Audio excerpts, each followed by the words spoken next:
Amazing news! At Titans Debate League is now looking for interns. We are expanding our team and seeking driven individuals who are ready to make an impact. We're on the hunt for talented people to join our marketing team, a charismatic new host, and creative minds who can produce amazing content. If you have a positive attitude and are used to winning, because that's what we do here, then we want to hear from you. Join us and contribute to a culture of excellence and success here at Titans Debate League. Email us today, titansdebateleague@gmail.com. Looking forward to hearing from you.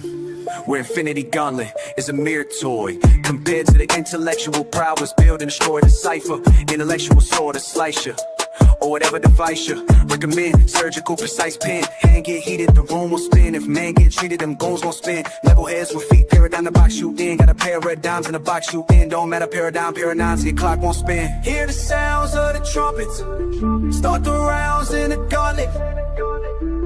Get down or lay down when we're stopping. It's the clash of the titans. Hear the sounds of the trumpets, start the rounds in the gauntlet. Get down or lay down when we storming. It's the clash of the titans. Hear the sounds of the trumpets, start the rounds in the gauntlet. Get down or lay down when we storming. It's the clash of the titans. It's the clash of the titans.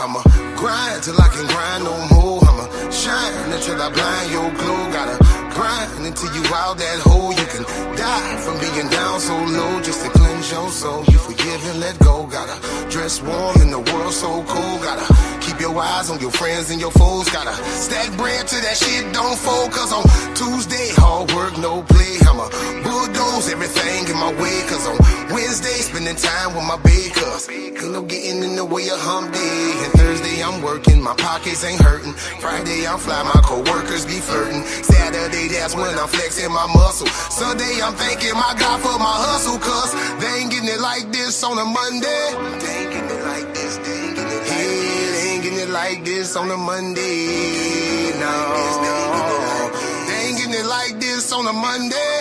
They ain't getting it like this, they ain't getting it like this. They ain't getting it like this on a Monday. No.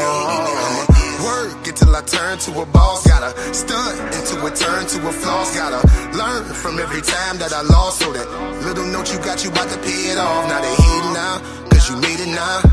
Took a long time, you was patient now. Work hard for it, want no handouts. Like some braces when they done, pull them bands out. Remember on a Tuesday, all work, no play. I'ma bust a doubles for them haters that was fake. Cause on Wednesday, spending time with my big cuz ain't no getting in the way of hump day. And Thursday, I'm working, my pockets ain't hurting. Friday, I'm fly, my co-workers be flirting. Saturday, that when I'm flexing my muscle. Sunday, I'm thanking my God for my hustle. Cause they ain't getting it like this on a Monday. They ain't getting it like this, they ain't getting it like this. They ain't getting it like this on a Monday. No, they ain't getting it like this on a Monday. They ain't getting it like this, they ain't getting it like this. They ain't getting it like this on a Monday. No, Tuesday and Wednesday, Thursday and Friday, I know they gon' hate, I'm letting that go.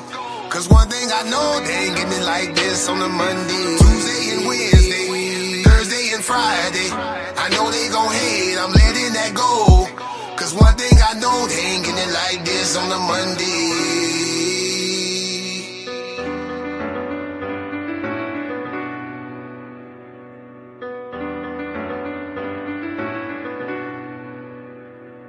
Yeah. When the after hours with the bird. Different type of hell. Different type of hell. Yeah. Different type of animal. Now everybody better listen up. For my people in the struggle who never gave a what. Even when life try to press you down, turn your frown to a smile. I make styles just to lift you up. I'm a different type of animal. Way different type of animal. To the succeed, easy to see. I'm a different type of animal. Different type of animal. No fur, no scales, just feathers on me. Different type of animal. Steady hustling, steady grinding. Getting money every time I put my time in. When they ask what I got up under my sleeve, they never gon' believe when I tell them it's all timing. Everybody want a real life attitude. Incoherent, now they mad at you. Some people can't get it, now they laugh at you. Till they see the glow, now they copying the altitude. I never was the type, it was handed to. Had to put it together like mechanics do. Now you see I got the tools to succeed. Different mindset, different breed, different view every time I play or breathe. Quantum thoughts, I evolve every week. Young Al, been wild since a young child. Still fresh to the death, no funeral style. How could you walk in my shoes? We run the town, big shoes to fill. Never been a clown. I'm a different type of animal. Way different type of animal. To the succeed, easy to see. I'm a different type of animal. Different type of animal. No fur, no scales, just feathers on me. Different type of animal. Talking about the block, I've been around, fighting through the hard times till it spin around. Game tight, move smooth, never hear a sound. Big pressure every time we hit the town. Couldn't touch me with a yardstick. Running through the paper on that backyard business. Chasing dreams, chasing cream to the team. Rich 5'8", but I'm standing on that stand tall mindset. See these monkeys trying to pull me from the tree. Yeah, they put me down before that, just turned me to a beast. So I hopped into the streets, showed the hungry how to eat. Oklahoma on my back, now I'm bringing pressure to the beat. Cold hard world, colder in the streets. Money on my mind, barely get to sleep. Dreams feel close, still feel out of reach. Lights up ahead, I just want a little piece. Still a student of the game, don't qualify to teach. Learn lessons every day, so I evolve every week. I'm not an animal, life just got wild. So I did what I had to do, the other routes was foul. No copy, no paste, you can't get my style. Heart on my sleeve, still walk with a smile. Judge me by my past, take a look at me now.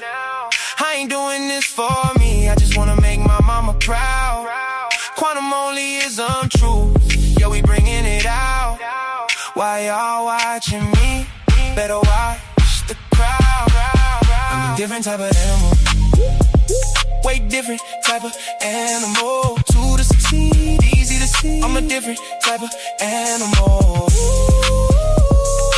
Different type of animal. No fur, no scales, just feathers on me. Different type of animal. Different type of animal. Different type of animal.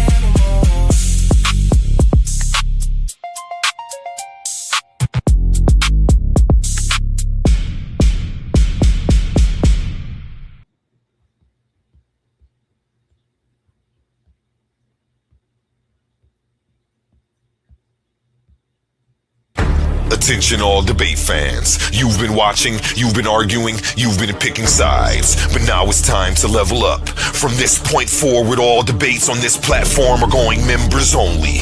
That means the hottest clashes, the wildest arguments, and your favorite personalities going head to head will only be available to subscribers.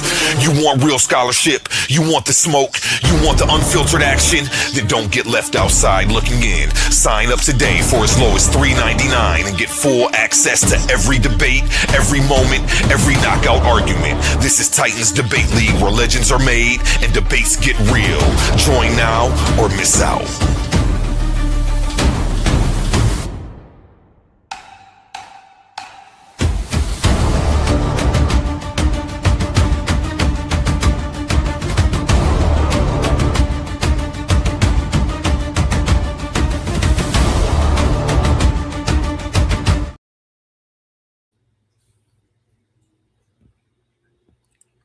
I think I'll play one more song, let people get in. get settled.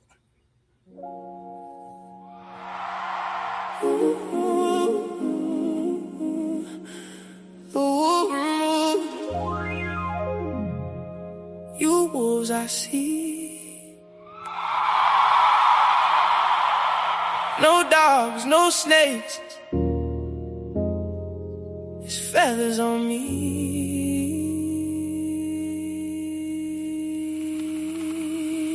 This time, let's start.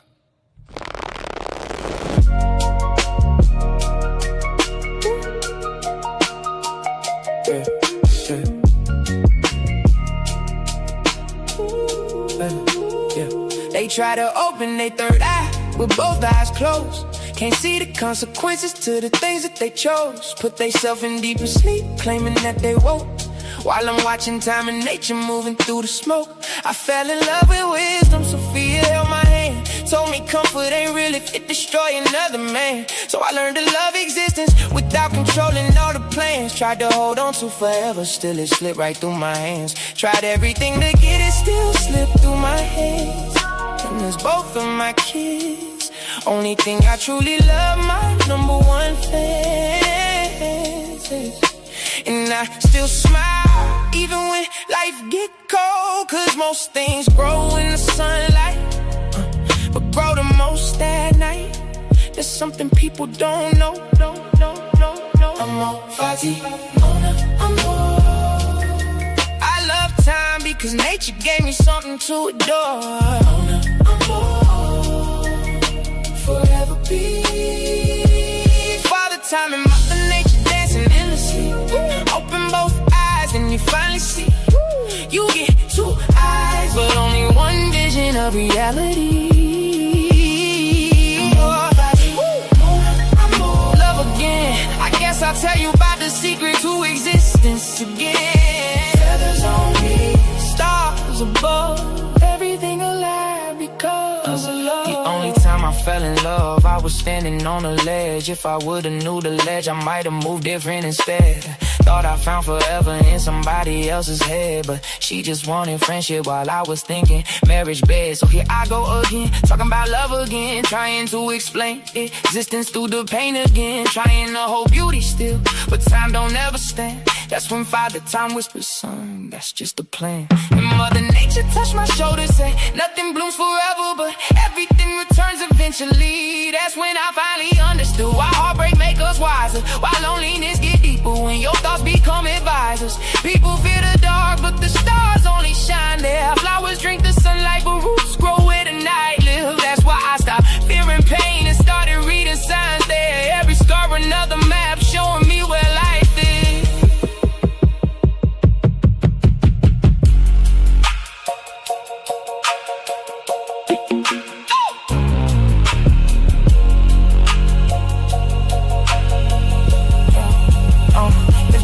Nature had a face, I don't think they look old. Probably young forever with eternal souls. Little kids with galaxies inside their pupils glowing gold, running through the universe laughing while creation unfolds. Not gods on thrones, not witches casting spells, just the endless interaction that make existence itself. One gave sequence, one gave shape, and together they became every heartbeat, every ocean, every memory, every name. Beauty in the beast, light and dark, love and grief, that's the balance. People call it contradiction, but I call it understanding. Cause I love time, cause time gave me moments. And I love nature, cause nature let me hold them. That's why I cherish every second, even broken ones too. Cause without the hurt and healing, I would never become you. Mona, amor. Forever be Father Time and Mother Nature dancing endlessly. Open both eyes, then you finally see. You get two eyes, but only one vision of reality. Amor, Mona, amor. Love again, I guess I'll tell you about the topic of existence again. Feathers on me, stars above, everything alive because of love. Yeah. Amor fati. Look out for that new album. This time Birds up. I understand.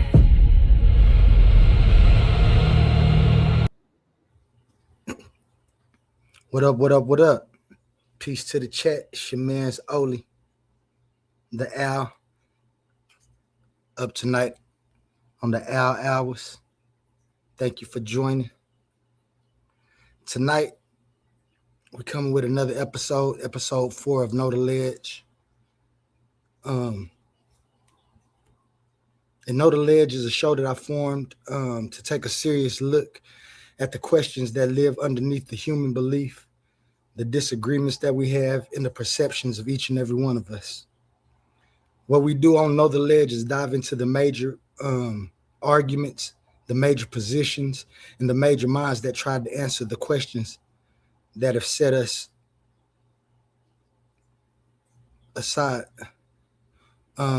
We trace the views, see where they hold, see where the views break, and where the real philosophical edge lives.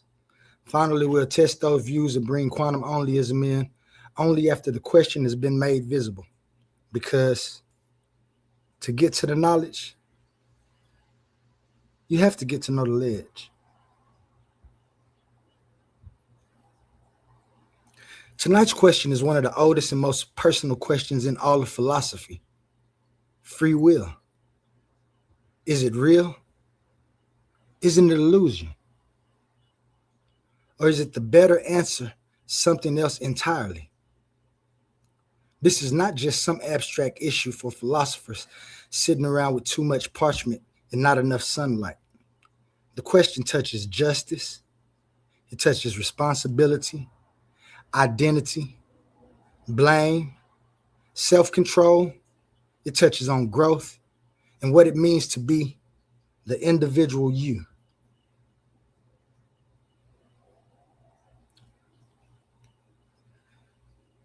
The reason this problem never dies is because human beings seem to live in two worlds at one time. On one side, we experience ourselves as choosers. We deliberate, we hesitate, we resist, we regret, we plan and we reflect. We hold ourselves and others accountable for the actions we take within existence. But on the other side, we live in a universe that seems to be governed by biology and structure, causality, chemistry, and physical law. So the central paradox is this. Are we truly the authors of our lives? Or are we the only witnesses of process already in motion? This is the ledge for tonight. This question matters because if free will is only an illusion, then our ideas of justice and responsibility, they start to shake. See, if every action was inevitable in the strongest sense, then what exactly are we praising? What exactly are we blaming? What exactly are we rewarding or punishing? It also matters because personal meaning is tied to this. Regret only takes a deep sense if some kind of authorship is real.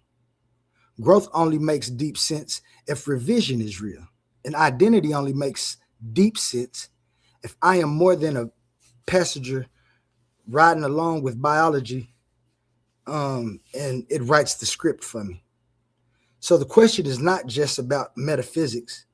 It sits directly under human life. The roots of this problem are older than the free will debate itself. Long before philosophers were arguing about agency in a modern sense, they were already wrestling with the deeper conflict, change versus permanence, becoming versus structure. Heraclitus leaned into flux. Reality for him is process, movement, and becoming. Parmenides pushed the other way. Real being, in his view, is stable. Real being is unchanging and not a subject of messiness and of the change and the subject that is changing. Plato carries that structure impulse forward by placing true reality in stable forms rather than unstable appearances. So even underneath the modern free will debate, the older question is already there. Is reality fundamentally dynamic, or is it fundamentally governed by unbreakable structure? For the older tension, three major positions emerge in the free will debate. The first view that we get is hard determinism. Hard determinism says that causality is absolute. It says that every action is the next result in an unbroken chain of prior causes. In that view, free will is not ultimately real. Second is libertarian free will. Libertarian free will says real freedom must mean more than the next inevitable reaction.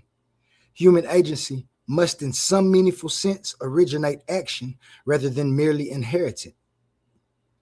And third is compatibilism. This says freedom and causality are not enemies. Choice can still be real if we act according to our own reasons, desires, and intentional states, our internal states, even if those states themselves arise inside a causal world. So that is the battlefield: absolute causality, absolute agency, or some attempt to reconcile the two.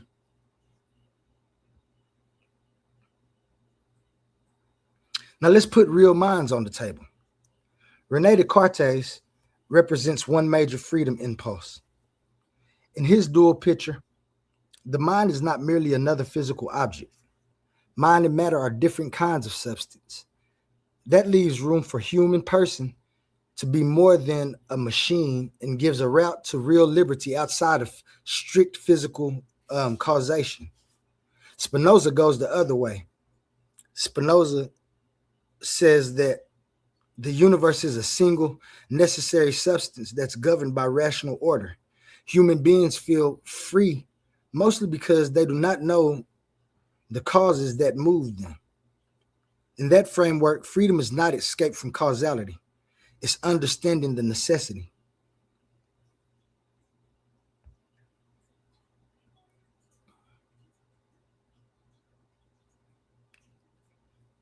So Descartes and Spinoza, you already get the split in a strong form. One protects agency by separating mind from mechanics. The other protects causality by redefining freedom as insight into law. The next thinkers that we come up with is Epicurus and Kant. Epicurus offers a different route than the two that we previously spoke of. He introduces the idea that atoms may sometimes deviate from strict deterministic paths, the famous swerve. His goal is not chaos for chaos's sake. His goal is to break fatalism and create room for genuine choice. Kant gives a different answer. He divides reality into two standpoints. In the observable world, causality rules. But in the nominal sense, as rational agents, we can still think of ourselves as self-legislating and free. So Epicurus tries to preserve freedom by loosening strict material determinism, while Kant preserves freedom by locating it in a different philosophical register, from observable chain to cause and effect. Now we'll get to this.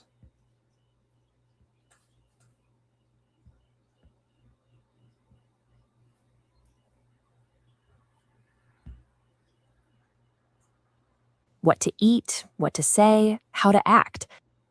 We experience every day as a sequence of choices: what to eat, what to say, how to act. But physics describes a universe bound strictly by cause and effect. If the universe operates as a strict chain of dominoes, where every physical reaction is rigidly calculated by the state that preceded it, our subjective experience of agency is mathematically meaningless. We are simply observing a script that was finalized by the Big Bang. Yet, if we claim absolute free will, the ability to act entirely independent of prior causes, we introduce a massive problem for physics. We are asserting that human minds can spontaneously generate force from nothing, suspending the conservation of energy whenever we make a decision. Neither of these frameworks supports actual accountability. If we are completely determined, a criminal had no choice but to offend. If we act randomly outside of causality, our actions are erratic noise, disconnected from logical intent. The stakes here extend past abstract philosophy. Every justice system, every metric of ethical accountability, and our basic sense of meaning rely entirely on a working definition of agency. Classical physics demanded a fixed timeline, but the quantum level operates differently, requiring probability and sequence variation to function.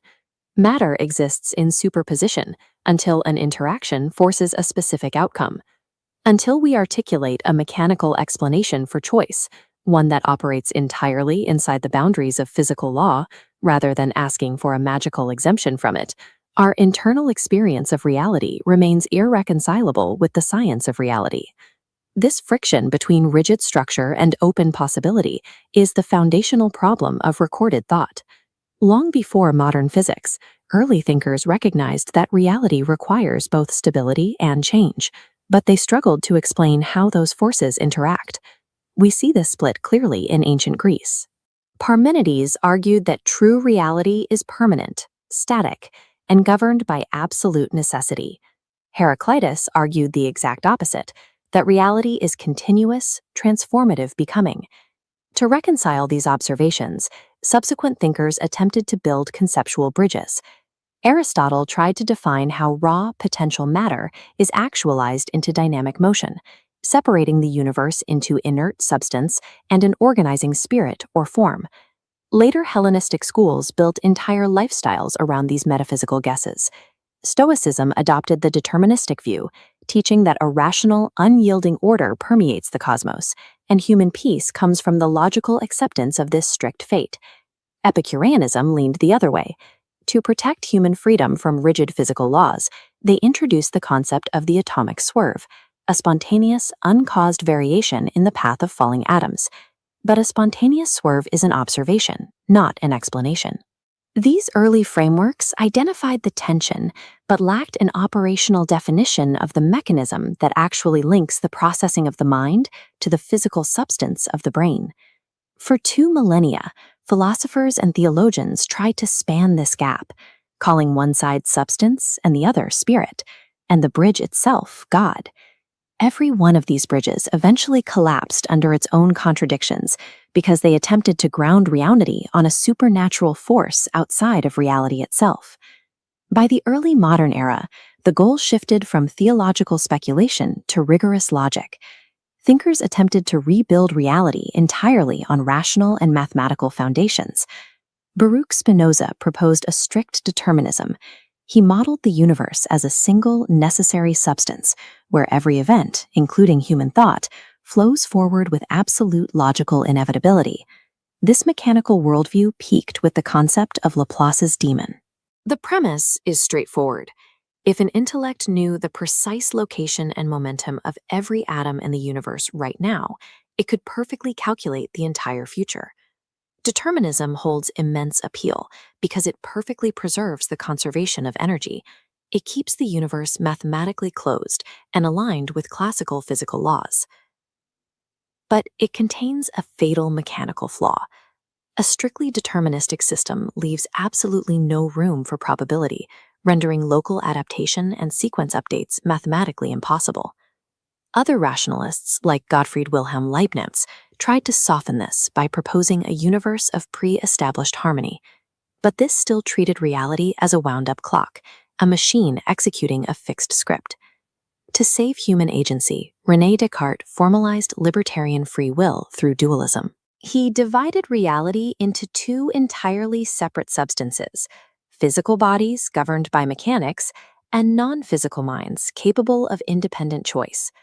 Dualism remains incredibly popular because it honors our lived human experience. It validates the visceral sensation that we are independent actors making real choices.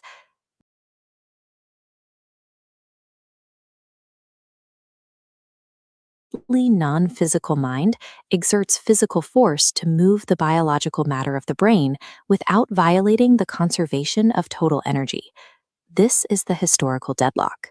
Determinism works mathematically, but fails functionally in our experience of making choices. Dualism honors that experience, but it breaks the laws of physics. The empiricists attacked this deadlock from the opposite direction. John Locke argued that we shouldn't start with abstract math, but with observation, proposing the mind begins as a blank slate, built entirely by sensory input. David Hume pushed this observation to its limit. He pointed out that we never actually observe the force of causality.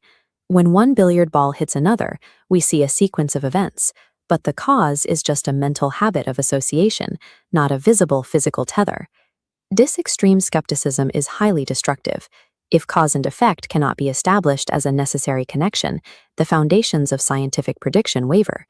Hume even argued that without a binding causal structure, the concept of a stable, continuous self dissolves into a loose bundle of perceptions. Left unchecked, this philosophical drift eventually terminates in modern post-structuralism, a framework where stable physical laws are ignored and meaning itself is dismissed as an illusion.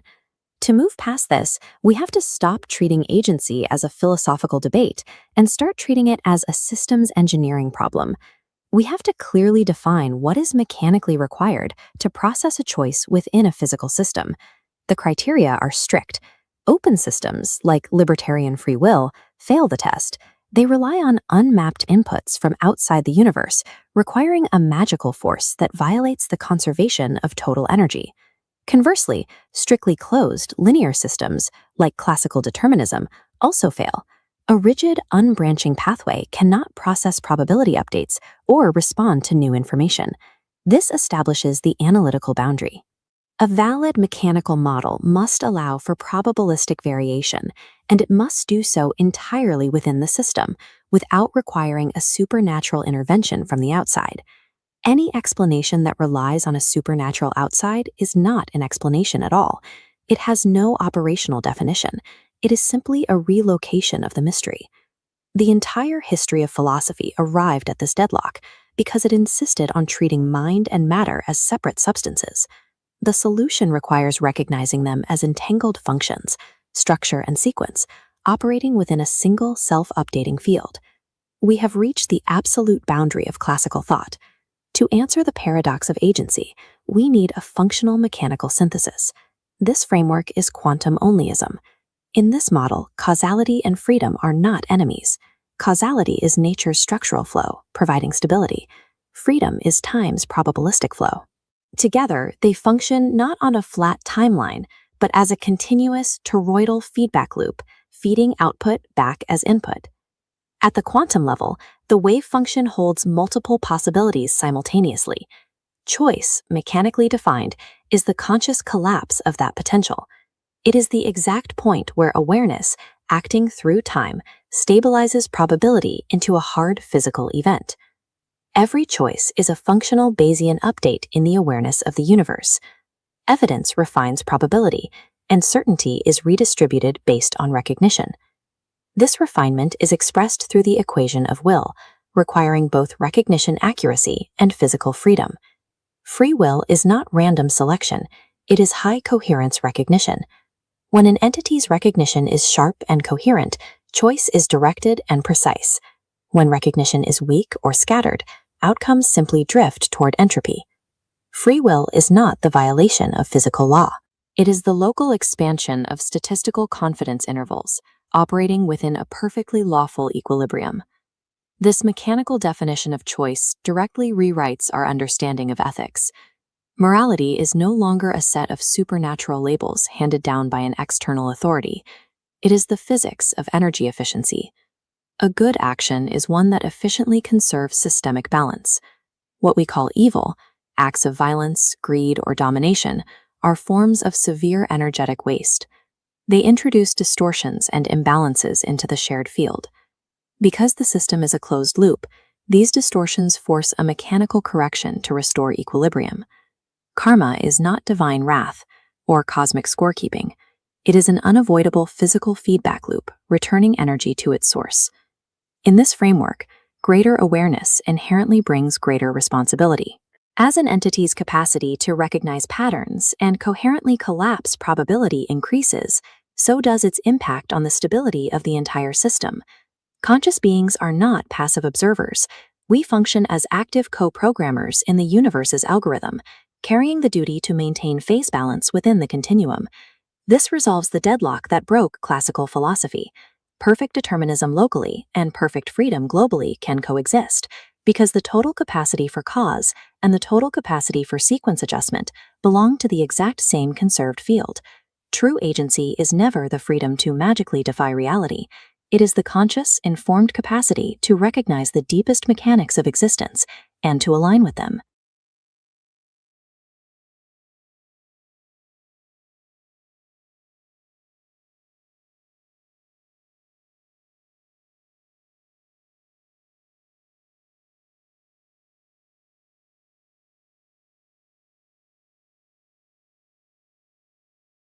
And we'll be right back after a message from our sponsors.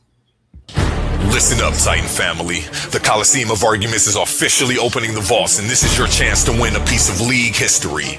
We're running a massive high-stakes t-shirt raffle, and these are not your average tees. We're talking ultra-exclusive, limited edition, premium custom apparel that you can't buy anywhere else. Once they're gone forever. We're keeping the stakes high and the odds completely in your favor. Here's how it goes down. Tickets are only $2. The limit, $40 or 20 tickets per person to keep the playing field fair. The odds, we're picking a brand new winner for every 20 tickets sold. Think about the math. If you max out your 20 tickets, you are essentially guaranteeing a crowd milestone and forcing a new drawing. The more tickets moving, the more winners we crown back to back. Are you a $3.99 channel member? Then we've already got your back. As a thank you for holding down the foundation, every single $3.99 member is automatically getting one free ticket entered into the raffle. But don't just rely on that one ticket. Secure your stack, maximize your odds, and ensure your name gets called. These custom designs, from the legendary Debate or Die print to the official Titans Debate League emblems, are strictly limited edition. You don't want to be sitting in the chat watching everyone else flaunt their exclusive gear while you missed out over a $2 ticket. How to enter? Open up your Cash App. Send your entry to $Titans Debate League. Put your name/handle in the note so we know exactly who to crown. The clock is ticking, the tickets are moving, and the next 20 ticket milestone is closing fast. Lock your entries in now and claim your crown. Winners picked this Friday. Are you not entertained?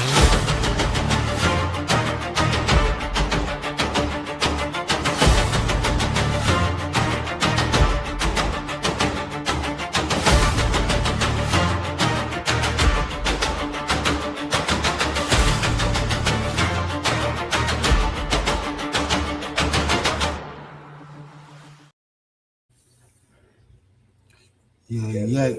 And we back. Remember, season 2 starting, season 1.1 for the Debate League. Remember, if you're a debater, make sure you get in contact with Titans Debate League. The boss A1. Shout out A1. I ain't even gave him a shout out today. Peace, how you feeling? How you feeling today? There you go. How you feeling, Owen? I'm feeling all right, man. I forgot you was up in this thing. Let me see if I can't pull you up real quick. What you got going, man? I still don't see me, but cool. I'm just enjoying the show, you know. Oh, I see me now, next to you. Yeah, man, I'm just enjoying the show, man. You're doing your thing. I'm starting to fall in love with these presentations you've been putting together. Yeah, man, I've been trying to put them together. The way I used to learn in school was visual. The more videos they show and talk, and sometimes the teacher couldn't explain it good. And I know me forming this and getting it out, sometimes my words don't be. So I try to give it in different forms and get a better reaction out of people. But, you know, I'm still going to spit mine. Free will is a real big thing right there. That's something they've been asking a question about for a long time.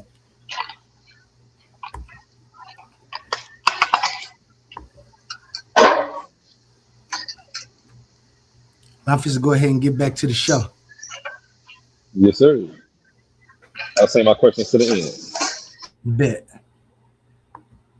And anybody else in the chat in the crowd, you got some questions, comments?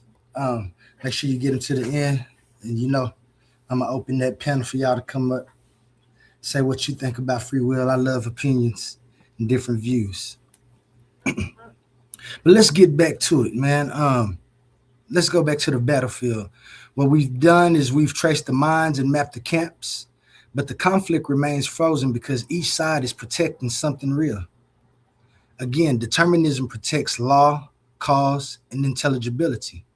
Libertarian freedom protects agency, authorship, and responsibility. Compatibilism tries to preserve both without making human beings little miracles floating outside of the universe. So the battlefield remains because we are caught in between two absolutes. Shout out my man's Michigan. He always talk about absolutes.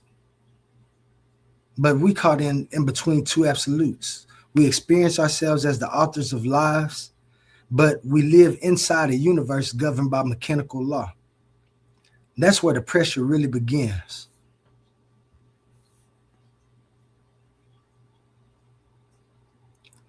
Let's give determinism its strongest case, because you know how I am when it comes to philosophies and different views. I like to steal, man, people's views. The strongest case for determinism is not just everything happens for a reason, because that's lazy. That's the straw man version. The strong case is that every level of explanation we trace seems to sit inside a lawful chain. Physics sets conditions, chemistry shapes structure, biology forms systems and tendencies. Environments, they shape experience, pressure, and development. Then action emerges from the total causal field. So the determinist asks, where exactly is the magic part supposed to appear? At what point in the chain does a human being become exempt from causality? And that's a strong question. It forces freedom to do more than just announce itself emotionally.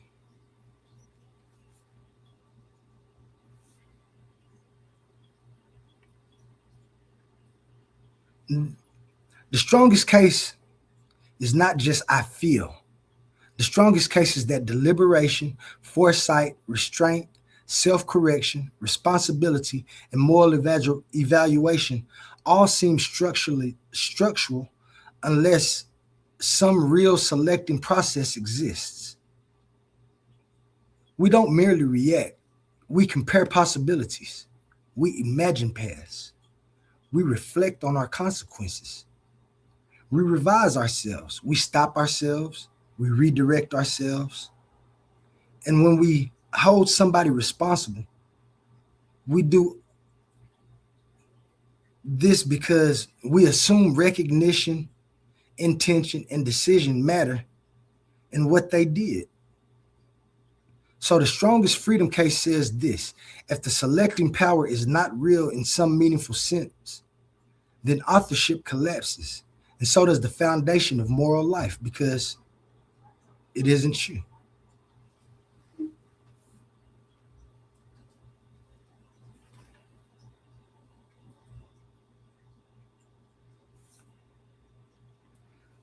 Now, both sides get exposed.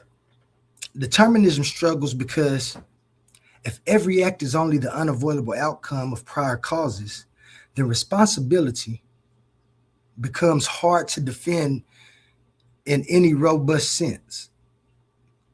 It risks reducing moral life to mechanical inevitability, with punishment added on after like a decorative guilt. So determinism struggles in that effect. But radical free will struggle too. If a choice is truly uncaused in the strongest sense, then how does it avoid becoming randomness? And randomness is not freedom. Randomness is the opposite of intentional agency. So here's the problem. Determinism threatens meaning by making everything inevitable, but absolute free will threatens intelligibility by making choice mysterious or some type of chaotic issue. That's why the issue always stays open between those two, because they have those two separate views.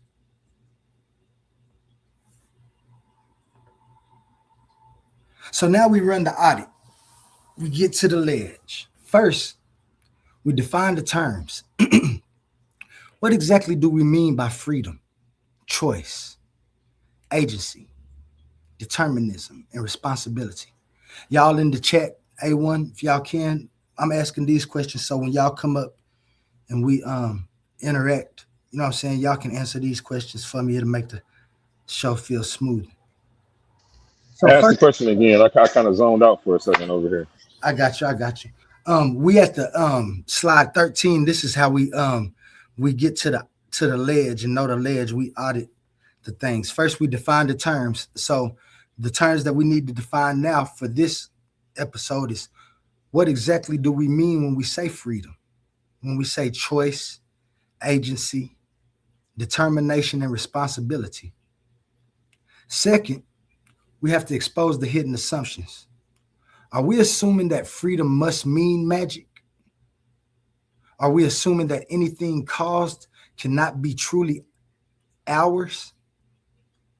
And third, we check the argument form. Are we trapped in a false dilemma between two total law and total chaos concepts? It's like a dilemma that we seem to be stuck in. Fourth, we run collapse tests. Remove cause entirely. Does choice survive? No, it collapses into randomness. Make law total in the strongest sense. Does meaningful authorship survive? Do we get to say that we are making our choices? Not in the way that people usually want it to. And so we have to cash out the claims for the fifth step. How does a choice actually function in a real human life, in a real body, in a real world? That is the know the ledge method, not slogans, not vibes, but we audit it. So that's how we're auditing these views. The ledge is the category error that has haunted this debate. For centuries, people have treated lawfulness and variation as if they are mortal enemies. They assume that if reality is lawful, freedom dies. Or they assume that if freedom is real, law must be broken. But that assumption itself is the problem. The real disagreement is not whether something happens. The real disagreement is what kind of process choosing is inside of a lawful existence. The ledge is the recognition that freedom and causality may not contradict one another at all. They may be the missing halves of each equation. Yeah. And here is my move, the onlyest move, my perception, my view. Quantum onlyism says that choice is real, but it is not magical freedom outside causality. Choice is better understood as structured update within time and nature. What I mean is that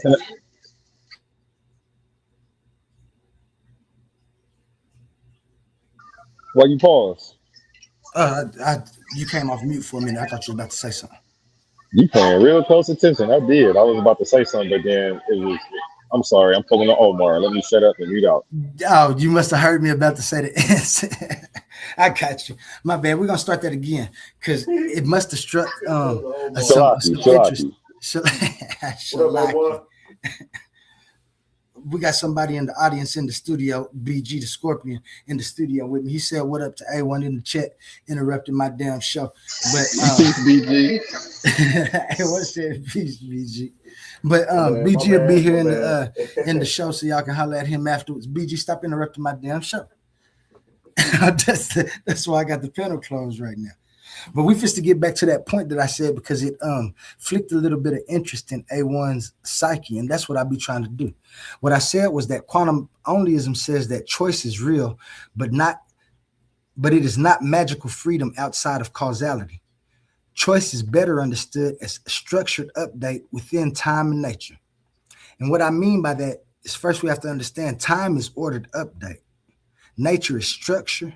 identity, boundary, and constraint. So a choice isn't a miracle dropped into the universe from nowhere. A choice is recognition that we're moving through available paths inside of a structured existence. That means freedom is not the violation of the law. It's maneuverability within the structure of existence. It's the local variation within the lawful field. It's the revision. It's the response. And recognition operates inside of reality rather than outside of it. So the final answer is this: free will is not best understood as a supernatural exception to causality, but neither is it best understood as pure illusion. It is something else. It's structured, accountable, intelligible update within time and nature. And that's the ledge. Because to get to the knowledge, you have to get to know the ledge. I'm gonna play a song now. I'm gonna drop this link. So if y'all like to come up and discuss it, have y'all views on free will. I know a lot of y'all do. It's a lot of big minds in the conscious community that like to think. A1 probably has some questions, but like I said, we're gonna hold on a minute and get another one of these sponsor ads in here, and then What happens when a Christian preacher's son starts asking questions nobody wants answered? What if faith and science were never supposed to be enemies? This isn't another religious book, and it's not another angry attack on belief. This is a wake-up call. The Agnostic Guide to Faith, Science, and Sanity by A1 Richardson takes you on a mind-bending journey through scripture, psychology, science, energy, cause and effect, vibration, polarity, rhythm, and the universal law shaping your everyday life. Why do people sabotage themselves and blame God? Why do we ignore patterns then act shocked by consequences? Why are so many trapped doing what we call crazy work? This book challenges everything you thought you knew about spirituality, reality, and yourself. No fake certainty, no church cliches, no blind obedience. Just raw honesty, deep reflection, and practical wisdom for people caught between the pulpit, the laboratory, and real life. Whether you're deconstructing your faith, spiritually curious, tired of shallow answers, or searching for sanity in a chaotic world, this book was written for you. Read it with an open mind, read it with courage, read it before life forces you to learn the hard way. The Agnostic Guide to Faith, Science, and Sanity. Stop doing crazy work and wake up to the patterns shaping your life now.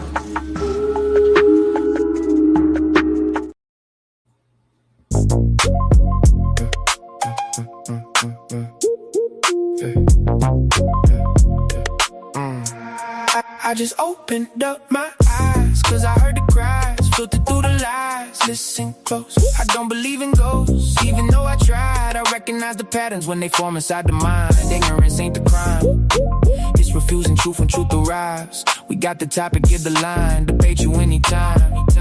That's fine. You done crossed the line.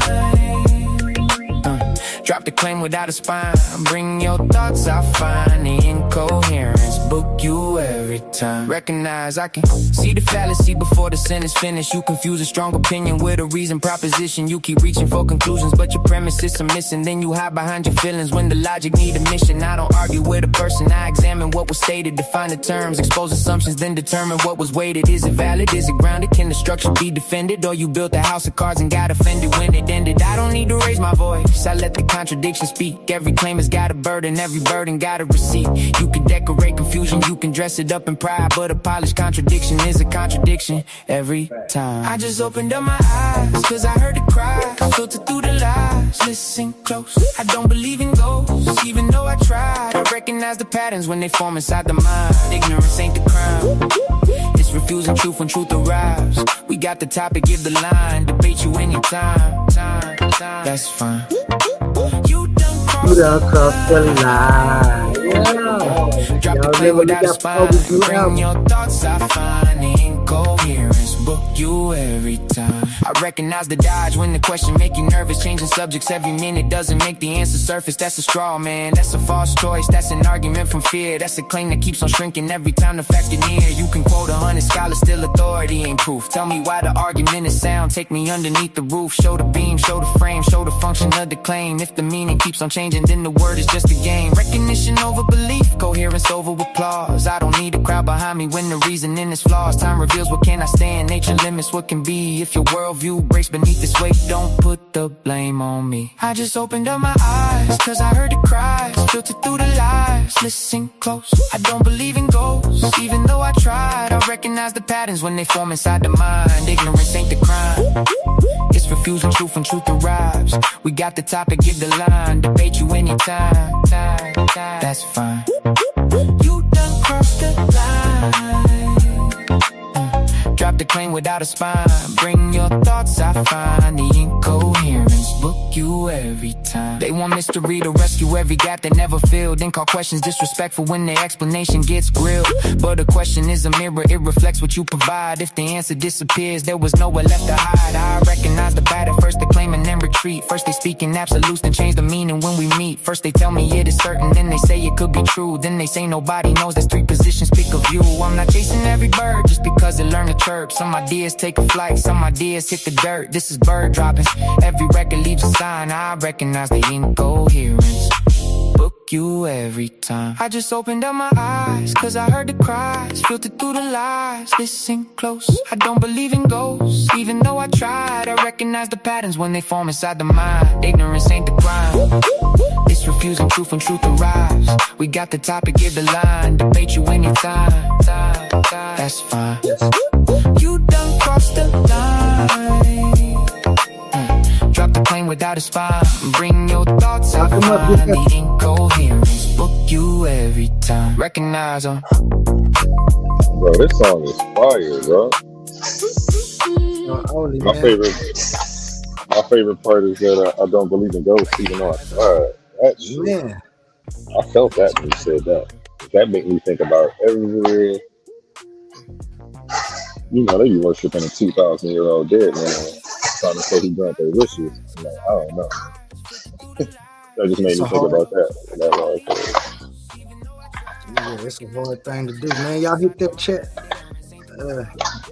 Like, so you got a ghost that does magic? Watching all doing in here. What y'all doing in here? What up, Roy Chess? Peace. Come up. I gotta say shout out to my man. Shout out Roy Chess, man. I ain't seen Roy Chess in a minute, man. We've been on a little hiatus. You been to class, man, trying to you know. That's my man Jay Snake in the building, you know. Damn, I don't know what happened. Am I still can you hear me, A1? I can definitely still hear you. The music's still playing. I don't know if that's what you wanted, but yeah, I can hear you and the music. Oh, my screen did something funny. I don't know what you talking. You want me to change the layout for you? I was trying to, but I couldn't. Okay, there you go. You open that panel, you drop that link? Yep. I opened it. Yes, sir. What's up, Hurt? Man, y'all hit that. Let me make sure I drop that. Drop it again just in case I did. What y'all think about free will? I know everybody got a view on free will. I wanted to talk about it. I had some questions because one day we were talking with Cosline, and he had brought up a study that I actually posted in the Discord in the PDF section. He had brought up somebody who was going into Bayesian reasoning and different probabilities, and that day you were breaking down how the process of it was like you I'm trying to think how you were breaking it down. You were breaking it down as like you have a mission, you go to accomplish it. If there's something else, you have to update and come up with new choices. And you were going over the updates and how reasoning actually works in a mathematical but she had like a mathematical formula for it as well. You remember that day? Yeah. He was talking about Bayesian reasoning and how the prior hypothesis, which would be whatever the question is that you asking in your state of mind, or your answer to the question, and then how we update once we get new evidence. A lot of people don't know what they mean when they say new evidence. The new evidence is what you see. If I'm looking for my keys and I start and I say, where are my keys? And I think my first hypothesis, which would be my prior, would be they're in the kitchen on the key chain, on the key ring, where I always leave the keys. So I walk in there to get my keys, but my keys ain't there. So now I got to update my my prior hypothesis to what? The keys ain't there. That's my evidence. The keys ain't there. So now what do I do after that evidence? I form a new place where my keys are. Or maybe I left them in the living room on the count or on the stand. So now I know that they ain't in the kitchen, so I mark that out. Now my hypothesis is the keys are on the stand, and I go and I look and I go through this until I find my keys. That's basically what Bayesian statistic does. It gives you a hypothesis, or you perform a prior hypothesis, and then you go by what you see. And that's why I was telling them a lot of people don't like Bayesian. Oh, there go Roy Chess in the building. He could come up and talk about it a little more because he's definitely a statistic man. But hold on, Roy Chess, let me finish. But Man, drop that link so he can come up here, man. I didn't. He up to here. Oh, okay. He said, "Hold up a minute." Right there. I said, hold up before he started talking. You know, he's ready. He loaded up. Like I was gonna cut him off already. Come on, man. That's an accident. We're good to see you. But yeah, if that It's kind good of to hear your voice, man. How you doing, Roy Chess? I'm good. How are you guys? Peace, doing amazing, man. Glad to see you back around, man.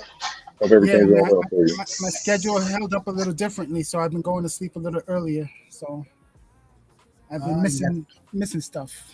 got to catch some hours tonight, huh? Good. What you think? I'm not gonna be up that late. But that's cool, man. Just give us your little. Can we get your perspective on free will? Yeah, I missed most of your presentation, so I can't really comment on the presentation because I would have to go like rewatch it. But like in general, free will is usually a conversation if it exists or not, or is it everything predetermined? That's usually where it goes. So someone like myself would say probably that some things are predetermined, and people don't like that view. Right. So, when I say something is objective, I'm saying it's predetermined and it never changes. Right. I think you guys heard me say that before. Mm-hmm. But that's what objective really means in philosophy, that it doesn't change over time. Mm. And that's your, and so you believe that's an objective view for free will? Yes, objectively, there is no free will if there are absolutes. Gotcha. If we have absolutes, can you give me an example of an absolute that you're talking about? Something that must be true, right? So, some simple examples are like 5 times 5 is 25. Dogs are animals. Certain things like that are absolutely. What about like humans? Humans can't fly with their arms or something like that. That as well.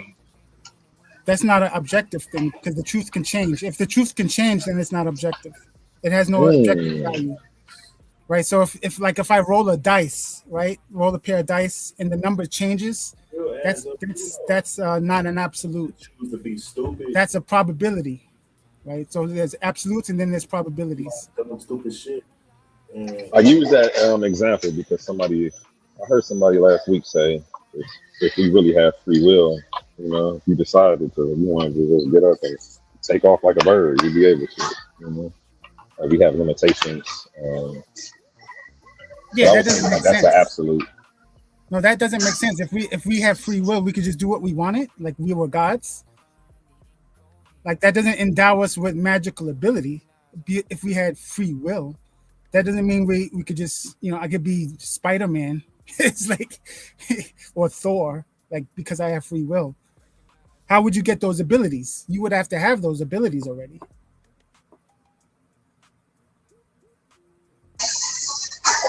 It's a thought. It's a concept. I like where you're going with it, though. You make sense. Mm-hmm. Well, it's not a popular thing, so I could just share that with you just so that you are aware it exists. That option exists. Can you go into the predetermined? What do you believe is predetermined? So predetermined means that a statement or a proposition would have a value whether we know it or not, as soon as it's made.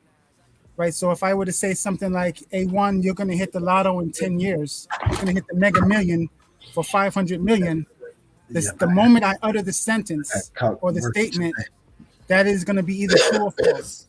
So we don't have to wait to know the value of it per se.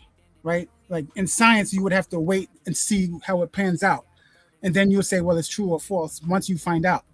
But in an objective sense, it's either true or false the moment I utter the statement. You won't know. So in case you want to, how would you know? You wouldn't know. Right? So sometimes that's where the drawback is. It's not an attractive position, right? For that reason. Mm-hmm. For that reason and several other, but that's a good one. We got Herc to the stage. What up with it, man? Sir Hercules. Hey, what's going on, you guys? How y'all feeling, man? All right, man. Good to be up this late night. You know how the owls do. How you doing? Peace out. How you doing? Good to hear your voice. Big A1, Roy Chess. How you guys, man? How you feeling, man? Good. Yeah, I caught amazing, man. I cannot complain. Life is good. How's the store going? A1, you said how the store going? Yeah. Good. I'm working my third shift job so I can put these sinks in the back so I can open my kitchen up. Oh, you gonna be cooking too? Yeah, I got a little carry-out restaurant I'm opening out the back of my convenience. It's not gonna be a sit-down. Okay. What you gonna be making? American type of diet, burgers, Polish boys. I got a bunch of different salads I'm gonna be making. Loaded fries, stuff like that. Which is poison. Nothing really too healthy except for them salads. That's what's up, man. That's what's up. No, my plan is So you're leading to the cholesterol, the high cholesterol, American high cholesterol, high calorie. It's because of you. That's what they want to eat. I have an idea for a vegan thing, but I'm going to do that second because I know more people eat this. Even though if you do having a niche restaurant could be profitable and blow me up, but I'd rather stick to what's practical for my first go around, and then experiment later. That's why I opened up a convenience store, because I've had other businesses, but I had to think. I was thinking after COVID, like, what business never goes out of business? I never see the Arabs or Chinese go out of business. right. The convenience stores are pretty much recession proof. They were the only ones eating during COVID. So I'm like, I'm about to do that. Selling cigarettes and beer and high cholesterol food. That's what they want. But I've seen them open up in the poorest communities. And next thing you know, 2 years later, they got a Benz and upgrades and stuff. But that's always been a situation in our community. Other people coming in and be able to eat off of us. You know, and we don't be doing the same thing, you know what I'm saying? Or we don't support black people who have businesses, or we barely support them and stuff like that. There's a situation here in over in Maryland, where this guy, he had an incident. I'm saying, I don't know what happened, but he got mad. He got in the store, he got mad, and so he got back in his truck and drove his truck through the store. And it was a store that was owned by some Arabs. Oh, yeah, he got mad. He ran through it, and I think they ended up shooting him or something. what? I think the brother, but the brother ended up dying. And so the question came up was like, yo, how the hell you have, because everybody's like, yo, these guys been, they've been here in the community, for the past, I think it was like 15 years or something like that. They had the store. And so the question is, well, how are Arabs able to maintain a store for 15 years in a black community where a black person opened up a store, it don't last 5 years? You know what I'm saying? The black store is closed down, but the Arabs and the Chinese and them, their stores are still open and stuff. And so I think it's a mental thing. I think it's just a mental thing where, like, the other man's ice is colder, Yeah. Man, that's crazy. And you know what? When you finish, I'm gonna tell you a story about my other business. That's how it is. Yeah. So it's like, I think we have to get past that mentality and support our people, on a regardless, or on a scale of like just regardless, man. You got to be there to support, because they go out their way to support their people. Mm-hmm. They will go out their way. They definitely do. They don't shop at black businesses. Yeah, so we got to. I think we got no Chinese. I ain't never seen a Chinese person in a soul food restaurant ordering nothing. right. Unless they hanging out in my last business. Well, I had a clothing store and I did the custom jewelry, and every black person that walks in feels like they deserve a deal from me, but they don't go to the Arabs asking them to come down on their gold prices, weird stuff. Like, and then it got to the point where, see, most people knew me, so they would try to work me. I just started having a baddie work the counter, because men don't ever want to look broke in front of a beautiful female, so they be acting like they got it. If I had a baddie up there working the counter, they never asked for a discount then. But yeah, and then people used to question if I was legit, but they don't go question none of these Arabs about their gold. They just take it at face value. Like, what do you mean? Was you legit? They be asking stupid shit like, is this gold real? Like, is your money real? Like, if you got money for real gold, you got money for an appraisal, for $100 appraisal. Well, and then that means you got money for guns too. So why am I about to play with you? Like, it's not even worth it. And I'm in the same spot every day. You know where to find me every single day of the week. So yeah, it's like just like you said, the other person's ice is colder. And it's just like you got such a low view of ourselves. I don't know. And I got more support from other races, honestly, when I had my other business. I wish that wasn't my story, but that's my story. I would advertise on Facebook, and white people would be in there buying all my stuff, getting custom T-shirts left and right. And the people I knew would be going to other people. You know, black folks in my neighborhood who knew me, they go to somebody else in my face, like shit. Yeah, I mean, one of the things I've been telling like my daughter, you know what I'm saying, her friends, like, yo, you guys gotta, cause like, it's like this mentality we gotta break. So it's like, I tell the younger ones, like, yo, you guys support black businesses. You know, so always buy something black. You know, you gotta always do that. Because everybody else do that. When I was in high school, I went to high school when I was out in Cali, in San Francisco. So I grew up around a lot of Asians, Chinese, you know, the Vietnamese and all that stuff, and people from Cambodia and stuff. And I would see and you know, as a kid, you know, stuff I wasn't even thinking about. But the Asian kids, you know, they would be complaining and stuff in class, you know, they laugh, making jokes and stuff like, man, damn it, I hate waking up Saturday mornings. We gotta go all the way to Chinatown, you know, to go grocery shopping. And they would live like a good maybe 10 miles away from, you know, Chinatown. But their parents would drive all the way to Chinatown just to do their grocery shopping. and they did it every week.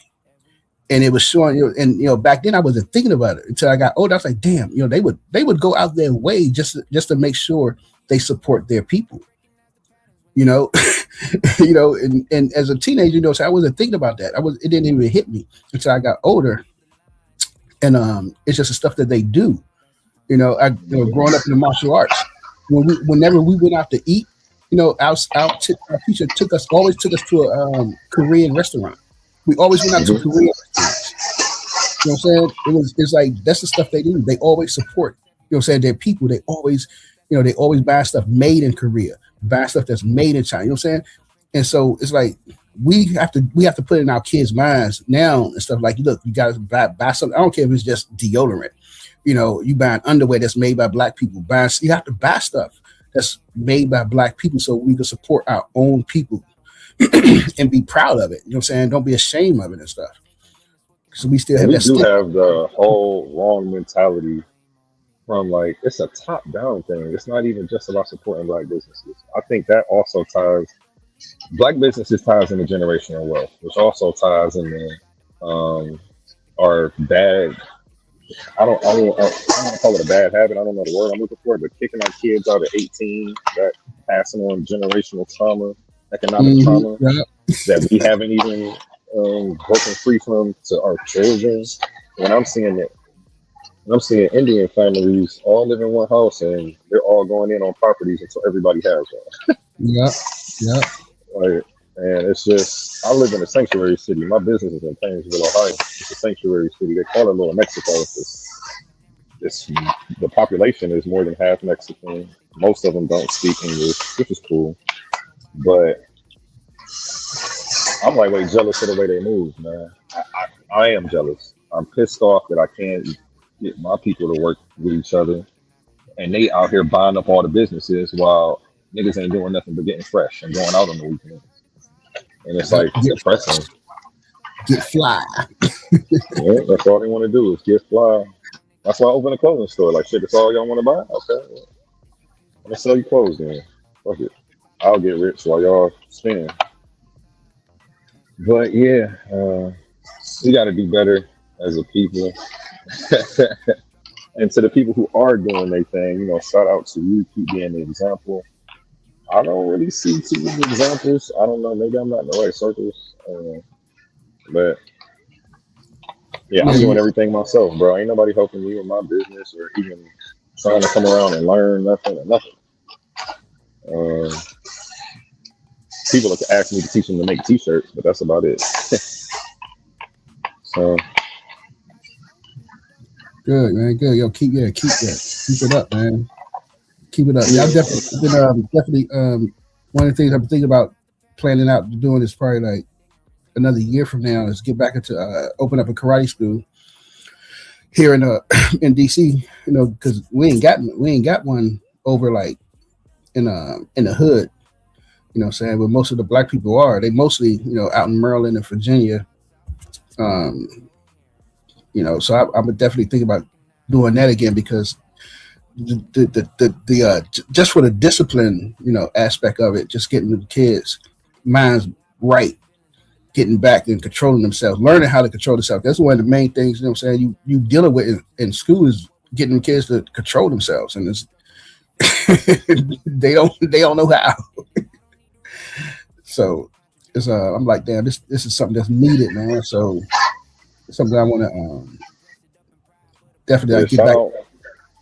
Shout out my pops, man. He had me doing yoga and meditation, and teeing up, so learning how to control my mind, teaching me how to control my thoughts, etc. Yeah, and that school of jump, man. Especially if there's not one around, I think we should go for it. Yeah. But yeah, I wanted to chime in, man. I came in late. I think 40 minutes. It was like 40 minutes after the joint. I was when I came in when you was going in on a free will, and I guess when I'm looking at it, when I'm looking at this the idea of free, we talk about free will. Um, so I would say that I would think about like what's this guy name? I can't even think of his name right now. No, this lady. I think this is a book that I read a year ago, 2 years ago, I think. But I'm thinking from an African perspective, I would say worldview. When we talk about having free will, this concept is, if we look at Ubuntu, the concept of Ubuntu, the South African concept, when you are, it's not just like it's a social thing. It's not just like you doing your own thing. It's like, so I'm saying on your own, you have to also consider, your family and in your community. The effect, whatever you're going to do, is going to have an effect on your family and the community that you're living in. But it's kind of hard to vision that now because in modern society, most of us live away from our family, and we're not concerned about too much concerned about the community that we live in, and that's because of the Western society norms that we grow up in. But from an African point of view, you just can't be freely and do whatever you want, because that's like, think of it like a cell in your body. Can one of your cells just be freely and do whatever it wants? And when it does that, that we call that a free radical, and it causes cancer to the body, and it destroys the body. Damn, that's a good analogy. I love that one. Yeah, that's that Ubuntu style. So when you're doing free, we're doing whatever you want. You want your most that individual destroys the community, and they're not concerned about the community, their family, or their effects on the community. So it's a communal thing. It's always been a community thing with when we're looking at it from a Black perspective, because you don't want to be that negative force that's going to do that, and you take in considerations what your actions have around you and what's going to happen. So you have free will. It's like you got the free will to do stuff, but then are you going to do it in contrast to your family, or are you going to do it to stay in line? I would say in line, but in rhythm. Let's say rhythm, in rhythm with the family, with the community and stuff. But then again, we're in the Western society. Like I said, we live in a Western society. The communal thing is never like, it's more, we're separate. Everybody, we live in a neighborhood, but everybody's separate. You're doing your own thing and stuff. So it's not a rhythm and a vibration. When I was living in Ghana, everybody lived in the same neighborhood, and people, they would eat together. They would come. You didn't over there, they don't cook inside the house. You cook outside the house. And so when somebody was cooking outside the house, somebody be cooking, other people come through like, yo, here, they bring something, ask them to cook it too. And they're all cooking. They were all eating. They was always invited, like, hey, come on, eat with us. Yo, come on, eat with us. And I was like, really? But that's something they do, because you're living in the community together. So you're eating together, you know what I'm saying? You're talking together. It's just something that they did as like a community, that bringing that oneness together. But we don't do that here. When you're living in the neighborhood, you know what I'm saying? You don't, you barbecuing. You may say, hey, take so-and-so a plate. You tell your kids, take your Mr. a plate or something like that. But usually, I'm saying, you don't invite people, that really don't invite everybody over that's on your block. You know what I'm saying? Some people might do that. You're like, yo, we cooking out. Yo, you may see that a few times, but usually in a Western culture, you don't see that. So it's a different perspective. It's a different way of looking at it. This idea of like communal being together and working together and stuff. So another way of looking at like the idea of free will is like, determining is deterministic. We talk about deterministic, as the Westerners, you view the universe as what, like as a mechanical universe. It's just a cold dead universe. It's not alive or something like that. But from a Black perspective, African perspective, and brother Dr. Luyaka talked about this in his book, Bukongo. There's a book called Bukongo where he talks about this, that the knowledge is relative, and it's you're like I said, you're not acting in isolation. You're acting in harmony with the universe. So you're looking for that. You're not looking to like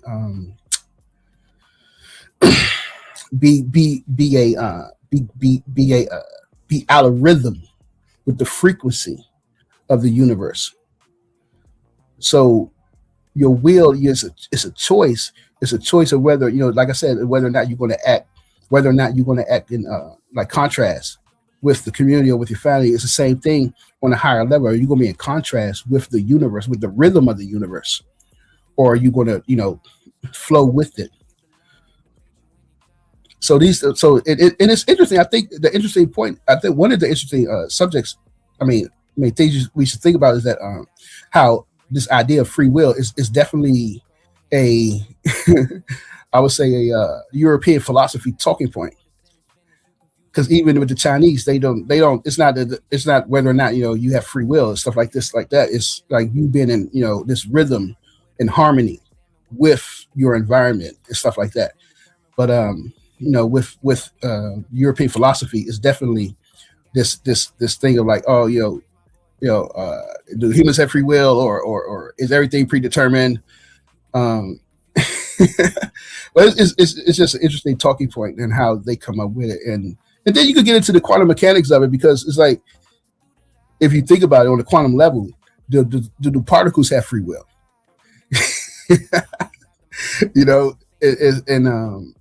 And it was a guy who wrote a paper on that. What was it called? I gotta look that joint up. It was a couple of years ago. It was about particles. Do they have free will? But I gotta look that up. But anyway, yeah, that's what I was just thinking about. Can you pull up chapter 1 of my book, Ogie? Oh, you already got it up? Can you read chapter 1? Because it ties into what he was saying with the oneness, how your actions don't just affect you, they affect your family, the community, etc. Mhm. I covered it in chapter 1 of my book I just dropped. If anybody wants to go get a copy of that, it's on Amazon right now. And Oli will run that commercial here after he reads chapter 1 for me, because I don't go on break for another 3-4 minutes. Bet. Can y'all hear me? Yes, sir. Put my headphones on real quick. I can read this. This the introduction.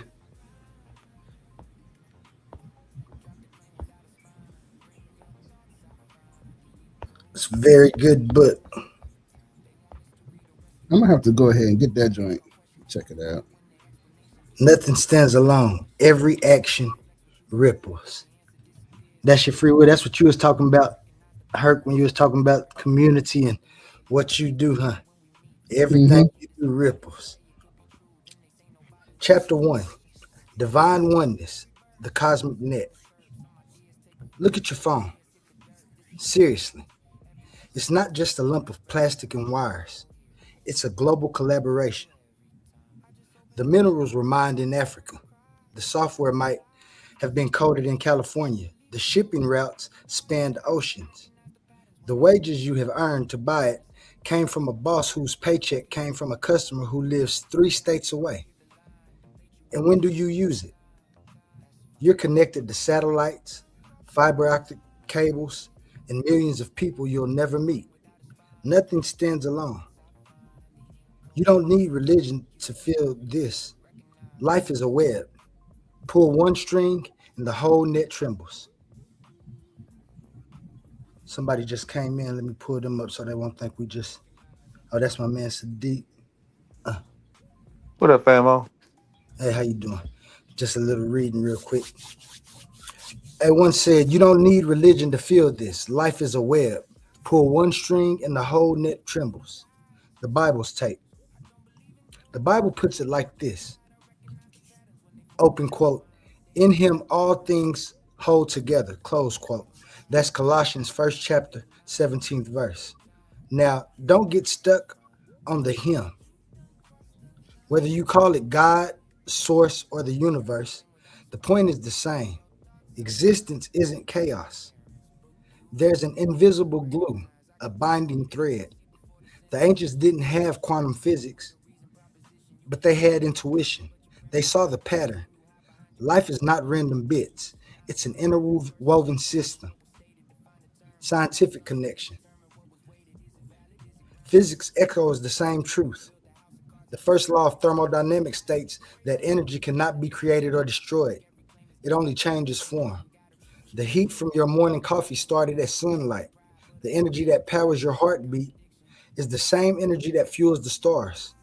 NASA, 2015. Ecology says the same thing differently. Remove one species and the whole system shifts. When bee populations decline, crop yields plummet and grocery prices rise. This comes from the National Research Council, 2007. Pull one thread and the whole net feels it. Even neuroscience is on board. Studies in mirror neurons show that our brains literally light up when we watch someone else act or feel. That's Rizzolatti and Craig Hero, 2004. Your nervous system is built to participate in the great oneness. And what's the life application? So why do we live like we're islands? Why do we think yelling at cashiers won't ripple? Why do we ignore our health like it only belongs to us? Divine oneness says every action reverberates.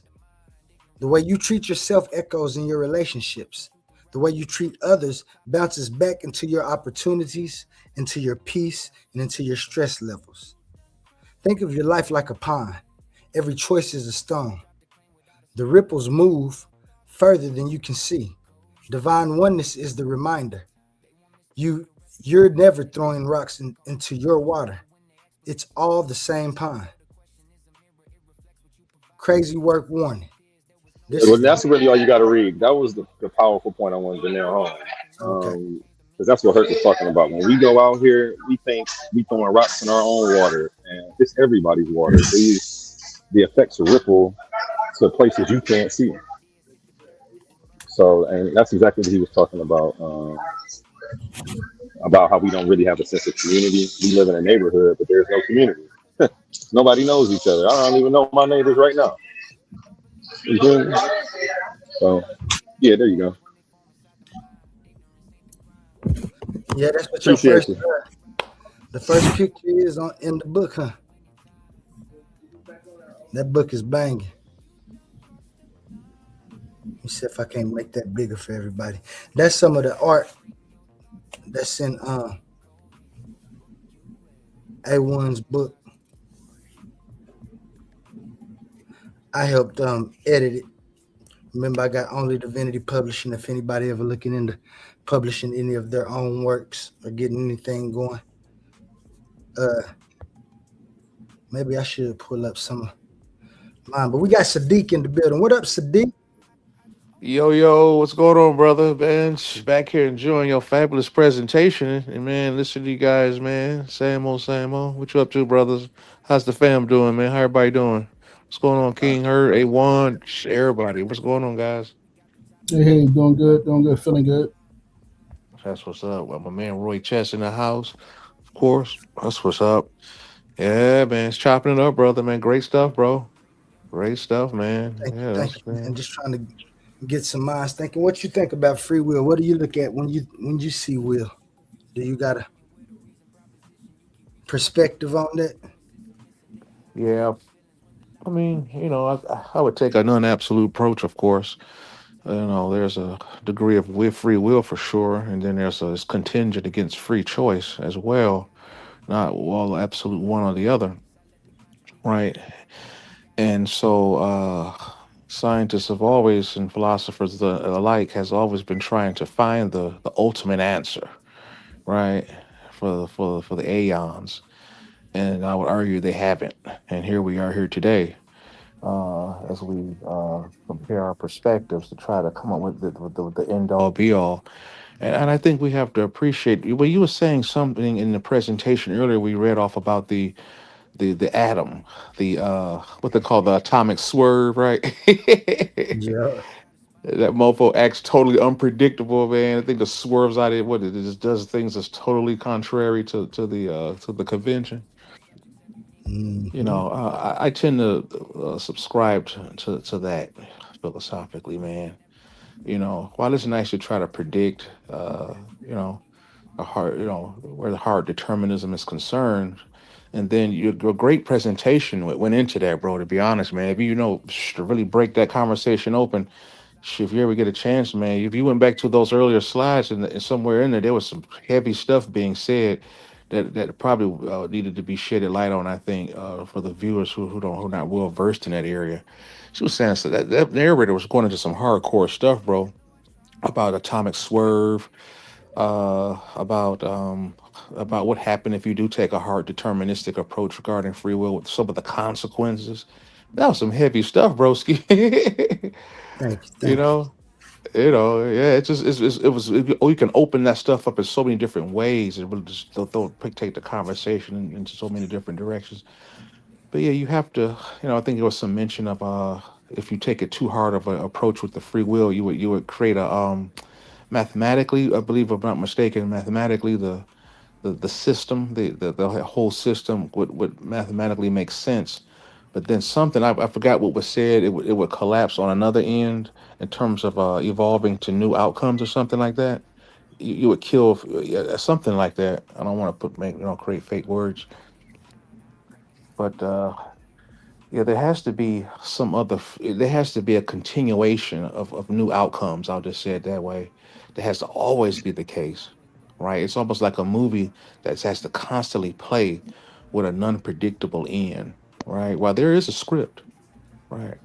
The script will detail will can tell one that we know how this movie is going to end in a traditional sense. You know how a movie typically is going to end, but given that's a hard deterministic movie, so to speak, quote unquote. But if you come off, if the script is open ended, if it's open ended in the beginning and open ended at the end, so to speak, there's no ending, no beginning, right? Then it's hard to tell really what's going to happen ultimately. And so, and as we see, we this is a must as we push forward. We must always leave the door open, and so we could discover new laws. We don't know all the laws in the universe. We just have the laws that we understand locally, or that that others have learned, whatever. We'll compile it into some kind of text or whatever, and try to experiment with the little understanding we have. But there's laws, like in the quantum level, we understand that the conventional laws, as we understand universal laws and just scientific laws of the physical world, pretty much break down. There's just a new set of laws that's just undiscovered at that perspective. There's laws that apply to that. We may have not have acquired the understanding yet, and things like that and so forth. So we're pushing the subject forward. So it just shows there's a new frontier of observation, even in that regard. Nigga, don't be See, smoking on camera, nigga. so yeah, Yeah, no, you was definitely when you was the idea of deterministic. When we get to the quantum level, that's one of the things I brought up, is that when you get to the quantum level, is that you can't it can't be predicted. On that level, it's hard to predict it, and it's not determined. And you see that with the spinners. right. The spinners, when automatically respond to each other, and is the question is, is it are they in communication with each other, or they could be light years away from each other, but they automatically respond, and there's no predetermined notion or no predetermined information being passed for them to respond. And so the idea of like this is hard. It's hard to say. It's hard to say that it's deterministic, because it would have to happen on all levels. If it's on the quantum level, then it's going to happen on the macro level as well. But that's one of the things that they proved with the theory. That's why I was looking for this paper. Trying to think of the name of it. I forgot. I think it's called something like that's the name of it. Something like free will, mathematics of free will, or something like that. But they were showing that it's just you just can't do it on the quantum level, because it's just it's not determined. Indeed. Indeed. Indeed.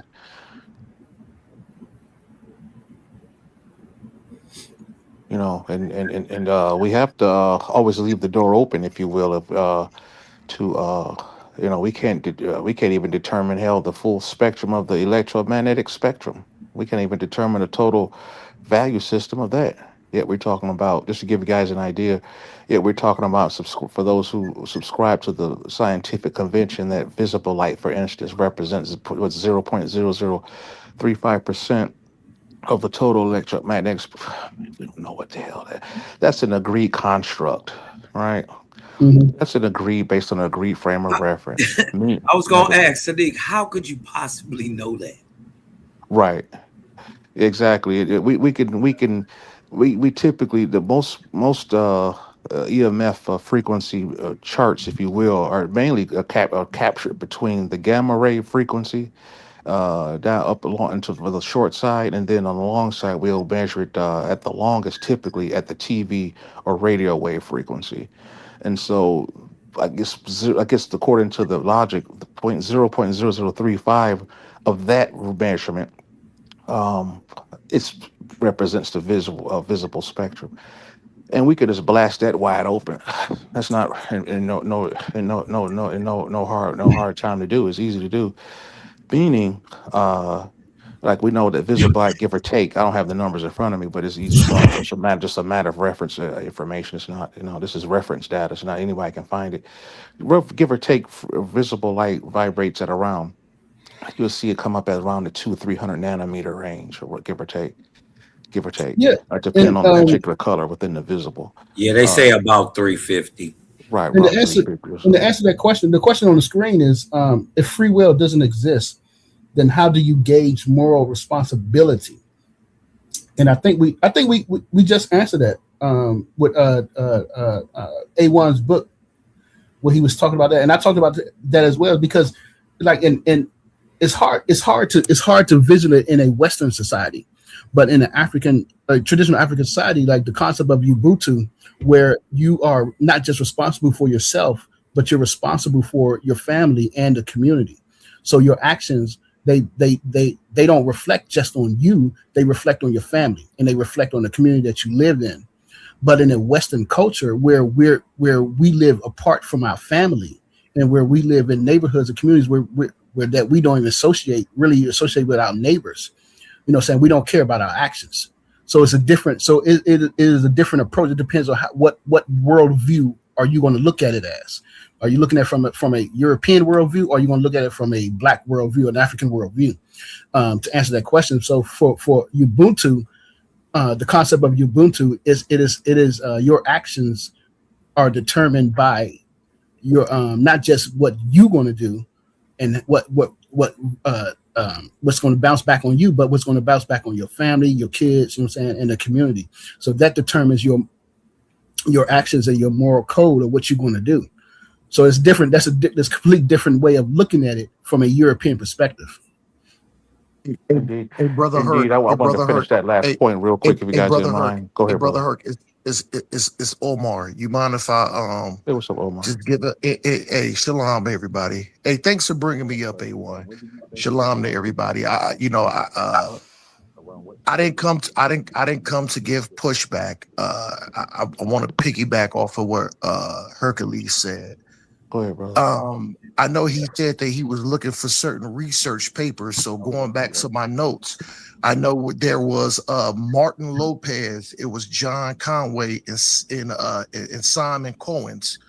So those are some of the people pushing this area of free will and dealing with it on a quantum level.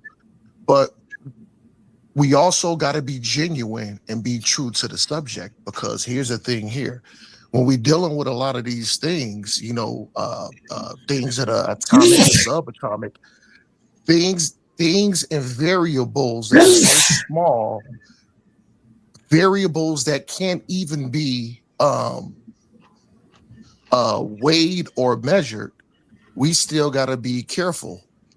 But Brother Hurt brought out some good. Brother Hurt brought out good information on that.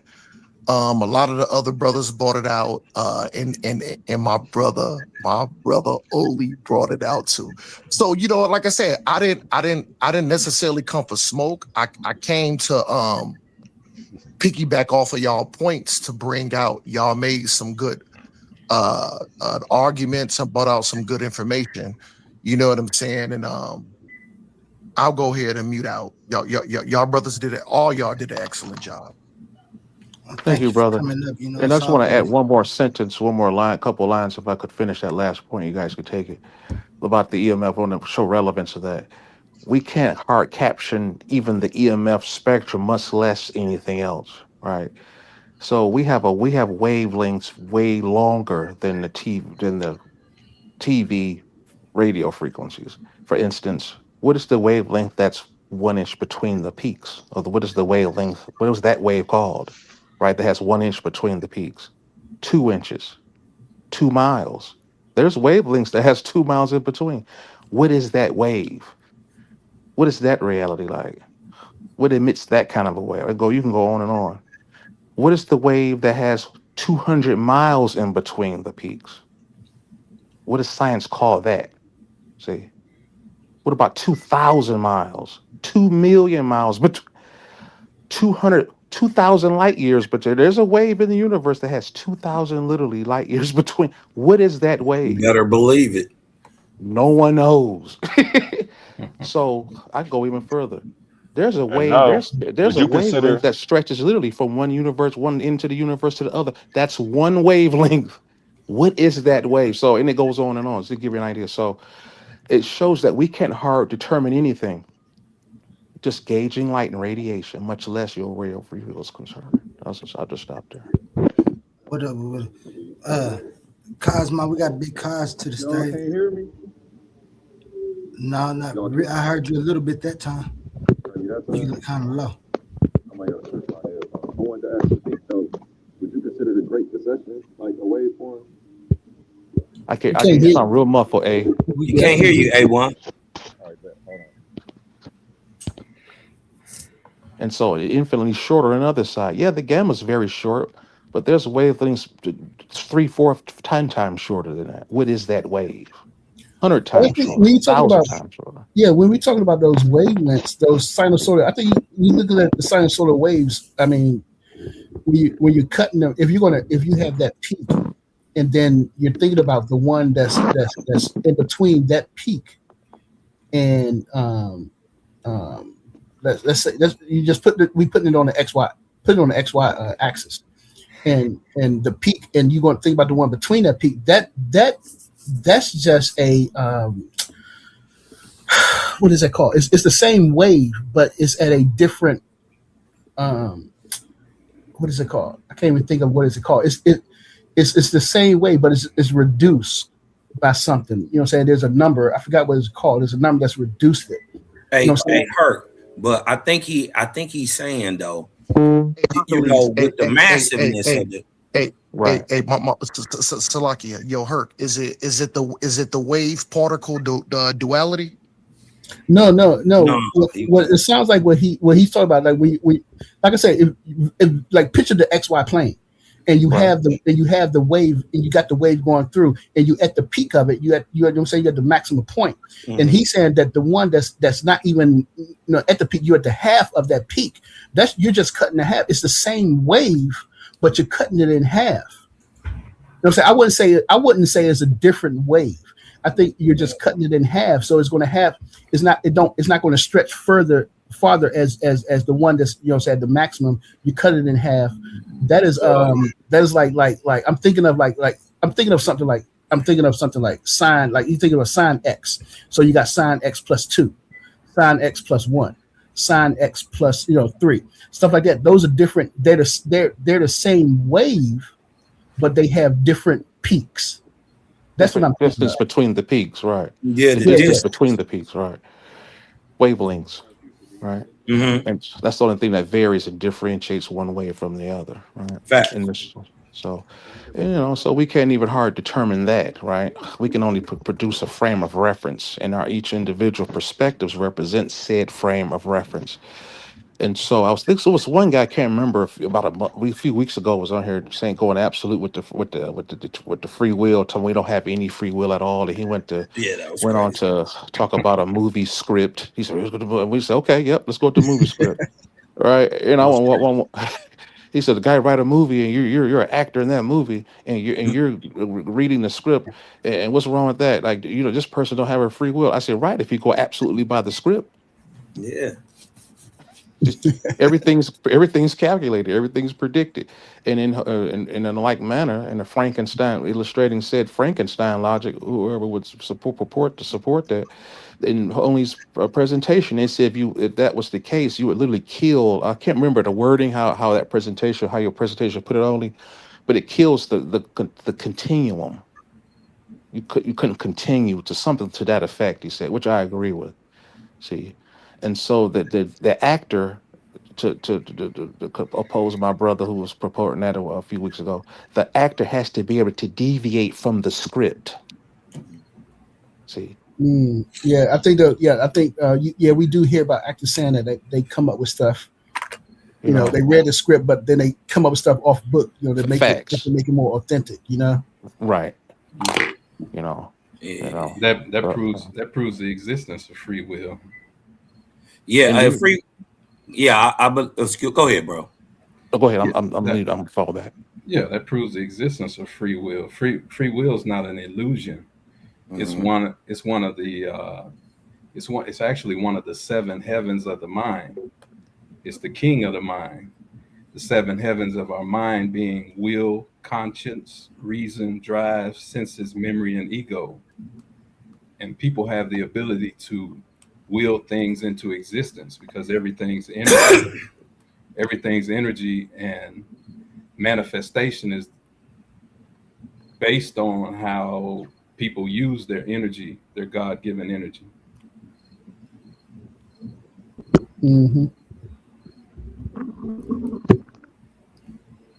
Yeah, you dig what I'm saying? Free will absolutely exists, and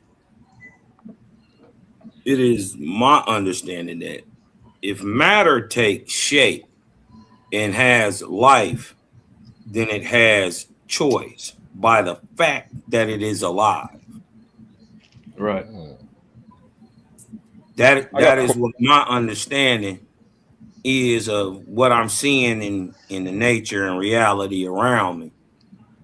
And then I would also say that what also proves free will exists is that we have free want. Right? Y'all need to look this up. You have the ability in your mind, your brain, however you want to look at it, that if a random impulsive thought comes from your mind can veto it. Right. It can just override it.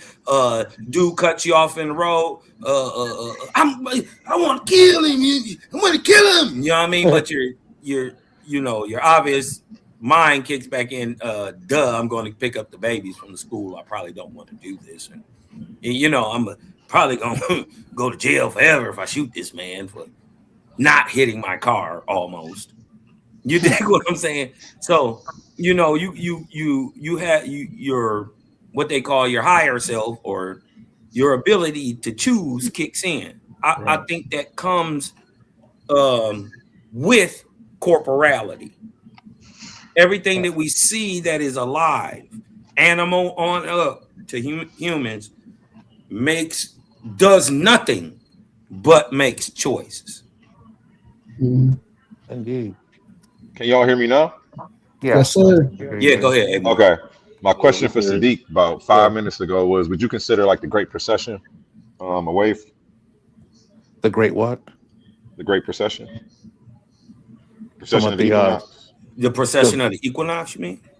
Yeah, like would you consider that a wave? Yeah. Okay. I was just trying to understand what you. For sure. I know you be talking on a deep level. I try. When you have a life, I actually understood you. I try to keep it interesting. When you have a life, this is what you do. Yeah, and you could also call that a oscillation. You dig what I'm talking about? The procession of the equinox, because that's when it. Go ahead, brother. The zodiac signs seem to reverse backwards. Right. Every 24,000 years. Well, not back. Were you saying backward? I don't think it's backwards. Yeah, the way you explained it. We're going forward, right? Well, actually, backwards to the sky. Yeah, that's how it looks. It's hard to explain. It retrogrades every 24,000 years. I don't like how you putting that, but I know what you're trying to say. But I don't like how you putting it. But I'm gonna leave it alone because I get I know what you're saying. The zodiac goes the other way. It doesn't right. like you making it seem like it only happens at the end. So no. It constantly rotates, but I'm saying every 24,000 years, it seems to go backwards. Right. Yeah, we're going from Pisces to Aquarius. That's that's like a retro backward. We're in Aquarius. No, it starts. I think I was retrogrades. And Aquarius actually come before Pisces, but we're going back. Yeah, right. And I'm not. And then I would just stay in context of what we're saying with the wave. I would think that that's just a broadening of the wave. Facts. In my opinion, I don't know. You dig what I'm saying? I don't know if anybody wants to say anything. Because our Earth and I'll put it this way: our sun, our planet, spins around its sun, right? And our sun spins around its sun, which spins around the center of the galaxy. It has a snake-like motion, an up and down motion, but it also is centripetal and is moving forward like a bullet, but it's like turning in and on itself. No, it does though. What are you saying is turning in and on itself? I'm talking about our solar system. Okay. I thought you were talking about the sun specifically. Yeah, and I'm saying the sun is part of the solar system. And it's moving vortexally, or what people like to call toroidally now. You dig what I'm talking about? But it's moving on an elliptic and a path. You dig? But it goes up and down.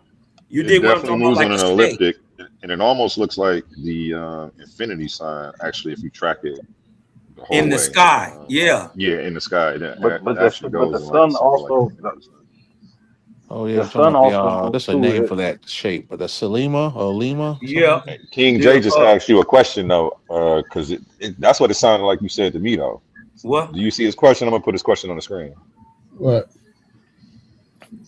Yeah, our sun spins around another sun. Our sun, our sun's sun is today is the northern star called Polaris, right? That's our sun's sun. It moves in an orbit around it.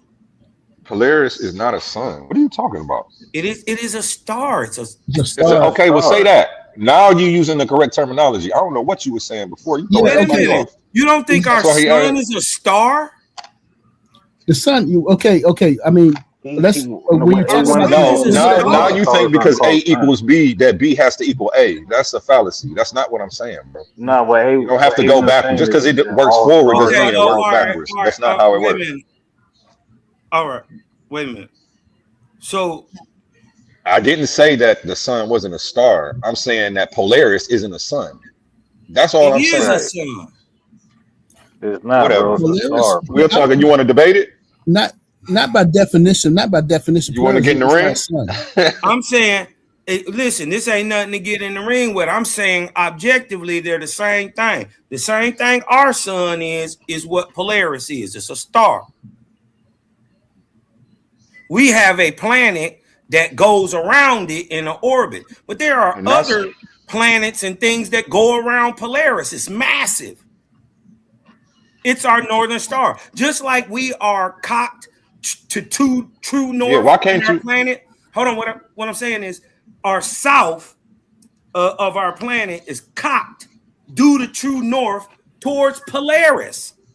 Now, over time, because of the precession of the equinox, because our planet wobbles, it has a tilt and it wobbles, and every 24,000 years on them precessions, it oscillates, or what we know is roll. You dig what I'm talking about? When they be always talking about north and south, the switching position, north and south will never change. Bro, but you gotta be careful. But your terminology is all over the place. You acting like our sun is in a binary binary rotation with Polaris. It's not. Like I'm talking about our sun rotates Polaris. What are you talking about, bro? It orbits Polaris. Y'all mind if I chime in on this subject? Hold on. It not only orbits. As soon as it's your turn, yes. One second. We don't want you to cut nobody off to do it. 1 second. Hold on. 1 second. Wait. Not only does it orbit Polaris. How long does it take to orbit Polaris? 1 second. Hold on. 1 second.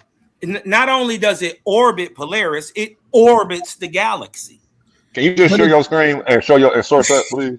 How long? Yeah, it doesn't orbit Polaris, brother. How long? Because how long does it take? Show me that it orbits Polaris, and we got a binary. You don't have a binary. What are you talking about? What do you mean? Okay, my apologies. I think what he's saying. I think what he's trying to say is that Polaris's gravity affects the sun, bro.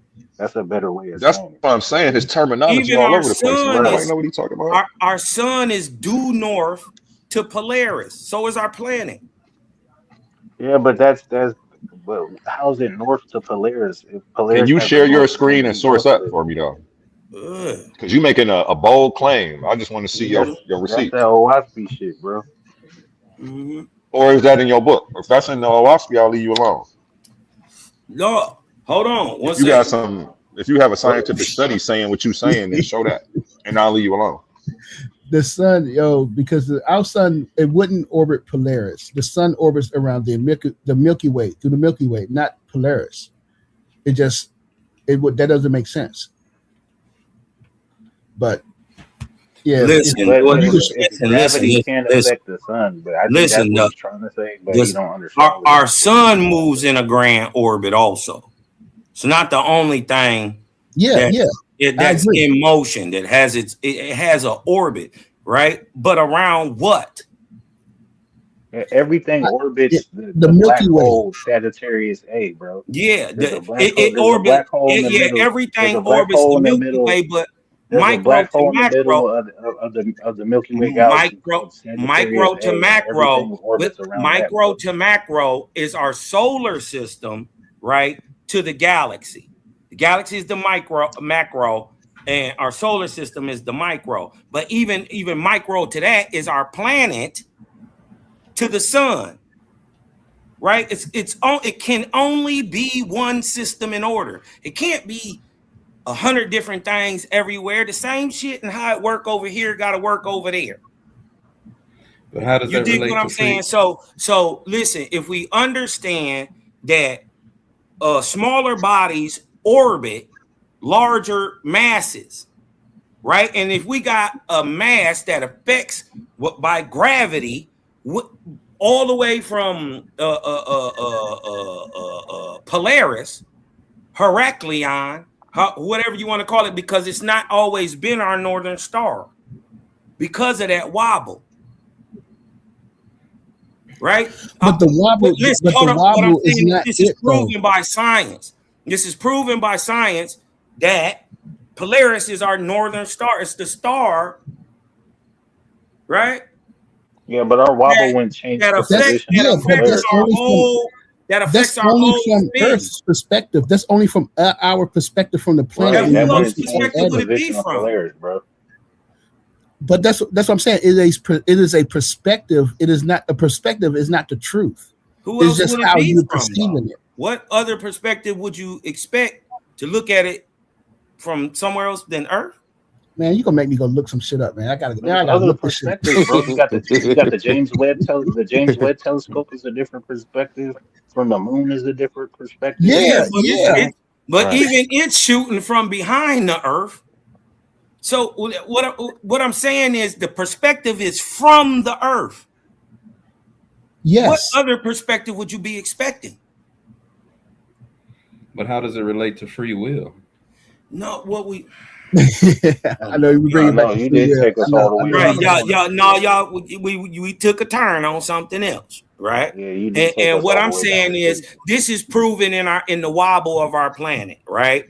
That our planet is cocked from due north to our sun's true north, right? So the southern part of our planet is cocked to the northern side. It's on a 23.5-degree tilt. Anybody can look that up. Cosmo not making that up. I thought that was common knowledge. No, you're not. We got that part. All right. So right. Okay. So wait, hold up. But it's on a 23.5-degree tilt from our sun. But what is it? What is the sun tilting to? All right. Okay. So I had to type it in. Is the sun traveling around Polaris? If so, how long does it take to travel? No, the sun does not travel around Polaris.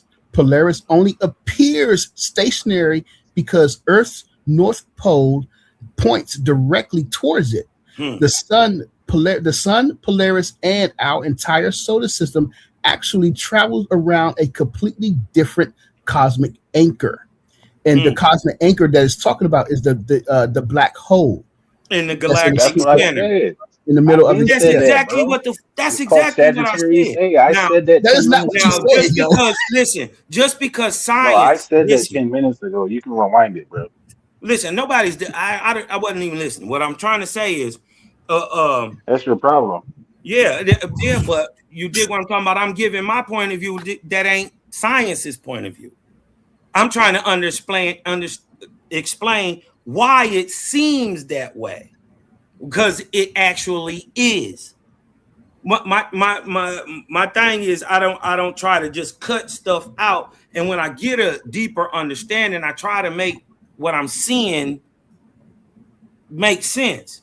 You dig what I'm saying? Now they're saying that the Polaris, right, which has its own massive gravity field that includes our sun and whole solar system.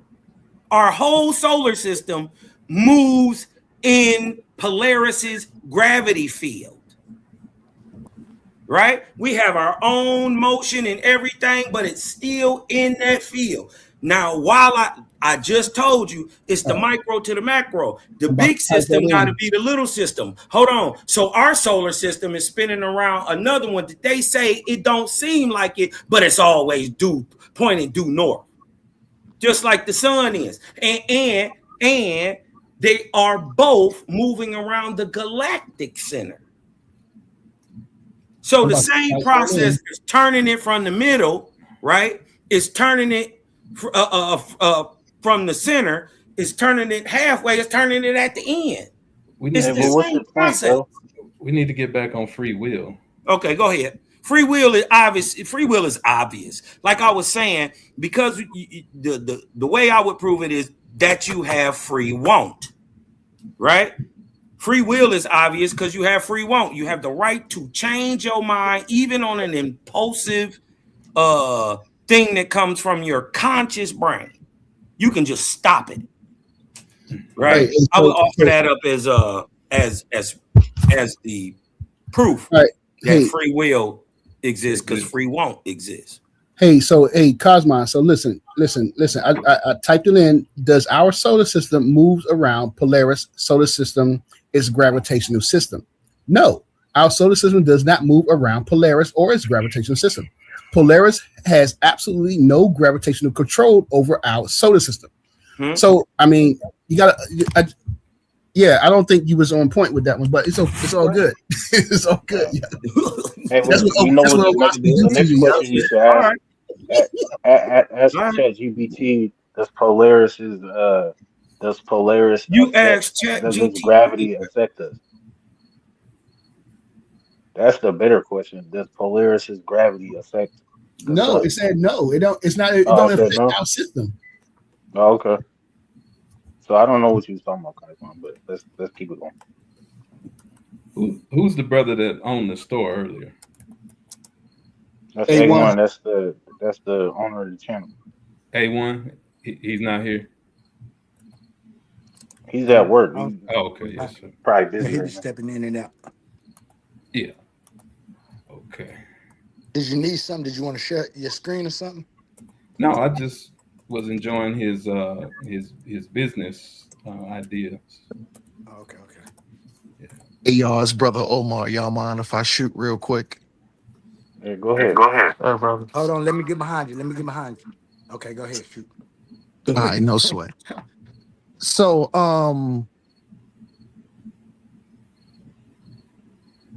everybody actually made a good claim, even though there was minor areas on what all y'all brothers said, but y'all all said something that was also true.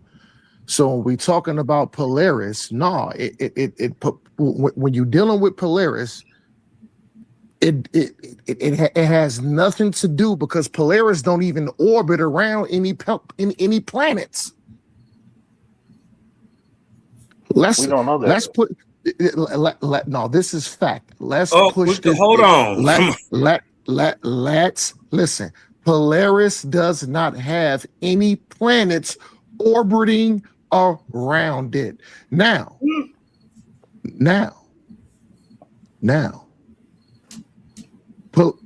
Polaris. How do you know that, Omar?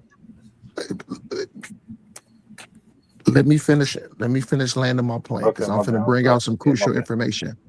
So we're talking about the triple North Star. Yeah, so we're talking about the triple North Star and what Polaris does. And then we got to jump into this equinox, because there's two equinoxes. So we could be talking just about the regular equinox, which happens twice a year, or the other one that Cosmon brought up, the 24,000 year period. Yeah, that's so Cosmon was slightly correct, but I did disagree with you in certain areas. But for the most part, Cosmon was correct, because when we're dealing with these two different equinoxes, he was right. It does have a different times. Yeah. I'm gonna break it down. I'm gonna break it down. Omar, I'm gonna break it down, Cosmon. Hold on, did this for let me rock with you real quick. Yes, just simple. Anybody can ask this. Does Polaris gravity affect our sun? Yes. Polaris exerts gravitational pull on our sun from that far away. I agree. They say they saying I it agree don't, with that. but we now know that it does. I agree with that. So see, I just asked that question and bro in the corner said it didn't.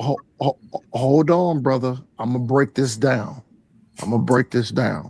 So Cosmon was correct about the axis on how it wobbles, but this is over a period. So if we want to be absolutely correct, we're talking about a 25,700 something year period, which Cosmon got it close. 24,000. I'll take that. No sweat. I'll take that. So now what we got to do is we got to deal with the other equinox, which happens twice a year, when the sun is positioned above the Earth's equator. So now we're dealing with 2 points here, and this is very easy to understand. Now let's get back into the subject. What does this all have to do with free will? Let's read free will. The power of acting without the constraint of necessity or fate. The ability to act at one's own decision. Now, let's move into predestined, because this is key. Let's move into predestined. Okay. Determined in advance by divine will or fate. So the thing is, when you want to talk about Polaris and all this, none of it's real. Spinning off the access. I think Cosmon did make a great point. So the thing is, as far as Brother Omar, that way I can be concise. I'm more a believe in being predestined, something that's determined. How is it? Hold on. So now if we want to kick the science part of it, what I just brought out about the equinoxes and everything, that is something predestined. That is a specific outcome. That is a specific outcome. Right. So free will, predestined. I'm gonna push more toward predestined. Y'all brothers got the form. Y'all brothers got the no. All y'all made an excellent point, though. I must say, all y'all made an excellent point, though. What if it's more like what we saying is both? There are things that absolutely can be measured, have laws, are objective, don't change, right?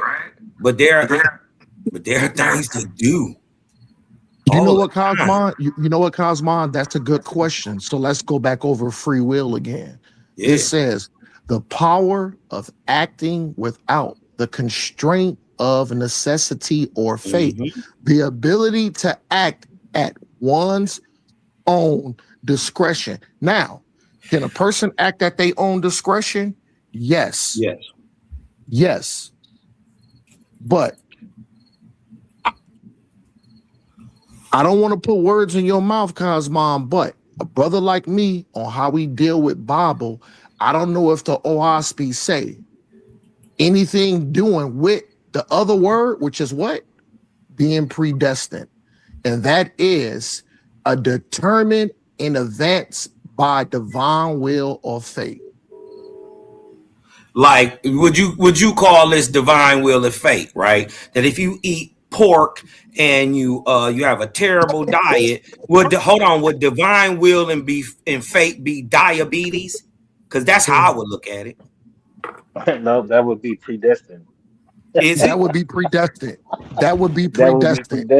That would is it because I know people who eat that stuff and are healthy as hell. Well, you know so what? It goes both ways. Cosmon, I was just getting ready to say that. Yeah, I know, so you see what I'm saying? I know people that do eat unhealthy and they still live like they still can live a long life. Healthy.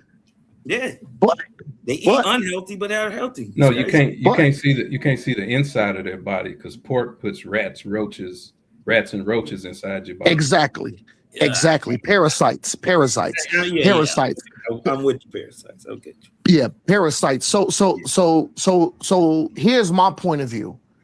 Because I'm an Israelite brother, and of course I y'all know I believe in Bible, I believe in the Most High. Yes, Yahushua. Yes, y'all already know. So this is my point of about being predestined.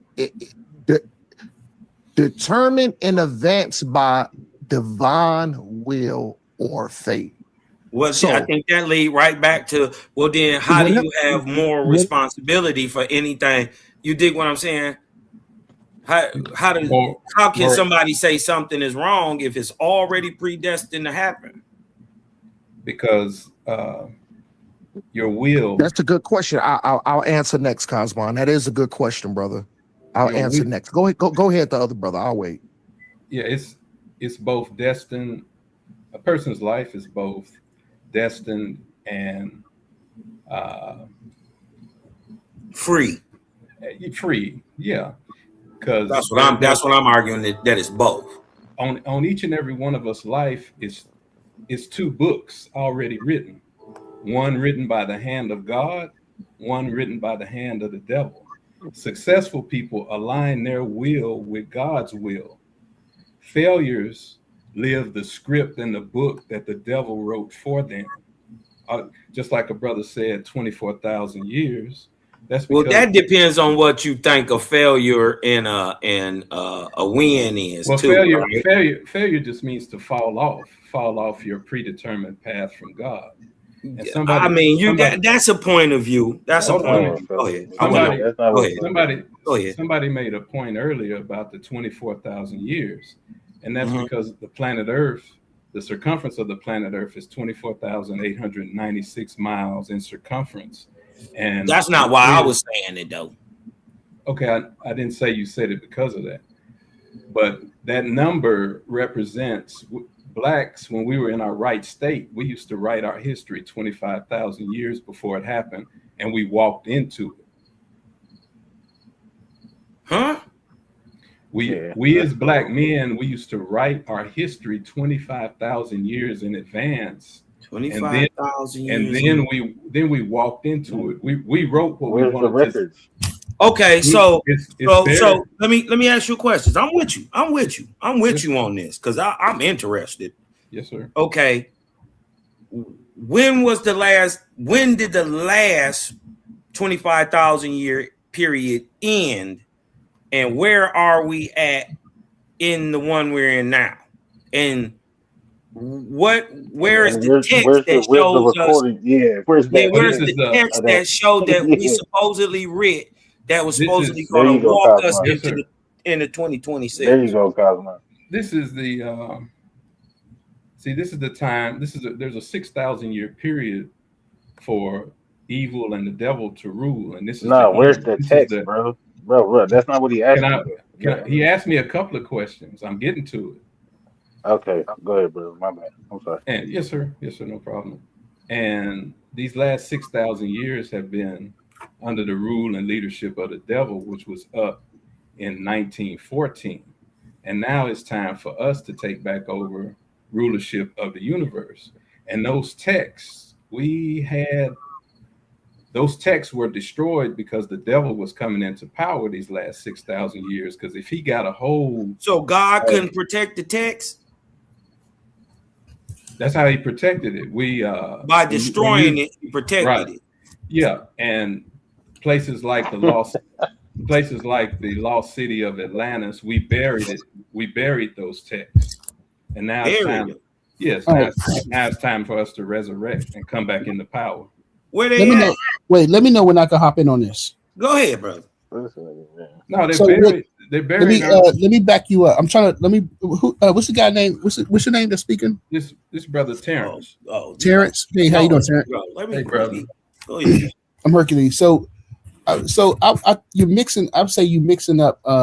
You're mixing up two different worldviews. You're mixing the African worldview with the European, with the Eurocentric worldview. He mixing the dope. So when you said that, you were saying they wrote it out every 25,000 years. Yeah. I can agree with you on that. I would say that it wasn't literally written out, because at the time, as we already established, that you had a cycle. They understood that the sun moved. It had movements every 26,000 years, and then you have the ages every 2,000 something years. So when these things happen, we're talking about people. You got to remember, we've been on this planet, for over 1 million years. Modern Homo sapiens, maybe 300, 400,000 years. So they've been noticing changes and noticing things that's going on. So when you said that they wrote it out, I'm gonna say, I'll make the argument they wouldn't write it out precisely like individual lives, like your individual life. This is what's going to happen to you. I would say in the ages, what's going to happen. They would say this is going to happen during this age, during this time. This is what you would see what happened, and this is what you have to prepare for. And I think that was one of the things that they was trying to say during the time of the ancient Egypt dynasty. Just say it's prophecy, but y'all don't. I mean, yeah, prophecy. They was prophecy. You can say prophecy, whatever, but they were saying that during this age, you're going to see this during this age, and this is what's going to happen. Right. That's you know what I'm saying? So I don't. So I'm just saying that to say that it was literally written, it was probably written by certain people, but you're not going to have. Wait, hold on. But you're not going to have. It's not written by everybody. You're going to have like the priests. You know, the head people are going to write about it and talk about it. Not the average person is not going to know about it at all. Hurt. Before we go too far, hurt. Let that brother, right? Let that brother, before we go too far, show us the text. He said that there's a text that they read it. Right? He said that they read it. You dig what I'm talking about? He may have something that you don't know nothing about.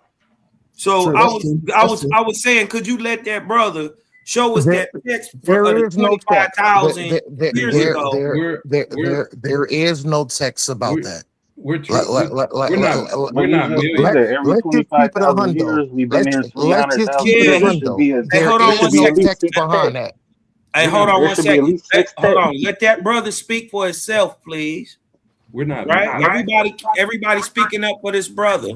And I was, if he's saying that it ain't no book, well then, all right, you did what I'm talking about. But he said it was one, and we read it. He said we read it down 25,000 years in advance. I was trying to see where can I go observe that, and understand. I'm with you, whether you know it or not. And there should be at least 6 volumes of it, at least. Okay. Correction. We're not millions of years old. We're trillions of years old. Brother, it was a brother that put the sun out there 78 trillion years ago. 93 million miles from the Earth, diameter 853 miles, burning at 14,072 degrees. The text that you and I don't mix, I differentiate. I'm not mixing anything, brother. And those texts, once again, those texts had to be burned, buried, and hidden because the past 6,000 years is time for the devil to rule, and that's why you can't find. This Omar. This is Omar. Brother. No, brother. Omar, let him finish. Oh, wait, Omar, let him finish. Let me finish, Omar. Let me finish my sentence, brother. Saying text. State the name of the text. I just want to hear him state the name of the text. Wait, you gotta let him finish, yo. Let him finish. Yeah, because this shit. Let him go ahead. And then you gotta address Atlantis too. You gotta address Atlantis too. I will address it. After the brother land, just let him name his primary source. Okay. And the last 6,000 years was the time of rulership for the devil. So our sacred texts of science and wisdom and divine law had to be buried under the jungles of Africa and had to be burned. When you hear about the burning of the Library of Alexandria, you're looking at some of those texts. The black man has 60,000 books on how to live life. This white man and this devil got one of those books and was able to conquer. No, he said they burned it, bro. He said they burned it. They were able to burn it. I know, but let me get a primary source for what he's saying. Like, that's all I'm asking to. Where is the information coming from? King J, he keeps on saying this text, that text. State the name of the text. That should be easy to do. I'll mute out.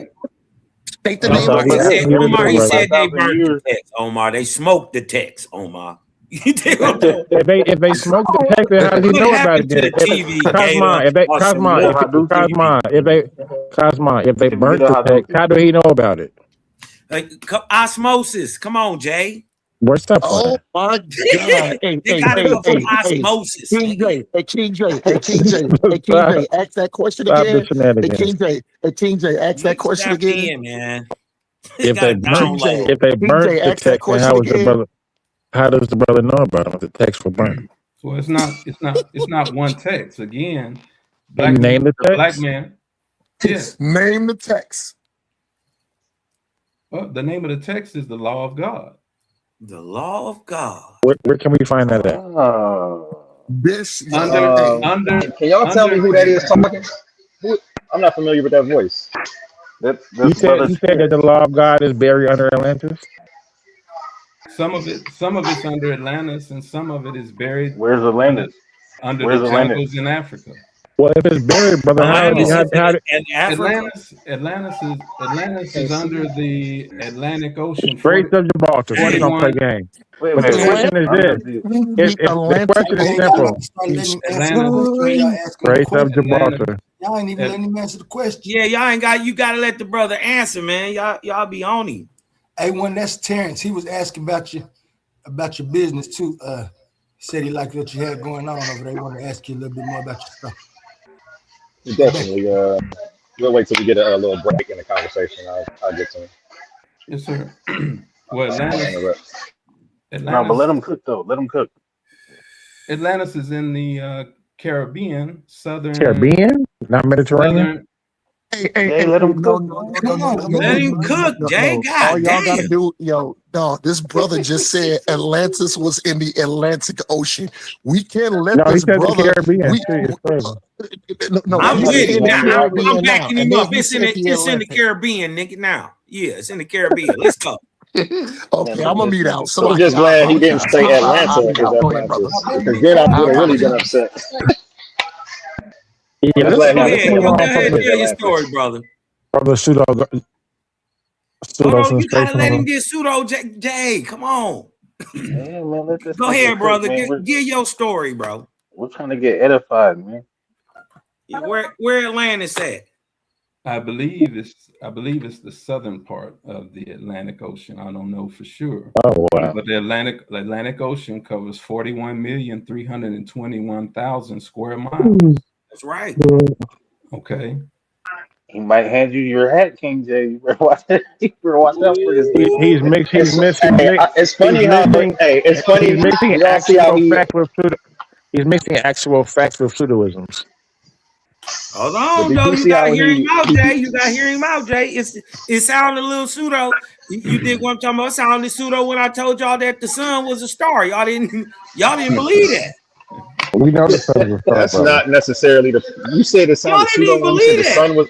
That's not what we had a problem with, and it was me specifically. It was you calling Polaris, bro. You called Polaris a sun. That was what I had a problem with. I didn't have you a problem. Bro, you said you call it a sun. I never had a problem with you calling our sun a star. I know our sun is a star. You call Polaris a sun, and it's not a sun. There's a difference. Wait a minute. How you know it's not? Oh my God. That's like saying the sun is a Polaris. This is my thing. Hold on, it's a star. Listen, Cosman, that's like saying the sun is a Polaris. No, that's like saying the sun is a star, just like No, that's Polaris like saying is a the star. sun is a Hold Polaris. on, listen, Polaris is a solar system, all of its own. Right in the middle of it, right, is a bright ass sun. They call it a star also. No, it's 3 stars. Polaris. I'm proud of you, Cosmon. Polaris is 3 stars. Polaris A, B, and C. Like, what are you talking about, brother? Like, you making up stuff. Let's move on from the pseudo. Okay, like, come on, let's I'm move on. saying they're all You're incorrect. spiraling. You say it's 3. It's 3 right? of them. You say it's Yes. 3, right? It's Serious. 3. It's 3 stars. Serious. Oh, I'm gonna look that up. You say it's 3 stars in Polaris. Yes. Right? I'm okay with that, right? I'm saying they're in the middle and they're giving off light. And they're spiraling. Because it's only one system in order to everything. Come on, man. We've already been here, man. All right, now I just want to figure out where Atlantis is. Yeah, let's Can we get get back to that. Atlantis is something that Plato made up. Actually, No, to be quite honestly, it would be somewhere within the Straits of Gibraltar, between like Morocco and Mediterranean and North Africa, that area up there, if it existed. But I'm just trying to get understanding how the brother got privy to the tech that's buried underneath the ocean. How did he have privy to that and nobody else has? privy to. I don't have The text. buried text under the ocean that you said exists. And if you don't have privy to the text, how do you know what they're saying? Well, from the elders and our teachers, our historians. And no elders have told you anything. So where is that? Well, so you hadn't lived my life. You don't know what elders I've spoken with. Right. So okay. yes, Ask them what the elders elders have told me these things. Okay. They, So the elders saw the text before they were buried underneath Atlantis, right? They were there, right? I don't remember saying that. Okay. Were they there when those texts burned in Alexandria? History. Were they there when those texts burned in Alexandria? Okay, now you're being ridiculous. Exactly. So how would they know? So that's my point. I'm being logical. I'll tell you how they know. I've been logical the whole time. I'll tell you how they know. Oh, wait, you're telling me. Wait, let me finish. Let me finish Ask the question. Go ahead. Logically explain this to me, please. Go ahead. Okay. History occurs. History is given two different ways. It's written and it's oral. This is part of the oral history. That was a great answer. Passed down from the generations of elders. That brother in the upper right-hand corner, he lived in Africa, and he will tell you that the elders passed down a verbal history as well as a written history. And it dates back 27,000 years ago. Further than that. I disagree with that. There's no oral tradition of 27,000. You can disagree, but you can disagree with it, but I agree with that. You can't disprove. Oral tradition. What was the culture at 27,000 years ago? Who? Yeah, hold on. There was a culture that told about the flood that long ago. 27,000 years ago, there was the flood narrative. Brother, there was no flood narrative 27,000 years ago. How do you know, brother? Is this a pseudo hour? How do you know it wasn't a great? How do you know it wasn't a deluge 24,000 Wait, hold up, King J. Well, hold up. Let me say this, King J. The thing is, how do you know? Wait, hold up. The thing is that we gotta stop. You gotta stop. Hold on. Because the culture. Hold on. I just want to say this. I just want to say something. It's not long. It's not gonna be long. I'm not gonna be long. I just want to say something. One of the things that we do is that we imply we do the same thing that white people do. Just because something is oral, we want to disregard it. Just because you can't. That's not why I'm disregarding it, because it doesn't make sense. So if you're saying that these culture existed 27,000 years ago, you're making that up. So the Sumerians existed 27. I mean that the Atris Hashis has a date attached to it. I mean that the Sumerian culture has a date attached to it, and it's not 27,000 years ago. So you're making it up. What year do they give to it? They have the Ubaid dynasty dates to about 6,000 BC. Sumer dates to about 5,000 BC. Proto-writing in the area dates to about 3,800 BC. The first actual writing dates to about. So what in the Atrahasis you brought? None of this is 27,000 BC. We didn't ask about writing. The Ashango bones date 40,000 BC. So what are you talking about? Right. What dates that 40,000 BC? The Atris. I said the Ashango bones date back to 40,000 BC.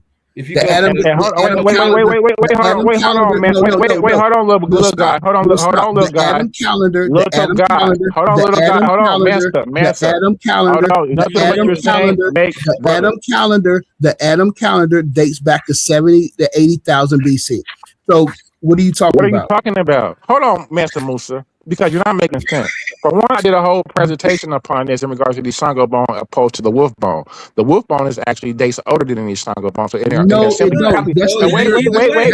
Stop. That is a European lie. Stop talking. Nobody's lying. Hold on. The wolf bone in the Republic of Russia dates older than the Shango bone, for one, and they're tally marks.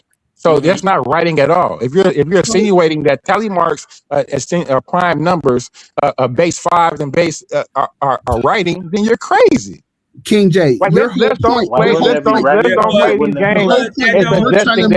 And let's don't suggest that tally marks are writing. But that don't If you're suggesting that tally, if you're suggesting that tally marks are writing, then you're incorrect, Master. But I didn't say anything about writing. The whole point. The whole Why are point you that you're trying to make. The Why are whole you point talking that about you're it? trying to If we're make. talking But about hold up, writing King J. and The oral whole we're not tradition, talking no, about you're not writing. making We're about talking about a anything. civilization Yeah, 27,000 years ago. You're trying to move the goal. Can y'all stop talking over each other and arguing and have some decorum? Exactly.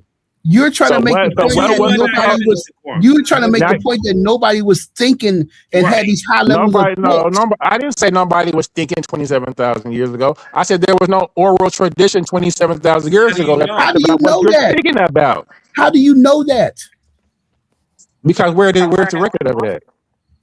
Oh my God! Like, if it's oral, where's the record of stories it? like Noah. In people's mouths. What was the culture 27,000 years ago? Name me the people group who name them. Name them. They could have been Natufian. They could have not been. What was it? So the Natufian? what I'm trying to tell you is- name me the Natufian oral tradition. What we know But is the Natufian doesn't date back that far. They back about 10,000 years. So what is their what oral we tradition? know is for What is the Marim Day oral tradition? what we know is for We don't know a nothing. fact. We know that you for don't a know. fact, We know that we don't were know. not only were there civilizations We know that we don't know. 27,000 years, but they got writing and pictographs way older than that. Oh, now you just don't know what you're talking about. Way older. So hold up. Writing, So let me open up the come on talk now. about you We got Cosmon. You've been pictograms. making Listen, Cosmon. listen to what I said. This is a pseudo album for Pictographs. you, Do you brother. know what a pictogram is? It's not writing Why ain't it? because it's not writing. It's an idea. proto-writing. It's an ideograph. Right. It's a So protogram. Cosmon, you sound it's a- slow. it's If a- it's proto writing, it's not writing, stupid. Brother, it is. Proto means before writing. It means it's not that. Cosmon, I'm not gonna have a stupid conversation with stupid people. Brother.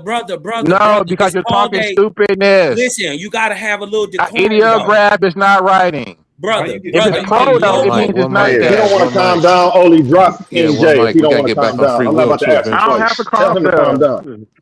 Yeah, calm down, little fella. You gotta It's let gonna be people all speak, right man. because you don't understand chronology, right?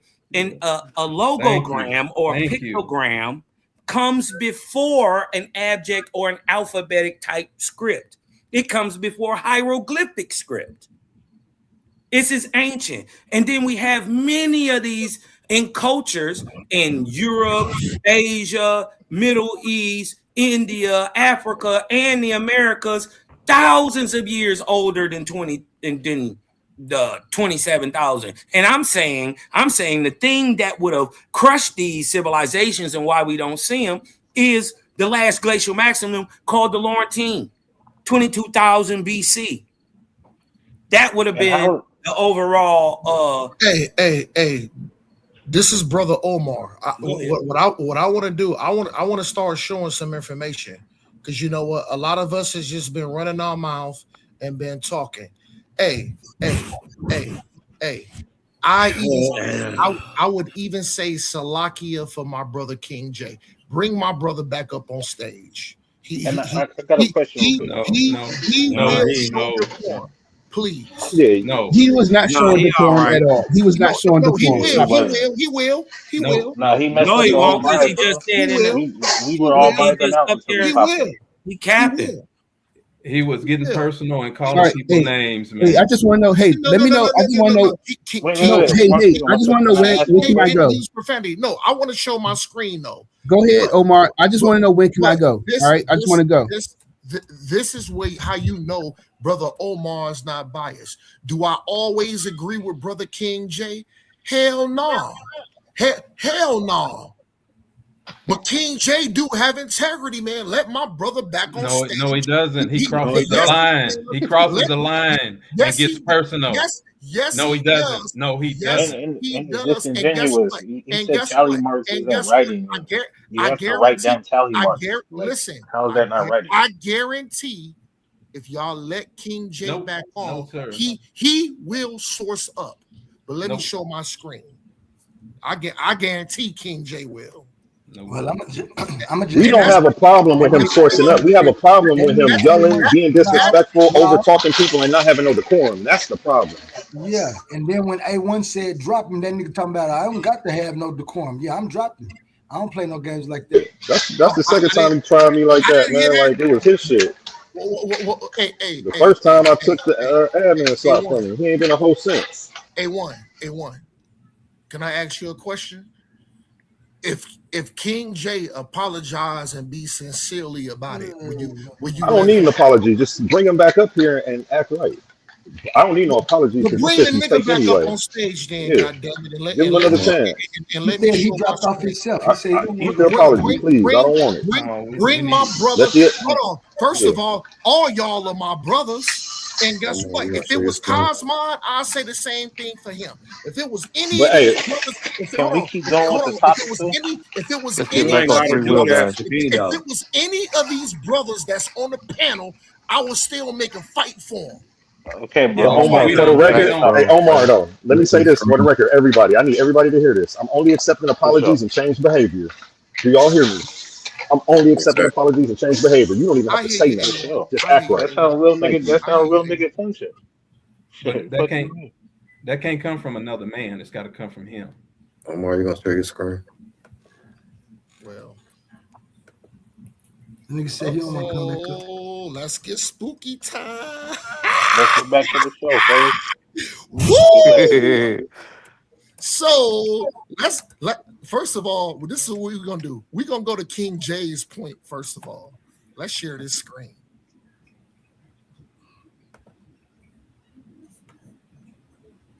Share my screen. Y'all see that, Joe?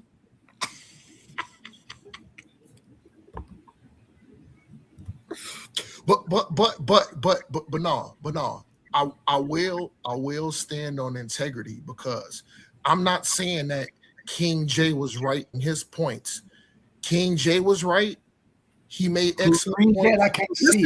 Listen. Can you read that? Cosma made good points too. So guess what Brother Omar finna do?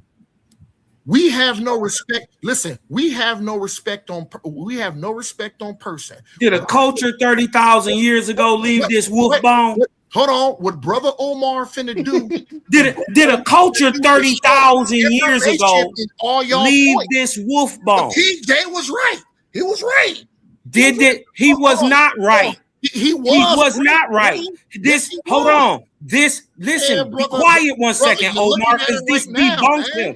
Listen, hey, Cosmo, let him finish. Cosmo, let him finish. Cosmo, let him finish. Let him finish. Hold on, brothers. This debunks his whole point. He said it wasn't nobody 27,000 years ago. Who left this wolf bone? I want to show for. Okay, wait, Cosmo, let him finish. Listen, no, it ain't.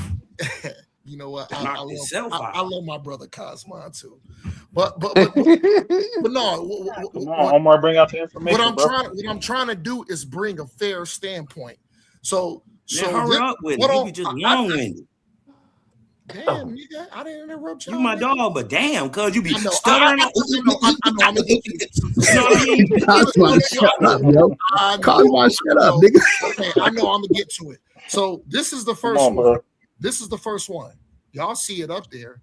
Now let me go back and switch. But he's saying there ain't no people 27,000 years ago, but somebody left this wolf bone 30,000 years ago. Come on, man. I'm gonna show it. Because what Hercules did bring up a good point. Hold on. See how Brother Omar being fair? I'm gonna bring up a good point. What Hercules said about the Ashango bones. Is Brother Omar not fair? No, that's not fair. No. Brother Omar is fair because Hercules said something too. Hercules. You said 40,000 years ago, right? Listen, 40,000 oldest. Years ago. Go back to brothers. Hold on, brothers. Go back to Zenjanthropus man in Tanzania, who his bones are 2 million years old. A black man. Zinj means black. So that little 40,000 is nothing compared to 2 million. Nah, brother. Okay, Hercules may not have been spot on, but he was damn near correct about the Ashango. And y'all niggas know that I highly be disagreeing with Hercules. Y'all know that. But I'm just showing love right now. So let's change this. Let's go back to some more information. Since y'all want to say it. And guess what? I'm just waiting for one of y'all to say show actual first-hand sources, because I have all those in the background. Man.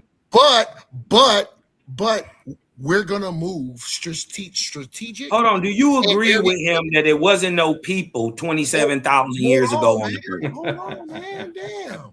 And then y'all talked about the flood too. So that's why I'm just saying that's oral history. All I'm doing is bringing out the information from what all y'all niggas just said. So my point People is, got that story in the islands 18,000 years ago. Hold on. I'm actually agreeing with a lot of y'all points. That's what I'm actually doing. Look at that. Show the screen. Show the screen. Because this is about the so-called flood. Like I said, I just want to make sure that I address what everybody was saying, because I heard multiple things. There it go. There it go. There it go. There it go. What? I can't see it. What's it say? It says strictly speaking. Hold on, we can't see it, brother. It's small. Read it. Just Strictly read it. speaking, I'll read it. Strictly, it says flood 25,000 years ago. That's what he wrote in the sources from Core. It says, strictly speaking, the earth did not experience a single global flood 25,000 years ago. However, this period marks an onset of, what did I tell y'all? The last glacial maximum. This is where I'm agreeing with you, though. Hold on. Let me just finish reading. I don't care. I don't need. Listen, I don't need nobody to agree. Just let me finish reading. I know I'm right. I don't say it unless I know it. Which was followed by millennia. Hold on. You're not 100% okay, but correct. hold on, brother, bro. But did you make some correct remarks? Yes, you did. Yes, I did. And however, this period marks the onset of the last glacial maximum, which was followed by millennia of massive glacial melting and sea level rise that shaped ancient something. I agree with you on this, Cosmon. That's why I pulled it up. Cool. Hold on, Cosmon. What did Brother Omar just not say?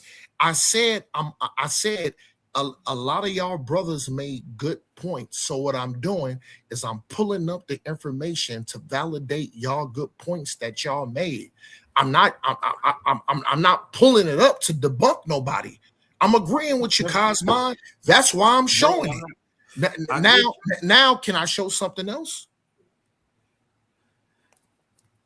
Yeah, About like I what? said, About what? Brother Omar is fair. I'm fair.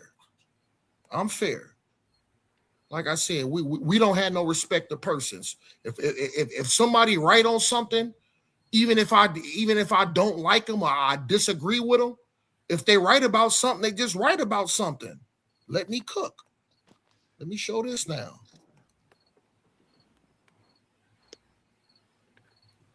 Dang, y'all got King J, big man.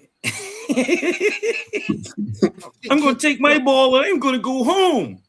I'm like none of you guys. King J is a good brother, man. He is. He got fight. He got fight like we all got fight. Yeah, we all got fight, but you gotta have He got wine, bro. He got wine. Exactly. That nigga got wine. And you know what? That's real for Brother Omar to say, because like I said, I don't have no respect to person, but a good brother is a good brother, regardless. Now let's go back to this information. Still taking my ball.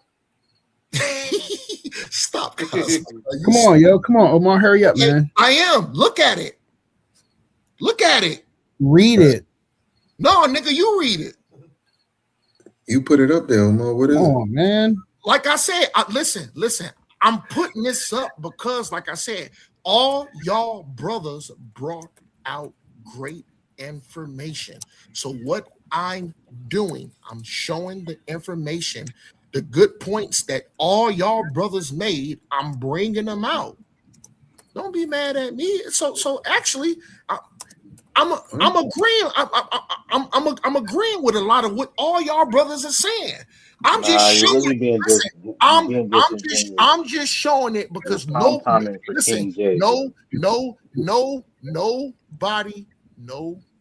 showed their screen. So that's all I'm doing to validate y'all point. To validate y'all point. All right, can I say something? Can I say something now? You know what? I respect that, Hercules. Let me take this off the screen and I'm gonna mute out so you can go ahead and do your thing. Let me stop my screen. Please do. No. Brother Omar is fair, but go ahead. I'll mute out, Hercules. Go ahead and do your thing, brother. Respect. All right. I'm gonna share my screen real quick.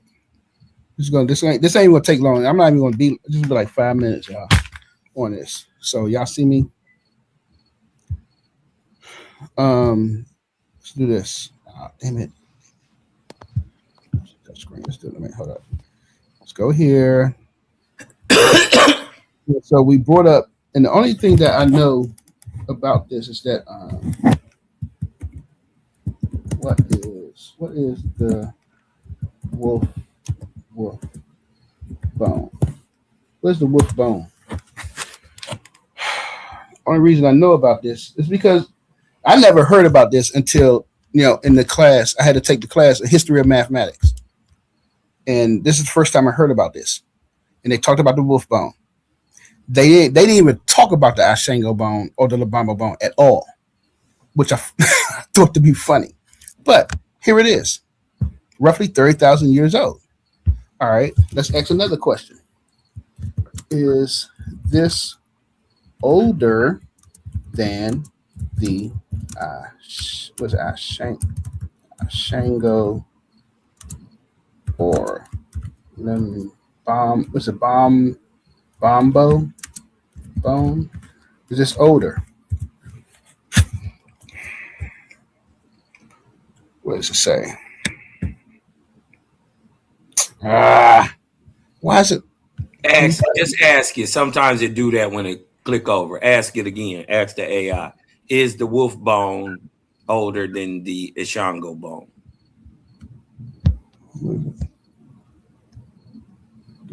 Which is bone is older than Ashango bone. The Bamba bone is 40,000. It says it's older. Look at that. It's older than Ashango bone, but younger than the. It says older than Ashango, but so the Lubamba bone is 43,000, and the wolf bone is 30,000. Ashango bone is 20,000. All right, so it's old. Yeah, it's older than the Ashango bone, but it's not older than the Lubamba bone. So my point, my whole point was that they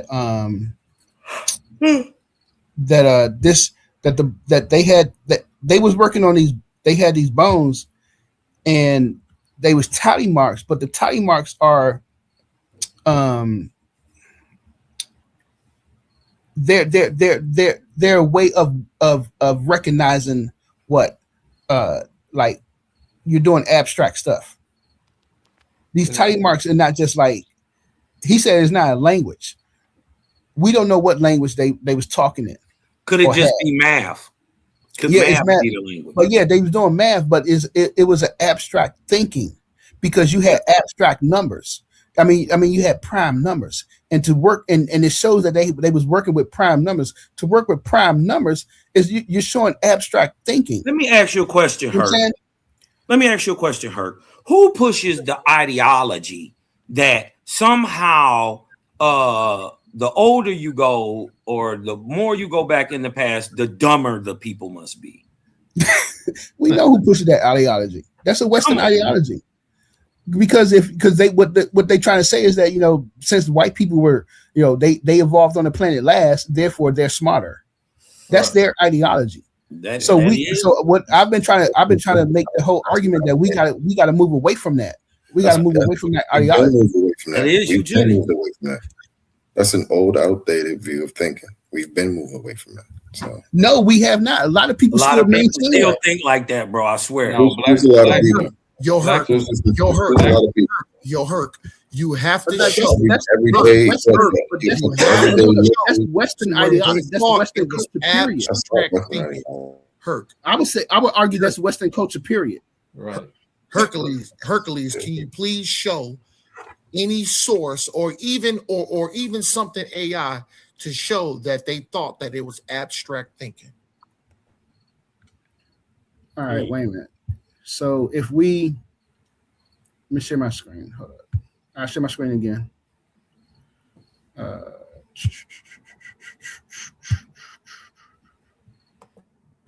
Entire screen.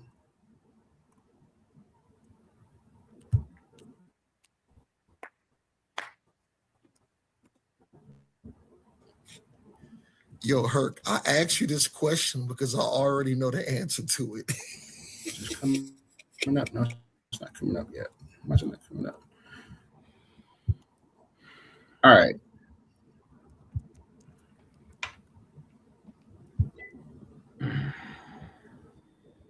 So what we say is it abstract thinking. So you're putting in what? Let's say Shango. Shango bone. Yeah, Shango bone.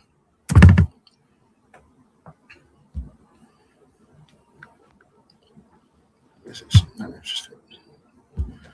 Let's show more. Let's go down. So it says it has prime numbers. So let's ask. What's the question? It has prime numbers. Showing having prime. Hercules. Yeah. Hercules. I asked you the specific question because I already know the answer. You are not going to be able to show it. And guess what? Is that a thought? Is that something bad? All right, hold up. Okay, if it's let's see. Having prime numbers, is that abstract?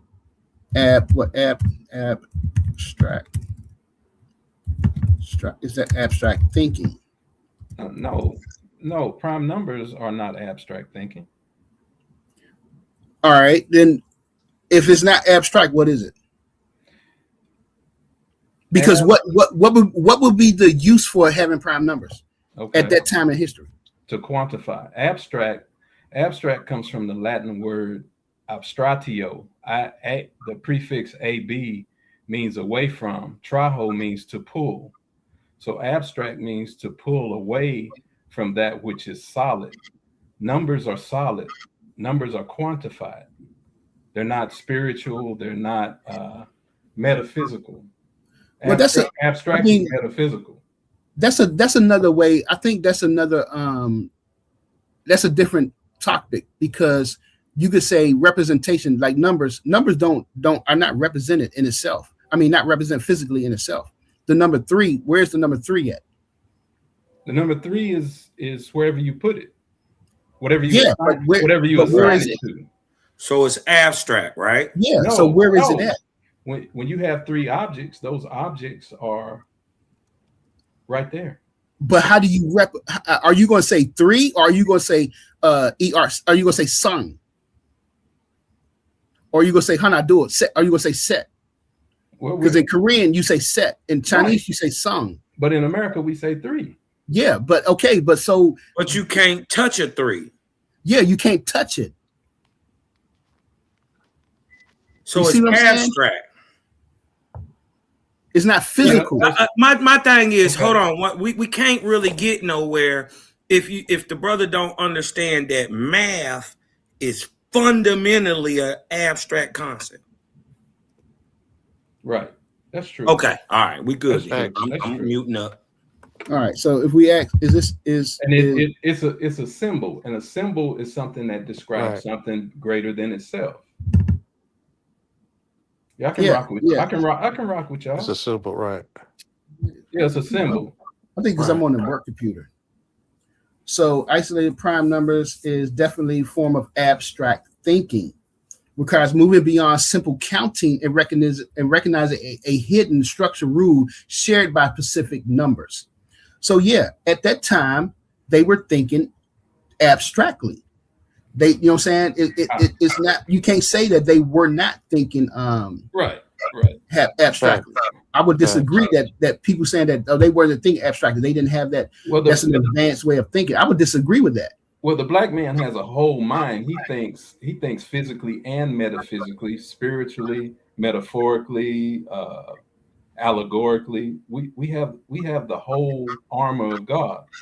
White folks don't have that. They have to steal from us. They're culture vultures. Mm-hmm. Facts. Yeah, definitely. Wait, did y'all see that? Was I able to share that? No, it didn't pop up. It didn't pop. No, that ain't abstract at all. Wait, hold up. That didn't pop up. I thought I was sharing my screen. No, I don't see anything. No, the brother's thumbnail is up there. Is it sharing? We can't even see ourselves. Nothing. But thumbnail. Only share the screen.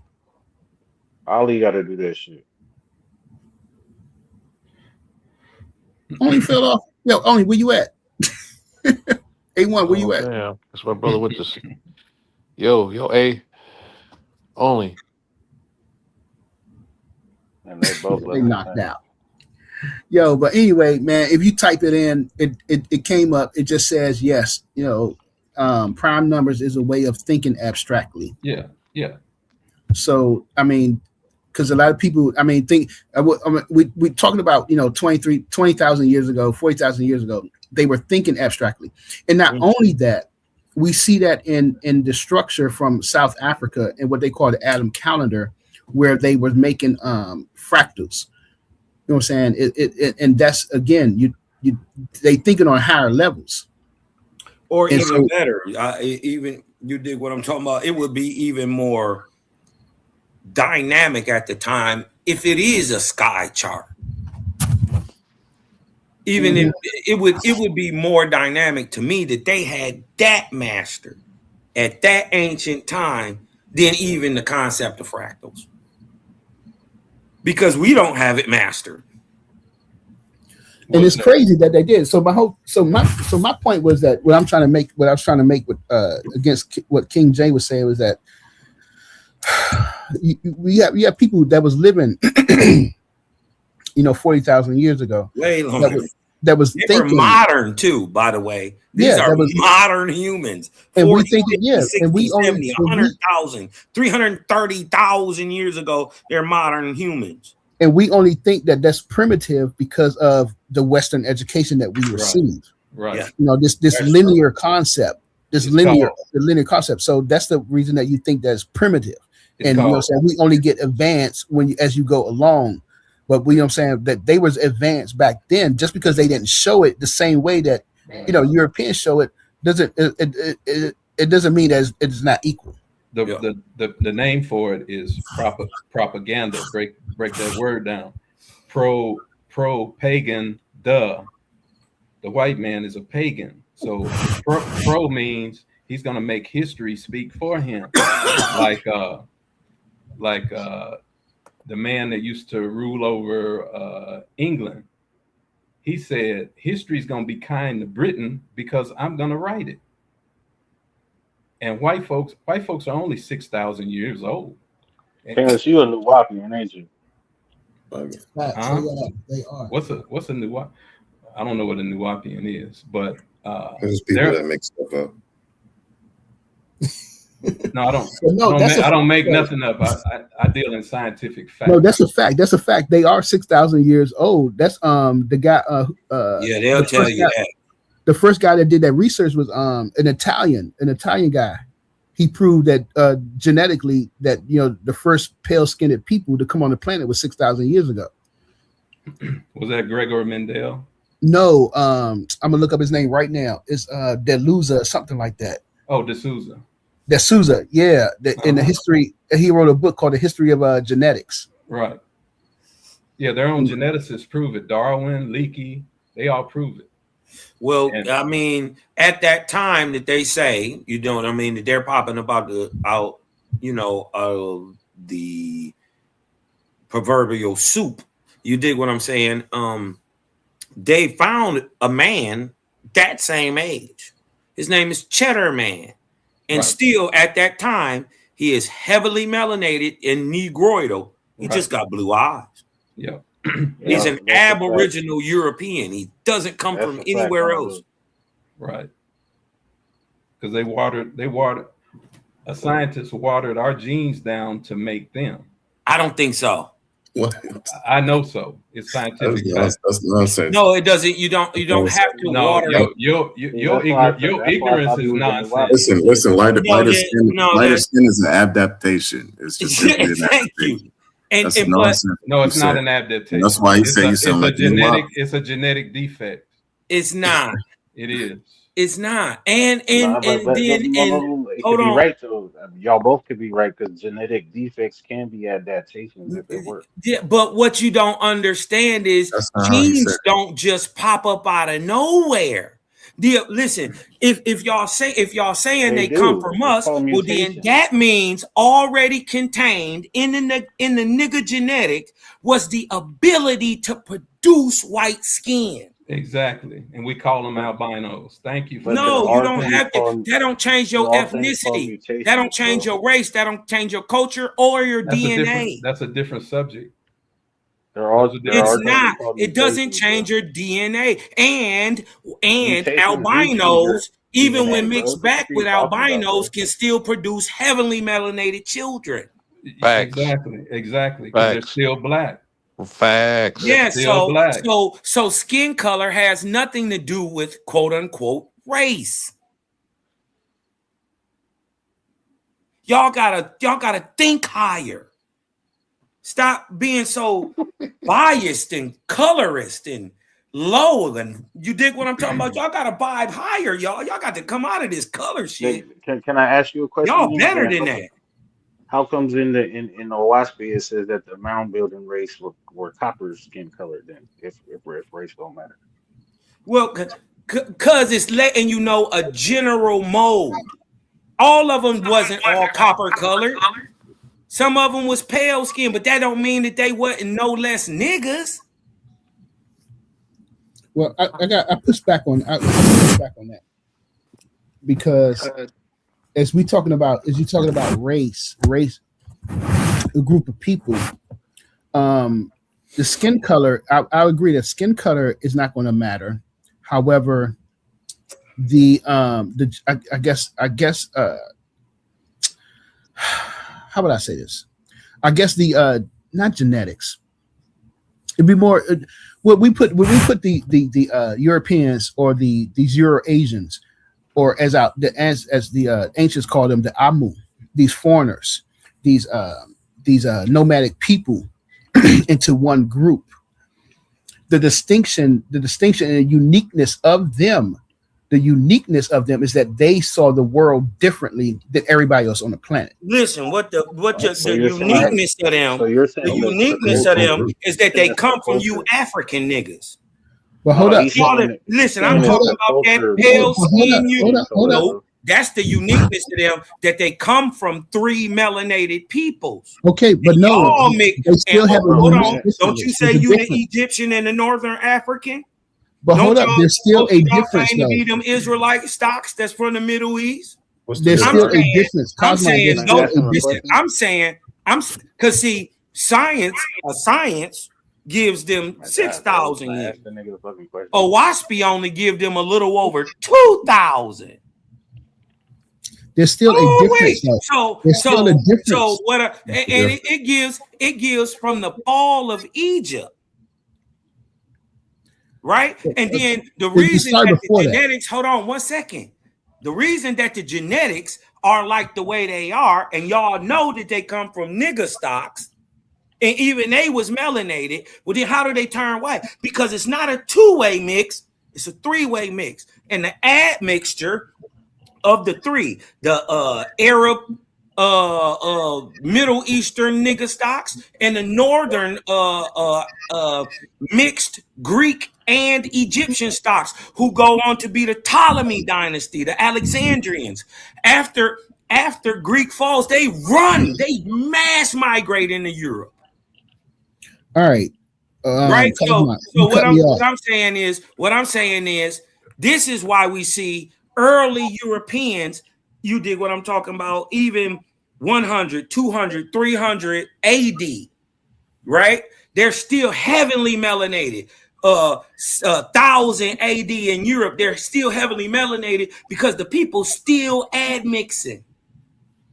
All right, people still admixing, and it's around 1200, right? In 1100 during the Emblanqueamientos and Christian Crusades, massive amounts of people were just wiped. All right, yo, you cut me off, man. Go ahead, brother. Yo, so that don't matter to me. All right, and and brother Ben Eaton in the chat, he know what I'm about to say. I just did a presentation on this. So for me to understand the distinction and the uniqueness of these Amu people, these what we call white people today, or these Euro-Asians, their distinction is their alienation to nature and to the universe. They the only ones on the planet who saw themselves in contrast with nature and with the creator. So when you go back 3,000 years. What do you mean in contrast? I'm about to say it. When you look at it, when you go back and you look at their old cosmology, you see them fighting their creator. You see them fighting against nature. All right. So this is a distinction that was held by these small group of people that came out of the Levant, that came out of those Caucasus mountains and stuff. They held that position. And this is what Diop was talking about, the two cradle theory. When you have, these group of people saw themselves fighting against nature. This was Michael Bradley's book as well. But you don't see it, even though you have people like in Asia and over in Eastern Asia, the Chinese and the Japanese and the people up north and Alaska people, they lived in harmony. They still lived in harmony with nature. They saw themselves, you have to live in balance with the universe. But yet you still had these small, distinct group of people who held on to an alienation concept. So that's what make them different. That's what make them these white people that, as we say today, these Europeans or these Euro-Asians, because their mentality, their approach to seeing the world and seeing the universe as hostile towards them made them create a culture and create a civilization that's completely different in contrast to what African people did in African people's civilization. So that's why they're. Well, how do you explain? Because that would be per your out of Africa theory, a baseless point to even make, since that you generated these people. So if it is that you birthed these people, how do you explain your lack of parentability if you are the people who raised these people up? If they come directly from your genetic stock, you dig what I'm talking about? Aren't you responsible for them? But the thing is, here's the thing, Cosmon. The people, the argument is that these people, they moved up, migrated, and got caught up in the ice age, and demelanated and stuff like this. I don't believe that shit. But I'm saying though, the thing is, like, if that's the argument, how is it? We're not, the people from the South wouldn't be responsible for their worldview. They came up with their own worldview. You know what I'm saying? And then on top of that, if you look at what the Greeks did, they was trying to learn from the people from Kemet and to change their worldview. But like Marimba Ani said, there was just something innate into their culture, innate in their heart, in their spirit, that fought against what they learned in ancient Egypt, that made them. I don't think so, because their gods came from Egypt. Zeus is from Egypt. Yeah, but look at how, but I'm saying though, look at how they displayed and talked about Zeus compared to how the people of ancient Egypt talked about, Ptah. Well, shouldn't they identify in their own way, even though they got it from Kemet? You dig what I'm talking about? And they readily admit that they got everything from Kemet. Yeah. Shouldn't they, after thousands of years of use, because the Greeks ain't the first Mediterranean culture that was dominant then. You dig what I'm talking about? That's the point. That's the point. So what I'm saying is there are cultures that have come and gone. But I'm saying they came as they're your children. Greece is the child of Egypt. That's what I'm saying. Let's not act like they not did niggas. not learn. Let's not act like Greece is not niggas. I'm not saying that they weren't the child, but I'm just saying that they filtered the information to fit their world. Shouldn't they? Shouldn't they? Shouldn't they what? Filter it to fit their narrative. But that's the point. It makes them different. Yeah, but it just makes them different culturally. Hold on. I don't know. I mean, it's more than culture, though. It's more than a culture. It's who they are. Innate. It's just who they are. Think about this. You know what? I'm gonna say this. And you guys can look at it however you want to, or look at it and through your spiritual religious perspective. When a Dogon talks about the beginning and the creation of the universe, they talk about the Nomo, and they talk about what's the Ogo character who separated himself from the creator and wanted to not go against the creator, but to show the creator that he was more better. The creator created every twin created beings, and every being had a twin, had a female counterpart. But Ogo could not wait, and he was impatient and decided to go off and did not wait for his female counterpart. So Ogo became chaotic and caused a lot of confusion in the universe. So my take from reading that, is that these Euro-Asian people, they are the true spirit of Ogo. I'm just saying, but that's subjective. Come on, bro. That's interesting. I get it, but come on, man. You got to think about it. Anything, bro. Yeah. I can apply that to anything. That's light and dark. No, I get it. No, because when you think about it, they're the only group. Like I said, they're the only group. Wait a minute, are you trying to say white people are the only warlike people on the planet? No. Oh, listen, I said Euro-Asians, not just white people. The Arabs and the Europeans. They're the only group of people on the planet that had a philosophy that fought against nature. Everybody else around the planet against nature. Yeah. What do you mean by they fought against nature? Because I could say they see nature as Greeks. Hold on, the Greeks actually use nature to their benefit with things like the arch and learning how to move water uphill over massive amounts of. So I could say that those are objective ways that they used nature to their benefit, not against nature. No, why would you say they're against nature? Because they warlike? No, I'm not talking about that. I'm talking about when they start telling stories of their cosmology. Mm-hmm. Their cosmology is a reflection of them fighting against their gods. Give an example. They're fighting, you know what I'm saying, Zeus and Prometheus and all these people. They're fighting against their gods. Their gods are liars. Their gods are killing them. Against their fathers. So they're fighting against the universe. No, but they're fighting against their fathers also. If they're equating the story to real people. Listen. You can say that however you want to phrase it. Right. I'm just saying however you want to phrase it. When you don't see that in African culture, with African spirituality, you don't see them fighting against their creator. No, they're not. It's not that they're fighting against their creator. Different gods are fighting against different gods, and it's sets of them. No, not in a Greek and Babylonian. Not in Greek and Babylonian stories. They're not just fighting against the creator. No, you're limited. No, listen, it's humans fighting against the gods as well, not just the gods fighting amongst each other. Yeah, but that's in other stories too, everywhere. In other places. That's everywhere. Okay, show me that in African cosmology.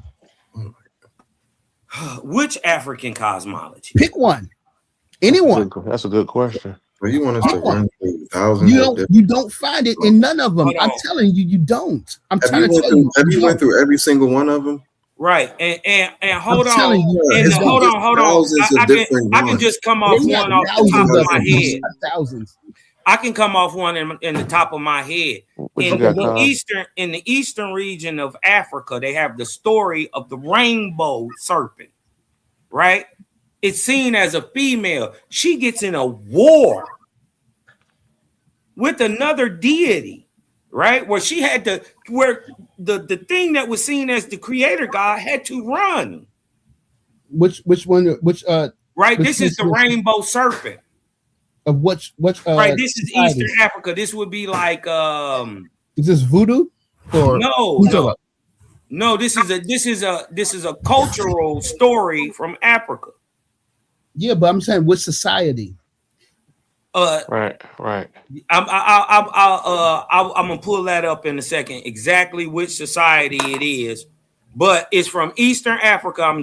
It's just missing my brain right this second. And she had obstacles. There were different gods that had wars with and in the heavens with other gods. Yeah. And in African culture. Okay, but that's not the same thing as alienation between. That's the same thing as the Greeks, is what I'm saying. No. That's not what I was saying. What I was saying was that you saw Zeus and Prometheus and the rest of them fighting amongst each other, but you also saw them fighting with the humans. Well, didn't the Orishas, who were deified men, they say each Orisha was a real man at one time. Real man or woman. Later deified. You dig what I'm talking about? Didn't they go through their travels and travails? Yeah, those is the Orishas. That's not. I haven't read that, but what I'm saying, that's not the same thing. Yeah, you need to check that out. That's not the same thing as them lying and being deceitful towards humans. That's what I'm saying. It's a different worldview. Like, because Jacob Carruthers talks about this in his book Meta Nature, that the uniqueness of Europeans and Arabs is that their cosmology is a conflict between humans and gods. That's not universal. That's not universal. Actually, okay. Well, the reason why I got it was they migrated from the east, but the African or rainbow serpent is just not tied to one single group. It originates from the Fawn of Benin. Yeah, the Fawn, the voodoo, right, people, and the Dahomey, and yeah. Yoruba people of Western Nigeria. But we all know they migrated. So that's why I ran into it in the east. This story is also in the east. Hercules, can you define alienation? Alienation, what Jacob Carruthers said, alienation is you are hostile. You see nature as hostile towards you.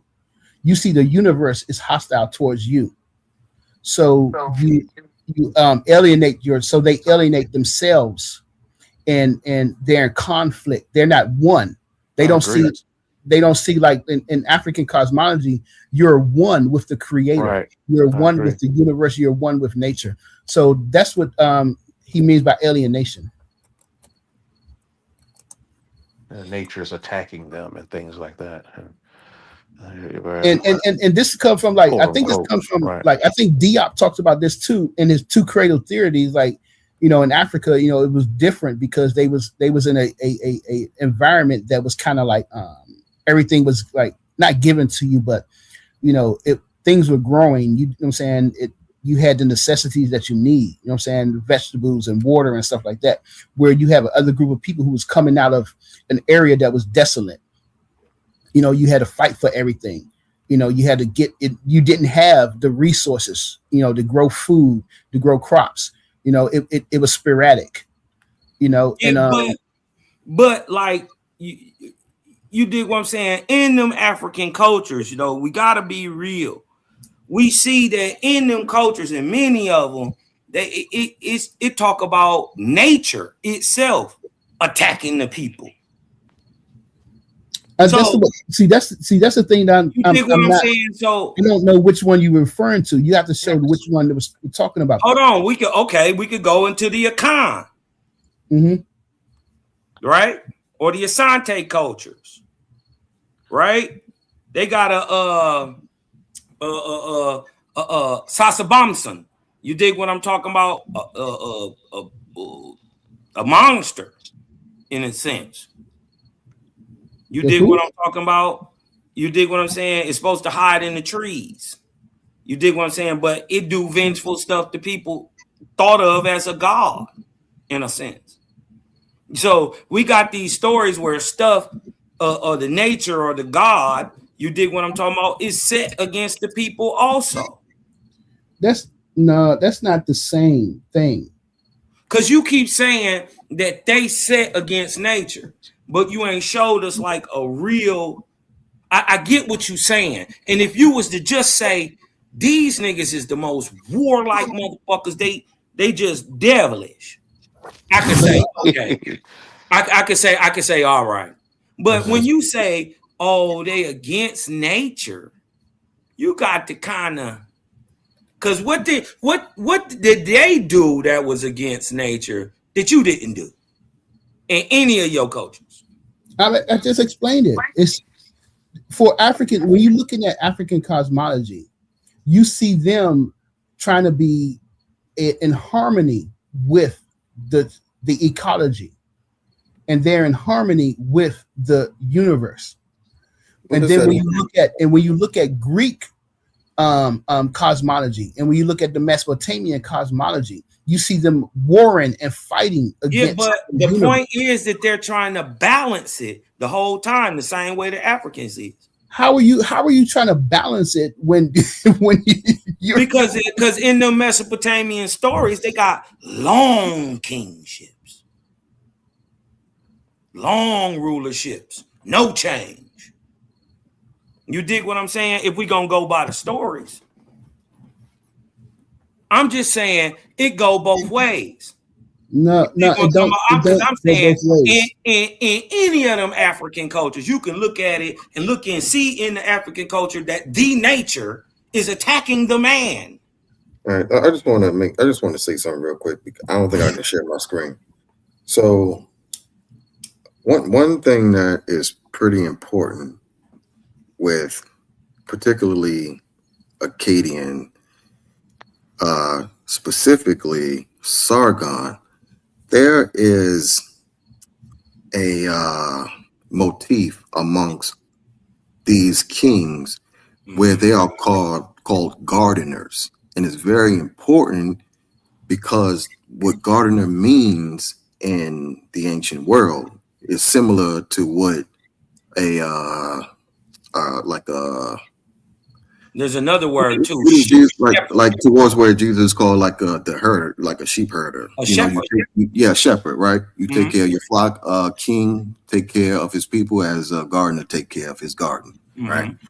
And this motif is very particular because when you get down into the Persian period, it becomes more of a pretty much of a like a flaunt to where you have kings who house entire gardens and take care of these natural areas as if they were like divine places. They know they are known. I don't understand. I just quite don't understand what you mean particularly, Herc. And it just doesn't seem like you've exhausted enough material to come to this conclusion. I have. I mean, like I said, first of all, I give my resources when I talked about this. I said Jacob Carruthers in his book Meta Nature. He explains how when you look at these stories like Gilgamesh and Murdoch, these guys are fighting not just the gods themselves. They're fighting humans. But these are particular stories with particular that has their own purposes. They're telling Yeah. a story. These are particular, but this is not universal. This Okay, is what I'm saying. that's what I'm saying. That's my point. It's not saying that they're universal. fighting with each other, but these That's are my particular point. stories. That's my point. It is not universal. It is unique amongst them. No, it's You not. don't It's find- not universal. Wait, hold up. towards them. You do not When you find say this. them, who are you talking about? You do not find this in African culture. And just say that, and just say that, and stay away said from that. I the said that. stay away I from said that. Mesopotamia and stuff because you don't seem to understand. I said that. I said you don't find the same thing amongst African culture where they Well, are you trying to just said live in that's what I'm harmony. saying. Where they are trying to live in harmony with Man, nature. you see it and the all in universe. Egypt. I said, What you mean? What are you talking? The show. I'm talking about warring gods and gods That's killing not- them, killing the themselves and chopping niggas up. And That's not. That's see what not I'm the talking about? same. We see That that is all not. in Egypt. Cosmon, stop. That is not the same as you are warring against humans. They war It's against different. humans too. Then it show me. Show me. How can it listen? How can they not listen? No, When no, no. the Show whole me. point is to- Don't give me. Hold that. on. Don't Wait give a me minute. your Wait a minute. interpretation. Wait a minute. Wait, Don't give me your wait. interpretation. All right. Show Okay. me. All right. I know. Okay. But so the that's whole the point. whole thing is to rule the two lands. Right? They have deities or netters. You dig what I'm talking about? And signs that mean that rule. You could, and just like the brother was breaking down, it's a style of rulership that we can see the connection back from the Shepherd King to the NC to the Lugal, but it doesn't make sense till you look at them all together. And you see that they're the same people wearing the same garb, with the holding the same lion's back, two separate pods. What does it have to do with alienation? What I'm trying to tell you is that warrior type action is not specific just to Arabs or just to Europeans. It's in the Orishan story too. That has nothing to do with alienation. Bro, everybody's a warrior. Bro, they're not. You're making a fallacy that they've been alienated. No, I'm not. You have to show me where they are not, where African people saw themselves different and distinct from the creator. I don't have to show you that. What I'm trying to tell you is we know by migration patterns. We can see the blood change in the people. That is not what I said. That is not what I said. Right, but we see what I'm trying to tell you is Africa saved them people. That is but not because of y'all admixture with them is why we have the same thing. Why we have people today with pale skin who you That is trying not to the say same humans. thing. That is not the same thing. You're going off into a whole different hold on, wait a subject. minute. Let me ask you this. You're going into a whole different hold on. subject. Are Caucasians human beings just like we are? Of course they are. Okay. So they're not from no other place. They not no homunculus or some mixed up crazy stuff, right? They white people got white because of admixture, correct? I don't know how the fuck they got white, and I don't care. Oh, okay. All right. That's not part of the argument. Right. If you're not there, then never It's mind. an evolutionary That is adaptation. not the whole argument. The I whole, would no, rather my run whole with point It's is natural listen, selection. It's let me to say this. optimize I don't care vitamin how D they got production. white. That's all it is. It's I don't care nothing how they got white. It doesn't matter because their whole world view is completely opposite of the African worldview. That's my whole The African worldview ain't the only worldview. No, it's not. But they're hold on. They're Herc, the do you only think- ones. And it's that not the can highest, decide. nor is it the best. Hold on. Herc, do you think Europeans didn't have spirituality or like spiritual systems? They had it, but they didn't held on to it because it went against their asili. It went against their cultural need, and that's what Marine Ba'ani she showed that in the book Urugu that they had all those little tribal stuff that they had before Constantine and the spread of Christianity. What are you talking about? No. Stop. I'm talking about barbaric tribes. Well, what we call barbaric tribes. Right. I'm talking about indigenous European tribes. Did they have spirituality? Did they have spiritual systems? Were they one with nature? No. You literally just say things. Show and me. you Okay, literally show me. make it up. Show me. I got Okay, you. I'm show gonna do it. it right. I can't show you because he's asleep. Show it. Show me. How can Tell I me show where. it? Tell me. I got you. Okay, don't worry. All right, I'll wait. Because you have to show it, and you can't show it. Make stuff up. Nobody's making anything up. The research has already been done. In fact, this is just an AI fucking search. You can just put it in. I'll tell you, I've already done this. It's just a simple search.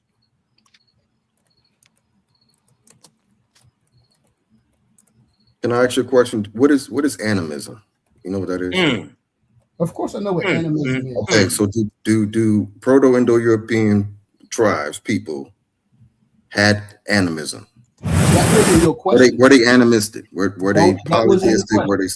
That wasn't the question. Stick with That's the the question. same. The fact that you think that's a different question is crazy. You said no. You said was they one with nature? Show us that where they That was is one what with nature. animism is. Show it. Oh wait, I need you damn, to that's a show it. Hadouken. Nope. Give me the source. Give me the Bro, source. look it up. Look it up. Look up animism right now. Look it up, and I'll wait. Give me the source. Give me the Look it up. Just look it up. You know he can't pull it up. No, you can say it if you already pulled it up. Just say the source. You want me to define animism? Is that what you want? No, I want you to hit. Look. Stop playing. Let's be real with this. Let's be real with this. No, let's be real. I said that European people and these Euro-Asian people was always in conflict with nature. You saying that they're not. Show me the source where they was in one with nature. I literally asked you what animism was. You said you know what it was. Can you define it so we can move on? Well, how is that a source? Hold on, here go one. They right. Just hit you. Okay. This is about the now. This is about the people of that time that they saying this is the corded wear culture, right? This is late Neolithic. You dig what I'm talking about? And early Bronze Age. You dig what I'm talking about? Same time Egypt and all that shit would have been founded and all that. This is what's going on. Yo, spell it. Right. Spell it. So corded wear. CORDEDWARE. Corded wear. Right. They have however, using a combination of archaeological evidence such as strict burial customs and comparative Indo-European linguistics, historians and archaeologists have reconstructed a highly constructed spiritual system. As descendants of the Yamnaya steppe pastoralists who migrated into Europe, they brought a steppe-originated religion that laid the foundation for later Norse, Celtic, Baltic, and Slavic paganism. Right. This is the dualistic solar alignment or the cult of the sun. This is what they would have been practicing. The corded wear people practice a rigid, gender-segregated, burial ritual centered heavily on the positioning of the sun. Men were laid on their right side, facing south, with their heads pointing west. Women were laid on their left side, facing south, with their heads pointing east. By ensuring that both sexes eternally faced south toward the midday sun, their cosmology clearly prioritized the sun as a supreme source of life, light, and cosmic order. By the way, I want to add, because you mentioned Celts, there is a group called Druids, which is probably popular. Most of us probably know. These people believe that spirits possessed trees, and they seen these trees as divine. So later on, when you had missionaries that were coming in, Christian missionaries that were coming in and converting these people, they were cutting down these sacred trees. And that started issues between these people, between the missionaries and these indigenous European tribes. That's where you get your Hollywood or Hollywood from too. Yes. Yep. These people were one with nature, quote unquote, whatever that means. They at least practiced sun worship. All right, so you said courted where? Courted where? So these people are dated back to 3000, 2300 BC. That's what came up. Yeah, that's what I said. And I said 2900, 2300. Okay. And that's Old Kingdom. They are prospective archaeology science. They were highly adaptive motive population whose relationship with nature was defined by a defined resource exploitative animal husbandry and land management. If one is through selective lens, they look for resources, non-destructive, harmonic interactions between human population and the earth nature, where people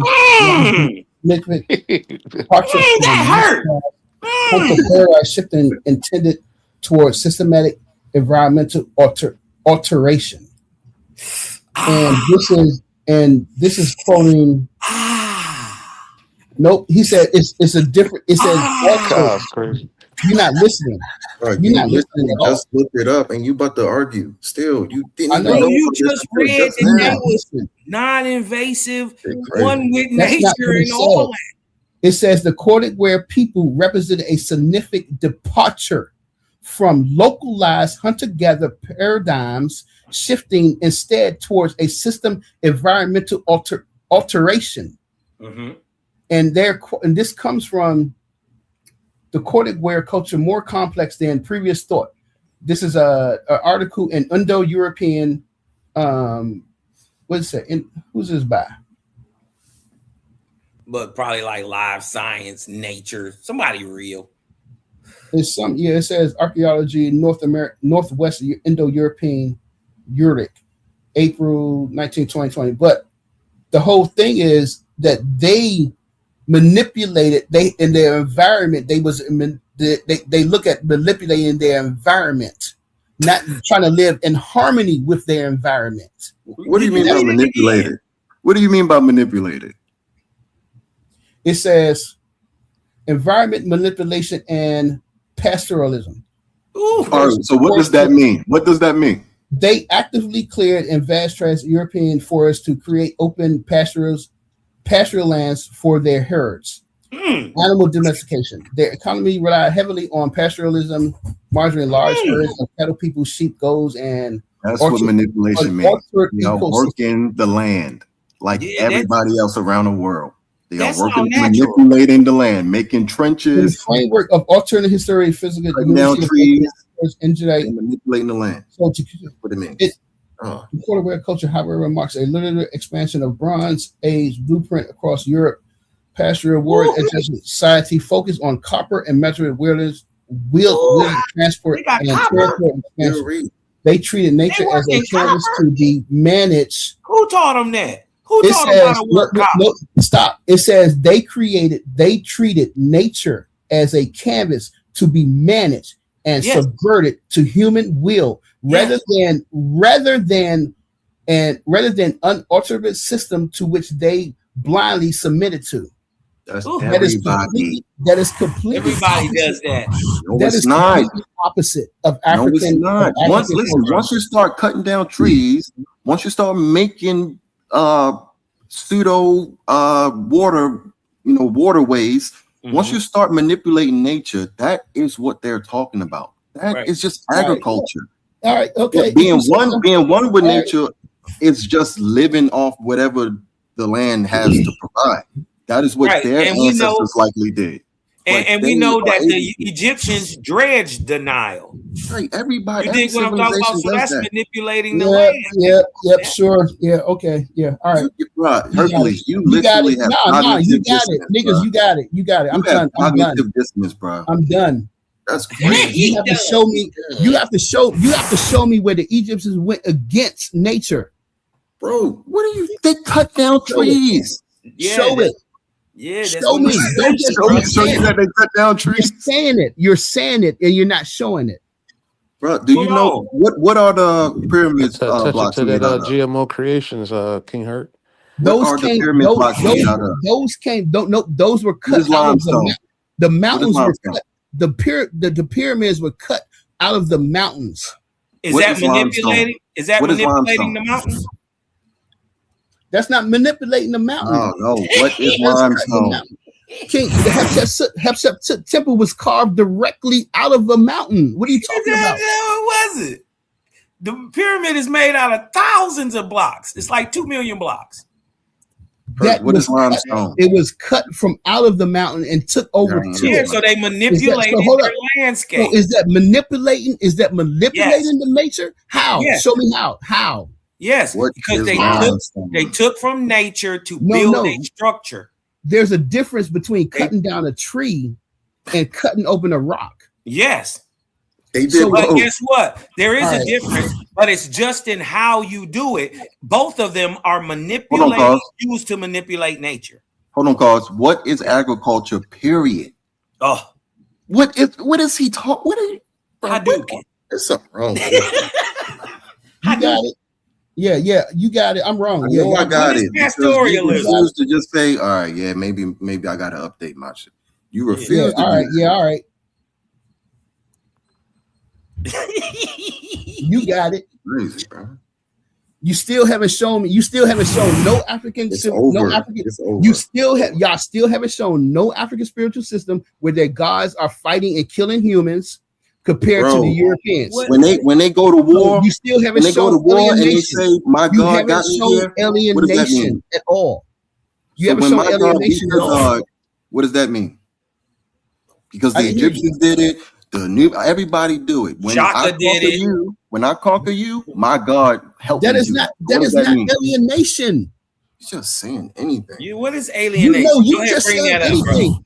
Define. Bring that I up. Can just you gave bring you. that I just gave definition you up? the How are you definition. using that in a sentence? I just gave you the definition of alienation and what it means.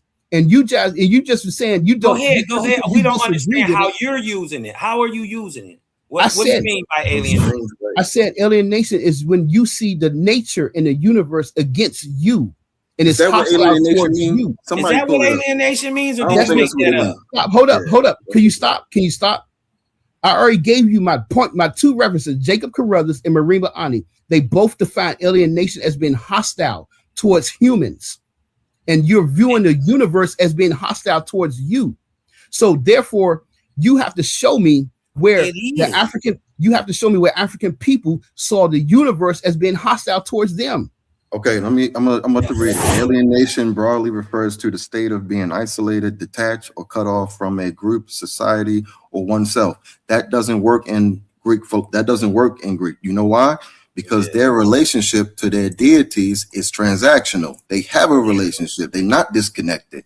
It's bound by strict, powerful dynamics, but that's no alienation. That's not alienation. Right. They're I still just gave connected. you. So hold up. First of all, let's made it do up. this. First of all, I'm not making shit up. First of all, I told you I'm gonna have to. So now I gotta get the books out because I told you alienation defined. You cannot use European definitions. Are you saying? Hey, Bill with me real quick. Hurt. Bill with. Are you saying an alien nation? Or are you saying alienation?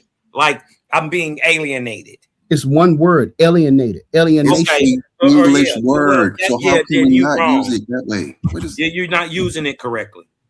So hold up. So you're telling me I could only view this word from a European perspective?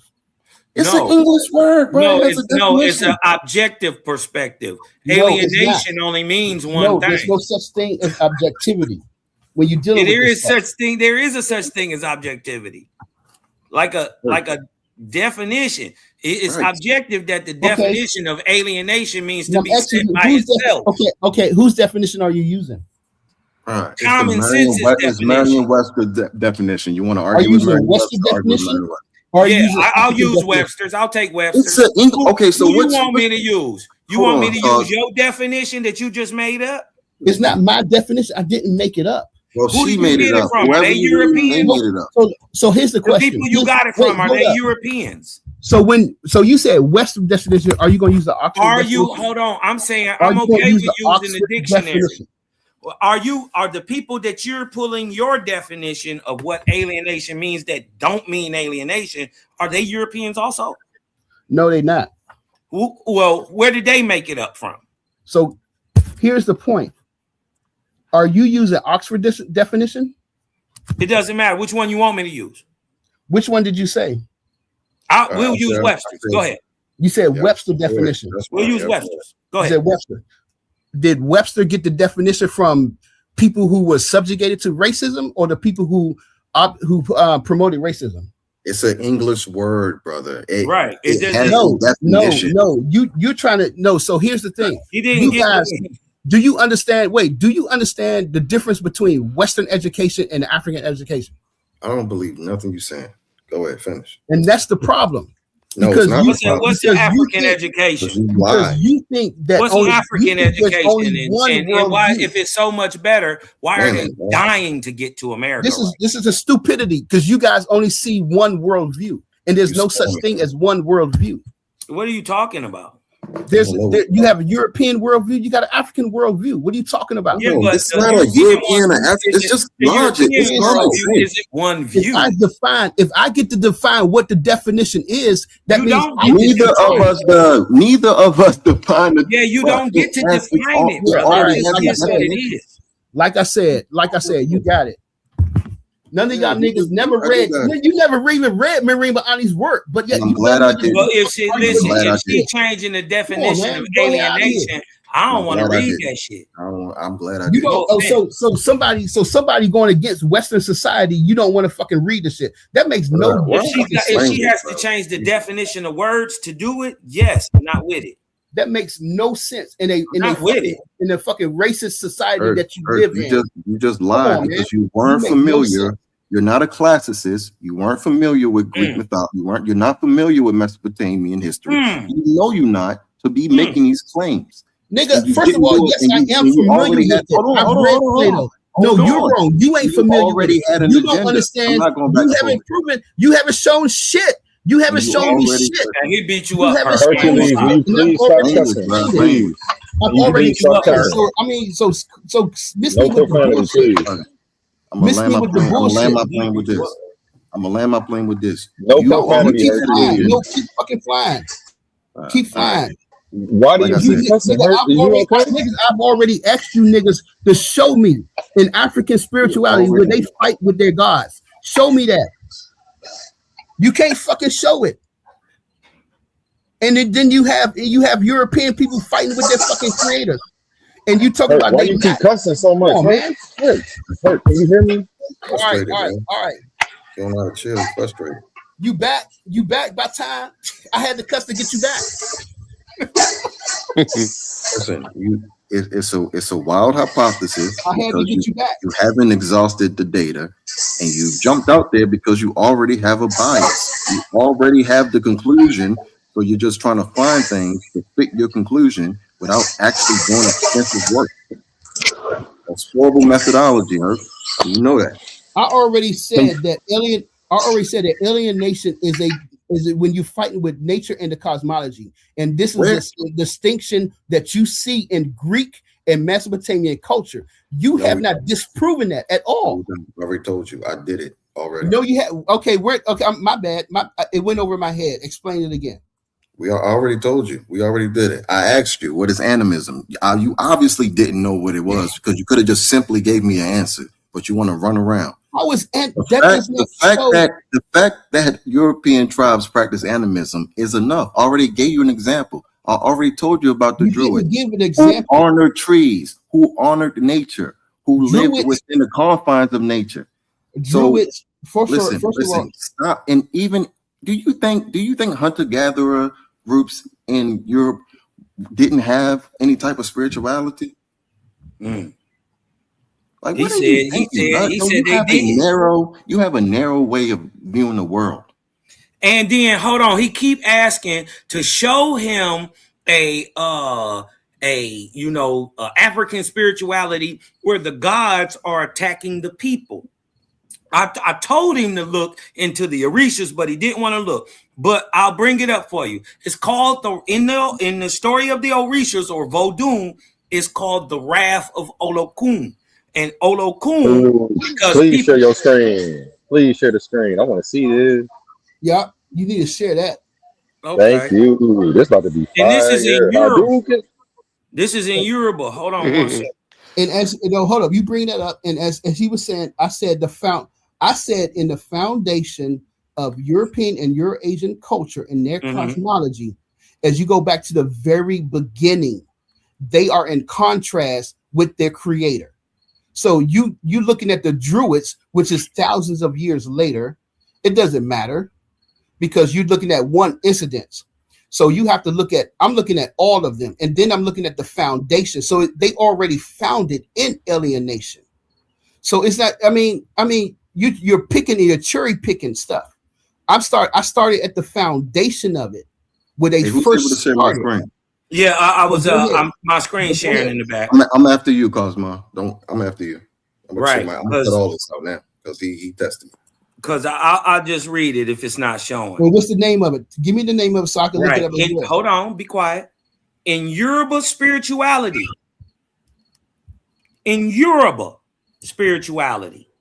one of the most prominent stories of a direct divine assault on humanity is the Wrath of Olokun, the powerful and mysterious deity of the deep ocean.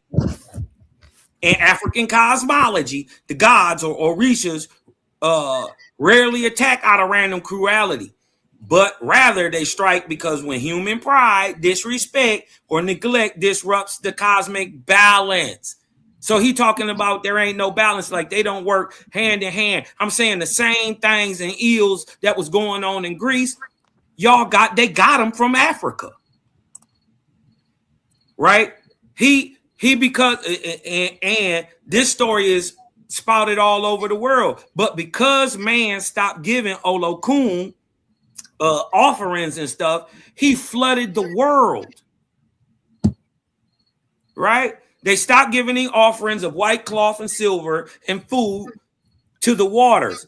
Worse, humanity grew fiercely arrogant, boasting that their civilizations on dry land were far superior to the dark hidden depths of the sea. The attack, enraged by humanity's hubris and lack of respect for the element that sustained them, Olokun decided to reclaim the earth. Pulling on the vast, untamed forces of the deep, the ocean deity unleashed catastrophic tsunamis and relentless floods upon the land. Entire towns, farms, and populations were violently pulled into the abyss. It was a systematic, terrifying attack meant to wipe human civilization completely off the map. Beautiful. Right. So, just to, maybe saying it don't agree with African cosmology, it actually does. Okay, so let me just say this. I'm not gonna be long. You said the Wrath of Olokun, right? Olokun, Olokun, right? Yeah. Yeah. So then I typed in, is this the same as alienation as in Greek mythology? You should type that in as well. And it says, no, it is not. No. So go ahead. What's next? It's not. Go ahead. That's what we're telling you. That has nothing to do with alienation. Alienation means being set by yourself. No, that's not what you typed in. What did you type in at first? A1, can you share my screen, brother? It was just simply, bro, I didn't type in nothing else. I just said, show me stories in African spirituality where the gods attack the people. Attack the people. So then I typed in. You think this is the only one? Hold up. And then I typed in where God's type, is this the same as alienation as in Greek it's not, brother. It's not. So they're not. So it's not the same thing. It is not the same thing. It's not the same thing, man. It's not. That's what we're letting you know. Oh my gosh, comprehension is a motherfucker, right? A1, can you, or Oli, can anybody share my screen? I thought my screen was showing for a minute, but I guess not.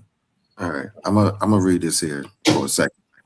I mentioned this a couple of weeks ago about eBay and the Nana and Mesopotamian sources. Can you hear me? Yeah. Okay. Oh, my bad, bro. My bad. Oh, you good, bro. I'm gonna read this for a second. Let me see where I'm gonna start at. Blow it up, bro. Yeah, I mean, hold on, let me make it bigger. Is that better? Let me see if that's better. Go ahead. Not really, but go ahead and read it, bro. Yeah, no, my bad. It's gonna have to work for now. But it says here, what is mountains are the source is right here. I can't see the name. What's the name of it? What's the name of what? The source? It's not large enough to read, so that's why I'm asking you. Trying to make it as big as I can. Give me a second. Can you see it now? I'm pretty sure you can see it now. Nature, as conceived by Mesopotamians and the current anthropological debate over animism and personhood. Okay. Thank you, bro. All right. So it says here, mountains are major topographical entities. The former crown embracing the Mesopotamian plain.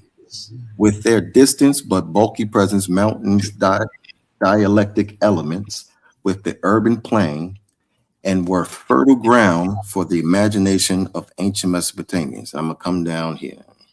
Topographical features of the landscape, such as rivers, trees, and stones, mountains, constitute an essential part of the Mesopotamian landscape in Mesopotamian myths and rituals.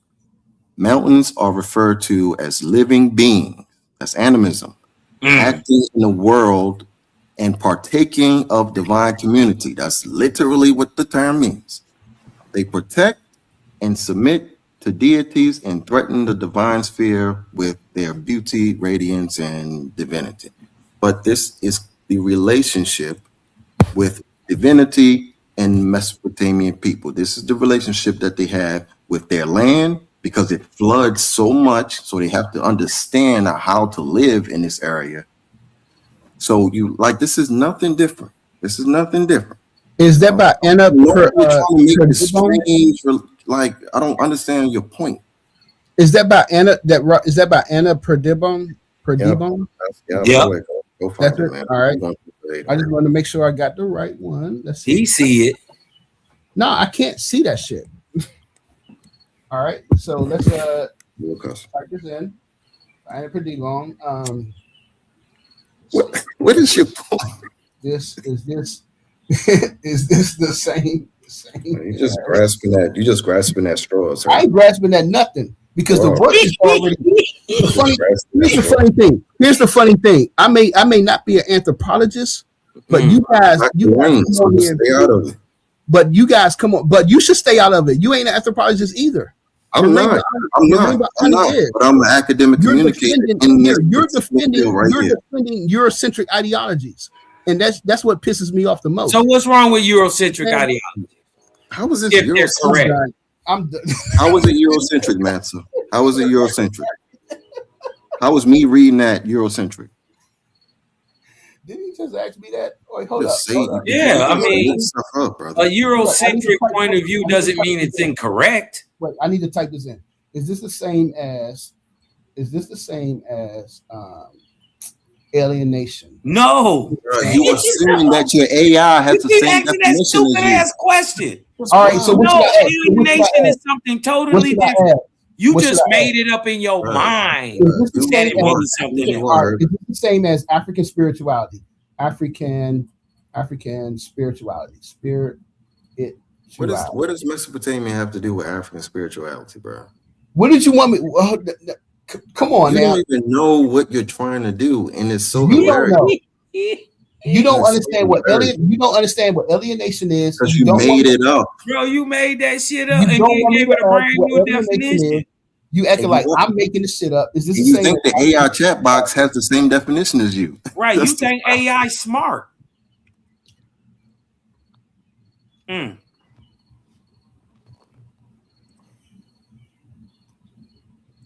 crazy, man. Oh, shit, that's all I had to say. I'm done. That was it. Okay. The paper that you shared, it says. I said, is this the same as African spirituality? It says yes. No.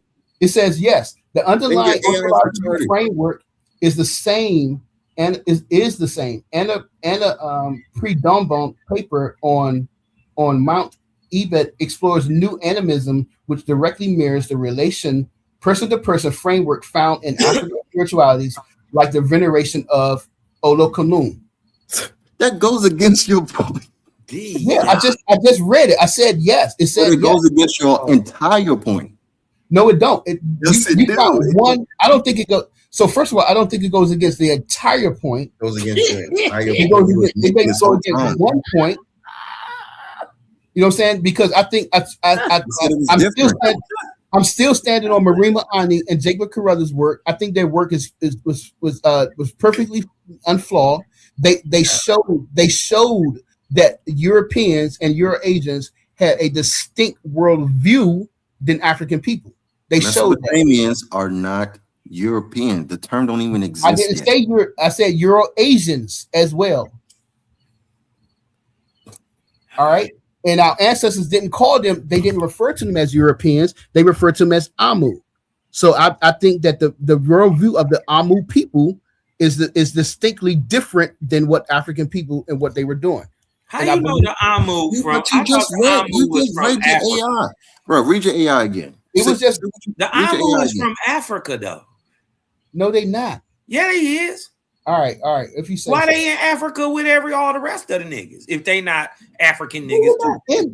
They were not in Africa, yo. Yeah, they wrote them on the wall right next to everybody else. They said they were foreigners. Hold on, wait a minute. I don't see that. And then do foreign? Do that mean that if you live in the Sinai Peninsula, you foreign? Well, Nubians were foreign. Everybody was foreign. Yeah, and then I'm saying y'all act like white people and light-skinned people and Arabs and all them are not indigenous to Africa too. Who? Huh? They're indigenous?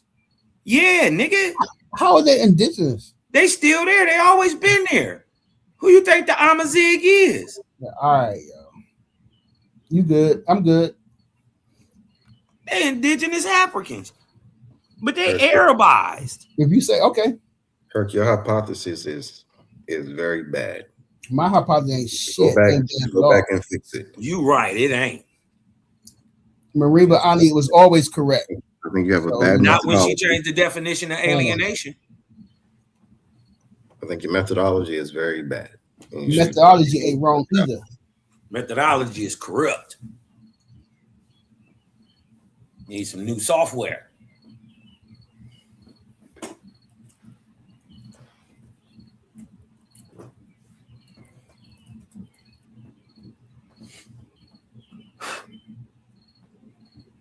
Shit, we the only ones up this joint. I'm here. They want you like that, man. Like, that nigga dip in and out. Come in, boy, just out of nowhere. You be like, I'm here. You don't know where he at. That nigga just pop up. Man, it's a whole bunch of a master though. It's a whole bunch of this in these African spiritualities where the God is directly attacking the people, killing them, sending plagues and you know what I mean, all types of stuff on people. You dig what I'm talking about? Literally striking people with thunderbolts. Yeah, I haven't read that, so that's why I always ask you for the reference. Yeah, that's Abunabali's Midnight Hunt. This is from the Igbo. You can look them up. Abunabali Midnight Hunt. That's when he Abunabali mean the one who kills at night. That's because he throw thunderbolts at niggas.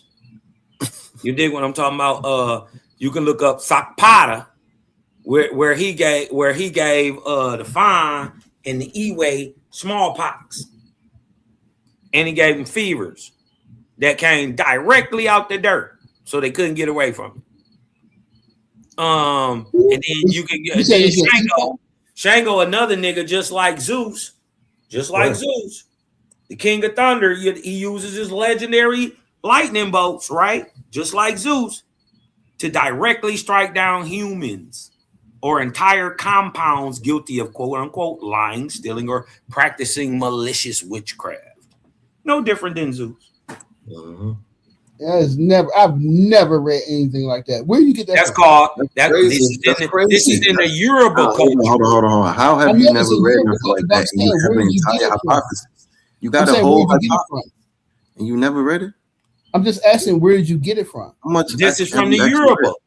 I know it's from Yoruba, but I'm saying we just got to read their work, bro. No, hold on. Stop. When you have a thesis that says African cultures don't, or African people don't, it will probably suffice for you to actually go and check before you actually make your thesis.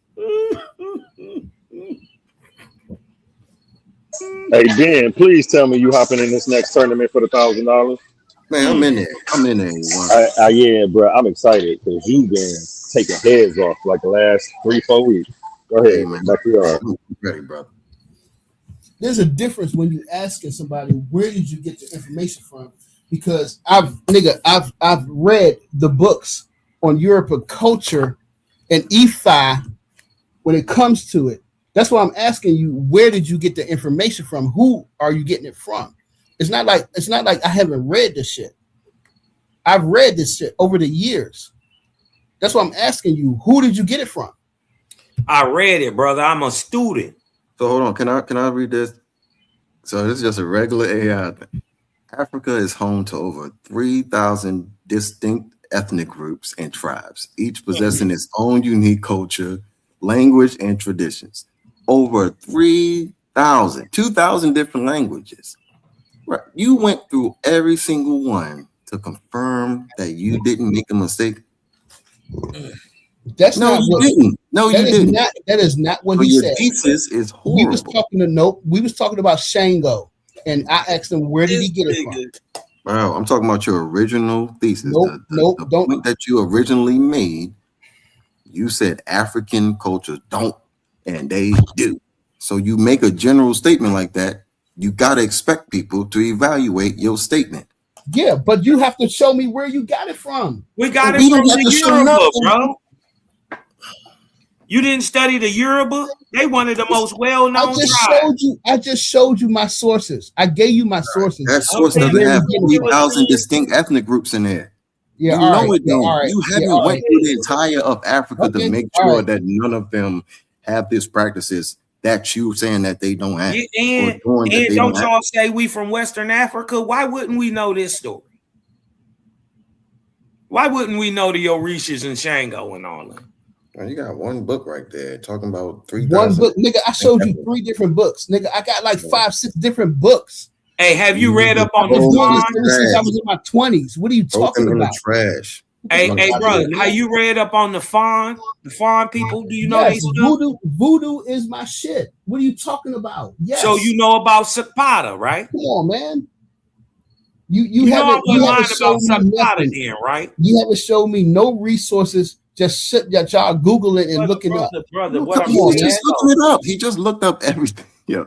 Was you just looking it up, cause was looking this up, right? That's but I had already knew because I've been versed in Yoruba that Shango and them was throwing lightning bolts. They sent plagues and all that stuff. That they did everything else that the gods of the Bible did. Where did you get it from? Well, he about to show read it. From where? I'm asking you from where? That's from the Babalaos. Bruh. All right. I'm good. All right. Now, where did you get it from? I'm dumb. You got it from a different place than I did. I ain't saying you did. I'm dumb. I'm dumb as shit. Y'all niggas got me. Okay. I ain't say that, but if you saying that, I'll agree with you. I'm dumb. I'm looking to the Igbo. Right, you talking to somebody who lived in Africa, who studied this shit. Yeah, you're appealing to emotion. And if you heard of the Fawn and you know about the Fawn, then you know I wasn't lying about Sakpata. Sakpata sent smallpox.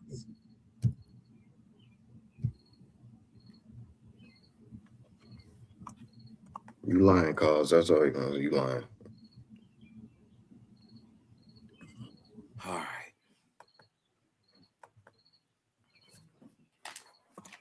Yeah, it's crazy. It's gonna be all right, man. I gotta roll up a splipper-ting on that one, man. Yeah. You know what I mean? Man, y'all brothers, man. Come on, man. Especially y'all So old I'm heads, man. I'm trying to figure out. Wait, can y'all explain to me what's going So on? now, all right. So now, if I'm wrong, let's figure out this Owaspy shit. I can't, Let's get into this Owaspy shit. No, he trying to jump the goalpost. We on now. Stay right here. Stay right here. Yeah, because I got some questions, right? I was trying to figure out because you seem adamant that none of them have that, but like, have you studied them all to say that, or is it just No, he hasn't. He hasn't. or are you just going with what you feel? No. So the issue is that from what I've Avon, mute out real quick, man. Sorry.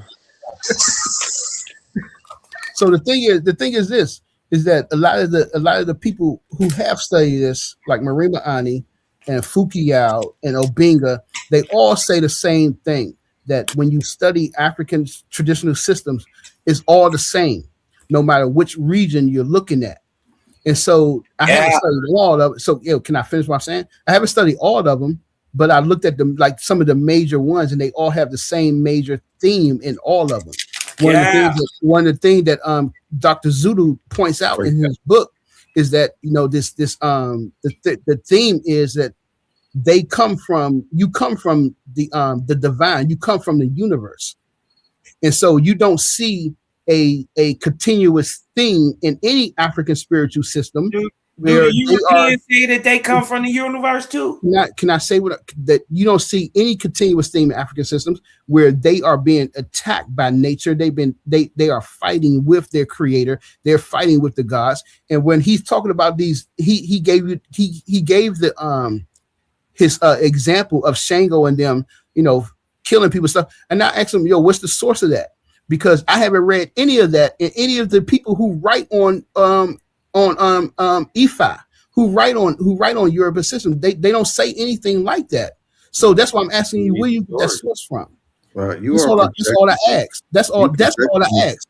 I want to see where you got the source from, so I can look it up, so I can read it. You can, or you can just pull it up yourself. It's common knowledge. You're projecting. Just pull up the story of Shango throwing thunderbolts. If I'm saying something different, then it's not common knowledge, man. It is common knowledge. It is common knowledge. It's in the Yoruba cultural system. All right. You just haven't read it. I haven't read it. Nope. So I would like to know on which page should I turn to where he talks about the Yoruba. Listen, it don't matter. It don't matter because they're all different books. What does Yoruba metaphysics have to do with the actual? I just want to know. Where can that shit don't even make no sense. I just want to know. I just want to know. Reading anything. All right, let me go. All right, so let me pull up another one for you. Yeah, how many texts of quote unquote Ifa are they? Do you know? You think I just got one? So I'm just saying. So anybody can look this up. This is common knowledge. Look up the story where Shango throws thunderbolts. But you have to say, but where? Where did you get it from? Or you just got this shit off the internet? Come on, man. Give us a Batalau that said that shit. It's in the Euro book. Just look it up. All right. We cool, yo. What's good? What else right? is good? He strike. Listen, and then I hold on. You Throughout haven't the proven story, anything. Yeah. Okay, we heard you. But never throughout the proven whole anything. story of Shango, he does this multiple times, not once. He wipe out whole villages, whole civilizations. He wipe them out with thunderbolts. By you grouping these people saying that they all essentially have the same thing, that is European ideology. And it's so hilarious that you're retrojecting, you're just doing it in reverse. You're making the same claims. Listen, hold on, stop. Listen, brother, I'm going to read this for a second. Listen, European colonial powers fundamentally misunderstood and oversimplified African societies to make a vast continent easier to extract resources from and govern They force diverse population into rigid, artificial groupings. That is exactly what you're doing. You're not allowing these people to identify themselves as they are. There's no singular identity. Hold on. There's no singular identity. Continental diversity, hold on. Continental diversity encompasses highly varying lifestyles from the nomadic Afar of Ethiopia and the ancient Amazigh Berbers of North Africa, the agricultural Akan of Ghana, and the artistic Dogon in Mali. These are not the same people. You are doing that because you are Europeanized. You are Europeanized. Source. So Can I get a source? Don't worry. I got you. Can I get a source? I got you. So as you quoted, So wait a minute, you saying that the Mali are the Dogon? So as you said, your little whatever that you read there, I keep giving you people, black people who So study what? this. Black people be wrong? Can I give you black people who keep studying this? Yeah, but And can they be wrong? And it's not just a black American. Can they be black centric so It's much not black that they're trying to Americans, it's also- blackify everything that they It's also just African people from the continent who also point of say view it as becomes well. skewed like yours? Who's also said as well. Joseph Mponga is one of them. No, One of the Joseph major Mponga did students- not say alienation does not mean to set aside or be by yourself. You're lying. That's not what I'm talking about. We're talking I'm about. saying that the lady ain't say uniqueness. that neither. We're Or the talking about other the guy you brought uniqueness. up. We're talking about the unique. I'm saying you we're lying talking and about you the can't source uniqueness. it up. Nigga, first I'm shut saying up, you man. lying. Shut up, Cosmo. Goddamn. But you lying though. Why you Nobody lying about nothing, man. You is. Show You us got that the they book, changed the Yorugu? definition of alienation. You got I think you a Yorugu? liar. I You think got I caught you Yorugu? too. Do you have the book Yorugu? No, do you? Okay. Do you? Okay, then have you watched her lectures? No, on I Yorugu? know. I'm saying show us that Have they you watched changed any the of her definition of books? alienation. All right, so Go ahead. shut up. Nope, shut up. Now, So now first of it's all, shut I'm up, talking. and I want you to source up. No, I'm you talking to shut Ben. up and source up. I'm talking to Already Ben. did it. Shut up Let me and click up. source up. Now we want to Click on see his that joint, them 'cause he people put it in the that you chat. name, He put this it in the lady, chat. this black I lady know, he that you put it in the keep chat. talking about, show us. No, nigga, put it up on the screen. Show us that they changed the definition of alienation. Cause you lying on these people, nigga. Ain't nobody Capping lying ass about fake shit. Egyptians, man. Only reason Oh, you believe lying, it lie man. because you don't You ain't read. Egyptian, and You them don't lady, read and and that you lady don't ain't study. say that. You now you gotta prove shit.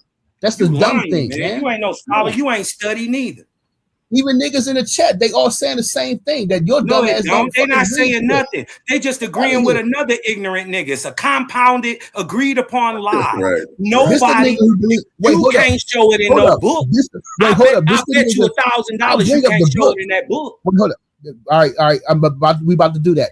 And this is the nigga that believed that the fucking earth creates its own goddamn heat from without needing the sun. Yeah, the fuck out of here. Listen, you stupid. Nobody said about to that. get the And book everybody right now. knows that at one point the earth was a molten fireball. Hey, don't respond to that. That's a fallacy anyway. Just stick to the topic. Yeah. He's trying to say because you was wrong about one thing, you can't be wrong about this. Just stick to the topic. He's moving the He's just goalpost. mad because I'm getting to the point on him because he lying. He keeps saying this lady changed the definition I of want him to cash alienation. out me, yo. He said Show us. $1,000. I'm about to Show us him that right she now. changed the definition He of said alienation. $1,000. He said $1,000. Here's the book. And I'm about to pull up the page. He said $1,000. Hey, yo, A1, No, you show got us the that cash the out? lady. Show us that the lady said. Stop, show stop. us the definition of alienation. Stop. He said $1,000. If I can't pull it up and show it in any book. I That's didn't what say you any said. book. I said in that book that lady you wrote that you talking about. That's what you that said. said changed the definition of alienation. Show me I'm her gonna do book. both. I'm gonna do and both. show me her I'ma do both. definition of alienation. We're gonna do both. We're gonna do both. First, we're gonna do this one. Well, who is that And by? then we're gonna do Mariba Ani. What book is that by? Who is that by? Damn, this nigga slow. Who is Jacob that by? Carruthers. Jacob Carruthers. Jacob Carruthers. Now, this ain't the dude that you was just bringing up, right? Yes, it was. I only said two names. You said Jacob Carruthers, and who was the female? Mariba Ani.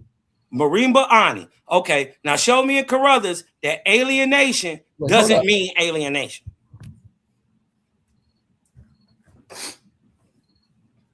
Hey Hercules, you are Europeanized, ironically.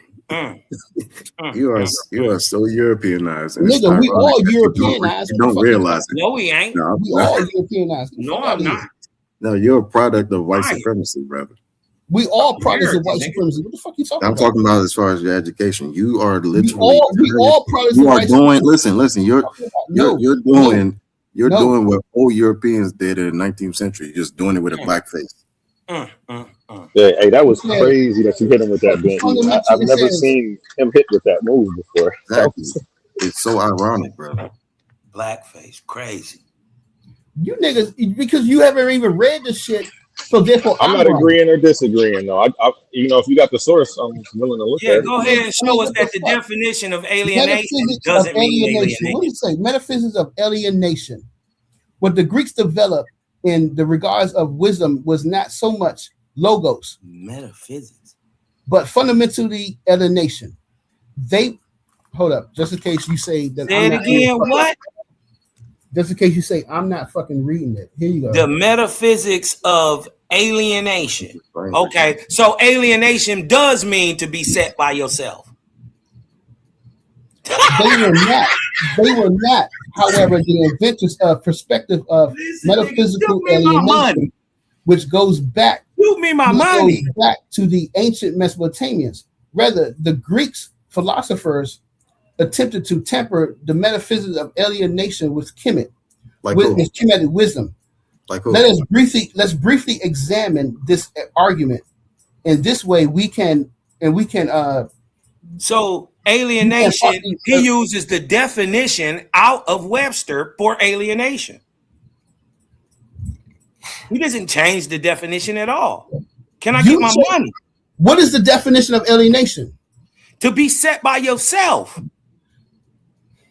Watch this. Hold on. Watch this. He think he did. Watch this. We can just ask AI. We got supercomputers in our pockets. What is the definition of alienation? We said alienation was alienation from nature. Be isolated, man. It's to be set apart. Hold on. He said, watch this, because he gonna think I'm lying. So hold on, A1. Let me share my screen, right? Because this is a simple question, and he doesn't know that the brother he just read in the book agrees with the definition. It means to alienate yourself from one. Listen, be quiet. So, because you tried to say it was something else and it wasn't the definition. I never said it was something else. You did. Watch this. Alienation is the state of feeling isolated, estranged, or disconnected from oneself, from other people, or from the world around you. Yeah. Okay. So can I ask a question? So you read that? Can I ask a question? You read the definition. Can I ask you a question? Go ahead, bro. Yeah. So the whole time I said that the Greeks and the Eurasians separated themselves against nature and the universe. Got it wrong. Hold up. Wait, hold up. Did I not say that? Yes, and you were wrong, and you kept fighting the point. That's where we are now. You kept fighting the point for so long, and then you kept saying alienation meant something other than being isolated or disconnected. And that's your thesis. That's the whole point of your thesis. So throw it away. You said, and then I asked you, stop. And then I specifically asked you, are you talking about an alienation or alienation? You said it's one word. Stop. A1 is not this. That is not that the same. Maybe I'm not saying it correctly. I said that the Greeks and the Eurasians saw themselves as being alienated against nature. Show a source. Saw themselves as being separate. What type of alienation? We already proved you wrong, bro. We already proved you wrong. Show a source now. Show a source. Show a Greek source that you can't read that describes them being separate and alienated from nature and their gods. Like, come on, man. You just making stuff up. You didn't even know what. Throw your hypothesis away and start over. God, if you're fighting, wait, hold up. Let me ask you a question. If you're fighting with your creator, how is that you're being one with the creator? That is not a universal thing amongst these cultures that you pretending to know about. Right. You are not a classicist, bro. You're not a sumerologist, bro. You don't know what you're talking about. The question is the question is a non sequitur and has nothing to do with alienation. Alienation means to be set by themselves. If you don't see yourself as one with the Creator, nobody said. Show us that they seen themselves as different from their gods. But that's not what alienation means, bro. He's making, right. Remember, you're using the wrong. And remember, you argued us for over an hour that alienation does not mean what the dictionary says. I said no. Right. I specifically.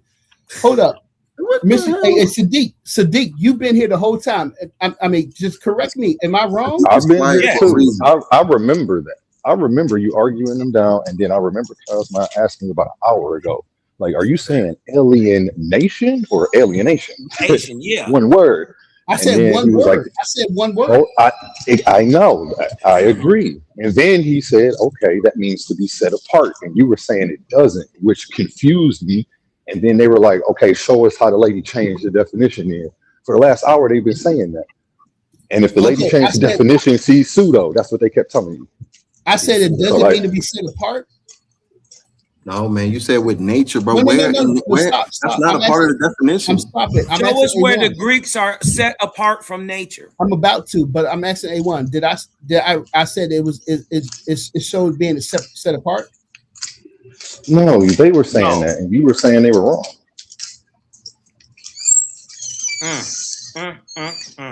All right, so here we go. Boy, punch drunk. Here we go. Alienation of man is experience of in a number of paradoxes, strife, which generally considers a sorry, let me get this right. Which let me put this up there so y'all don't be like, yo, that nigga lying. So you guys can screenshot it and you guys can read the shit and y'all be like, no, that nigga lying. No, I'm not lying. Here we go. Let me read this shit. It says, where I'm at. Alienation of man is experience is a no. You was asking me where the Greeks. You said where the Greeks. So I didn't say. I said show us where the Greeks are alienated from nature. I'm gonna pull it up. And I'm gonna put up. Let me pull it up. Hold up. Let me pull it up. Where he says.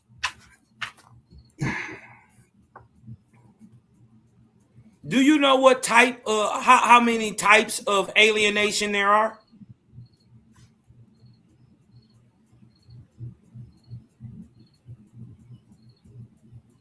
Huh? Hold up. You know, there's different types of alienation, right? And when he do this with Greek, because he mentioned Greek again. When he's done, I'm gonna share my screen. Both are female and represented the chaos between the primordial entities. What you got, A1?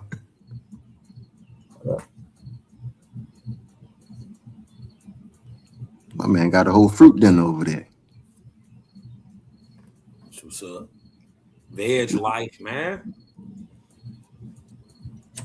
Shout out to everybody, man. Get tame in that stomach. You dig what I'm talking about? Stop eating all that animal meat.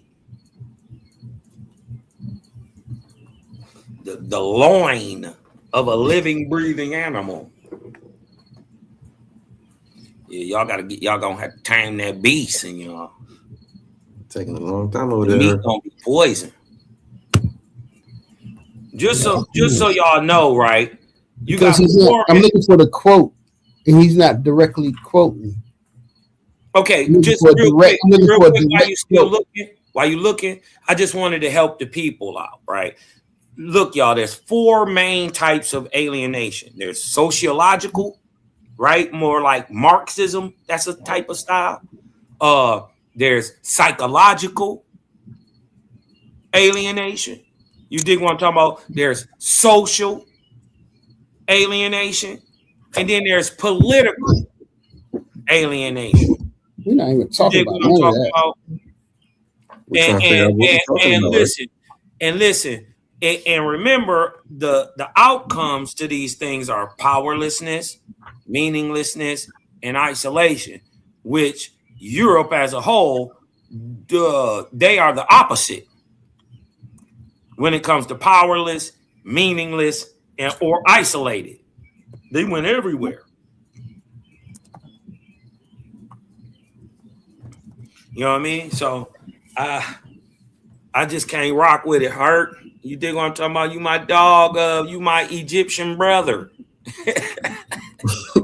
You dig what I'm talking about? You my mummy brother. You dig what I'm saying? But I can't rock with you on this.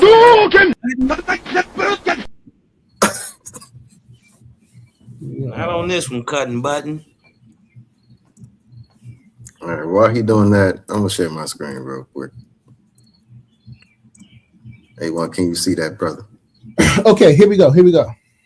Oh, now you want to do it. You right? Yeah, I didn't know I've been a vegetarian almost 5 years, nigga. I lost 80 pounds. It says Maringa Ani, she says that the materialistic split from spiritually to beginning with it began with Xenophanes in the Eleustic school of philosophy, 530 years before the Common Era. Yeah.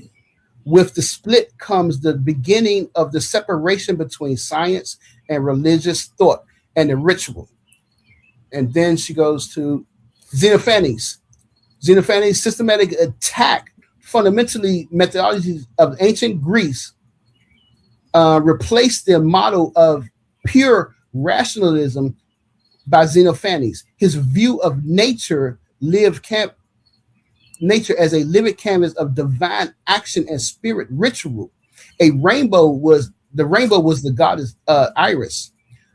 Lightning was Zeus, thrown by the boat. Xenophanes attacked this directly by offering a pure physical explanation instead of saying that it was the rainbow. Instead of giving it the names, Xenophanes stripped that and separated that and said that you no longer have to view it as that, and it's not the same. But that goes against your point. How? Explain. Go ahead. Explain that. Because you're trying to say that they're not connected. He's showing you that they are. Exactly. No, Xenophanes stripped the moved away from this anthropomorphic. And gave it a more what? A naturalistic view. Explanation for it. So right. Before that, just like Shango, he was throwing lightning bolts just cuz. So that shows you that they're moving away from. That's not what they're moving towards it. He's moving away from it.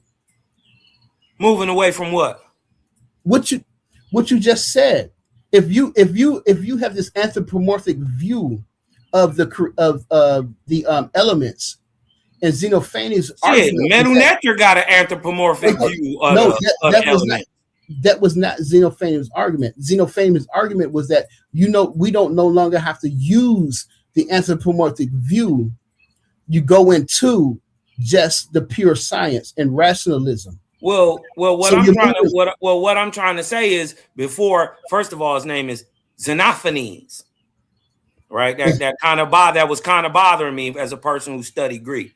You dig what I'm talking about? It's Xenophanes, and he was doing basically methodological naturalism. He was trying to explain the unseen behind the scene using a pigeonhole view of science.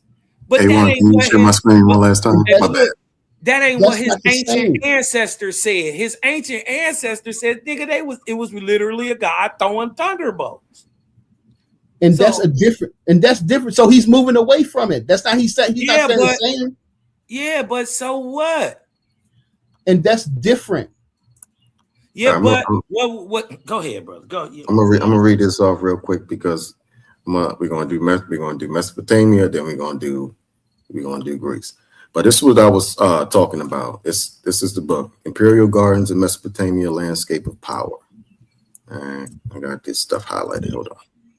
So texts reveal that the Assyrian kings were eager to record their gardening and horticulture accomplishments. They engaged in horticultural practices for pleasure, prestige, and to satisfy what today we might call their scientific curiosity.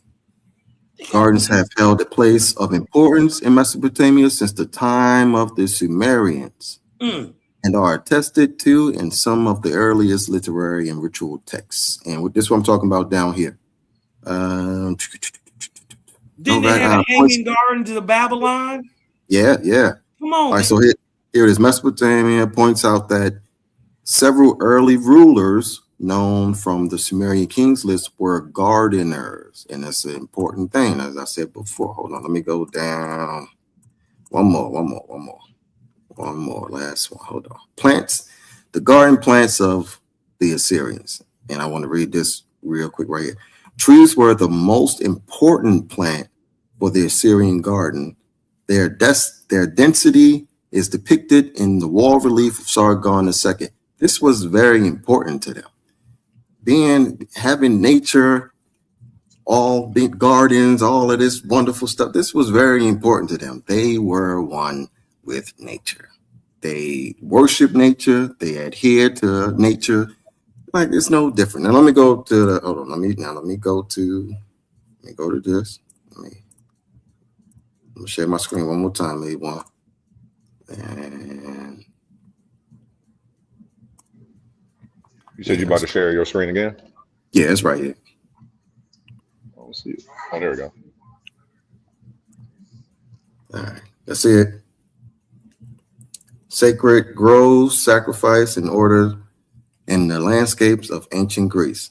They worshipped a particular tree. Sacred groves of ancient Greece were designed for specific purpose of linking the sacred realm of the gods and the profane world of humans. These are sacred trees, sacred groves. That is a natural old thing for cultures all around the world. I just wanted to clear that up again before he start going crazy about Greece and Mesopotamia. That's it. That's fine. I think that's fine. So this, I'm gonna say this because we keep going back and forth with all this. It's been like an hour now.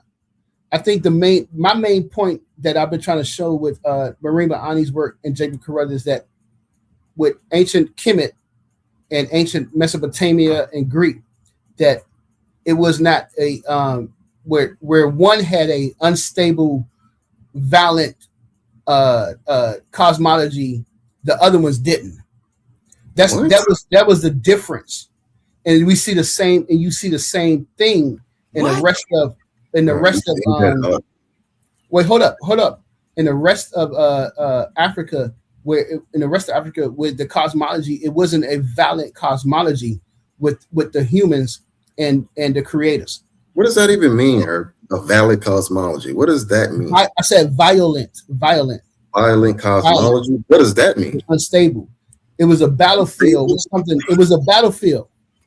I mean, come on. I mean, you don't understand what the word violent means? Come on. So Africans didn't have war gods and stuff like that. Come on.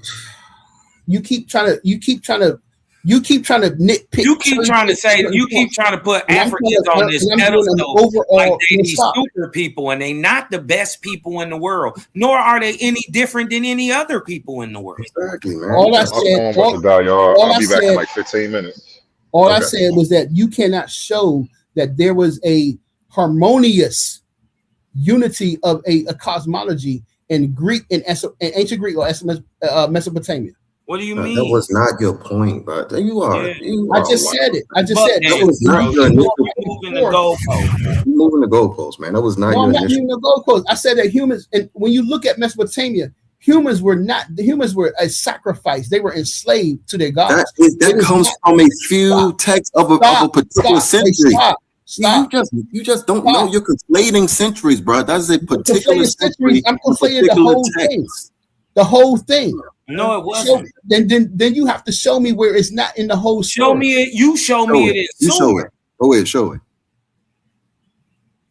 It's a general story. You made a claim that they was killing people in Sumer and offering them up as sacrificial humans. You dig what I'm talking about? Show it. I didn't even say Sumer. I said Mesopotamia. That's where Sumer is. No, Listen, bro, you're trying to neglect. You're trying to words. Listen, I got a book right here. It's called So- Sacred Killing: The Archaeology of Sacrifice in Ancient Near East. All right, I okay. guarantee- listen, I That's read what it. you want to believe. That's what you want to believe.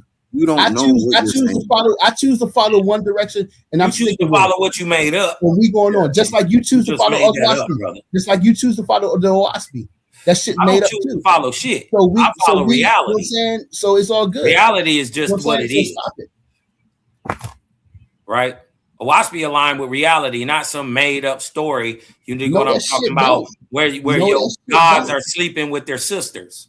No, that shit don't. Yeah. You can't show me. That's You why we cannot trash show me. Kimmy. You dig what I'm talking about? You cannot Kimmy is- hold up. You Kimmy I need is you to- dead. So here's the one You dig thing. what I'm Here's one talking thing. about as a I would say- society, as a let me record say label, this. and as a crew. All right. All right. You Let dig me what I'm say talking this. about, y'all? God, where is Osiris? When me he say gonna this. help some black people? You cannot show. Where ISIS gonna cannot help some show. black people? You ISIS cannot over there show- in the Middle East. You cannot show that humans were created from a blood sacrifice through a rebellion or through some type of war. You can't show it. In ancient Kemet or in any African traditional No, system. yo God came in his You mouth, can't show that. and then he When- birthed life. on the whereas planet. when we can see you that got a in God. Mesopotamia You got a when God you're dealing that, with that Murdoch spit out and his own Gilgamesh. semen. And when you're dealing with Atum Ketmut. spit out his own semen and made So- death good. And like I said, you cannot show that in Yeah, any we can African show that. That's spiritual in the system. story of Atum while he was created. It doesn't and work wasn't like that. nobody there with him. Even in the story, hold on, out of Heliopolis, they got a story where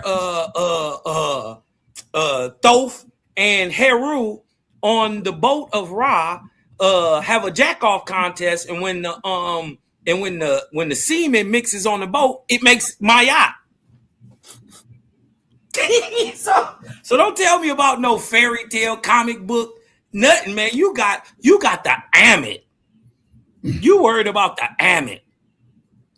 Tell the people who don't know what the Amit is. Go ahead. Tell us Nigga, what the if you want to, if y'all niggas want to defend European shit, that's fine. Right. No Don't one is throw that shit I'm in my saying face. everything you're I'm defending regurgitating common came sense. from My a face. European.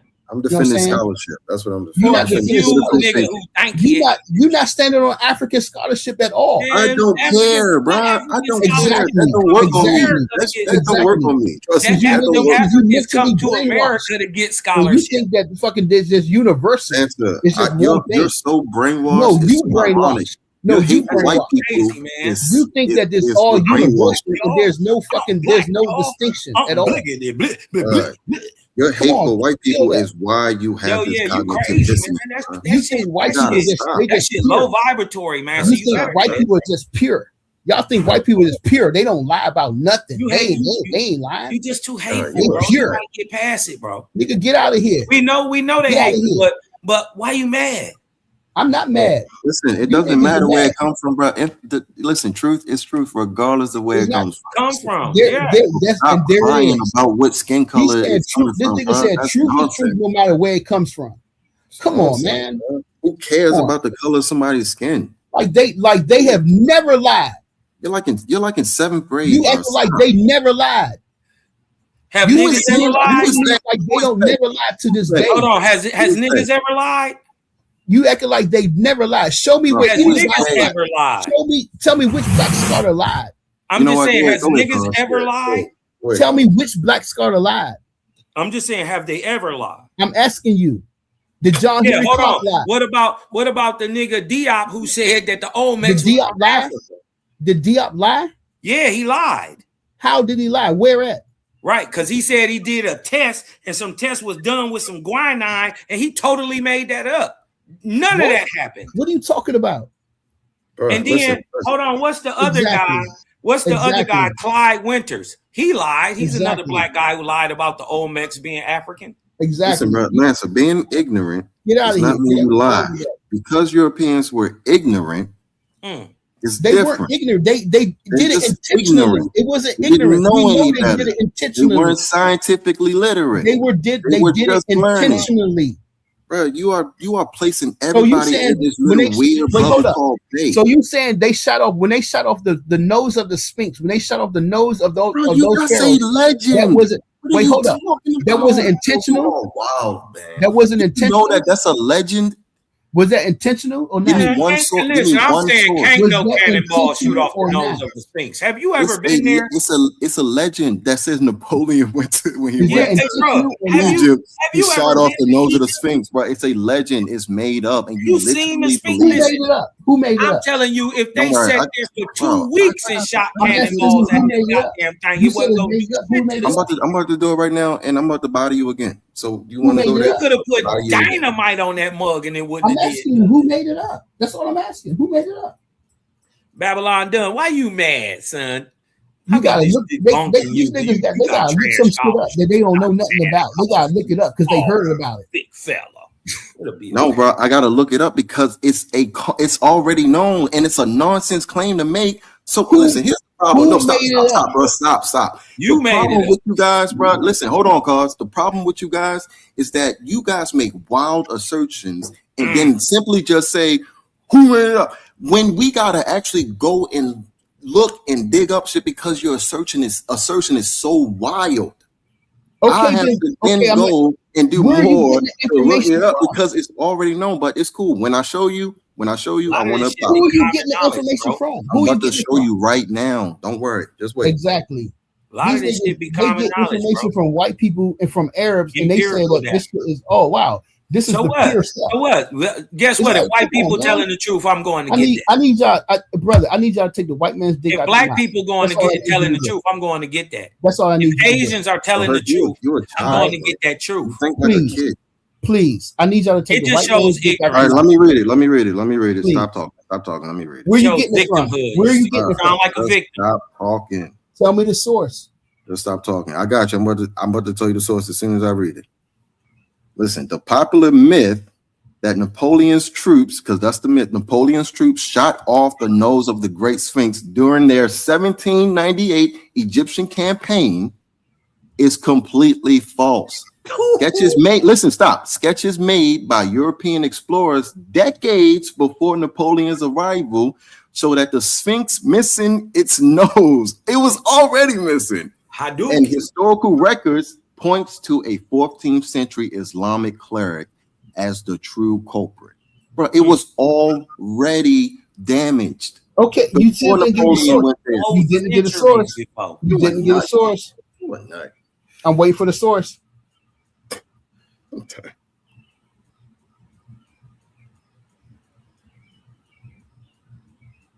Oof.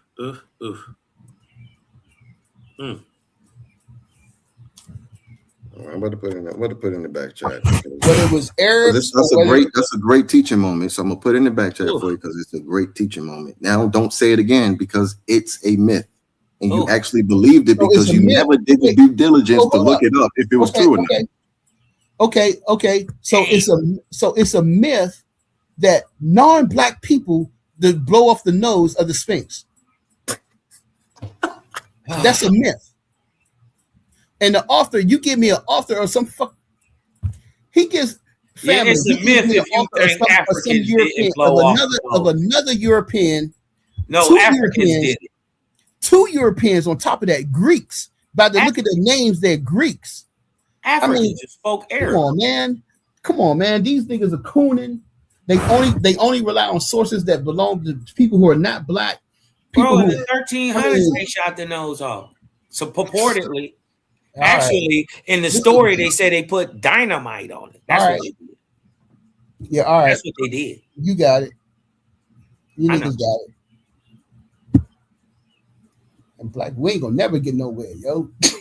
Right, We just especially if gonna we just keep gonna listening stay to following people white people, whatever they do. ignorantly lie. Listening to you, listen to We just people like really you, keep following white you're not people. gonna get Yeah, we nowhere. can't get You're not nowhere. gonna These get niggas are smart. because y'all stuck in 2005, White bro. people are smart, man. They know No, they everything. stuck in 95. These Y'all niggas, just y'all stuck in you the gave a source. Wait, hold up. I'm gonna put it in the chat. Hold up. I put them both in the chat. Now let me read this. Let me read the one. Hold on. This is from Mike Benenhoff, PhD. These Jews, Avalanche Press, Neapolitan and the Sphinx, Sultan and Shia. Now go read it and learn something. Mm. Damn, We can only learn shit from white people, y'all. How No you black even know if he people. white? Black people can't do no type of Arab, research. bro. He an Arab. How you know he not a nigga? He from Africa. By the look at the last name, you can tell that shit's Greek. Bruh, that's your problem. That's why you have a horrible methodology, because you looking for the wrong stuff. Racist, bro. You gotta stop being so biased and prejudiced, bro. There you go. Exactly, bro. You just Until you can prove to me that white people stop being biased, I'll stop being biased.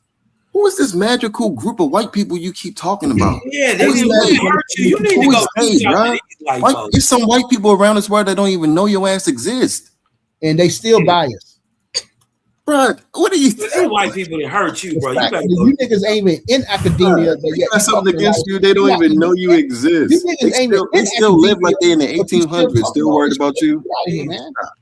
You gotta stop. What do you got? Mike, PhD. Crazy. You got the Here's the most other one. narrowest way of thinking. Oh, here he is. You know what I'm saying? We supposed to believe every shit these white people do, but nothing that black people do. You Come on, man. So answer Carl's question. Ask the question again, Carl. We ain't supposed to believe. I don't nothing even that black remember people no more. Do black people lie to you? All our black scholars, Yeah, our do black black scholars people did lie? all this research, but we ain't supposed to believe them because white people don't agree I'm with us. asking a question. Do Who is telling me not to believe them? That's just dumb. All the black scholars people get that's been things over wrong? there, that's been doing this work. You know what I'm saying? You got Theophilo No, Bingham, they get it wrong. you got Anthony Diop, you got fucking Obadale Cambone, but yeah, we ain't supposed Do to they believe get it none of them. wrong? You know what I'm saying? Do White they people don't ever get it nothing wrong? White people don't get nothing wrong. You are Only appealing black people to got stuff you wrong. are I'm appealing to asking, black do people's niggas get it emotions, bro. That's dumb. You are appealing to black That's people's dumb. emotions. That's the That's problem. dumb. That's bad. dumb. You want to appeal to their Dumb. emotions, and the whole time Dumb. you're doing them a disservice. Dumb. This Eurocentric and it's a white Dumb. talking point. That's crazy. Makes no sense whatsoever. Right? doing But it with a it's black right. face. Your You're just white doing the same thing. talking point that makes no sense. No sense whatsoever. So why are you saying it? Stupidity. Like alienation? You niggas, you know what I'm saying? he You has talk all this Yeah, shit. stupidity like alienation. You niggas can prove all this shit, but yeah, you ain't write a You paper can on prove it. alienation means You ain't to be write a separate paper on it. yourself. He has You ain't write a cognitive paper on it. dissonance. Now How you know? remember, How you now know remember, what I know? now remember, How hold you know on, I can I got get that? my $1,000 though? I got it right here. You Let's want me not to show you a tap bunch dance of away from papers? that thou. Where's your book at? You ain't I got write a it. Let's paper not on it. dance away from that This $1,000. is what I do, man. Where's your That's the paper at? problem. This is what I actually do. Remember, he was so big on betting me on You that ain't proved, I proved you wrong. You ain't $1,000. proved You shit. didn't. You didn't You prove ain't anything proved wrong. You nothing. proved to me that alienation is used the same way it's used in the dictionary. And I said only thing I said was who definition are you going to use? That's what I exactly said. No, nigga, you said they That's changed the what I said. definition.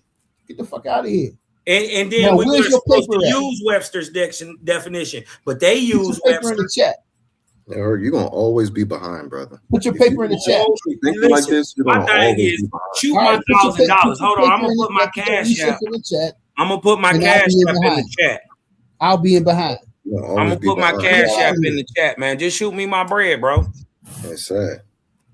You niggas Straight got up. to. I need you to get the white man's dick out your mouth so we can move forward as black people. You're just doing Right. emotions again. You're appealing Right. to I emotions just need you to again, pay bro. my $1,000 and we cool. Cosmon Cal 1. You put it in the You chat. thought I was playing. You was Nigga, trying you to ain't show me proved up. shit. You had You a ain't point to proved prove, shit. but then you proved the opposite. You proved that the lady didn't change the definition of alienation, nor did Carruthers. I Right? didn't. That they all I- used the definition that's of not what I said. alienation. You First proved of it. all, they use metaphysical Just because alienation. you over, just So because you they over didn't talking me change the doesn't mean you're definition right. of alienation at Just all. because you keep over talking me doesn't mean you're right It does at mean all. I'm right. No, it don't. So stop the Not dumb because shit. I'm over talking, but for the Just stop simple the dumb fact shit. that I your already own source proved you debunks that you you. was wrong. Your own source debunks you. Go No, ahead. it did Bring it not. back up. They understood the definition of alienation. Right. Hey, Herc, You you lucky didn't. I can't share my screen, bro. You didn't. You didn't understand it. So you lied on them people and said that they changed the definition when they didn't. I didn't say they changed the definition. I said you using the black definition of alienation. I didn't Ain't say no either black one. Black definition. definition? It's a black Ain't no and black white definition? nigga.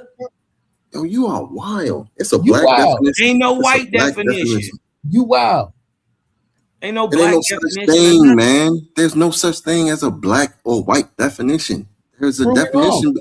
There's one language. We have an English language, and in this language, there are certain words that have multiple definitions, but then there are certain words that just really mean one thing.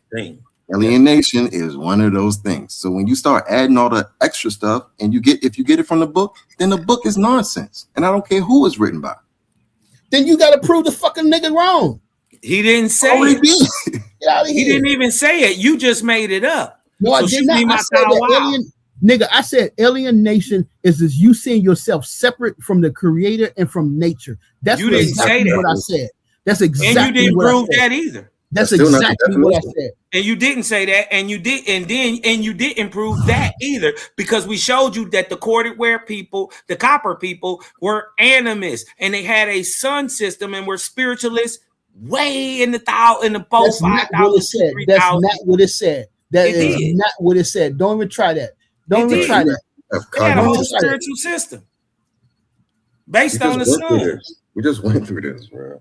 Come We on, just man. went You through got this. to be, listen, you It just is- being that's not what it disingenuous said. at this It point. said Hey, that they listen, saw themselves. if you It ain't said got that they the saw 1,000, themselves hey, listen, different. if you ain't got the than- 1,000, different just than- say you ain't got Fuck it. out of here. Why you trying to You're talk not- over me? If Cause you you ain't got talking- the cause you 1,000, keep just talking say about you dumb was shit. betting on ass and that you ain't got it.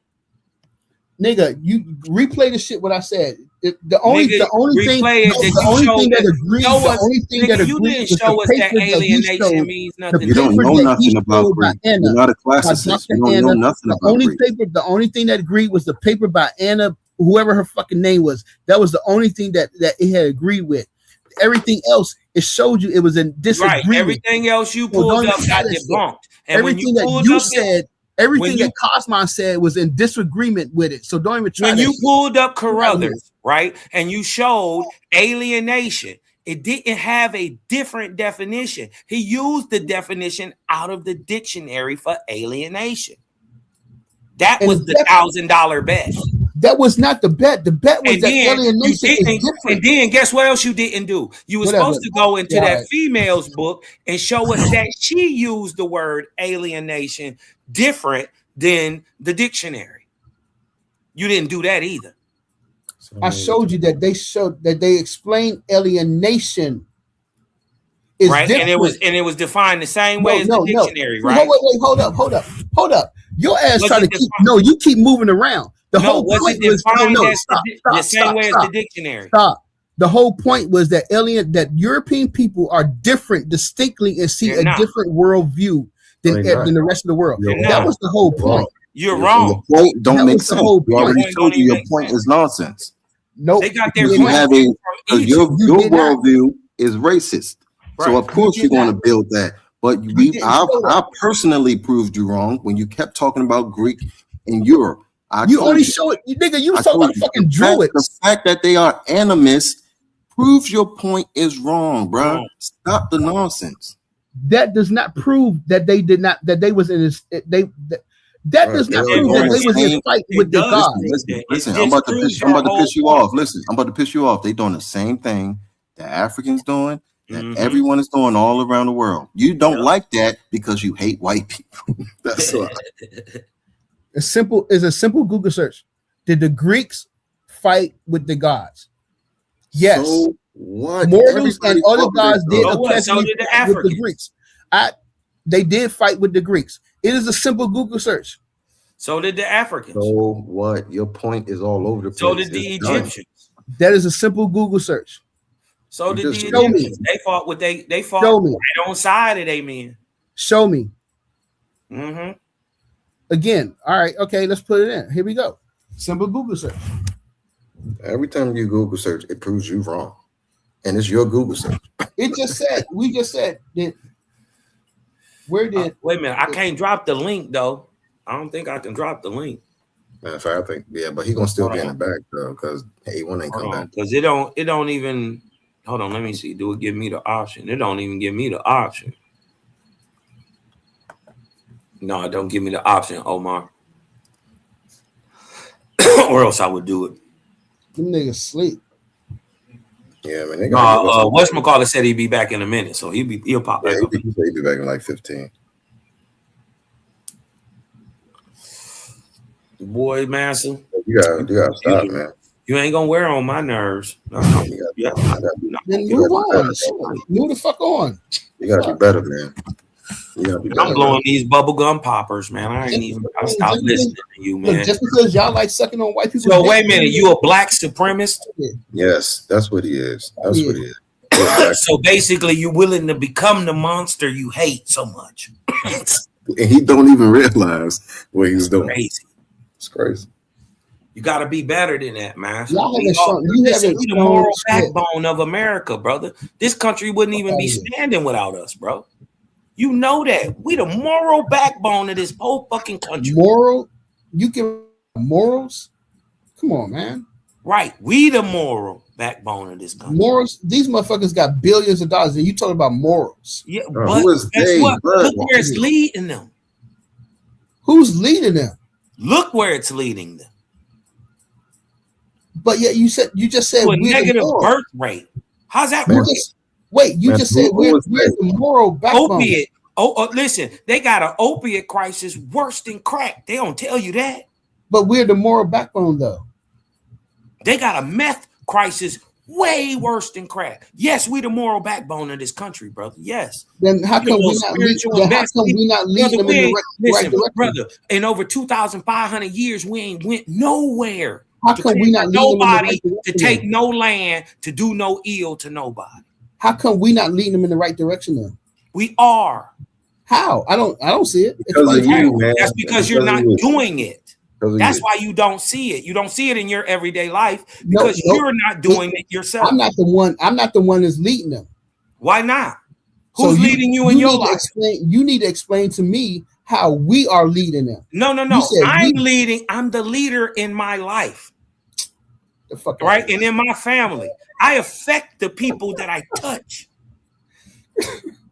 Right? And then I also have influence. So I can even also affect people that I can't physically touch. Okay, then can we get the niggas out of jail for all the stupid crack laws that they've been locked up for? We've been trying. Okay, when's it going to happen? Who knows? But we ain't stopped trying. We the only people in the world that fight the system. We the only ones in the world. Yes. So the Cubans haven't been fighting the system? Not like we have. So the Chinese haven't been fighting the system? Not like we have. Nigga, I need you to stop. They under the system. They under the thumb of the system. Hold on. Have you heard of the social credit system? You need to stop smoking whatever you smoke. Do you know? Listen, I'm light years ahead of you, man. So stop that. So what I'm trying to tell you is, have you heard of the social credit system? You bragging on these Chinese people. Do you know that their government can cut their money off? They can only buy certain things, only do certain things. You have to speak a certain way. Yeah, I know you gotta that. buy in certain places. So what I'm saying is these people that you talking about that are fighting for freedom are enslaved in a sense. Listen, Cubans couldn't even come to North America legally before the American Indian Rights of 1965. What are you talking about? Africans couldn't even get here. We was just so good enough. We was just so good. You talking about? We allowed them niggas to come in. All you talking about is clothes dressing. You just talk about the outside. Niggas in China, people in China. First of all, Cosmo. I'm talking about the result of us being the best people in the world, the most imitated, the most loved, the most hated. That's because we the best. That don't mean shit. But that ain't got to do nothing with hate of anybody else. That's what you don't mean shit. You still getting killed in the street. No, by who though? By people who look like me. It's not white people. By the police.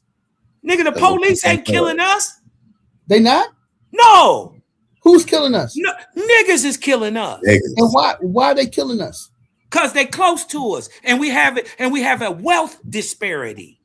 And they ignorant like First of all, China and they hate. China is way ahead of us All right, they way ahead of us they ignorant technology. and they hateful, They brother. way ahead of us technology wise No, they and not. financially wise. Nobody is. Nigga, All right, we so invented stop the everything, bullshit. bro. What is you talking about? You need to, brother. You need to watch Bro, the we alternative. invented Stop, everything. Cosmon. Could you shut up for a second, man? You need to stop with the American propaganda bullshit because that's all you believe in is what they've shown you. China has. They don't even. America has 4,000 data centers to produce the work with AI. China only has 300, but yet they produce. But what you don't know is listen. What you don't know is about these data centers. I'm not finished. Oh my God, go ahead. China only has 300 data centers, but yet they're out producing America with AI and technology. They not only that, their GDP has surpassed America. They have a military. Their military is far way advanced than America's. All right, and guess what you don't know? Stop. They're the ones who sold. You've been dragging on for so long. I have not. I just started talking. You keep interrupting. It is China. It is China the ones who sold Iran the fake nuclear missiles that made America believe that they had nuclear weapons. They don't even have nuclear weapons. It was all fake. They never had them. Duh. China sold them that Only shit. That Israel made it has look them like in the Middle East. So you're bragging about America and the shit that they got, nigga. These white people are fucking far behind. Niggas, no, they not. Listen, that's stupid. America is the leader in everything. And then and the proof of that is everybody speaks your language. You don't speak theirs. We are the leading intellectual source in the world. And military. And then nigga culture dominates the planet. Dominates. I guess BRICS don't have nothing to do with it, right? So what? What does BRICS have anything to do with the American dollar? It ain't slowing down nothing. Bro, you don't know. Oh my God, how this is. Yeah, you didn't see how gold. You didn't see how gold just automatically rose up, shot up. That's what it's supposed to do. No, it was not. If it was truly, if they gave the true value of gold, it wouldn't have shot up. They was lying about gold. They was suppressing the value of gold. Well, then if they suppressing the value of gold, why are they giving more for it? Because it shot up. So it right, shot up. So, and America is in debt. What are you talking about? America is in debt. Worth more, correct? America is in debt. They don't have the fucking resources. So what? What does that have to do with? Listen, you missing the whole point. That in the end of the day, this just about you being a racist, and it's pigeonholing you. It is. No, the definition of racism. Hey, Herc, have you ever heard of? You're biased, bro. You're hateful. Bias isn't being racist. Bias is not racist. Yeah, I get you. But I will let me change the word. You're prejudiced and biased. Right, and it's low vibratory, and you're better than that, Herc. So what? No, it's not. So what? Have you ever heard of Plato allegory up the cave? Maybe you're not. You ever heard of that, Herc? Don't give a fuck about Plato. That's you never read Plato's. You should read Plato's allegory up the cave. You always talk about the Greek philosophy and what you was just talking about. Your name is Hercules. Have you read in Nkrumah's work? This is wild. Nigga, they Hercules. You should read Plato's allegory. You should read Kwame Nkrumah's work. It's going to tell you exactly where you are. You should read Kwame Nkrumah's work. I love Kwame Nkrumah. I love Shout out to Kwame Nkrumah. He is kind of dope. I love Stokely. So listen, you're not talking to a dummy, bro. You should read Plato's allegory of the cave. Because it describes your situation to a T. A Platonist. While you at it, read Aeschylus and Homer too. Euripides will help you out too. Nigga, only you keep giving me European work, no African work. I mean, what the fuck? Not European and Greek. They don't know. You niggas keep giving this Eurocentric shit, but you ain't giving no African people. Bro, why does it matter, bro? Like, what is wrong with you? That's the problem. That's the problem that we have today. Doesn't matter. That's the problem It's that good we have today. information. Black people, It's good education. It you doesn't don't matter. think that it doesn't matter. When we have millions, you have thousands and millions of black people graduate from the universities that think shit don't matter, and all y'all do is go around working for these white motherfuckers to continue the hegemony of the Europeans. Well, what about all the black kids that's starting businesses and doing all this stuff on their own? What about them? Starting what businesses? You don't see nothing but failure in the black community. They got whole come on, man. You got more niggas. Have you ever seen the what is going to jail? Hold on, wait a minute. More black people going to jail than you got Indians going to jail. No, you got more black people going to jail than you got Indians going to jail. No, you got more black people going to jail than you got Indian people going to jail. You got more black people going to jail than you got Indian people going to fucking jail. You got more black kids failing school than you got Indians and Chinese. Hold on. Stop. Oh, man, hold on. He just because he bugged me. Hold on. How you gonna tell me that? I work in the school system. How you gonna tell me that? How you gonna tell me that it's not true? Listen, why are they? Listen, hold on, Herc. Why? No, because you niggas keep promoting the same shit. Why are you so emotional? Stop being so drunk. Sober up a little bit. Hold on. Just stop. Eat some In bread. Baltimore, listen, I'm from Baltimore, bro. I'm from Baltimore, and in Baltimore right now, bro. Listen, don't stop talking. In Baltimore right now, these children cannot read above an elementary school grade level, and these kids are in high school. Two articles, bro, I posted on my Instagram page. That is disgusting. But why is that? Do you know why? Can you explain why? Because because they learn the nonsense like you learning, and they aren't able to critically think about how important it is to have this type of education because they can't see past their own ignorance. That's why. Just And like here- you. and Just here's like why you. And you're I'm not wrong. saying I'm saying it because you're my brother. Here's Just like here's you. why you're wrong. I'm gonna tell you this. My research project care. was on That's the my point. That's research why they project. don't care. My research project was on the miseducation of the Negro, and I dealt with the public school. I did a comparison between the public schools and the private black schools. Public schools have millions of dollars. Private black schools don't. They have little funding, but yet they graduate. They have a 99% graduation rate compared to a 80% graduation rate. Because most private school classrooms are smaller. Public school classrooms are way larger, and most kids You are said from what you had to urban say. communities You that said what don't you had to care say. about their You said education. what you had to say. I'm You not said an what you had to idiot. say. I work You in said the what you school, had to bruh. say. I'm not You dumb said either. what you had to say. You said what you had to say.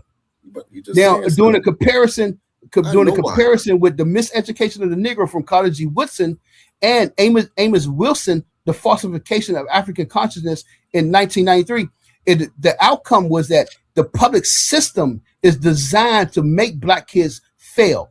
It is a system itself. It has nothing to do with the children.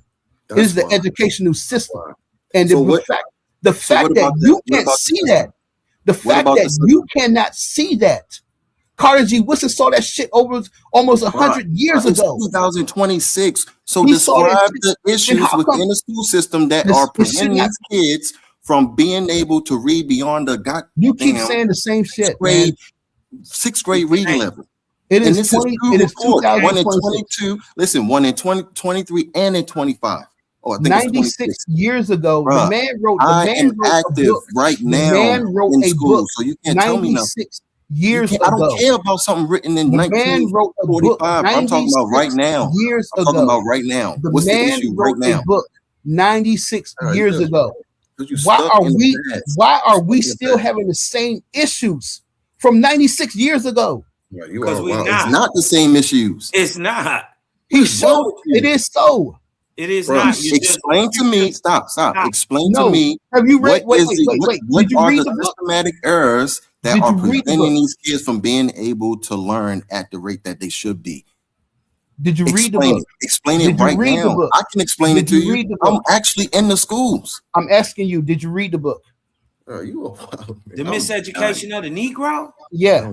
Yeah, god damn, Okay, man. then. Everybody Then read you that. would- all right, if you read the shit, then you shouldn't be asking why do we have Well, the same. that's does how I not know matter that today. you're Makes no sense. conflating. You're conflating things. He stuck in the asked you a past. specific question. How? What is the mechanism that you're saying they're using in the class? Point it out that makes the Negro child unable to read on the level as anybody else who are right next to them in the same school. Answer, Is now, the answer that. Rick. classification in the mind, is the miseducation, the whole thing. It's not just one specific thing. You guys don't are know. looking for That's the one point. You You know, don't know. obviously, no, you lying about you being in the know what you're schools. talking Nigga, about. I work in the fucking schools. I Bruh, teach. I'm a teacher. Don't hand me the bullshit that you I teach. don't care. And Don't you even should hand me stop that being a bullshit. teacher. So stop If it. this is what you're doing, So you should stop it, stop. man. Because you bro. are the No, reason you why should these stop. kids are thinking You this should way. stop. They don't have critical thinking skills. They cannot perceive their world outside of their own bias. Just So you like think you. that's only up And to the that's the schools? problem. And You that's think the it's problem. only up to the schools? Bruh, I just told. What do you? No, it's not up to the schools. It's Okay, not then. only up to the It's schools. it's not But just you're one answer. creating it as it's up to the schools. You I'm not acting saying like that. it's You're one saying only that. answer. I'm You telling acting you like that it's one, it one starts answer. at home, and two, it doesn't matter about the schools. That's the point. Okay, all right, look, I got one question. Gosh, bro.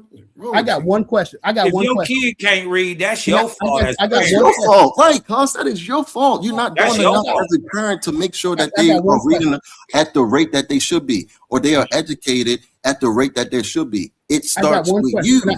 I got one question. If it doesn't matter if it's not up to the school, if it's not the system, then how come you have people from other countries coming here surpassing black kids? Bruh. They don't. I just Where do they- we where do just they said do it. it? It's the discipline, bro. It's the discipline. It's the reason to want to do better, and they don't have it because they think the world is a specific way. It's going to be easy. Most of these kids are not even focused on their future. They're focused on streaming and trying to be influencers and shit. Listen, Or bro, they you or don't they know what think you're that the talking system about. is out to get them. They hate Yeah, them. Exactly, or they feel like they victims, or they feel like they victims, They just like you. victims like you. That does not explain how come you have black independent schools doing better compared to the public schools at all. Wow, bro. I just told you most of those classes are smaller classes. That doesn't matter. Yes, it does. It totally does. What's your definition of small class? What's your definition of small class? Listen, What's your definition of smaller class? Most classrooms in the urban city have like what 15, 30 children in the classroom. 34, so much so 35. that you have to hire an assistant teacher. That is not true. What? So what We are assistant only- in my teachers for? class, we I don't only care about your have- class. Nope, in my class, you said most, and I'm in DC public schools. In my class, we only have 15 kids. That's Nigga, it. you That's in a still charter a lot school. of children. You in a charter school. Because in Detroit public No, I'm school, not. they No, I'm average not. about 30 children a classroom. Now we can just look at it right now. I'm not Yeah. about to do this, man. You just don't want to acknowledge that the system is a fucking failure. All right, Period. you are stuck. I don't think on the it. That's system why is I'm failing. like, I think the system works exactly how it's The system supposed to. works. We just got But crooked people who are For some running. reason, the system works, but It's for the some people. reason, black kids are the only ones who not making it through. How are they not the only one, bro? I got you. Don't worry. Get out of here. That Go makes ahead, bro. no Go sense. ahead, B. I got a Black whole. kids, and even like some of the even Latino kids are the only ones who are failing. But on. Asian kids who could come here to this country are they Bro, doing do you fine. know in the last 5 years Come there's on, been man. more black millionaires been made? Man, get Brother, out of here. nobody is We're failing, not talking brother. about 5 We years. We're talking about the kids listen, in the bro. school. Get out of Nobody here. is oppressing you. Right. Get out of No here, one man. is you are pressing Nobody yourself. is oppressing you. You got people from India that's only been here for 20 years. Yeah. And they living in $500,000 Because homes. they value the country that they're in, and we don't. That's Right? why. And then they Yeah, use okay, the yeah, system that is All right, yeah, the isn't system's not the broken. problem. They use the system that isn't broken for their advantage. Guess what? Yeah, the We can system's do not the problem at all. Yeah, same okay. thing. Yeah, the system's not broken. Yeah, okay, All right. yeah. You are fighting All the right. wrong fight, bro. Yeah, yeah, I'm not yeah. saying It's there not- is a it's not- fight. yeah, You know I'm You gonna are fight fighting with the you, Mark, wrong right? fight. But you just got to pull yourself up. You niggas just got to study hard. You just got to study harder. You got to stop that shit. You got to stop playing. You got to study harder. You know, system loves you. You gotta stop being the white man, Cosmon. You gotta be a European slappy. You can't get no truth from white people. They're the evilest people ever. It is 2026 and niggas are still at the bottom. Come on, man. Stop it. I don't understand that shit. Hey, listen, just niggas. Hold on. All you gotta do is nigga, Hold on, I've already done the research. I've already ran the steps. Bro, we are the richest. We are the richest nigga folk in the planet. Africans in the world. In the world. Listen, group of African people hold in the on, world. man. Feel good. Are you talking about? Listen, Master. We don't want to hear all the negative pity party. Hold on. Without all that pity party you're doing. Right, you appealing to emotion. If niggas in America, hold on, niggas gross GDP in America just last year would have made us the 8th richest nation in the world. Would have. If we already part of our own nation. But if we just chose to separate, we would be the 8th richest in the world. Stop it. Nobody is oppressing you. Would have. Right, man. You're oppressing yourself. You work in a school. You ain't got no power. Listen, look how far we came. You work in a school where you are able to mold the minds of the authority whatsoever. Exactly, and he's wasting it. No authority. With the pseudo-ness, with the nonsense. No authority. And with the bias. No authority whatsoever. Don't control your own communities. You got other people in your community. Why we don't control them? You got a whole bunch of people moving in, control your businesses. Why? You don't control nothing. Was there a plan to block people to get homes? But yet, that has nothing to do with the education system. Hold on, but guess what? That has nothing to do with the education system. Hold on, is there a system that they don't tell niggas about to get them homes back and be able to be able to pass them down to their children? System? You can't see that they all connected. What you can't see is that there is a system to remember redlining, right? I know you black, so you a victim, so you gonna always bring that up. So you remember redlining, right? Do you know what the offset for redlining is? You can't see that. You don't even know, do you? You can't see. If I wanted to get a crib, and I wanted the government to pay for it, and I wanted it to be descendable to my child. This is what redlining stopped for niggas. It stopped generational wealth. So what I'm trying to tell you, do you know that there's an offset for it that came with civil rights? You didn't even know that, did you? Nope, I sure didn't. Right, because you don't know how the system works. It's called Section 8, y'all. Look it up. You can pass that shit down to your kids and everything. It's an offset. Listen, I got smacked up by Honey on this, man. Listen. And then look, hold on 1 second though. 1 second. You dig what I'm talking about? This is y'all gotta remember the civil rights is really originally only for niggas, right? But they changed the wording to nigga, Indian, black folk to minority. So that allowed white people to get in. That allowed other ethnicities who we fought to allow in. The Cubans only was allowed to come here, Tony Montana, because you dig what I'm talking about. We fought for that shit, and they came here in by boatloads. All right, bro, you're doing a disservice to your ancestors, bro. Making their fight seem like it's just nothing, bro. You're not fighting their fight. Stop, bro. That's over. You're not fighting their fight. You're fighting. Y'all neither one of y'all explain why you have Indians, that way why when do you do Asian that. people come here and outpass Black Americans? They don't, because it's a cultural thing, bro. They listen. So it has nothing it has everything to do with discipline. Nothing to do with this. It has everything to do with discipline. That's it. Nothing to do with race. There's no racial barrier. They're not genetically smarter. There's nothing to do with the system. Nothing to do with the system. They are disciplined in their household. Nothing to do with the system, right? No, no. It has to do with the lack of system in the home. That's the only fault. for niggas. You just That's jump it. in. You just jump in for straws, man. That's it. I'm just saying. I just want to understand your foot. That's For what niggas, that's majority, it. yes, That's it, bro. the home structure is what separates America- us But from I, being. but I Come on. guarantee you see a big change once Yep. you see that change within that home. Yep. Once parents start to be very critical about what their children are like learning, like we or was in the 50s, 60s, 70s. it's discipline, bro. So, Yeah, discipline. it changed. He know what the crack era was like. He know what it's like. You can't sit here and tell me shit didn't happen to us. He know it. He know that. You niggas are delusional if you think that the educational That is so system, ironic coming if from you think the educational system here in America has nothing to do with the mentality. What's wrong with it? of Okay, how so what's black wrong with people- it? The best one of in how the black world, people bro. Give examples. and Give deal with examples. Give All right? examples. Give examples. I'm waiting. Go ahead. Give examples of the issues within the education Omar. system. What are they learning that's wrong? Go ahead. Give examples. the whole thing of this black people haven't done anything.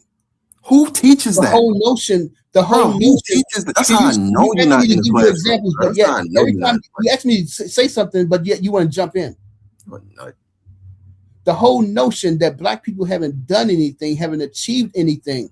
The whole notion that when it comes to science and achievements, it's usually done by Asians and Europeans. White people are better at doing science. Chinese Who kids are teaches better that? at doing mathematics. So this whole notion that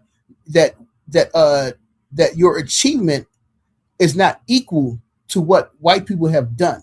Who teaches The that? whole notion, it doesn't have to be taught. It's in the books itself. All right, what book? In the books. What When book you teaches open that? up- That's in school. when you- That's in when public you schools stop- right now. What book teaches that? You can open up any math book in public school. You open up any science book in public schools. And What are they'll you say talking what you about? just said. And Bro, you you don't a see, liar. and you do are a not liar. see any You're a black bullshit. images. You don't see black people doing anything. All right. So the whole approach is a Eurocentric approach. The foundation is a Eurocentric foundation.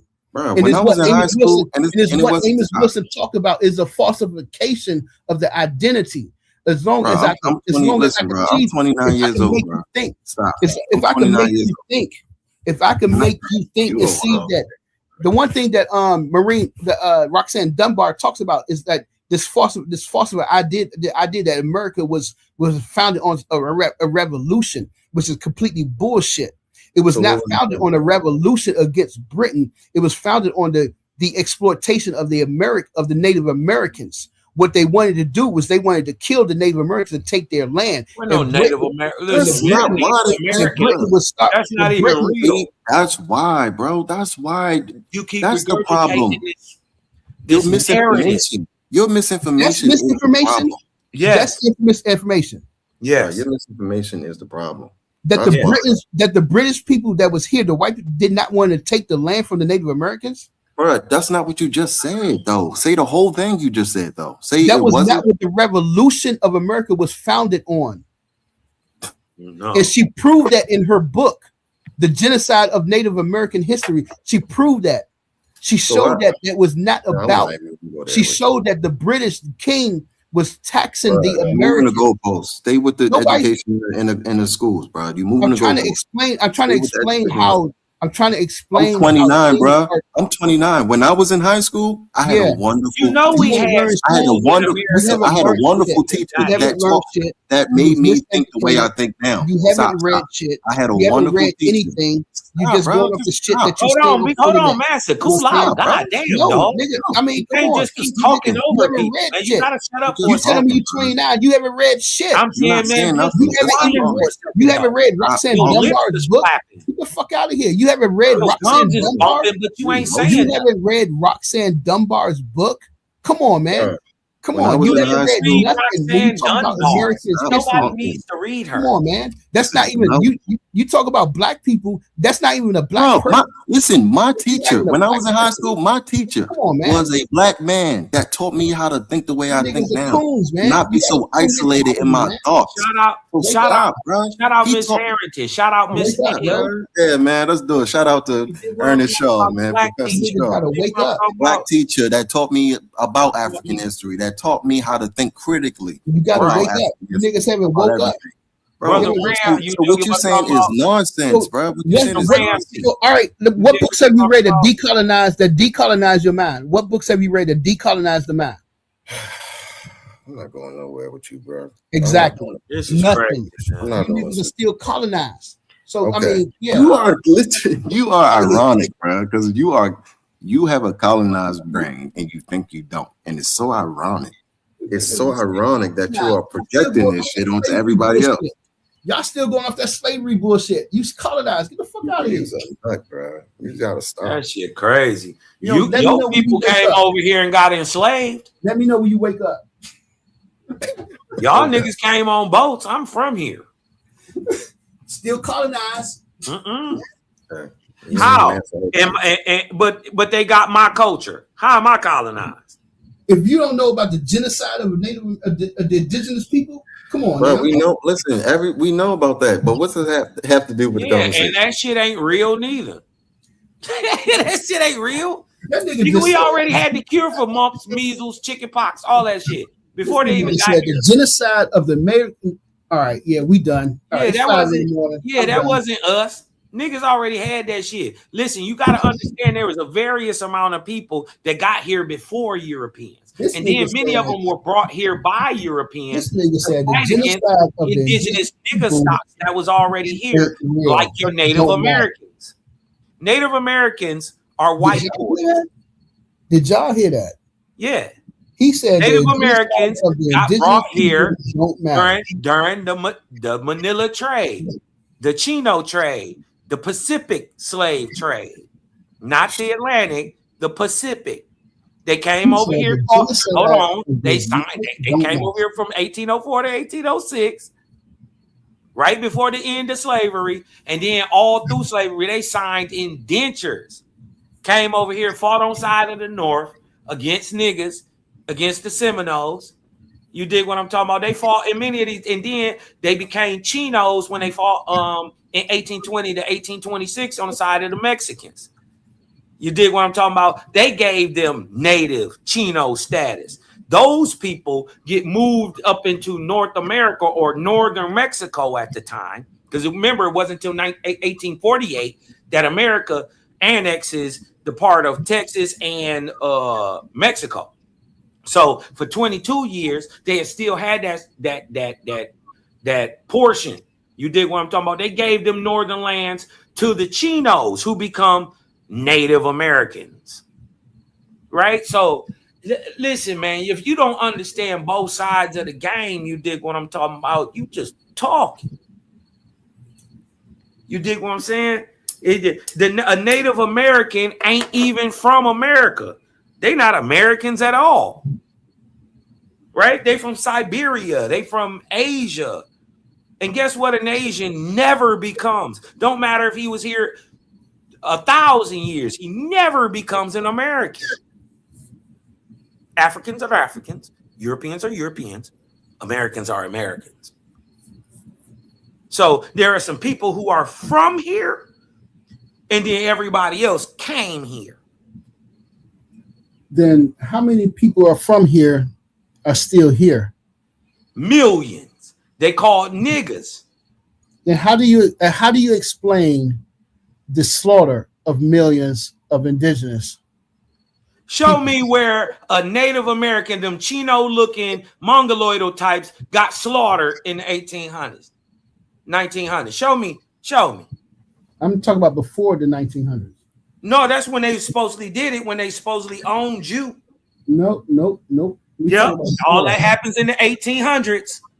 I don't know. Because by the 1900s, we don't see that. By the time the Dawes Rolls happens, we don't see that.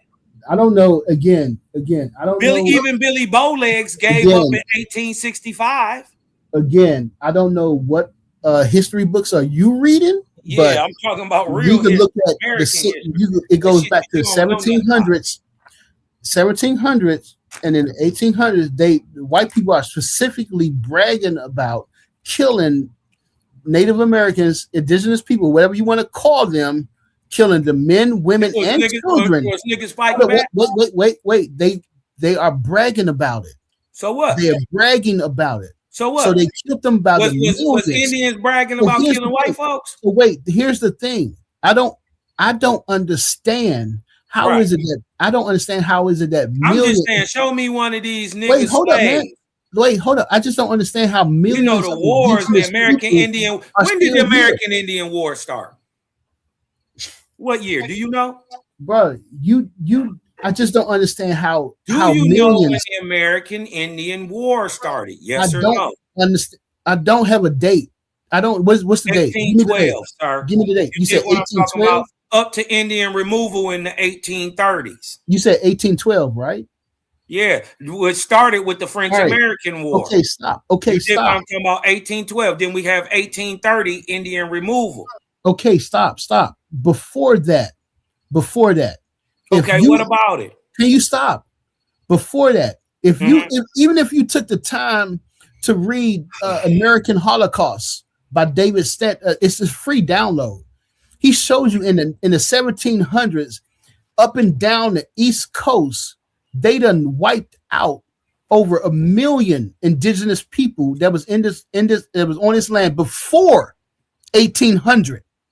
So I'm just figuring. I'm trying to figure out. So a million. Hold on. Wait. A million people is nothing. Wait, hold up. I'm trying to figure out how the hell are black people, the indigenous black people, still here? Right, when they was wiping them out. Because guess what? First of all of us didn't get caught up in slavery. Most of us, like my grandparents and my heritage, hold on, be quiet. We fought back. True. We never stopped fighting. We never were slaves.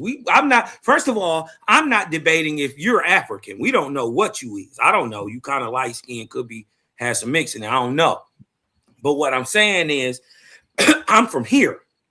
I didn't have no slave history, none of that. White man oppressed me, did something to my family. We don't have that. You dig what I'm talking about? My family can be traced all the way back through it. Was never a time we wasn't on the census. And guess what? You can't do before 1870. Find Africans on the census. Right? My thing is, hold on. My thing is simply this. Y'all saying that these Indians were slaves. Show me a picture in the 1800s of these Indian slaves. And every time that we show pictures of Indian slaves in the 1800s, you start to look at the pictures, they niggas. All right, Cosmo. I'm not saying that the Indian people were slaves, and I'm not saying that, I'm saying some of them did get enslaved, but I'm telling you, the majority of us were slave owners. We own white folks primarily. That's what the fight in 1860 was about. It wasn't about freeing you. You was already free. You did what I'm talking about. And then Africans, hold on. Africans, be quiet, because you don't know this. Africans came over here and indentured themselves to the Union to fight on the side of the Union. They got bounty lands from the South, took it from indigenous Negroes. Right? Everybody, this is what you don't know. After 1830, everybody who wouldn't move west, go on a Trail of Tears, move west of the Mississippi, got renamed, retagged, renomerized as Negro, as Negroes. Later, blacks and coloreds. You dig what I'm talking about? They revamped them niggas. Switch the whole population up. This is what we going for. It's not actual, you dig what I'm talking about, like they enslaved our people like that. Their work was done with the pen, and they told you this years ago, that the pen is mightier than the sword. Our thing is genocide. That's why we gonna get it. You dig what I'm talking about? Because you not only tried to do it physically, which I'm not denying any of that. We got things like eugenics to prove that. But you did it on paper. You, in a sense, made people who are still living invisible, right? POWs, prisoners of war, men who are not living anymore, in a sense. You dig what I'm saying? And that's what happened to a lot of them folks. They got pencil whipped. You dig what I'm talking about? My granddad, how you gonna listen? You can't enslave one, Cosmo. Not one. How you gonna slave 10,000, 20,000 on some shit? Niggas, you crazy? All right. And this is why these nigga folks, these Indian folks, was so they had to deal with them. And then you dig what I'm talking about. Remember, it's on the inside how they got down on us. People who was looking like us got down on us. Right? This shit is an inside job. I ain't denying nothing what you saying about the system, how it's been working, but nigga, we set the system up. And we just got crooked motherfuckers running it. Now when Massa raised his son up to be a great politician, go on to be president, and my daughter is the vice president, and Ali's son is the chief of staff, and you dig what I'm saying? Well, guess what? We can, because we didn't put something in them. We can from the top down expect a better result. But we got to put that work in, man. And that shit's on us, cuz. That shit's on us, bro. All right. So, right. So this is my thing with you people who don't listen to Omar. Omar get you beat up. Yeah, that 1870 shit, you better believe it. So this is my thing. You keep jumping around the timeline. We got if we stick with the timelines. Let's stick with the in the 1800s. Nope. You got to move before. That's when the Chinos came here, brother. Nope. You can't go by nothing other than that. Stop. Let me talk. Go ahead. You explained yourself. All right. So I think that is a flaw. You cannot say we got to stick with the 1800s. We got to go before the 1800s. We got to go before white people came here, or when they first came here. Why? Because that's when it all started. So what do you mean what started? So here's the thing: if we're looking at indigenous, so you talking about over a 400-year time. You dig what I'm talking about? Cosmon, chill. If we're going to look at black people or indigenous people that look like you have always been here before white people got here. They've been living on white this people land. wasn't here already. They've been living on this land. How you know it wasn't white niggas here? White Indians? We don't know. All right. We do know. Let's start. Stop, man. Come on. Let me just say what I gotta say. There was white skinned niggas here. Man. Let me say what I gotta say. Nonetheless, Indians. Let me say what I gotta say. Here's the thing. When white people got here, you know what I'm saying, in the 1600s, Europeans, and even though these Europeans, in the 1400s, the Spanish, came here, you had, you had indigenous people always living here up and down the East Coast. Now the thing is that these people, that these Europeans, they didn't mind. They kept records of what they did, and they kept detailed records of killing the indigenous people on the population up and down the East Coast. And so what we know, especially from the work of David Standard in his book American Holocaust, he shows you that they David who? David Standard. Standard, you mean Elson? David Elson? No, his name's Standard. David Eltis? You sure? Standard. Okay, all right. The book is American Holocaust. Okay. And so he showed up and down the East Coast from all the way up to Boston, Massachusetts, whatever. They wiped out 90% of the population when they came here. So wait. They wiped out 90% of the population. This is before the 1800s. Okay. And so wait a minute.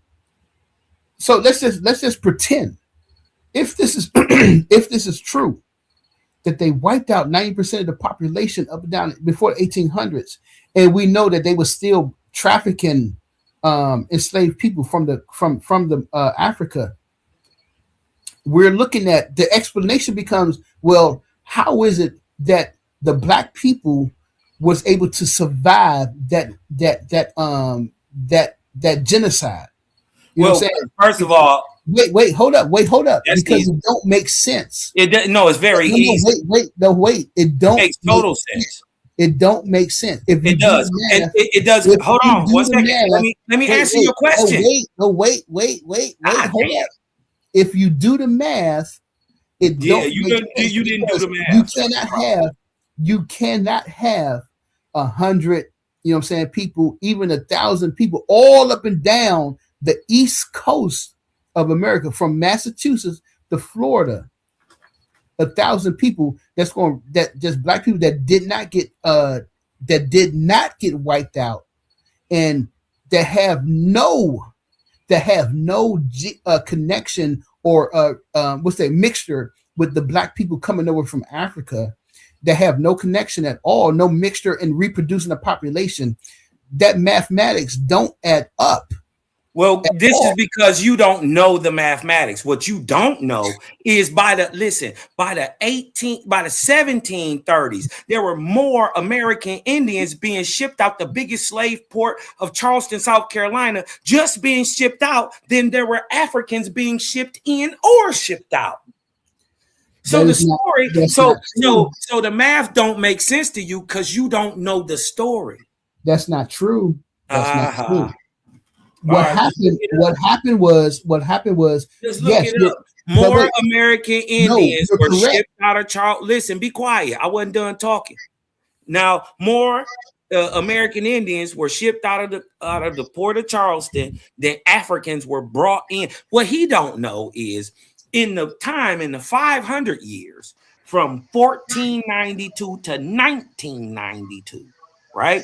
There have been more Africans imported to America from 1992 to now than from in the 500 years from 1492 to 1992. He don't understand that. This is why the math is above his pay grade. This is why he's so confused and cognitive dissonant right now. Because he don't know many of the people that got caught up in the slave trade were in a triangular slave trade, all in America. They didn't even go anywhere. I do. They know never that. left the continent.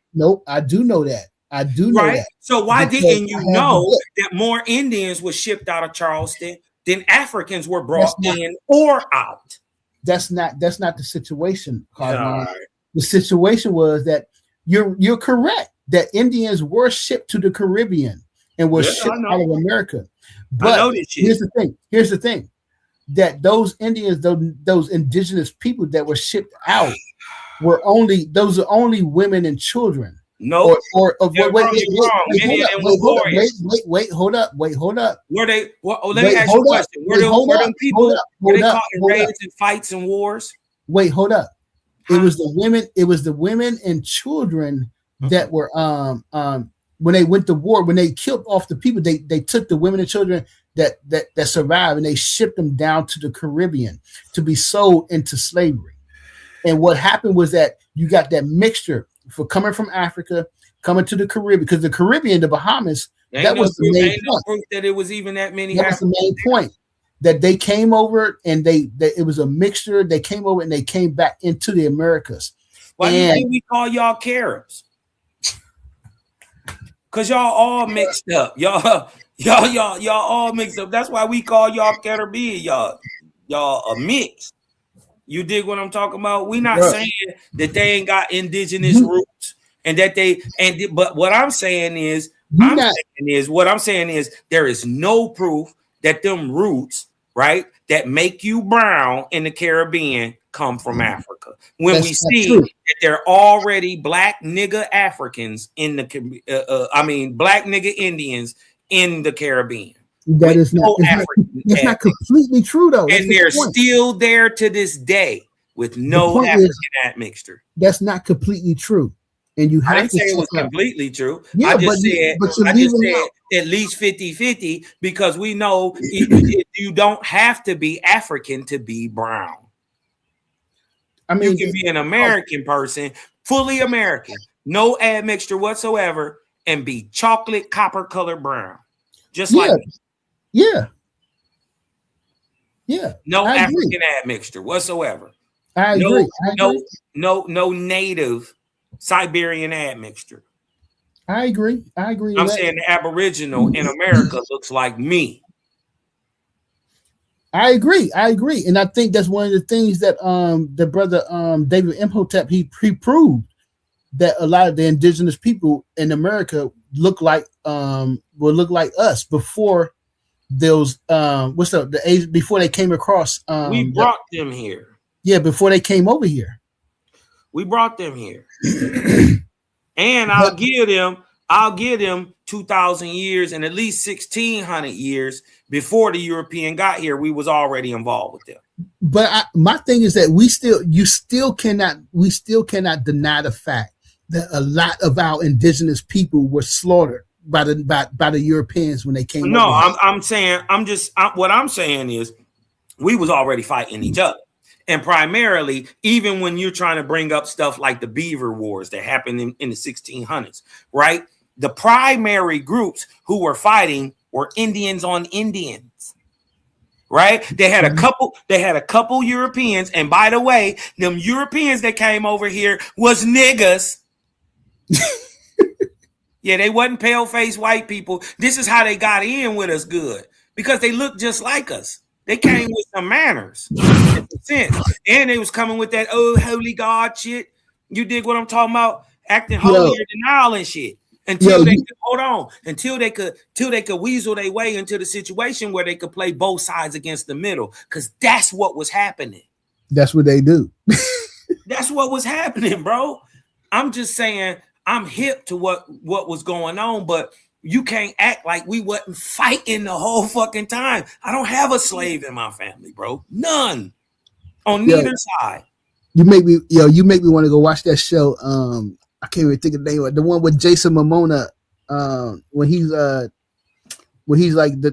one of the natives in Canada or some shit, and he's fighting the British. Oh yeah, that is a good ass show. Damn, what's his name, man? That's a good ass show too. Oh man, historic.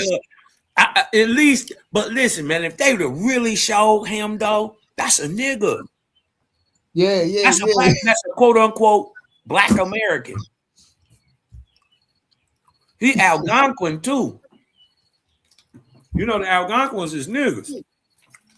The Algonquins, where they from? They from America. All through this bitch. Canada, North America, the Algonquin, first of all, Algonquin is the anglicized version of the word Egoquim, which means unity or out of many one.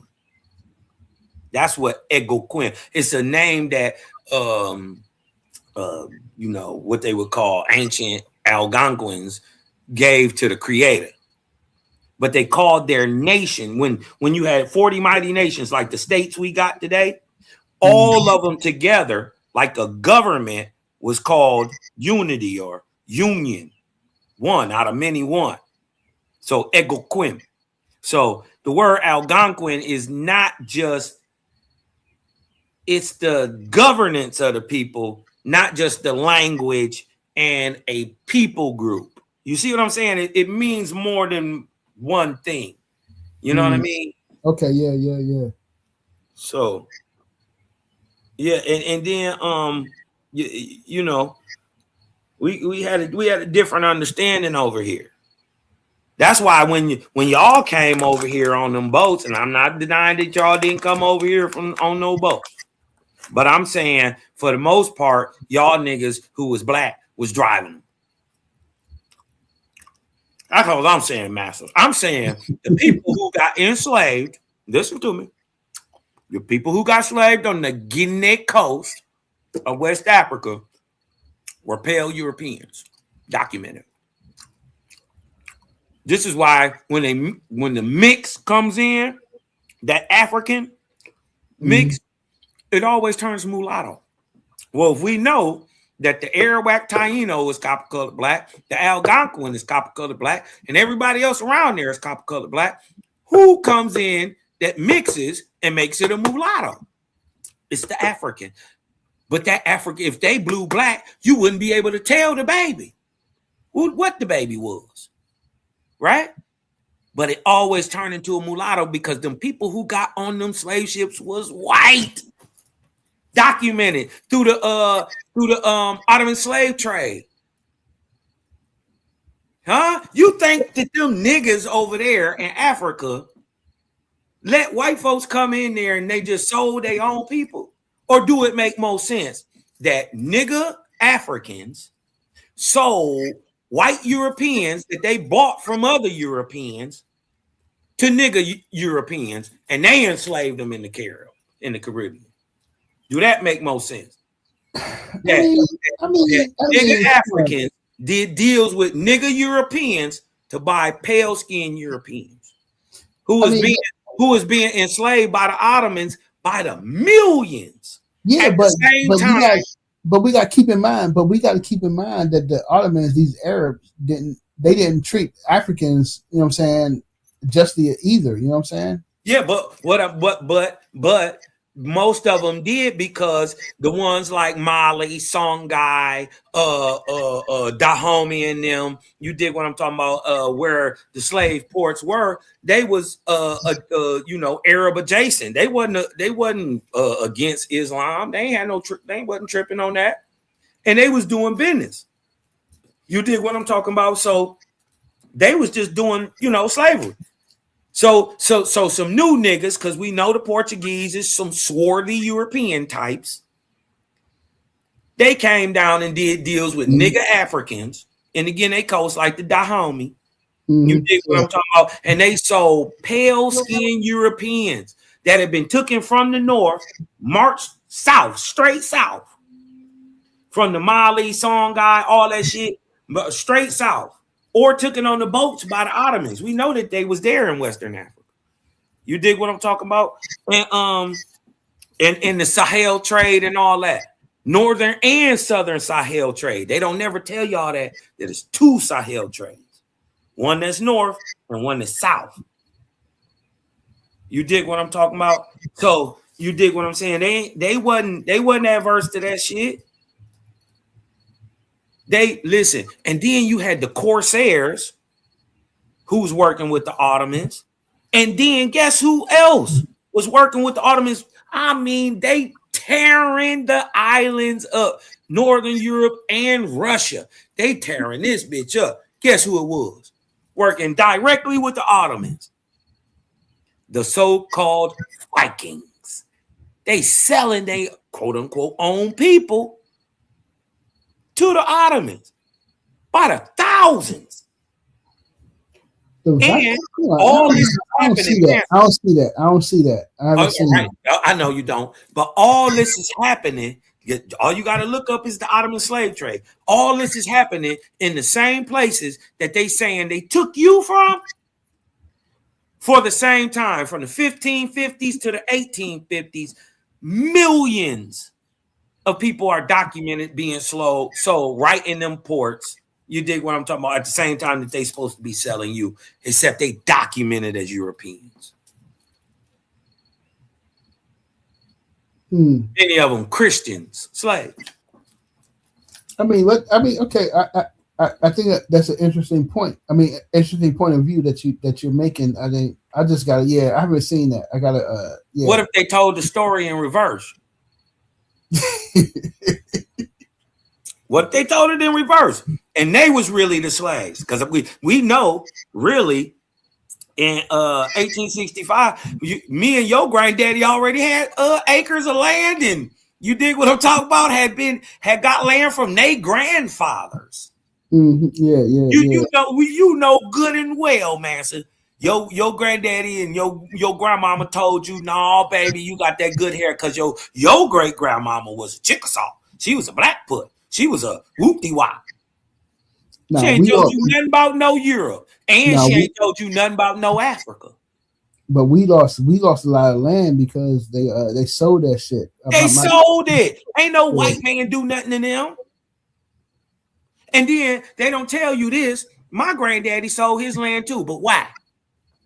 They was down there in my great granddaddy. Shout out rest in power, rise in power, Papo. You dig what I'm talking about? Pop said his people is Chata Indians. They from down there 9th, 10th, all the way to the 7th wall, all the way through there. He said that all that's this people shit. The government came to them to build the levees. They sold the land to that because the price was so exorbitant. But they also put in the contract that when they built the levees, you had to hire the Choctaw first. And then they got head rights. So for losing their land and all that shit down there in Louisiana, they got to build it. But my granddaddy, who was from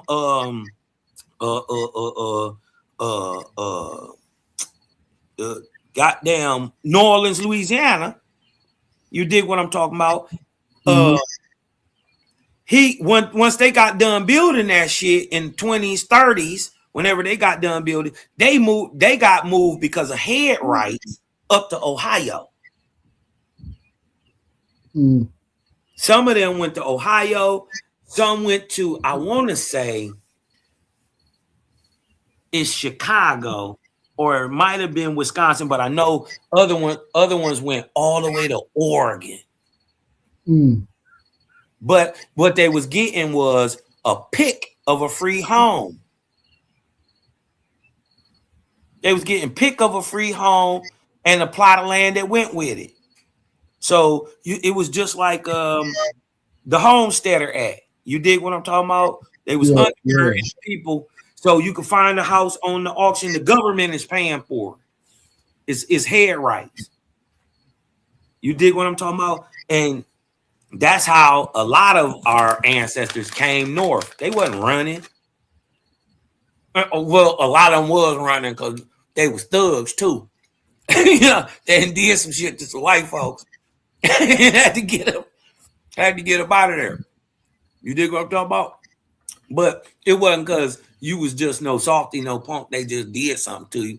Our people was businessmen. We was the most intelligent people. We still are the most intelligent people on the planet. You dig what I'm talking about? Yeah. I mean, smart. We intellectual. Morally intelligent, spiritually intelligent. I definitely don't disagree with that. I mean, our people definitely have that that sauce. I mean, you say you guys say that you say that I'm a black racist, but I definitely feel that our people, black people, period, has that advantage of being intellectually superior. And I think one of the things that I think Amos Wilson in this book called the development of the black the development of black psychology of the child, the development of black something like that, the development of black psychology of the child. But in the book, he talks about he gives like all these case studies where white people went to Africa and they studied black kids, and they talked about how black kids that's the Africana studies. Yeah, they would speak quicker before white people. They had spatial definition, recognized stuff before white kids. They walked before white kids. They was able to reason before white kids and stuff like that. And it was all these studies that they did when he was just quoting all these studies that that white people did when they went to Africa on black children. And you know what I'm saying? And he did not say it in the book. He didn't say that he thinks that black children are more intelligent than any other kids. That was just the conclusion that I got after reading the book. I was like, shit, if black kids was doing all this before white kids get even do it, that means that goddamn that we have that intellect. You know what I'm saying? Before, white kids, but Waspi says it comes from spiritual symmetry. It says us in America, the Angui, the Negro in America, who are copper colored brown, it describes us with long black coarse hair, right? They're saying why we athletic, why we the most beautiful, why we're the most spiritual is because we're spiritually asymmetrical. That makes us physically asymmetrical. The unseen dominating the seen. That's why we're the dominant fighting, running. We also are able to pull things outside of ourselves and make them real. Like songs, poems, movies. We do things like that well. Wait. You said that we're able to pull things outside of ourselves. Yeah, like thoughts. Oh, okay. You dig what I'm talking about? Just you're able to pull them and turn them from a abstract thought to a reality, to a real song. You know what I mean? Yeah, from the thought of a song to a real one. You know what I mean? We do that effortlessly, and that's because, like Owaspi say, we a little different. People gonna figure it out. Why would a nigga like Cosmo been there, done that, got a t-shirt, gangster, stunk down, ain't no smut either? No smut. That's important, right? Why would he rock with a book like this? Nobody ever stops to think that. Why would an intelligent brother like myself, cutthroat too, I'm about it, been there. Why would he rock with this? It gotta make a lot of sense, bro. Yeah, I've always thought that when I was a teenager, I've always thought that the whole thing with our ability of being like these like athletic audience. Yeah, athletically better, like they always talk about us, being better at running in sports and all this stuff. Yeah. I've always thought that it also could cross over to the sciences and math. Like my thing is this, Hurt. We know how to make a great pugilist or a great warrior, right? How do you make great prophets and seers and thinkers? How do you make them? I can teach you easily how to kill, right? Yeah. How do we raise healers? They don't teach that. They don't teach that part.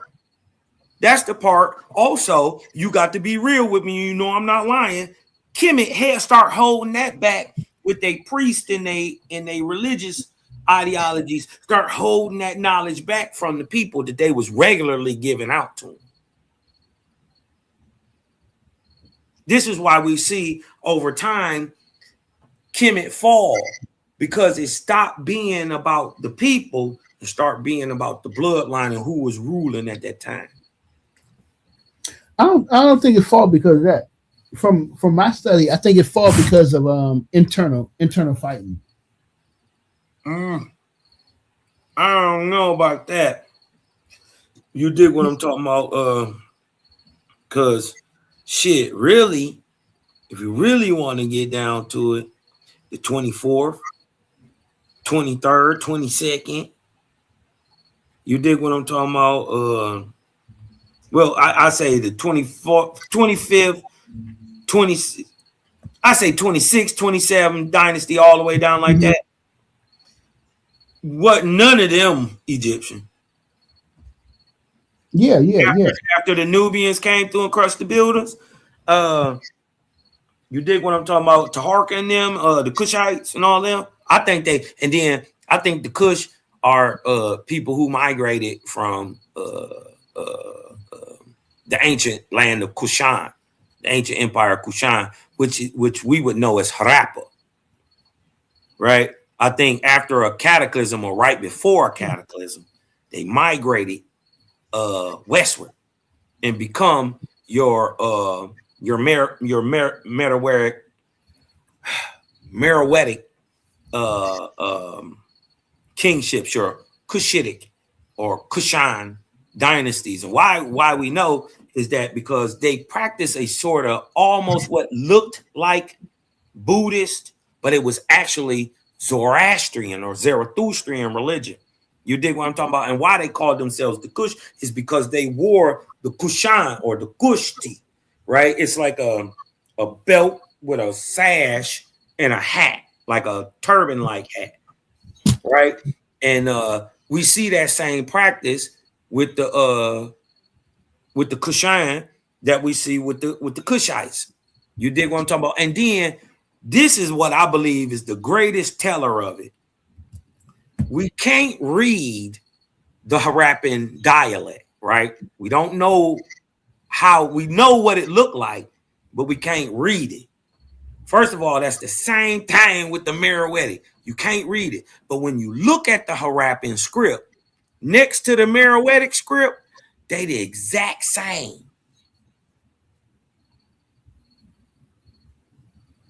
I just think these people been around a long time, that their ancient civilization got smashed, but they raised up because they was already high-raised people. They just moved, right? And became the same dynasty they was over there in Africa. You know what I mean? A lot of people don't know Persia is where the niggas of the East come from, not the black Africans, but the black people over there who ain't Africans, but they niggas. That area where the three lands can meet Africa, Asia, and India, in between there where the most mountains are, that's where the quote unquote Asiatic black man comes from. He's your Persian. He birthed the Phoenician. He birthed the Israelite, the Ammonite, the Moabite, all them. They migrate into Africa. Yeah. They niggas, but they not Africans. You get what I'm saying? Yeah, I see. Yeah.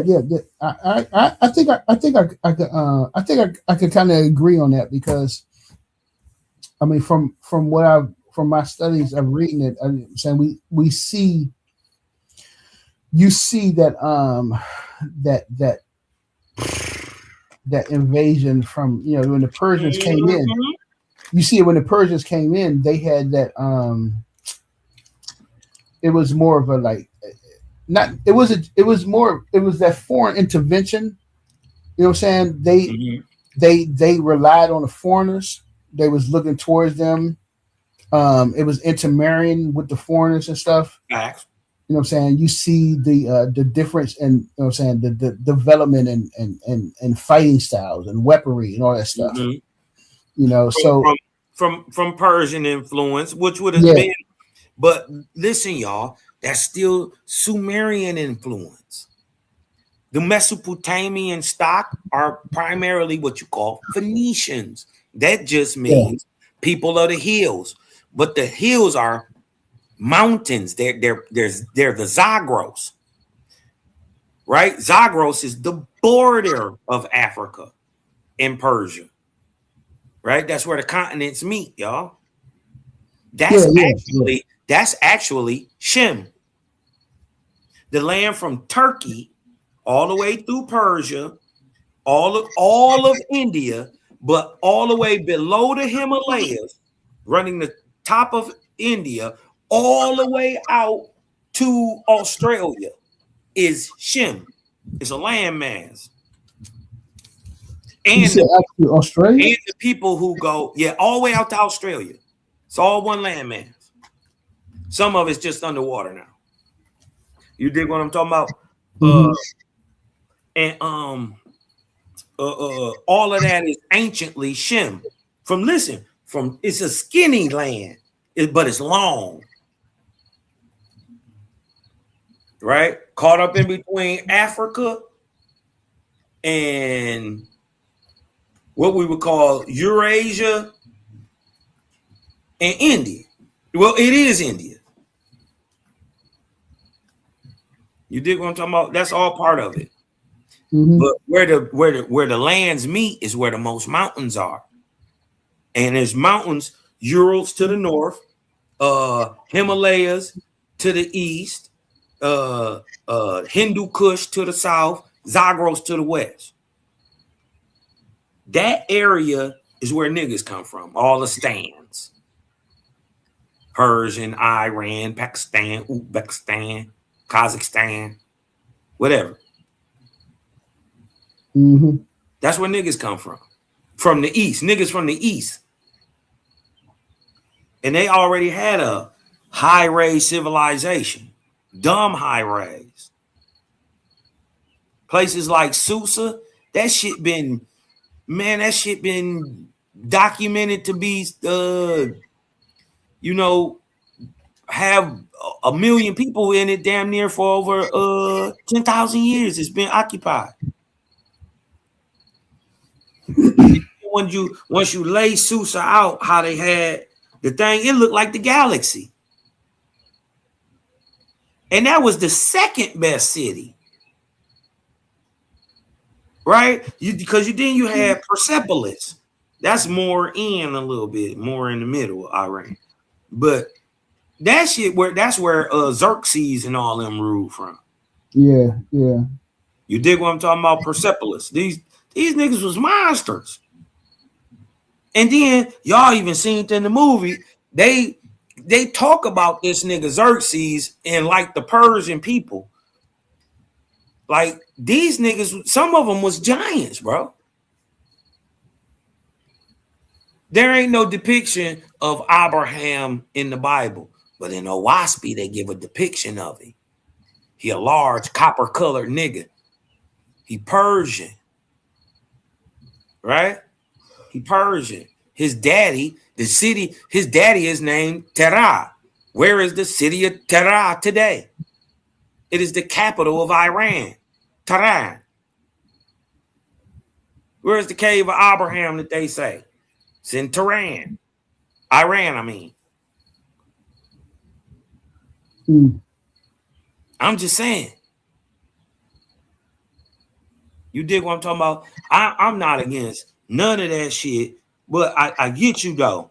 I do get you where you were saying I would rather have somebody who has my best interest in heart to tell me my story. But you got to be able to tell me my story. And if I can't find myself in it, well, then don't be mad at me if I don't rock with it. You know what I mean? I think that's the thing. I feel like, so this is what I feel like that it seems like after reading history and looking at things, it seems like that Black people that we came to a point that we realized that white people was lying, and it was like, hey, okay, what hold up, we need to reevaluate this situation. And you had a lot of people. You had a lot of people like saying John Henry Clark, George Jackson, Schomburg, and these people, back in the 60s, I would say the 60s and 70s, doing research and reevaluating and looking at things that we realize that the Europeans and white people have distorted. But hold on, bro, before you go too far, before you give these white men so much power and credit, you got to know the Africana study and story in the invented history that niggas in America have a tie to ancient Egypt, ancient Western Africa, ancient Songhai, ancient Mali, ancient South Africa. That stuff was made during the Harlem Renaissance in 1920 by niggas who was down with being like Melvin Herkovitz. Men who thought up the eugenics, right? But that's not what I'm saying. That's not my point. Yeah, but hold on. What I'm saying is they fed us these stories, our own people. But that's not the point. What I'm trying to get at. What I'm trying to get at is that it was some point in history, in our history, in Black history, that they realized that their feeling of the stories and that these stories are incorrect. Right. And they took it upon themselves to correct what they was feeding us. No, you know I'm gonna tell you what happened. And so hold up.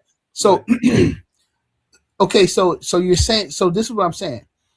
I'm saying that they was trying to correct what the bullshit that they were saying.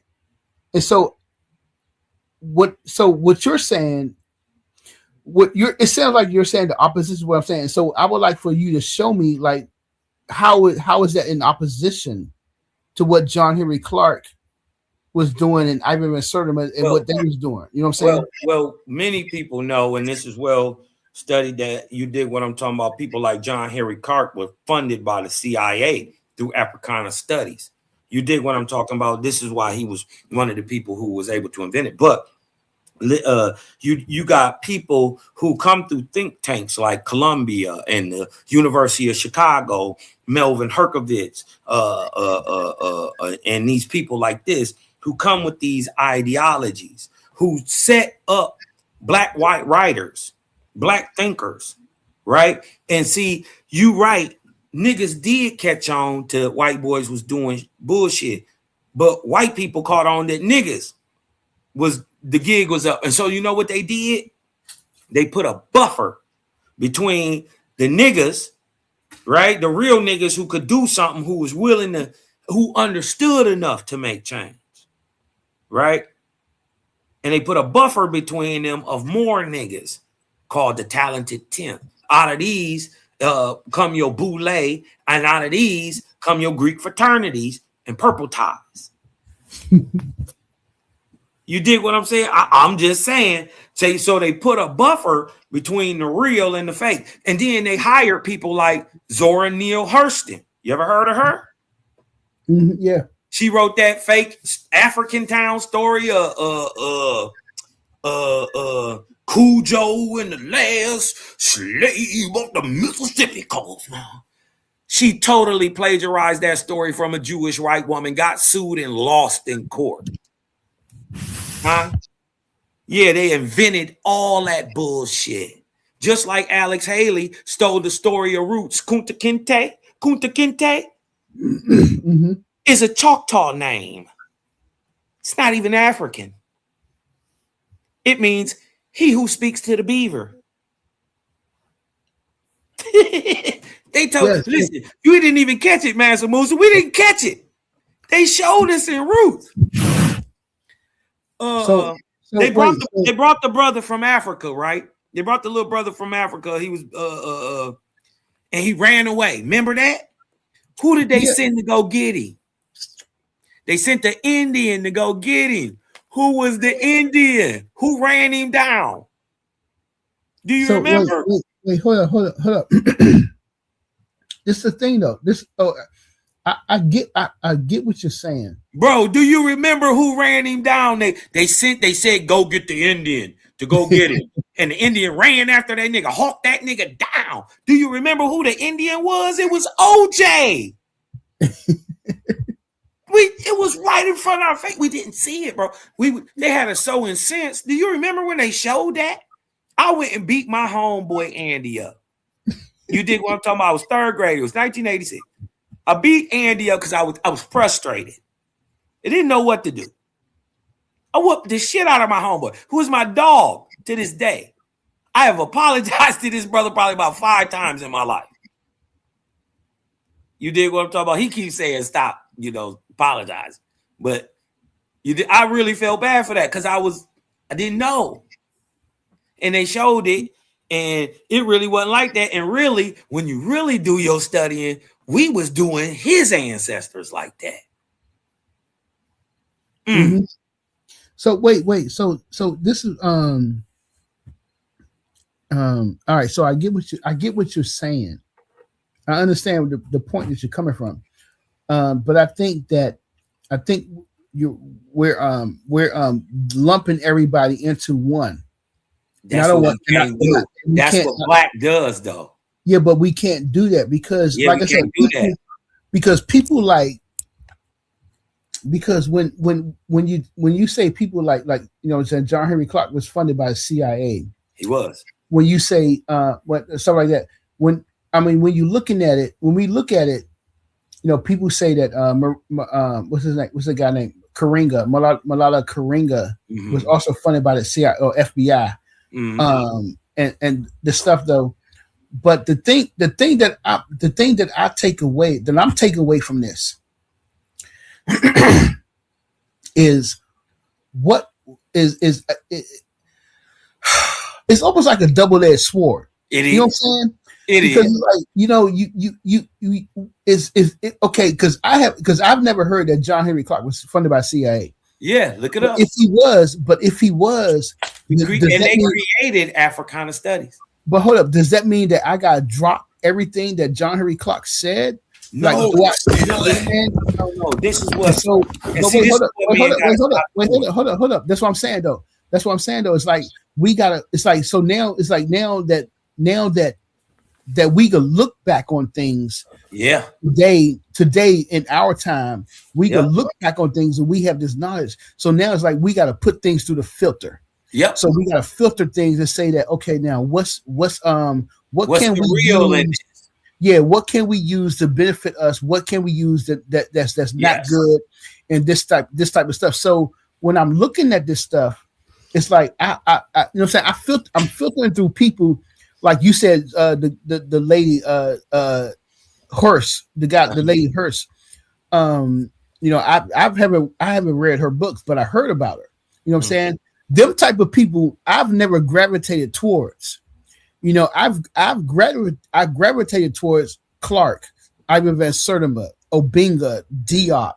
But the stories and the narrative that they are running with come from people like Norzil Hurston. But I'm saying, but she's not the foundation of Diop. You know what I'm saying? No, you got people like W.E.B. Du Bois. You got people. So what I'm saying is that today, I think we have the advantage of today of like putting people through the filter, put them through the filter. And we say, okay, this is what I think this is more valuable towards us. And we could disregard that because, we don't got to tear down the ancestor. You dig what I'm talking about? Just because all the work, you dig what I'm talking about, that he done may have not all been factual, but a lot of it was. And then you got to understand, man, that they standing on the shoulders of giants. And when you use any of that information that is proven true from what they do have, that you standing on the shoulders of giants. I don't think that you dig what I'm talking about. Especially, I can just speak for the Aboriginal community. We don't have no hate for African peoples.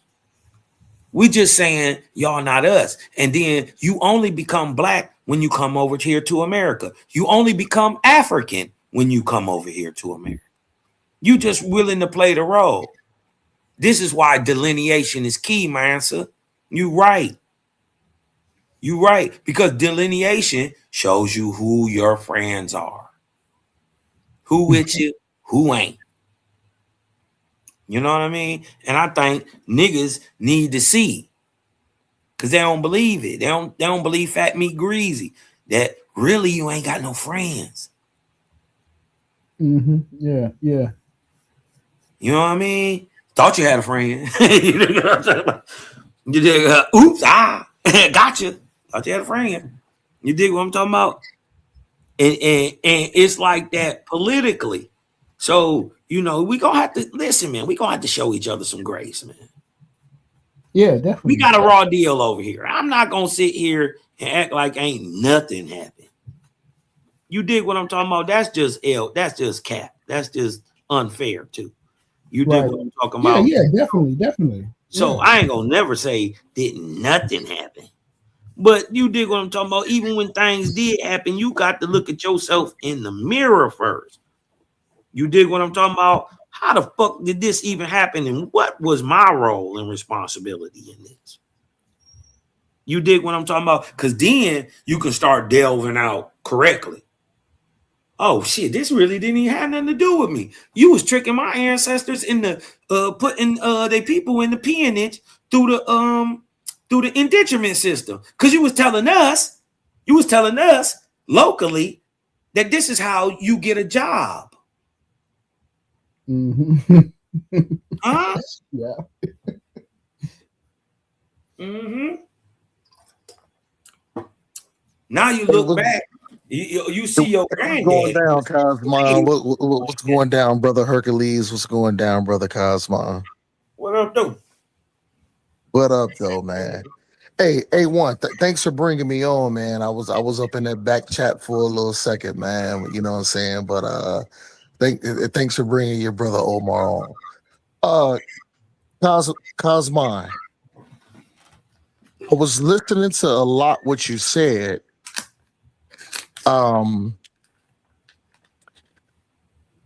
Things that you said was absolutely correct, but then you did make some errors. Hercules could have pointed them out really easy, but that's Like why what? I wanted to. That's why I wanted to jump on. Now, was the so-called black man, the so-called copper-colored man here before the transatlantic slave trade? Absolutely. Yeah. And I agree with you. Remember when we had that one conversation on how I told you on how my peoples is from Mississippi. Right. You know what I'm saying? Right. When we talked about the Creek and the Algonquins and all of that and all of that. So I do agree with you. But then I have my grandfather's side also that say his people came from specifically the transatlantic slave trade. So what was it people that looked like me, you, Hercules, A1, Oli? Was we here? Yes. But we can't just throw away the transatlantic slave trade, which proves with transcripts, with commodity and insurance records that millions of our people also came over here via the transatlantic slave trade. So, like I said, you're correct. But the thing is, you kind of was being a little bit vague about the transatlantic slave trade. Well, and how millions and I'll let you cook back. I think you was being a little vague on the transatlantic slave trade, the transatlantic slave trade, and how millions of our people that look just like you and me, and the people that was already here, to not validate that point also. But go ahead, brother. Well, first of all, you dig what I'm talking about. I'm not up here trying to deny the Atlantic slave trade happened. What I will tell you is, and what can be proven, is that it happened in reverse. People were taken from America to Europe first. Right? It happened in reverse. And then what we understand is that, like the brother was explaining, niggas on the East Coast was fighting. You dig what I'm talking about? The whole time. Many of them are the people who get mixed in with the Caianos, with the Caribs, with the Garapunas, with the Kalinagos. You dig what I'm talking about? With the Oromo or whoever was down there, the Lucayans. You dig what I'm talking about? Who are already indigenous melanated men. They getting mixed in with more indigenous melanated men from the East Coast. So my thing is, even if there was Africans, and we know that there were millions of them, millions. Real quick, Cosmo. I just want to let you know what you just said. I do agree with that, but go ahead. Yeah, millions of them did, and I won't deny, get brought over here. But the majority, and only 3%, ever make it to North America. They're enslaved primarily in South America and in the Caribbean.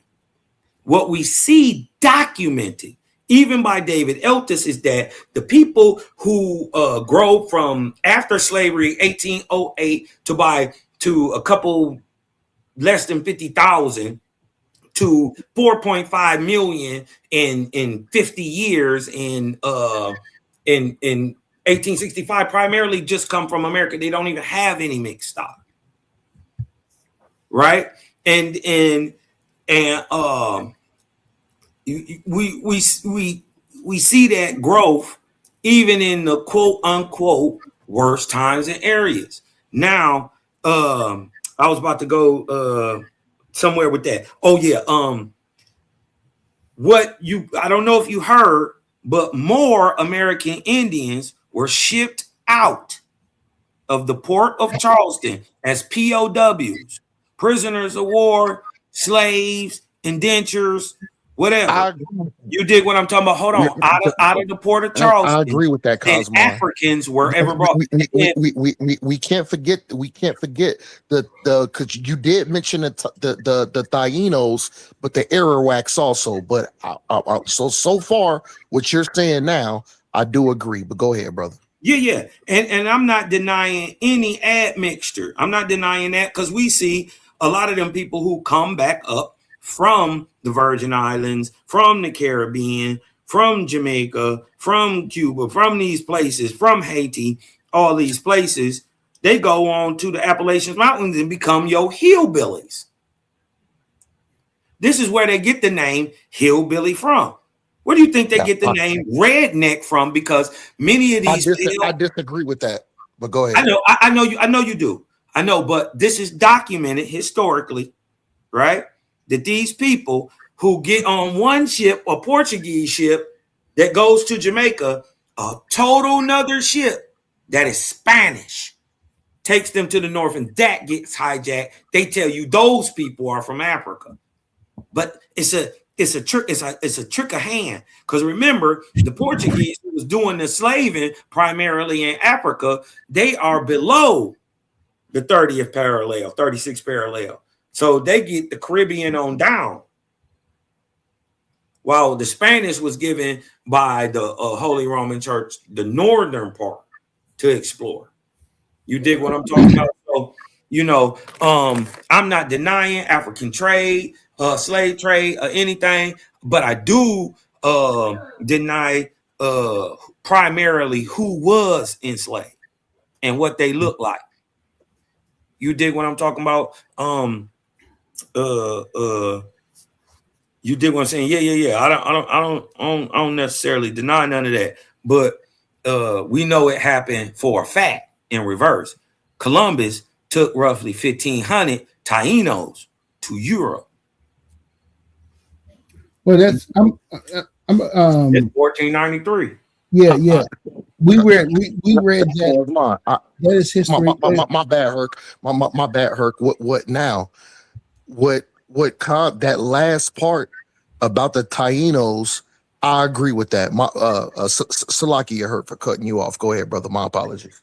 Yeah, I agree with that as well, but I don't agree with the number. Because, from what I've read, it wasn't 1,500. I think it was more like 100 or 50 that he took back to Spain, and it wasn't no trade though. That's the thing. It was just hold up. Chill. Yeah. When he came here, you know what I'm saying? When he came here, you know what I'm saying? He captured a couple of indigenous people and took them back to Spain to show them, what he had and stuff. But, basically it wasn't a trade thing that was going on. And what I wanted to show was that this book right here, this is a good book. Gwendolyn Hall, Slavery and African Ethnicities in America, in the Americas. This is one of her books. She done several books on this on the documented the people who came over from the motherland, and it's true. So we get from my studies, from my research, we get things mixed up. It's a lot of things that's getting mixed up. Yeah. And that's because of in the last couple of years of what this guy, I would say Dane Calloway, mainly, who started this stuff and mixing stuff up, where we're not misrepresenting the true history of what happened. And one of the things that we're mixing up is that when the Europeans came here, they did capture a couple of indigenous people, and they took them back, but that was not sustainable because those indigenous people end up dying. You know, they did not. No, they didn't. Wait, hold up. They end up dying. They did not end up staying and creating a lineage that lasted throughout the years. No. They got sold into slavery. Wait, hold up. But this is the thing. Hold up. And then when Columbus came back, because he came back again to the Americas, to the Caribbean, and after he went where? And he brought more people. He brought more ships and more people, and they again started exploiting. So he went back multiple times, correct? Yeah, he went back multiple times. So he brought over 1,500 people. I'm not making. Maybe during that time period he may brought. But the thing is this. That I don't want. The thing is this. That the indigenous people that was here when the Europeans came, you know, from Spain and Portugal, from the Iberian Peninsula, and then from Britain and France. The thing is this: when they came here, they started to. It wasn't. They started to kill. You know, they started to kill, and they started to kill the people, the native indigenous people that was here, to make way for their expansionism. And the problem is that we're not calculating. This is something. Wait, hold up. This is something that I'm gonna have to. This is something that I really want to do. I'm gonna sit down one day, you know, and take time to look at the numbers, because I don't think it's really been done to look at how, when they came here, the amount of indigenous people that they displaced and that they killed, because they did take indigenous people from not just from South Carolina area, but also from all the way up from Massachusetts. But they lost most of them wars that they was trying to fight with. But I'm saying that they took them down to the Caribbean and they sold them in the Caribbean. Yeah. And then it became a hub. The Caribbean itself, Bahamas, all that, it was a hub for the trade. And also, so they was coming in and influence and coming out and going to the Americas as well, from going to South Carolina and Louisiana and going to New Orleans and all that stuff as well. So it wasn't just that they was coming in. So is it possible that they went in Indians, came out Africans? Yeah, that's what I'm saying. Yeah. They came down. And it was a mixture. It was a good mixture. Or it never even had to be a mixture, because how would you? I agree. Never had to be a mixture, because how would you be able to tell when you mix an African and an Indian? That's what I'm saying. I agree with that part too, because we can't tell, because especially when you add mix. You did what I'm talking about. So what if you mix an Indian to Indian? You wouldn't still be able to tell. But I think one of the things that we are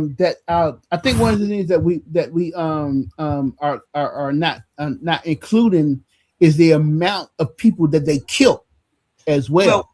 I'm not going to debate that, but we remember, I'm focused on North America, and out of the millions they say that came here, and then David Eltis breaks it down to about 360,000. The primary of them went to South America and the Caribbean, only about 3%. So only about 3,000 Africans came to the Americas in between 1492 and 1808 and the end of slavery. Yeah, I don't think that's correct at all. This is what even on slave voyages. Look up slave voyages. Cosmon. There are plenty of transcripts that validate, because I was listening to what you said. You mentioned a number of something about 300,000, and only 3% of that actually making it to the Americas. That number is North America. that number, what you're saying, absolutely incorrect. It's absolutely incorrect, because all we got to do is just go to transcripts, and then remember, at that time, this trade was it was a commodity. So when you have a commodity and money invested, guess what you have to do? You have to insure it. Guess what? It was insured both ways. I'm almost done. And it was insured both ways.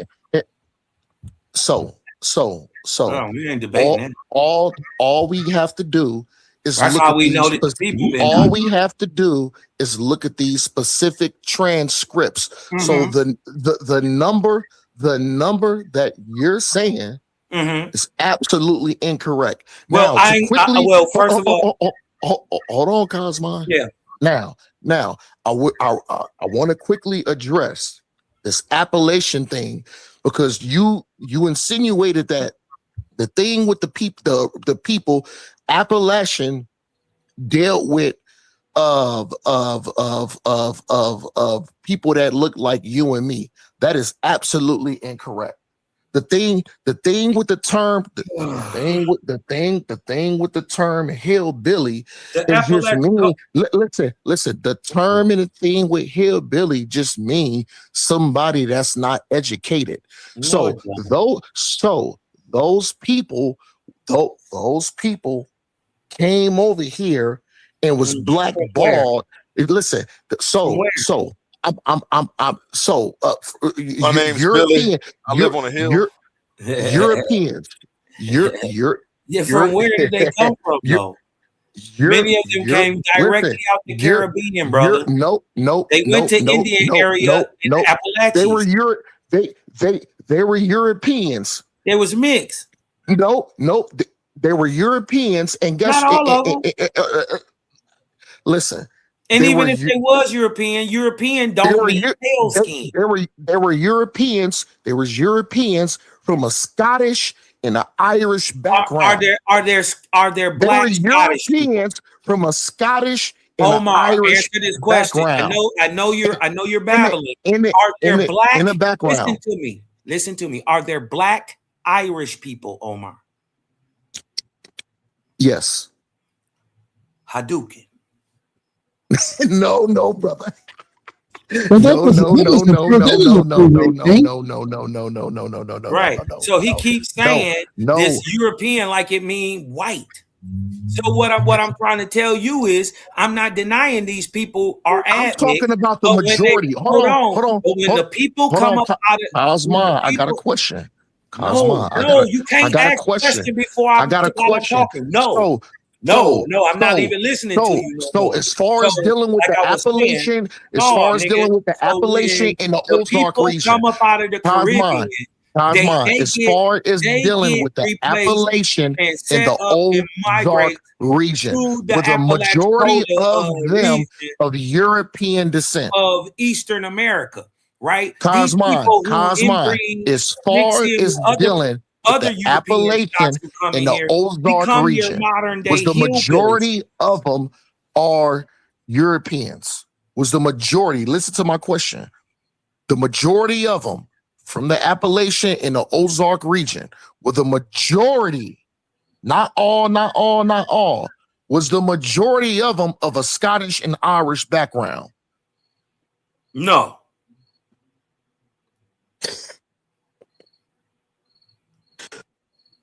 Go ahead, brother. That was a huge mistake. That was a huge mistake. But go ahead, Herc. My bad. I'll get out. Cosmo. So Cosmo, I know you. Hold on, but let me get out what I was saying before I was. No, I'm not going. I don't have anything. I have nothing to say. Let me just get out what I'm saying. I just want to say one thing.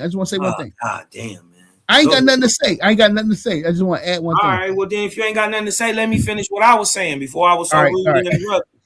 So, like I was saying, right? Nobody is trying to deny that these people are admixed. Well, what I'm saying is I'm not quoting my opinion. I'm quoting the people who actually did the work. The number one person in the world, David Eltis, who set up the slave voyages document.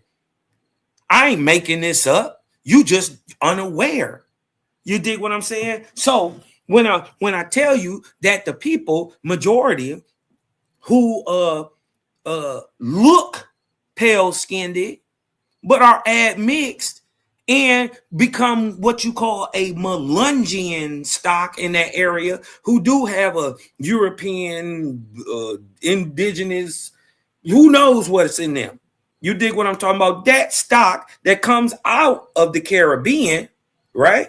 And mixes in with Germans and all type of other people who are coming in there.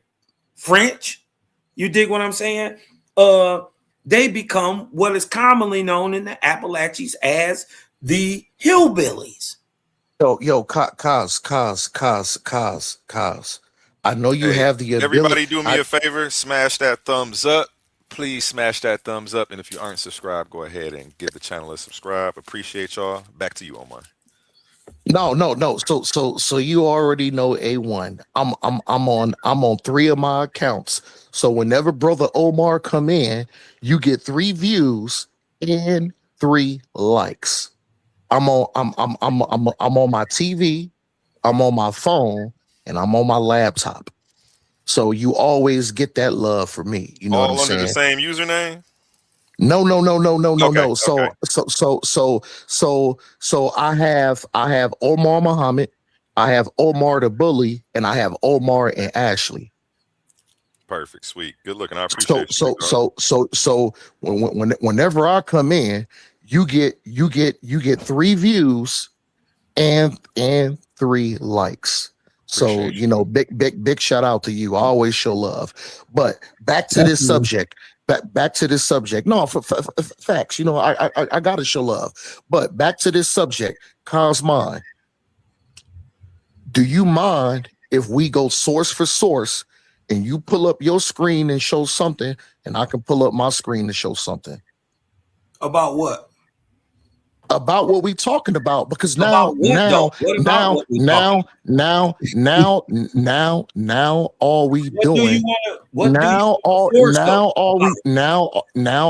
doing is we just talking, which can be subjective. Listen, but now you want to pull sources. So what do you want to source about? Yo, Cosmine, why you can't answer the question? What are we talking about? What do you want to source about? What about the situation do you want to source? I think it's about the whole history joint, that what you guys was just talking about. So hey, thank you, Hercules. Thank you. This is basic. I want this joint. So I know you already dealt into this subject, and you already, you know what I'm saying, you got your information. I would love for you to type in American Holocaust by David Standard, and you can find it's a PDF. You can download it. It's for free. Let me guess. In this narrative, he's going to tell you how about these evil white people came here and gave you some blankets, right? Never mind that they never did have the cotton that you're in America have, but okay. But they gave you these blankets, and somehow these blankets killed, what did they say, 12.5 million people? Roughly the same number. Hold on, wait. Wait, hold up. Can you let me finish? Wait, let me finish. Oh, you was done. Let me finish. No, I wasn't. All right, go ahead. I hit that shit on the head. Shut up, yo. Shut up. I hit that shit on the head. But no, for real though. I want to get your perspective on this. You know what I'm saying? Because I've never, you know what I'm saying, as talking to people about this. I mean, you ain't gonna do it right now, but next time we meet, you know what I'm saying, talking to people about this joint, I've never met anyone who's read the same books that I've read on this subject. So that's why I'm asking you, what I'm saying? David, his name is David Standard, and the book is called American Holocaust. I'll check it out. Yeah, I'm sure he's not gonna come with no new information, but I can summarize what he's gonna say though, and that somehow it wiped all these people out who already had the cure for the disease that they trying to say killed them. But that's the thing, though. That's the thing. It's with the math, man. The math ain't mathing. Yeah, I'm just saying. Yeah, the math ain't mathing, and I'm just trying to figure out how you come into your. That's why. This is how I know that 50,000 that was, or 100,000 that was enslaved in America that they talking about couldn't have turned into 4.5 million now into 55 million niggas. But but hold on. You know what? But hold on. Wait a minute. Wait. But if at the turn of the 1800s, the people who were being pencil whipped out of existence turned into Negroes, coloreds, blacks, and slaves. You dig what I'm talking about? Now I'm represented in the United States. You dig what I'm talking about? What if yo Herc, I got you. It make more sense if those 10.5 million, hold on. If those 10.5 million, right? I got you, Herc. In 1800 can turn into 55 million in 2026. That makes more sense. But let me say something. Hold on real quick, Herc. I got you. I got you real quick. This is contemporary. This is contemporary. Wait, hold. This is contemporary. David Standard began. Salaki, Herc. I do got a slight. I got a slight lag. My bad, brother. Go ahead. The thing is that what I'm about to say is that it's not just me. It's not just me, because from talking to my grandma, my grandma, her husband that she married, she had I think 6 kids with. No. Her dad married her mom, and they had like 8 maybe 10 kids, you know what I'm saying, together. But before her dad married her mom, he had another 7 or 8 kids with a different woman that she never knew about, that she never met.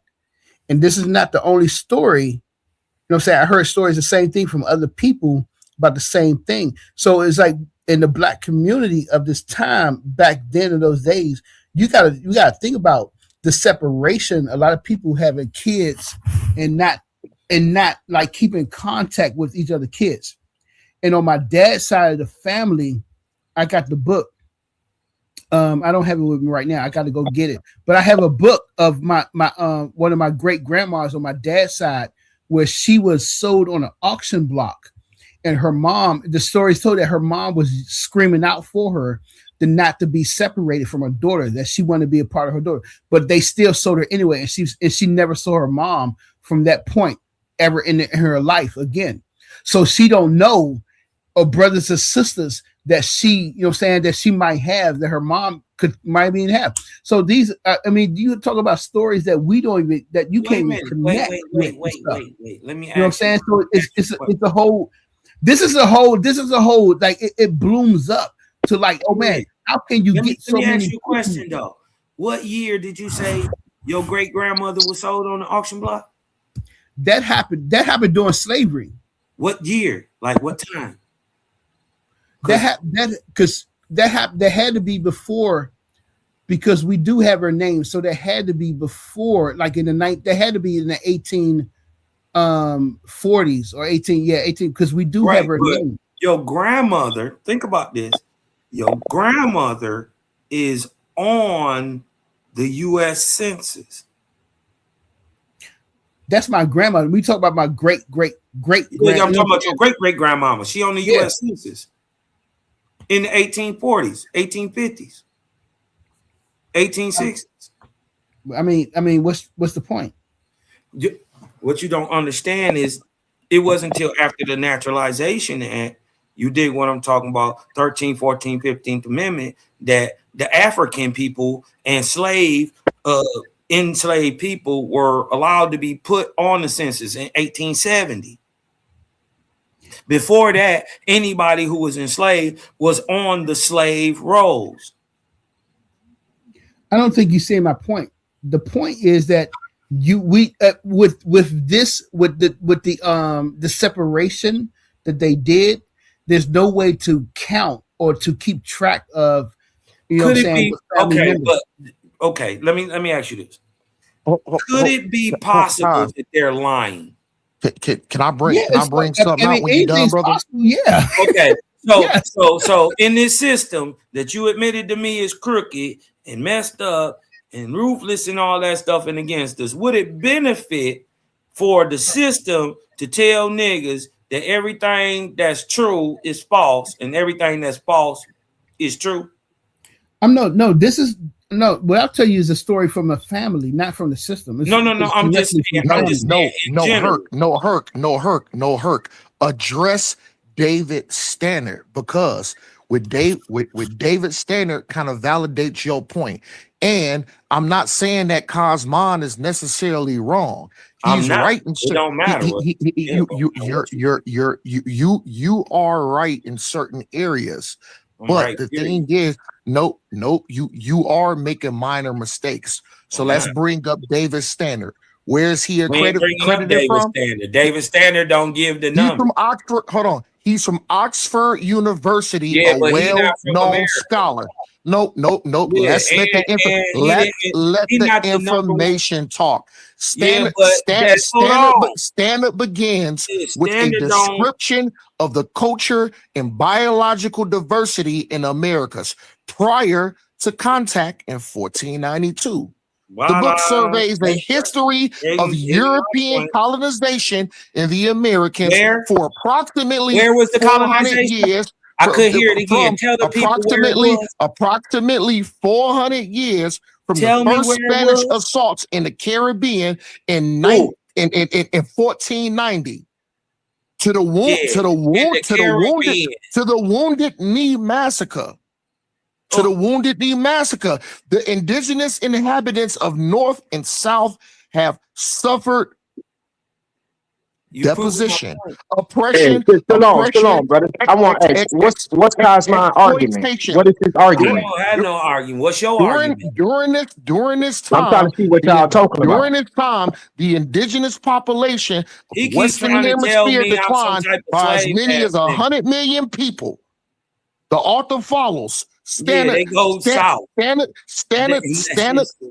the path of the colonialism from the Caribbean to Mexico and Central and South America.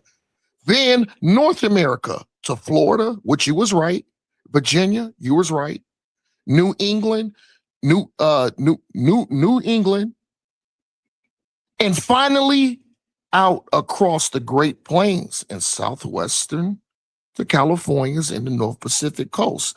Stannard reveals that wherever Europeans and their descendants went, the native people were caught between important epidemics, colonialism, typically resulting in an annihilation of 90% of the population. So what I'm saying is, Cosmon, you were right on certain points. Hercules was also correct on certain points also. I'll mute out. Cosmon, you saying black people was already what you saying, like the slave trade? What? I don't know what these niggas saying. I'm saying I was already here. When anybody else got here, me and my granddaddies and them was like, who is you niggas? Nigga, brother Omar agree with you too, Cosmon. Remember what I told you about my grandma in Mississippi. Yeah, I'm agreeing. Listen. But remember what I said about my grandfather. My grandfather told me something different, that his specific side of the family, side of the family came via transatlantic slave trade. Yeah, but the transatlantic slave trade also includes the American slave trade. No, it does. Get in. Hold on, watch this. You mean the interdomestic slave trade? Hold on, listen, 1 second, man. Omar, you've been talking for a minute. I'll let you get it out. Cosmon specifically, I'll let you get it out, Cosmon specifically said, Cosmon Stop believes talking, bro. Just stop talking. Cosmon Just believes only according to the around. You just saying your point. Let them get your position, Cosmon, and see if it's real. Only around 350,000 people came via slave these trade. people got brought here in these massive numbers. No. Tell Gideon the number that you gave. Be quiet, bro. Just be quiet. Just tell Gideon the number you gave. Shut up. Just be quiet for a minute. I can tell my position. You don't know my position because you keep misquoting it. Like I'm saying, I waited 3.5 hours. Quiet, I waited 3.5 hours, but go ahead. Be quiet. Because when I told him it was about this nigga said 350,000 people came. 360,000. Period. Gideon, do you hear this nigga? Period. Nah, he not lying, Omar. In America, brought to North America. Hold on. In North America, it's been documented about 350,000. Everybody else I teach. Watch, share my screen. I'm just teaching you. Hold on. Nah, that's a fact. So about 350,000 came to North America. I'm gonna give them a little bit more than that. Hold on, let me share my screen. Gideon, you agree with this body nigga? Bag that because they over here ignorantly laughing. Gideon, Nah, that's what the data say. I'm more or less with Dr. Henry Clark. No. So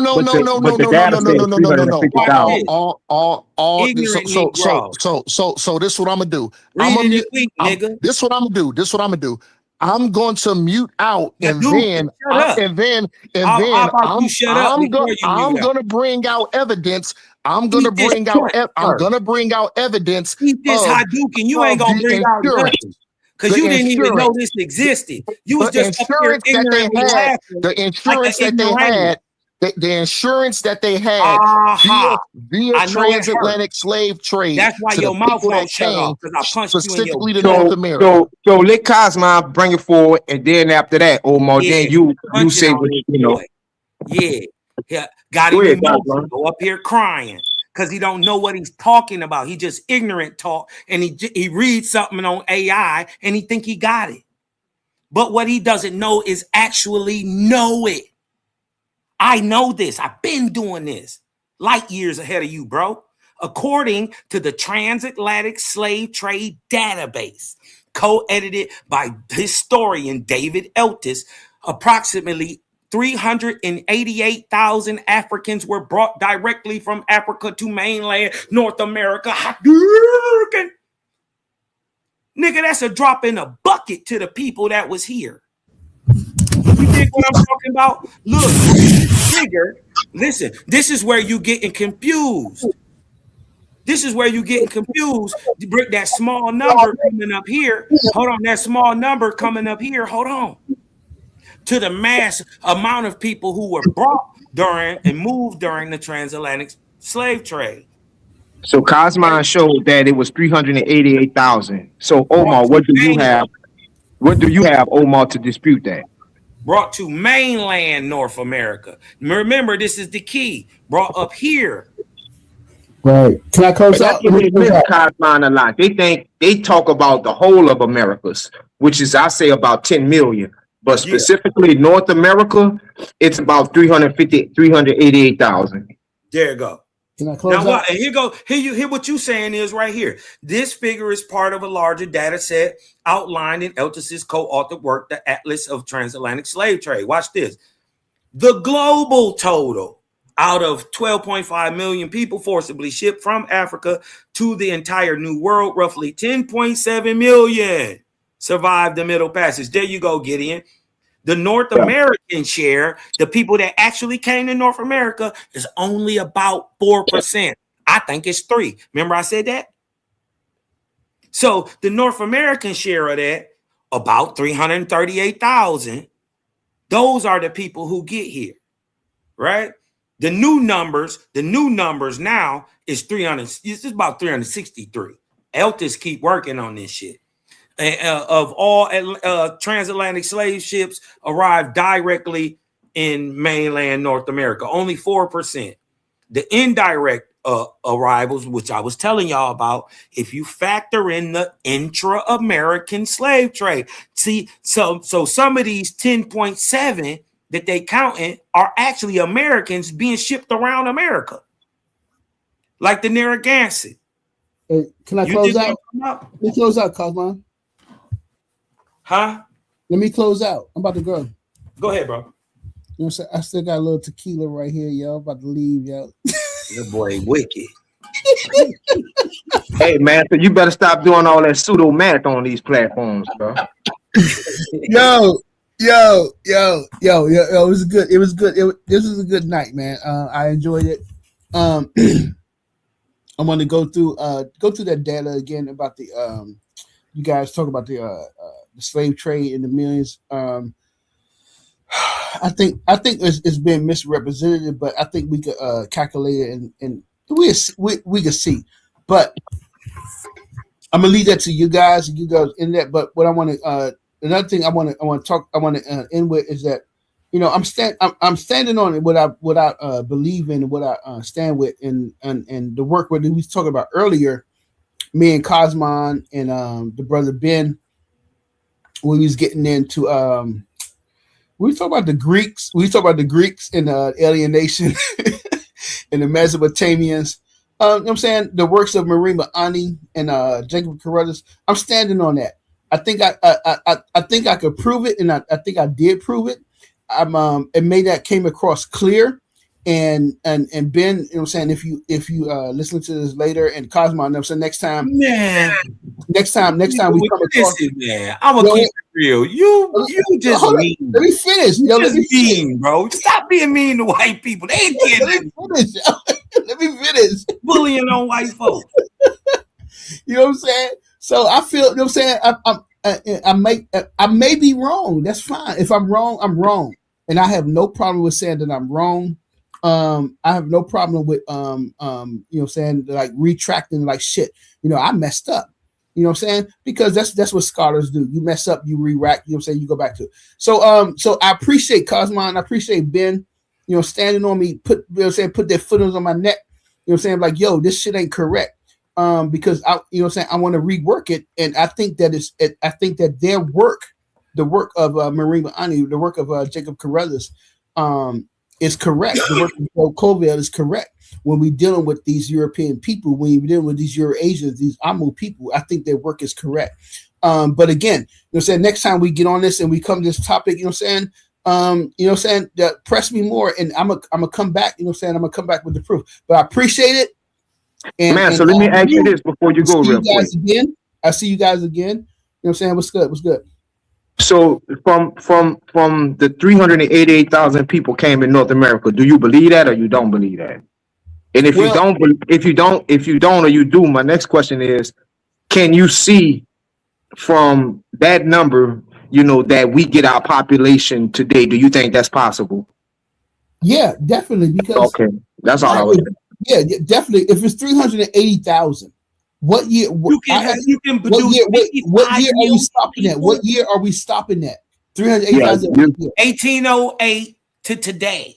Okay, then, and then you have to think about how the people back then had families. They didn't just have one or two kids. And not only that, man, so we have the interdomestic slave trade where slaves was brought from the Caribbean into the Americas also. So we definitely can make that number. Yeah, like I said, my granddad and them, they had it was nothing for them to have 5 or 10 kids. Yeah, one person can make over several hundred children in his lifetime. Yeah, so you got to think about that. That was normal for them to have 5 children, you know, in a household, or to have 10 kids in the house. And then, like I said, I was explaining to Cosmon that, you know, my great granddad left his wife, got another wife, and had another 10 kids. That was nothing for that was. Yeah, you know, it's nothing to get those numbers that we have today from 388,000. None. I mean, we got to look at. My thing is simply this: how do you handle this fact that only about 4% of all transatlantic slave ships arrived in mainland North America? I mean, it's just a fact. Because you have to look at because you also have to look at the 4% that arrived here, and then you also have to consider the ones that they did not calculate, that they did not register as well. But they counted them. They counted them. And my no. Yeah, I would say at least 30% of the slaves weren't documented. That's a fact. And what about hold on? But one thing we know for sure is that they were absolutely documented because they were insured. That's one this point. Is how David Eltis, but that's a half of it, though. Understand, this is how David Eltis found most of this stuff. They were insured. Now, David Eltis, he caught ships that was caught trying to bring them here illegally. So just think how many were not caught. Cosmo. Yeah, I'm not debating that. I'm debating that. They weren't caught. They weren't documented. Insured, the ones who were insured. You dig what I'm talking about? He for sure got them. Well, yeah. You dig what I'm talking about? Yeah. And them would have been the people benefiting off that 2.5 million people that died. Because one thing we know about stats, people are always going to give you the lowest number. And then, hold on, look at this. You see this? Listen, Y'all you guys see working hard work. She did a lot of work on a lot of slave trade. Watch this Hercules and Gideon. I got a question for Cosmon. So no, hold on, wait. Before you do that, no. Before you do that, hold on. My question. Listen, we're not about to let you come in here and just change up shit. Is the number that you're giving, can it be subjected to flaw? Listen, the number that you're giving. Listen, 1 second, dog. Listen. Be subjected to flaw. Hey, look. Cosma, the number that you're the indirect giving, arrivals, can it be subjected to flaw? In the intra-American slave trade, Cosma, in the Caribbean or South America, the number that you're giving, brother, the total be subjected to flaw? Roughly to 450 to 470,000. So they be documenting some stuff. You dig what I'm talking about? Cosmine, can the number that you're given be subjected to flaw? Any number can. Conversation over. Let's move forward. Yeah, I think it was way more than 388, but that's what they put on the books. So, when you're having a conversation, you can. Yeah, hey, look, is anything other than what can be proved subjective? Yep. Hadouken! Knock your dumb ass out. Sitting up here laughing ignorantly. Hold on, Cosmo. Knock your ass out, boy. Cosmo, how many quarters you put in the machine, man? You've been everything else than what can be proved is subjective bullshit. Can the number that you gave this number 388,000 is objective. Can the number that you provided be subjected to flaw? No. I'm out, y'all. I'm out. This is what can be proven. This is what can be proven. Hey, Hercules, salute, brother. Salute, brother. You know what I'm saying? Even though brother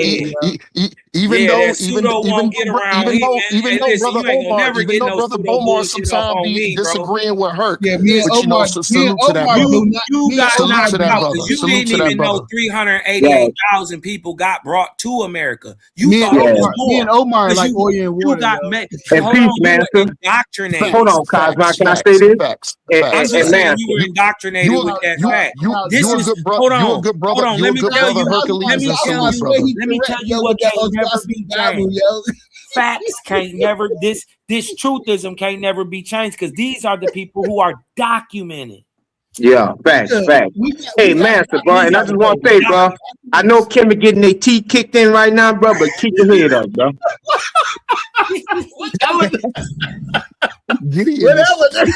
That was funny as shit. All right, John, fuck y'all niggas. Shalom. Take care, brother Hercules, man. Have a good rest of your morning, brother. Yeah, Kim is going through it right now. Cosmo, I'm glad we done got backed up off your wasp. We on the Kimmy right now. So once we tear them down, bro, we might revisit you, bro. But shalom. Dig this. Eltis frequently points out a striking demographic paradox. While North America, y'all supposed to be enslaved, mind you, by the way, while North America received a very small fraction of the total slave trade traffic, it was the only region in America, in the Americas, where the enslaved population grew significantly through natural birth rates rather than constant new importations. Don't make sense. This math ain't mathing. If you're looking for specific time frames, I can break these down by the colonial area to the post-revolutionary area. Nigga, ain't no way 388,000 people turned into 5.5 million. Oh, wow, that's a debate right there. Especially you be debating? I ain't never seen you debate. Especially in slave conditions, it's tough. Nah, but that's I'm sure science says, oh, it could happen. You know, you're going to rape somebody. You're going to, you know, I embrace conversation and dialogue. Go ahead, Cosmo. Yeah, I mean, I'm sure, you know, if I pull this up, it'll say, yeah, you can, you know, in a breeding farm or something, you could do that. They don't. Yeah, man. All the conditions of slavery, definitely we can make it to the number. We really don't see them. And then from what I've always heard and understood, that it wasn't our women in the breeding camps. This is why a lot of them come out mulattoes, because they say it was the Slavs in them breeding camps, and many of them breeding camps were in South America or in the islands. They wasn't unless you had breeding camps where black females was going to white males, then I could see your argument. But that wasn't the case. All the breeding farms were black men impregnating black women. You know, the European isn't gonna make a breeding farm where, you know, because they say our blood was tainted. You know what I'm saying? They say we was less than, so they're not gonna willingly give up their women. Been an African and a European, or somebody who was white. They got white Africans. So you dig what I'm talking about? That wouldn't have been far-fetched. Well, I'm talking about the black Africans. I ain't seen no white Africans and white. Yeah, they come from the same place too. Yeah, now you dive. It's like, you know your information, but when you start saying stuff like that, you go to diving off the deep end, bro, because you can't do that. I'm just speaking on what's documented. You know, I know that they told it. Hold on one second. I know that they indoctrinated us that we all got to be these slave niggas, and you know, you was beat down and trodden, I know that they told you that, and I know that they, you know, have always kept you looking over to Africa, so you never ask about the land under your feet. I get it, right? I get that, but what I'm telling y'all, it's a new day. You're not beholden to anybody's theory of who you are, especially when you can't find yourself in the story. Yeah. So you saying that's what they say. A lot of people say a lot of things. You just said what you just said. You said it's documented. Show the documents showing what you just said. Showing the documents of what? You said that, you know, the black people. What was it you said exactly? I'm trying to remember. I don't even remember. Run it back. You said it's documented. So we was talking about, so the breeding farms. You said that was documented. Yeah. Showing white slaves. Show us that documentation. No. I mean, hold on, wait a minute. Let me ask you this. Are the Slavs the slaves? Does the word slave come from the word Slav? Yeah, the word slave comes from Slav. Okay. Who are the Slavic people? But then it morphed to just meaning a person that's in servitude. That's okay. Chattel. So guess what? So did white people? Let me ask you a question. Did white people stop being in servitude? Yeah. When they came to America. No, it's not true. Yeah. I mean, you had some indentured servants, but the model of slavery between that and slavery for the most part, and by 1865 is primarily them white folks, right? But that's what I'm saying. That's what I'm saying. Freed. Hold on, they getting freed in the South, right? That's what I'm saying. I'm taking your advice. You say people tell you anything, right? So I'm taking what you telling me as anything until you can show me, because everything I've seen up to this point is showing that there were no white people in slavery. They were indentured servants, but I don't see any documentation. So until you show me something, you're telling me just like everybody else is telling me something. You know what I'm saying? I can't believe everything everybody say, you know. You're right. Especially doubters who don't know anything, who are just pulling, I don't know, I don't believe, well, y'all can simply look up this book, The Hidden Cause of the Civil War, right? And what they go into in this book that the hidden cause behind the Civil War was white slavery. Right? This is what is being brought out in history text now. But they always said, remember this, if you want to hide something from a nigga, put it in the book, because he won't read it. And if he do read it, he won't even believe what he read. Right. So I'm going to say 98% of all black people in America at that time were slaves. What percentage of white people during that same time would you say were slaves? I would say primarily the people who you think, I would say it was more reversed. And this is, and so that would be 98% of white people were slaves. I would, especially in the 1800s. I would say the majority of the people in slavery in America were from Slavic and mixed Slavic African stocks. Yes. Hold on. Now you're confusing. Now you're saying the Hamite hypothesis that was given to us by white people. The Hamite hypothesis says that the Egyptians are niggas that are white. That's an oxymoron. Yeah, exactly. When you're saying they're Africans and they was white, you're kind of saying an oxymoron. Because ain't no white people in Africa. That's dumb. You don't think that it's white people from Africa? Nah, I'm not talking about the South Africans. I'm not talking about the Boers. Not them. I'm talking about they're the only people there in Africa who call themselves Africans. But I'm talking about I'm talking about non-Negroidal. Hold on. Right. People who are non-Negroidal with pale skin. Right. That were there, that are aboriginal to the land. Who are indigenous to Africa. Yeah, but the South Africans are not, though. The Boers are not. Yeah, we don't, but that's not the only the place they at. They also in Western Africa. They also in Northern Africa. What names they go by? Afri. Afri are black people, bro. No, not all of them. No, they're not. Yeah, they are. See, now when you say not all of them,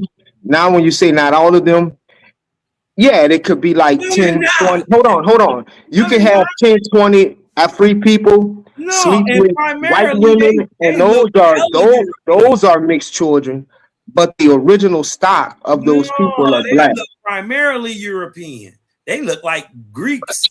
Yeah. So but that's the third thing you say that you won't be able to prove. What? I'm asking you to prove these things. Prove what? Prove that the Africans are white. Prove that white people were in breeding farms. And I'm not even going to ask for a source for what you say it was 98%. First of all, hold on. Whoa. Right. You think this is so conflated, you dig what I'm talking about, because you're so confused. And the crazy part is I've said and I've talked to you about who your family who told you your history and they ain't tell you nothing about no Africa. You told me that out your mouth. Right. So it's ill that you up here arguing this shit in the first place. But can I ask you a question? Okay. Hold on. Can I ask you a question right quick? If you were born, let's just say you was born in Texas, right? And I take you when you born in Texas at 3 years old, and I bring you to Tennessee. When you're grown, if I don't tell you nothing about your place of origin, you wouldn't have no idea about it, bro. So that's what you got to understand when we're looking at some of these things, bro. We got to be able to comprehend and break it down. And I know you can comprehend and break stuff down. So when it comes to that, you didn't do that just now. Hold on, what is you talking about? What nigga don't know where he from? I just broke it down to you. If you were taken as a young child and brought somewhere else, no, that happens all the time. And brought somewhere else, you would have no idea where you come from. That's not a hypothetical. That's a fact. Let's just say hypothetically, if I asked you the question, if you were taken from somewhere at 2 years old and brought to another place, and you were not told about the place of your origin at all, would you know where you're from? Yes, would something subconsciously tell you where you're from? Hypothetically, no. You're told. Okay, so that's the case, bro. Okay, but that's not the end of the case, because there are people who do know. People who would have no reason to ever forget. They weren't under any type of pressure to ever forget, right? And that's the people I'm looking for, because they would have it documented. So that's what I'm asking you. Where the documentation for that? Exactly. So the documentation is there. You dig what I'm talking about? It's in everybody's own family. You gotta. I'm not saying that you don't have slaves in your family. I'm not saying that. I'm saying I ain't got none in mine. Right. But no, I'm not acting like I can appreciate what you think. You see what I'm saying? But I'm asking what you can prove. Like, say for instance, I'm an Israelite, and we have a lot of people that go against that. You know what I'm saying? And if a person was to ask me, give me one piece of documentation showing that there were Israelites in West Africa, I would say I would say go to Benjamin Tudela, The Travels of Benjamin Tudela, and in that book, which is around the 12th century, but you in America, he tells you there are hundreds of Jews in Ghana. So that would be a source. So that's the demonstration I'm kind of seeing. I'm asking you to anybody listen. Anybody can look this up. You dig what I'm talking about? I'm not about to go over here and go all into my stuff early in the morning, but anybody can look up. One second. Be quiet. Anybody can go look up the Ottoman slave trade. And while you're asking your AI, because that's all y'all gonna do anyway, right? Ask your AI, were these people enslaved by the Ottoman Empire, Europeans, and were they enslaved in northern and western Africa? That's I would agree with that. It'll show you. Hold on, wait a minute. And then hold on 1 second. And then ask what time these people were enslaved. You're going to see that the same time from roughly about 1550 AD to about 1850 AD, you're going to see the same time that they saying that they was enslaving you in them slave areas, they're going to have Ottoman slaves proven, right, in those same areas. You being so. So, it's just another way to look at the game. I'm not asking you to believe it. If you can find your African heritage over there, do it. You dig what I'm saying?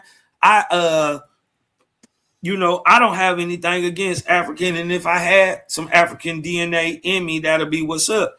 But I ain't found none. Right. Well, what the Ottomans, like all that you said about the Ottomans is true. Like that's actually, all that's true, but two things can be right at the same time, and one thing doesn't negate the other. So what I was talking about is not negated by that fact.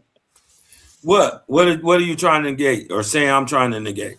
As far as like, when we were just talking and you was making a lot of statements, and I was asking for the position on like the documents on that.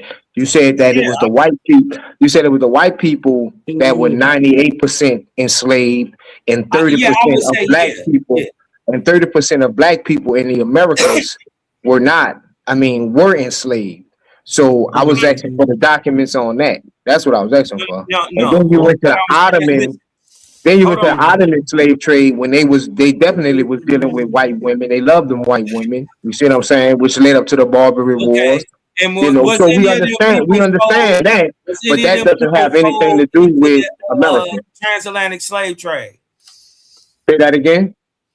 During 1550 to 1850, was any of those people sold into the transatlantic slave trade?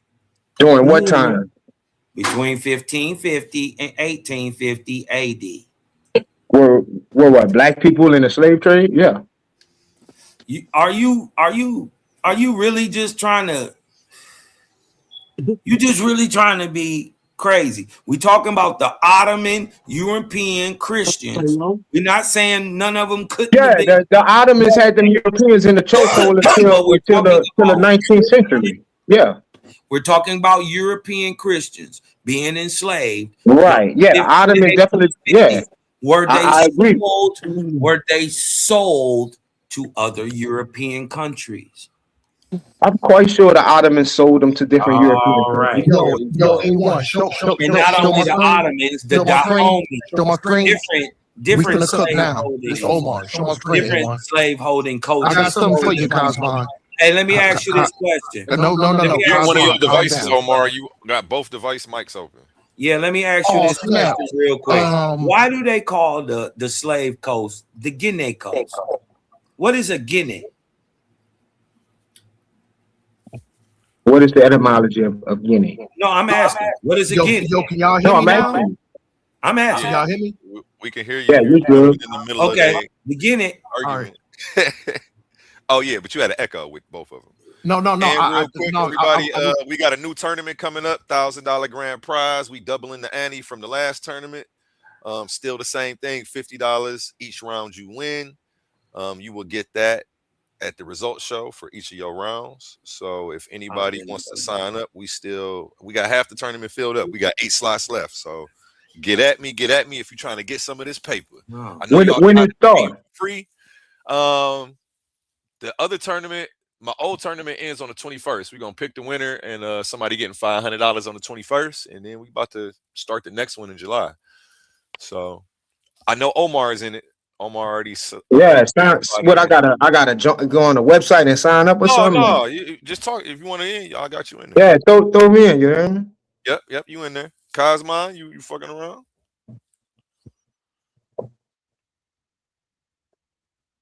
He muted. Mine, I would advise don't do nothing to Waspy, bro. you know they coming for that at Waspy if you hop in that tournament. Yeah, they that don't coming mean, like that don't that mean you Waspy, gotta dude. accept that debate though. Bro. Right, but you don't gotta accept it, bro. Yeah. You know, try to stay alive, man. Or I drag you in the deep water. Come over here and swim with the shark. Yeah. And with this style of tournament bracket, you would only debate like once. The first round is 8 debates. That's gonna take like a month and a half to get through. So you would only debate like once every month and a half, once every 2 months to until we I get just want to show my screen because hey, I told y'all, yo, Gosh, here we go. Brother Omar does nasty work. So let's get to it. Somebody said text them the link. I don't know. I don't got your phone number, fam. But the link is pinned in the chat if you are on YouTube. And another thing, anybody who's like on a computer, you can copy the browser address at the top, and that's also the link to the stream. If anybody didn't know that. Facts. Show my screen, A1. Yeah, here you go. Let's get to this work now. Let's get to this work. Here we go. Let's get to this work. Yodi Jones, if you want to get in the tournament, email me at titansdebateleague@gmail.com and send me a photo so that way I can get your graphics started. Send me a photo, your debate record, your debate name, what city you're from. We'll get you locked in. Shout out Yodi Jones. He's trying to hop in this tournament. Let's show this work. Yeah, let's show this work because what we had to do, we had to go pull up this source. PMC something boom boom.gov. Pull it up. Is it showing A1? Oh yeah, that's my homie Tyson. What's up, Tyson? I'm about to text you the link. Yeah, it is showing. Your screen is sharing, Omar. Go ahead. All right.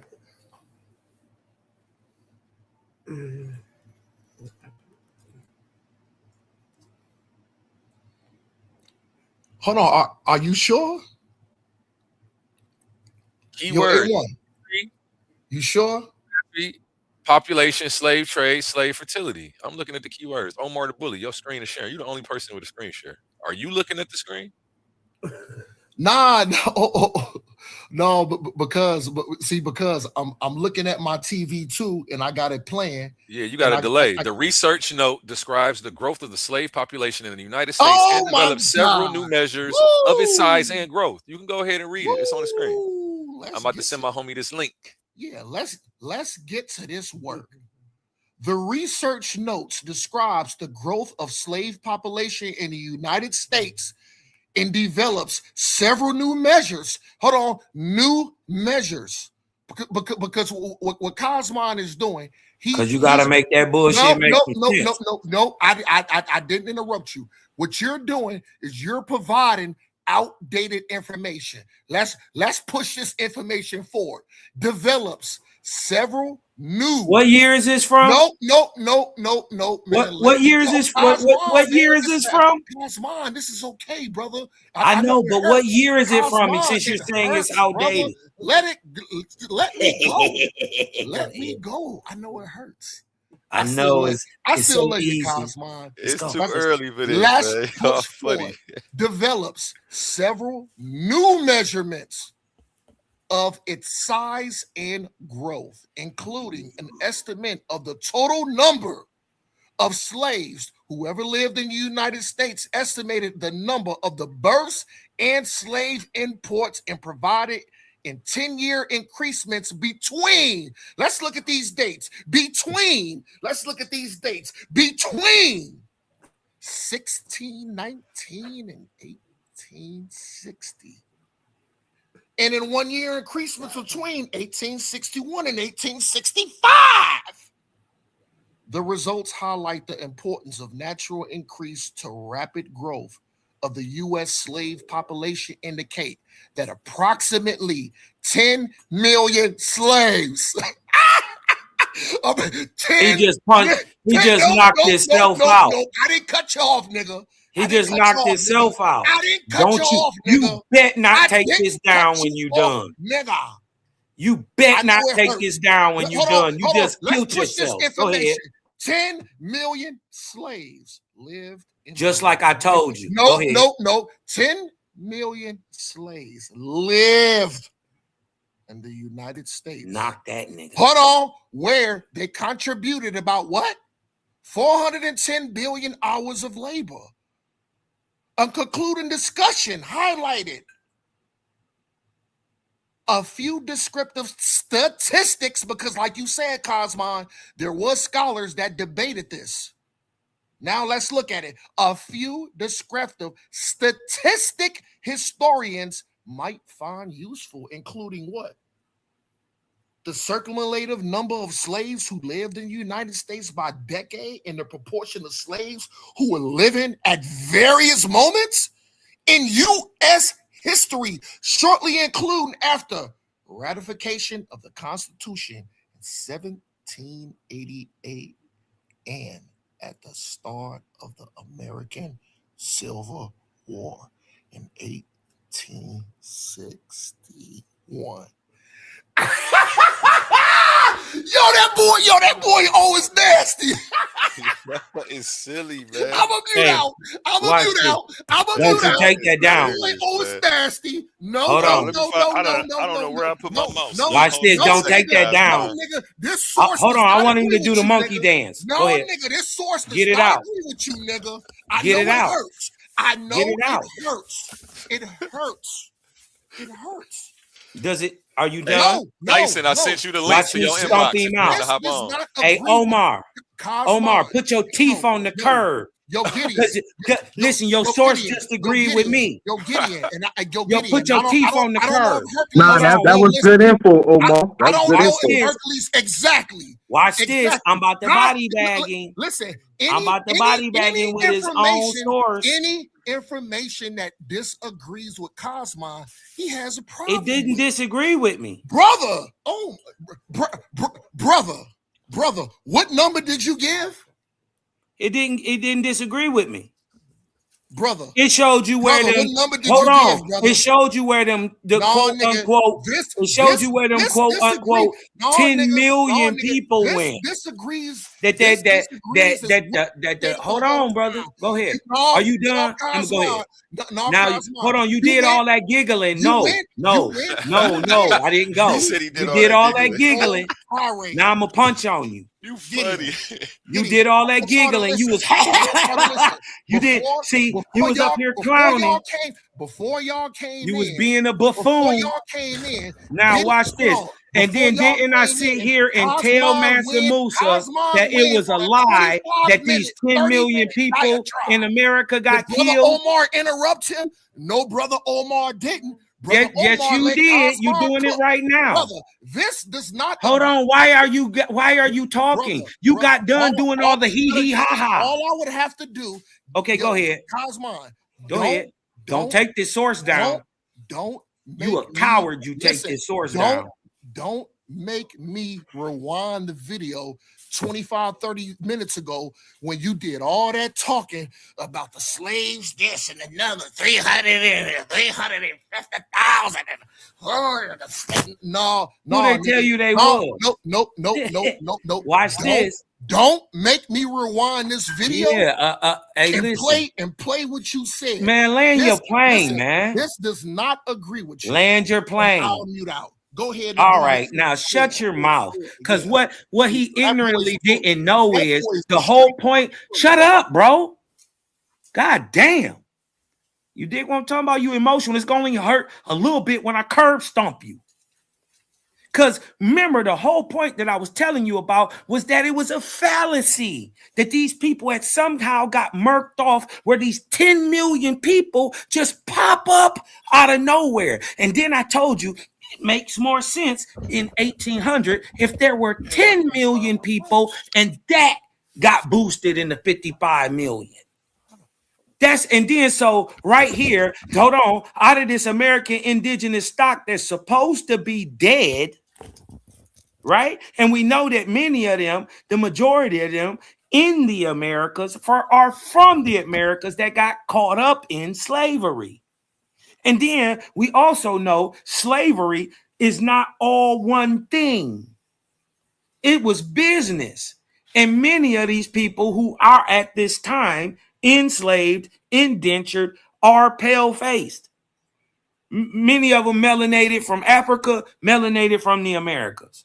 It makes no difference. Well, hold on, be quiet. Be quiet. I'm not done. Hold on. We heard what you said. Address the dates. You giggle. Hold on. I'm about to address the source right now. Right here. Because right here. Because this is, hold on. We don't see this any other time. We don't see this at any other time. Watch this. Let me address the source. The results highlight the importance of what natural increase to the rapid growth of the U.S. slave population, and indicate that approximately. When you finish, yeah, be quiet. Right? Because this debunks what you're saying. If these people are the indigenous and are supposed to be dead, right? And in 1790, there's only a couple 100,000 of them, right? How in 1865 is it 10 million? They genocided the people and made them slaves. It's a paperwork thing. Some of them are, some of them aren't. What? But hold on, watch this. But no. Look, because to debunk that shit, watch this. The result highlights the importance of natural increase to the rapid growth of U.S. slave population and indicate that approximately 10 million slaves lived in the United States. where they Cosmo, contributed just 4.10 billion hours. Does this article say anything about indigenous? Because that's what you just some said. of them are slaves. That's some what of you the just slaves know. are Does indigenous. this article say anything about indigenous? Does it say anything about Africa? No. Answer my question. Does it say anything? No, it doesn't. Does it say anything about African? Does it talk about U.S. though? Indigenous? Does it talk about the Answer my U.S.? question, nigga. Yes, it talks about U.S. history. Hey man, hey, yo, this is what Brother Omar does. You know what I'm saying? Everybody want to talk shit because what, a nigga stutter? I'm just saying you debunked yourself. Not be as you debunked yourself. Speaking because you said these people was dead. Brothers, no, this hurt. You said they was dead and they didn't exist. It's 7:30. It's 7:17 in the morning. You bully. Right, I know, and you up here drunk. You dig what I'm talking about? Calm down, my baby. You dig what I'm talking about? So look, this is the thing. Look, his whole thing. This debunks him.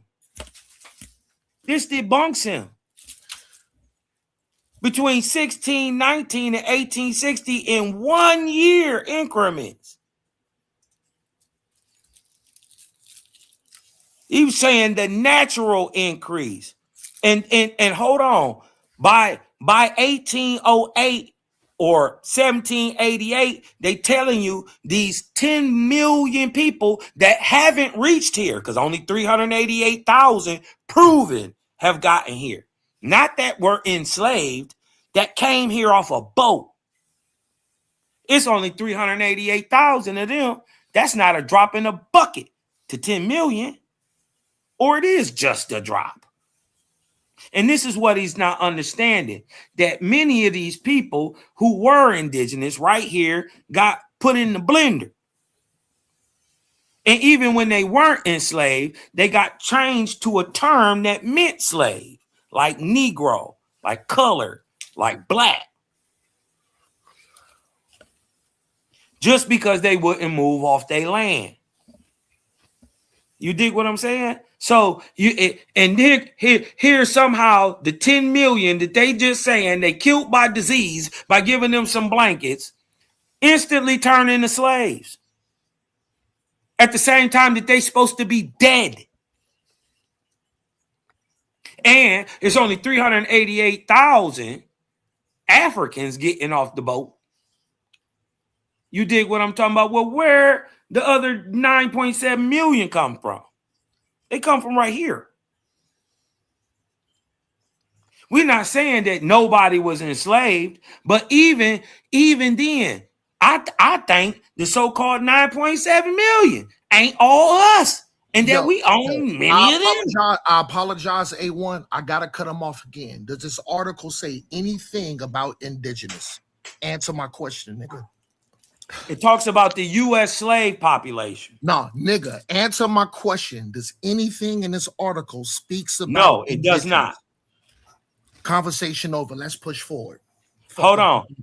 No, conversation is still over. Hold on. Are indigenous Negroes? Talking about G? Are the indigenous Negroes? You're being disingenuous. You're wrong, brother. You're wrong. Hold on. Are Americans Negroes? Are the indigenous Americans Negroes?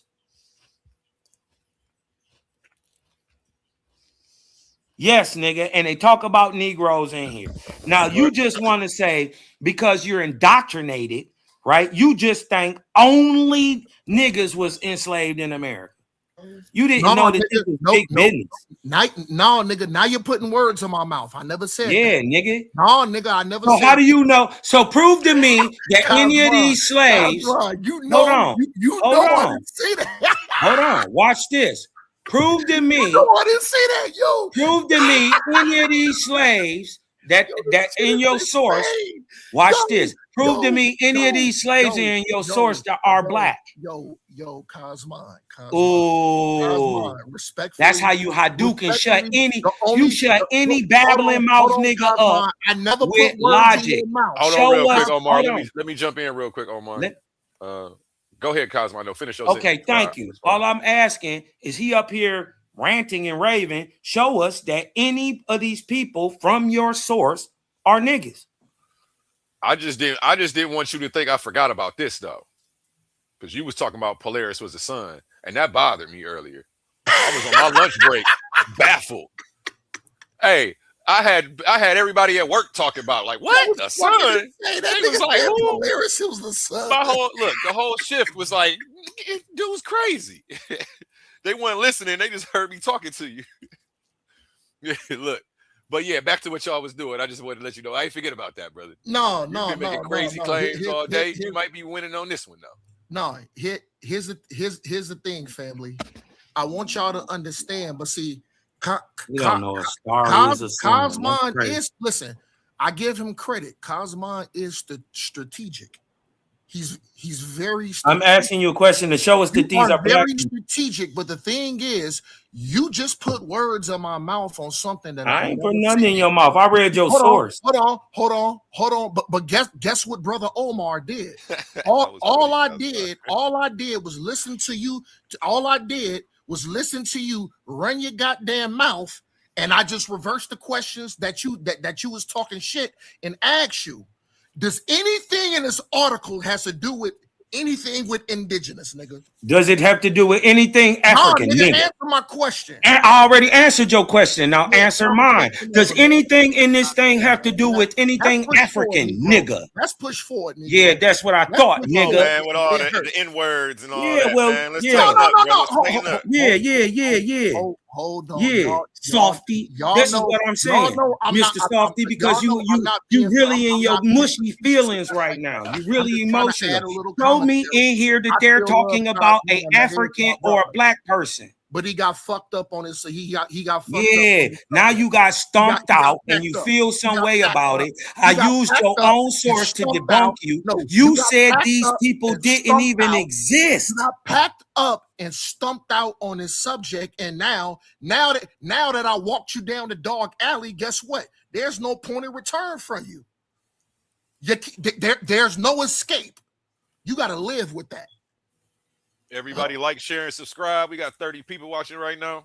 Hit that. Now you gotta wake up because you're drunk and dreaming, right? You just got stumped out for the simple fact you tried to say that these 10 million people got killed off, but we see right before the Constitution is ratified, 10 million people pop up as slaves. Hold on, and then guess what? Why you so triggered? I didn't say nothing when you was talking. I didn't say nothing when you was talking, but now I'm stomping you out and you hollering, you screaming, And then when I asked him to show me any of these people right here are Africans. Did I say that, brother? I asked you to show me any of these people are Africans, and now he over here buck dancing, doing the cotton dance. Brother, he buck dancing. Trying to move the goalpost when I told him that these people that they said disappeared are just being genocided, right? And not only was the genocide war, it was done on paper. So it makes sense if they're saying they wiped out 10.5 million and 10 million people pop up, and now they're all slaves. Without no way of how they got here when only 388,000 got to North America. But what that mean? That stock had to be either here. That shit had to be from here. Whether you're saying it was bred here or whatever, it's from here. Primarily, you did what I'm talking about. Even if you take into account, I'll give you 400,000. I'll give you 500,000. It's still a drop in the bucket of the people. And then you out of the 500,000, they don't never tell you how many of them live long enough to actually produce. Yo, Cosmon, you keep putting words in my mouth. You just said I said something about genocide. I never said that. Now, answer this question. You denied it. No, nigga. You just put words in my mouth, and you know, because I know you got integrity, nigga. You know I didn't say that. So you know I'm not lying. Does this article talk about? That's why you screaming, because you know I'm not lying. Answer my question. Does this article talk anything about genocide? And next, did Brother Omar say anything about? Yes, it's slavery. People being left out. Yes, it does talk about genocide. Is slavery is slavery seen as genocidal? Man, no. Yes, nigga. Slavery is genocide. It talks about genocide. Yes. Yo, this article. And how many people were in it? Yes. Yo, Cosmo, respect. Didn't this brother just call it a Holocaust? Do you know what Holocaust means? Your idea. What does Holocaust mean, Mr. Hebrew? Is subjected to scrutiny. What does Holocaust mean, Mr. Hebrew? Your idea of the transatlantic slave trade is subjected to scrutiny. It's okay. I'm okay with that. But what does Holocaust mean, Mr. Hebrew? Nah, nigga. Because you a fake Hebrew. And then listen, listen. He tried to tell y'all that slavery. Yeah, be out. What I'm trying to say is you capping, bro. And I'll call you on that every time. If we rewind this footage back, Omar never said anything even dealing with genocide. This article, I brought up genocide, and you tried to deny because I denied the fact that these people weren't killed by disease. These people weren't killed not by no disease. Hold on, did y'all I brought up the fact that primarily they were genocided on paper. Y'all can't keep talking. It's not a duet, bro. Y'all both can't keep talking over each other like a damn duet. All right, so A1, I got a quick question. Did y'all not hear Cosman said Omar, and then you talked about genocide. You said genocide. No. I heard what you said, Omar. You said you never said genocide. I heard him say slavery is genocide. So okay, and then you was just about to keep repeating yourself over him. You sound like a cackling bat, like you actually did something. Repeating yourself doesn't make your point any stronger. Yeah, that don't make your point strong. If you have integrity, did you misquote me? Was you wrong? No. I brought up genocide. I'm the one that brought it up. You were trying to deny the genocide. You specifically said Omar, and you said genocide. No, I didn't say that. Nigga, go ahead, pull it your side, pull it your side, or your side. Wait, is it? I brought up. Hold on. I brought up. Hold on. Rewind the tape back, Omar. Yeah, hold on. I just want to say this, right? I'm the one that brought up. Hold on, just rewind it. Hold on. Why are you doing this, Omar? Stop. Yeah, you triggered. You ain't no bully. You soft. So, like I was saying, I'm the first one. I can't hear y'all, Omar. You talking over every sentence that he tries to put out, like you. Yeah, what you scared he gonna be right? Yeah, I'm the first one that brought up. Listen, I didn't say you said it. I said that I'm the one that brought up paper genocide, and that this genocide that they're saying they did with disease and bullets was primarily done on paper, and this is how you get because it would make more sense to me. This was the argument. That if that 10 million existed then, that we could have 55 million in 200 years. That makes total sense to me. But the number would have to be bigger than the 388,000 that they were saying was here. Right? And so we see through the mechanism of time and having hindsight being 2020, the same 10.5 million that they say they killed through whatever means. Primarily, they say disease, though, right? Suddenly pops up right before the very first census. And these people that they say are exterminated, right? Somehow 10 million people pop up as slaves. But the problem with what you're saying, Cosman, is that Omar presented commentary on, what you just saying, what you think. So, no, I mean, it's gonna sound good what you're saying, because, but at the same time, at the end of the matter, like, you don't have any data to prove that. Data from what do you mean data? This is common knowledge, bro. No, it's not. Anybody can pull this. We don't commonly know about the slave trade, bro. We have to learn why about don't it. you know about it? Why don't you? Say, bro, it's Why nothing don't you that know? it's nothing that we know that's not taught to us, bro. Well, listen, what my thing is, why didn't you know? If this is so intricate and integral to your historical narrative that only 388,000 enslaved Africans were even brought to America. Yeah, and you can show that in so many ways. I mean, you can even draw up formulas to show how that's possible. Yeah, no, it's not. You don't have to draw a formula. They're documented. They're Right. historical. And he's showing you commentary based on those documents. Right. And then Whereas you're not showing anything. You're just saying it. No. No. Like we would literally have to, like for us to say you right, we'll just have to take what you're saying. No, you dig what I'm talking about? And I've been sourcing up all night, and that's being disingenuous. You dig what I'm talking about? No, I'm saying as it relates to this, you haven't shown it.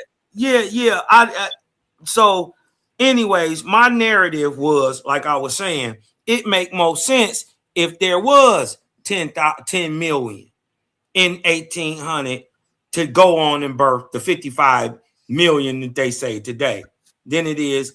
The numbers don't make sense to me, even though they trying to say that this happened through natural increase during slavery, which would have been the worst period since everybody think only niggas was primarily slave. You dig what I'm talking about?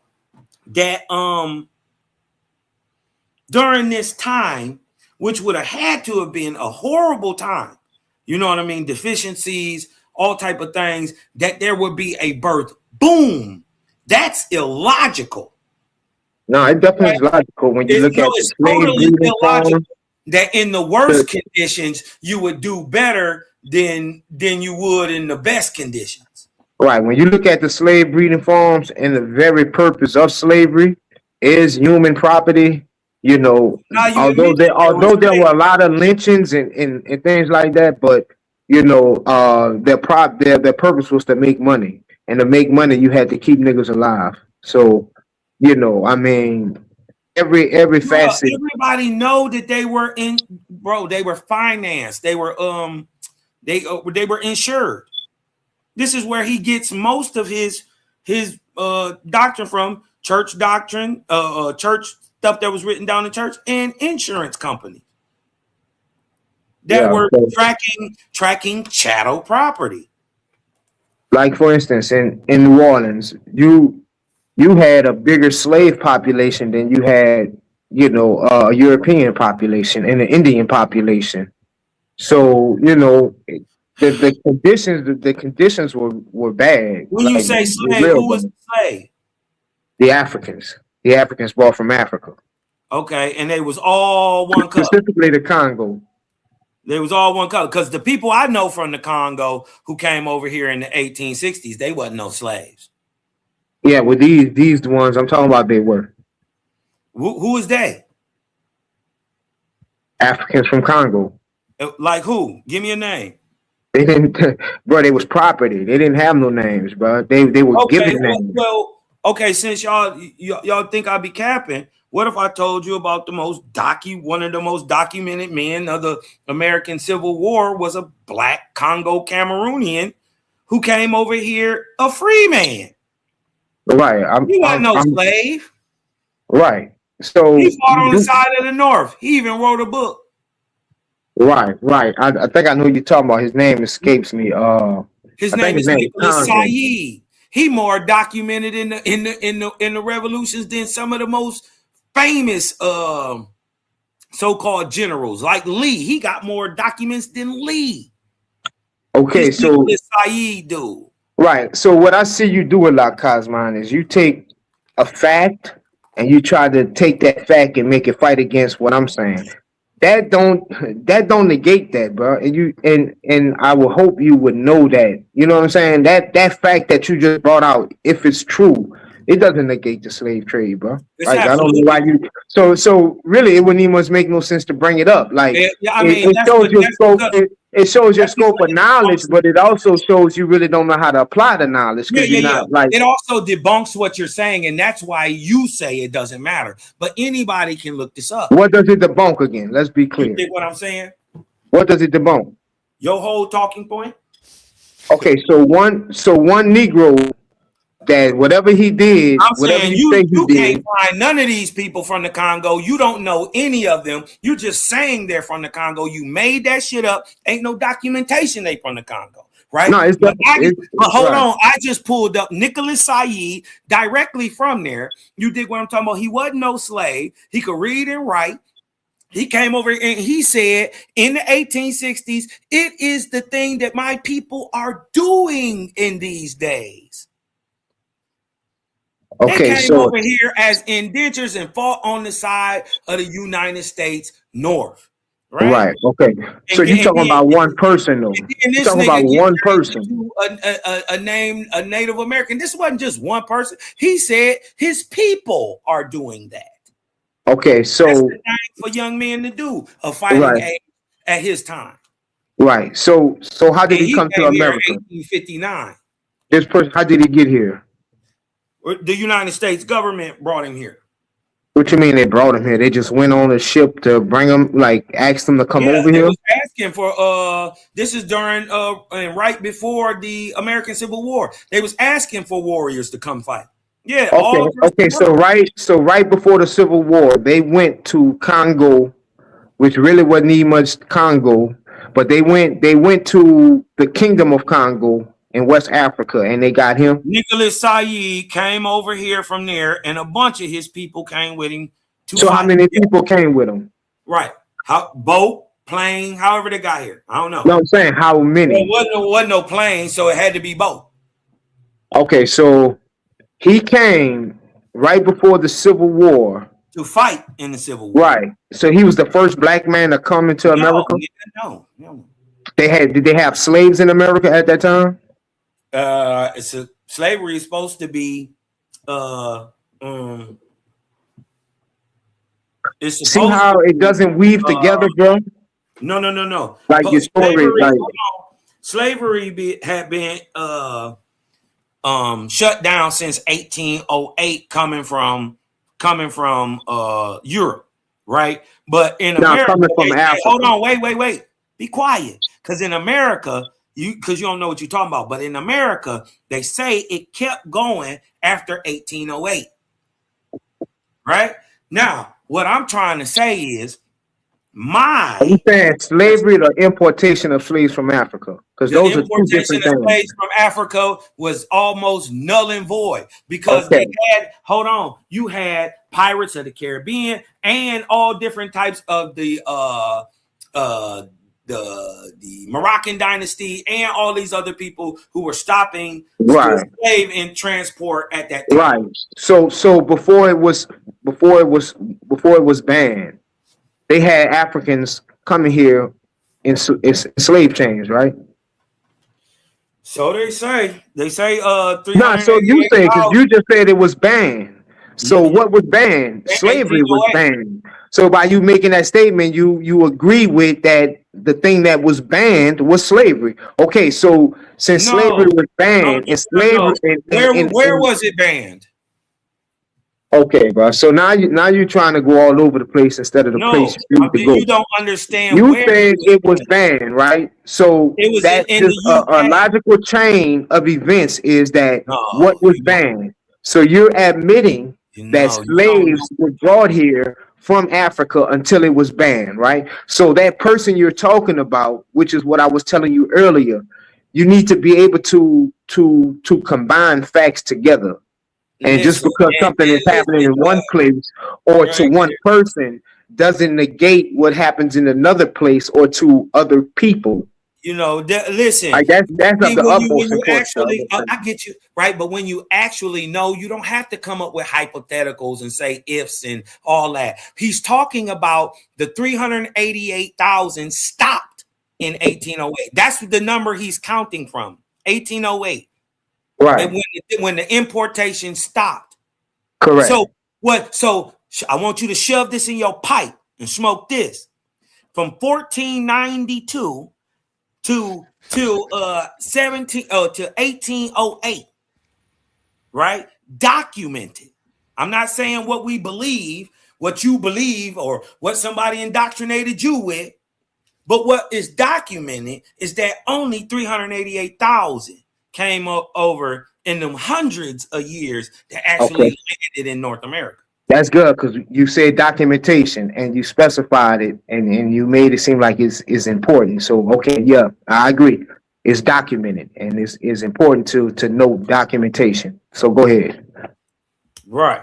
So, like I was saying, you dig what I'm talking about? I don't even know why you stopped me from even. Because I know at one point you're gonna dive off into your conjecture. You know what I'm saying? What you think. You know, but we're gonna stay as close to the documents as I possible. don't need your help though to get there. You dig what I'm talking about? That's what I'm saying, man. I'm just really talking to you and talking to the people because you rocking them to sleep. Really, that's what you're gonna do. Yeah, but because you spitting the fact, and then you're gonna go into something totally conjecture. Everybody can see what I'm saying is actual facts and reality. I ain't saying nothing that I. Okay, so I stopped you at it was documented that 388,000 was brought here. Okay, so right. So what you don't understand, and you're so focused on the Atlantic slave trade that you never look behind you. Right? When the Atlantic slave trade slowed up, right, because of Britain's enforcing the the non-importation of Africans and other peoples of the world, they cranked up the Pacific slave trade that was previously already going on. But they went into overdrive with it, creating what we call today the coolie trade. Do you have a document for that to show that? Yeah, man. This is called. Listen, do you know? Hold on. Let me ask you a question. You ever been to the islands?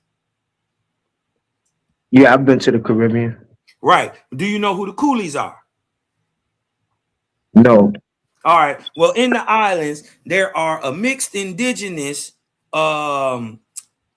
people from East India, right? They mix with the indigenous population and East Indians. They call coolies, right? And they get caught up in the Pacific slave trade. Hold on. Let me show you the coolie trade. Let me show it into America.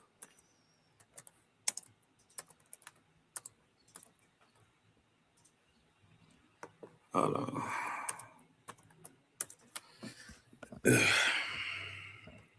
Because hold on, watch this. The coolie trade was a brutal. You sharing your screen? Yeah.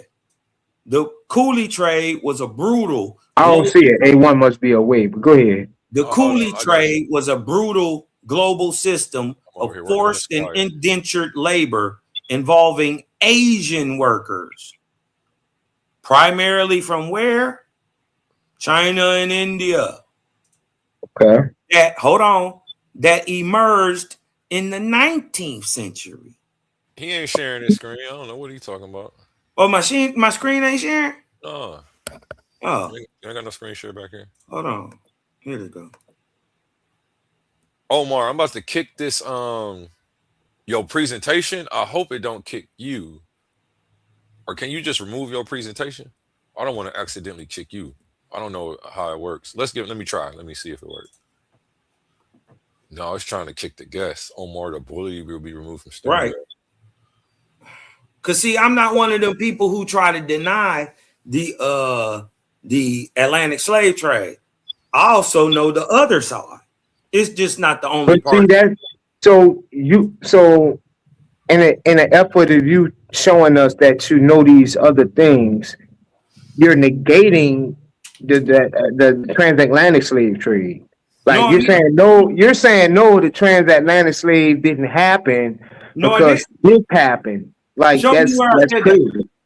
You're lying. Why are you putting words? So what are we saying about the 380? What are we saying? Okay, so what are we saying about the 388,000? Hold on, I just want to show y'all. He's so full of hate, right? Because he know for real, I whooped his ass in that debate. Every time I get up here, I show him I'm light years ahead of bruh, right? He didn't know nothing about this. Now he want to sidestep the fact, you dig what I'm talking about, that I'm talking about what they used to replace the people Bro, from the coolies weren't brought to the Americas, bro. Yes, Those people bro. were in India, Jamaica, New Delhi, Yeah, like, nigga, yeah. like they never came to America, bro. So what are you saying, So though, bro? exactly. So what I'm trying to tell you is that I'm trying to show you that slavery didn't stop in America just because they would stop bringing in Western Africa. But what that got to do with us, though, bro? Right. And This the is what topic I'm we're saying. talking about. What that got to do many with the of these- because many of these 388,000? people are seen as black today. But those people didn't even must come to North and America, many bro. of these people get caught. They didn't come to North America, counted, bro. Hold on. Many of these people get counted as slaves. They were slaves, bro. You did. This is what I'm saying, but they wasn't us. But not in North America, bro. Like Yeah, but some of them were. no, bro. You Yes, don't. they You don't. become the You don't Chinos. see You don't see an influx of they those fought. Indians. Hold on. Those What East happened to Indians come. You see Let me them ask going to places like India, Jamaica. Like you don't see them come here, bro. Watch this. What is the Manila Galleon? I have no idea. All right, so shut your mouth and let the teacher teach. Right? The Manila Galleon is the Spanish enslavement of the people in Manila and Southeast Asia. Right? Bro, it was all type of slaves, bro. You had the slaves in the Philippines. Like you're saying things that don't change the fact of what I'm saying, bro. How did they get here? Who brought them there? Did the Spanish bring them there? Hadouken. That's called the Manila Galleon. Listen, you don't know about the coolie trade. Coming out of India, out of the same area, same time, right? And remember, this is the 19th century. So this is the 1800s. The coolie trade was a brutal global system of forced and indentured labor. Right? Because in 1848, many of these Asians came over here to try to strike it rich in the gold fields in California. They indentured themselves. You dig what I'm saying? Was a brutal global system of forced and indentured labor involving Asian workers, primarily from China and India, that emerged in the 19th century. It was explicitly designed by Western powers to replace enslaved African labor following the gradual abolition of the transatlantic slave trade, 1808. Okay, what's the point, bro? Yeah, my point is these numbers can always be inflated. You dig what I'm talking about? And then these people that you're looking at right here from India and China, many of them become your Chino and then are now your model Native American. This is why Trump been kicking a lot of them out, because they not actually indigenous. They've been getting kicked up out of here. Yo, Cosman, can we go back to my question? Like I said, you put words in my mouth. Now, remember about 25 minutes ago, remember what I was saying. What I was saying is the so-called copper and the so-called Negro was here before our other people got brought over here via transatlantic slave trade. Everybody heard me say that. You know I said that. So now I want an apology. And here's your words. Because you're indoctrinated, right? You just think only niggas was enslaved in America. You didn't know that. No, nigga. Now you're putting words in my mouth. I never said it. Yes. What? Hold on. No. Listen again, Cosmo. You just want Yeah, to what say are you- because what's you're your point? indoctrinated, right? You just think only niggas was enslaved in America. Pause it real quick, Omar, because that's not what you said that he said that you said though. Right. When you said he put words in your mouth, Omar. You said Right. that you said you said genocide. Hold That was on. the words that you was claiming. Hold on. I can go to that too. Okay, I you can know, go if you that- got that, I- that's what I was waiting on. I I thought can you was go to doing that. Hold on, 'cause hold on, I didn't know hold what on. that was. I'm Hold- confused. hold- And what you no, gonna no, notice hold before on. he try to I twist it said around? No. Before he try to twist it around, what you gonna notice is I brought up. paper Cosmo, genocide. Being fair, though. Cosmo, You know, I'm just trying to be fair. Cosmo, respectfully, I'm gonna get to the genocide thing, but as far as what you just said right there, I just played your words. You insinuated that I said that niggas only came over here via transatlantic slave trade. Did you not put words in my mouth? And do you owe me an apology because you're absolutely wrong? You owe me an apology. No, nigga, answer my question. You misinterpreted. No, that's not what I said, brother. No, it's not what I said. Play it back. You can play it back 1,000 times. It's not what I said. Talk about Negroes in here. Now, you just want to say because you're indoctrinated, right? You just think only niggas was enslaved in America. You ain't going to do business. Right? Yo, I missed it. He said genocide on that one? No, he didn't say genocide. No. Hold on. That's way before that. A1. That's way before that. A1. I'm gonna pull up the genocide. You didn't know that. Where was I wrong in what I said? It was 2 points. It was 2 points. Brother, where was I wrong? Brother Cosman, you put words. Where was I wrong? Cosman, you put words in my mouth. Where? Cosman, you said that I think that only niggas came here via transatlantic. That's not what I said. Run it back. You lying. That's not what I said.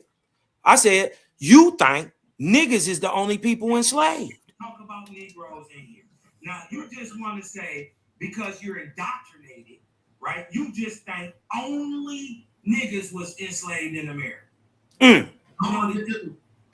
Did I say you said that? Okay. I said you think that. So Cosman. now go back. Now that you owe me an apology, go back to where it showed. 25 go back minutes, to where 25, 30 where minutes I ago, brought up 20 genocide. Yo, 20. Hey fellas, I just want to say this. I'm looking at the screen and I see that y'all do for first round debate, like for the Clash of the Titans. So it's gonna be y'all two as it stands right now. So y'all might want to start sizing each other up right They now. actually will both have to win round one, and then they I will just see didn't each want other in round Cosman to two. put words in my mouth. Okay, yeah, I see it. The first people that sign up, I don't set them up with a matchup. And as the second group of people comes in, I'm just going to put them in going down the left. So that's how it's going to work. Okay, damn, this is about to get hot up in this Yeah, thing so too. it ain't me setting people up against each other. It's I'm how y'all just sign saying, up brother and come in. didn't know nothing about this. Now he trying to say, I was just trying to let you know that it's a whole nother side that you worried about. That you could be worried about that you don't even understand exists. Cosman, remember 30 minutes ago, I actually agreed on a lot of the stuff that you did say. Brother, let's we're not have talking integrity about then. what I did. said. I did. We're talking about what you know that. disagreed with. No, and I'm proving that you didn't know what you was talking about. No, I know exactly what I'm talking about. I actually agree with a lot of things you said. I really remember what I said. I said I only have a few discrepancies on some of the things you said. But we figured out that you know what I was talking about. As far as your overall argument, what you were saying, I agree with probably 80% of the things that you said. All right, man. Did I not say that? Did I not say whatever, that? man. Hold on, Listen, Cosman. Did I not say that? Listen, I'm telling you about some shit you ain't. Listen, don't tell me about something I know, man. Cosman, did I not? Don't tell me I know I'm right. Cosman, did I know? I don't need you to. I don't need you to Did I agree with not me. say that though? Cosman, I don't need you to did agree I with me. not say that? I ain't no respecter of. Cosman, I'm not no did I respecter of not man say that? or your title or who you Cosman, think you did I is. not say that though? It don't matter if you say Cosman, it. it does matter. You saying it is useless. Cosman, did I not? You say that? saying it is useless to Cosman, me. did I not say that, brother? It don't matter if you said it or does not. matter. Cosman, did I not say that? That you agree with some of the stuff. What I'm telling you I is it agree with the don't matter if majority you of the things agree. that you were saying. I said I had a. Who cares? Would nigga have integrity? Who cares? Only if I can prove what I'm talking about if it matters, bro. Say that then, nigga. So, goddamn, Don't be I don't scared. need your approval. Scared? I don't need your approval. Yeah, nigga, I don't need just your hop approval. backstage. Right. Well, then, goddamn, let it go. But Why you mad about it? But like I said, a lot of the things you said, I did agree. Okay, how many times you gonna keep saying that though? Can I just say what I was saying? Mystic. Oh, he already up here. He an admin. God damn, Rise and man. grind, baby, rise and shine. You keep telling me the same thing over and over and over and over again. What up, Brody? That's not I fair. believe you, That's fam. not fair. That's not fair, Cosmo. I believe you though, fam. Damn. You talk. That shit get old, man. You talk for Cosmo is 30. funny, You talk for 35 to 40 minutes. You a liar, man. Stop Show the doing that, bro. timestamp. You lying. You talk. You know talk I for a can't even get. stupid You know long I time. can't get a whole solid 3 minutes in. You talk. You talked for a stupid long time. Lying. When you was dialoguing with Hercules and you was dominating that conversation, doing the Always, majority I of should. fucking talking. I should. I didn't cut y'all niggas off.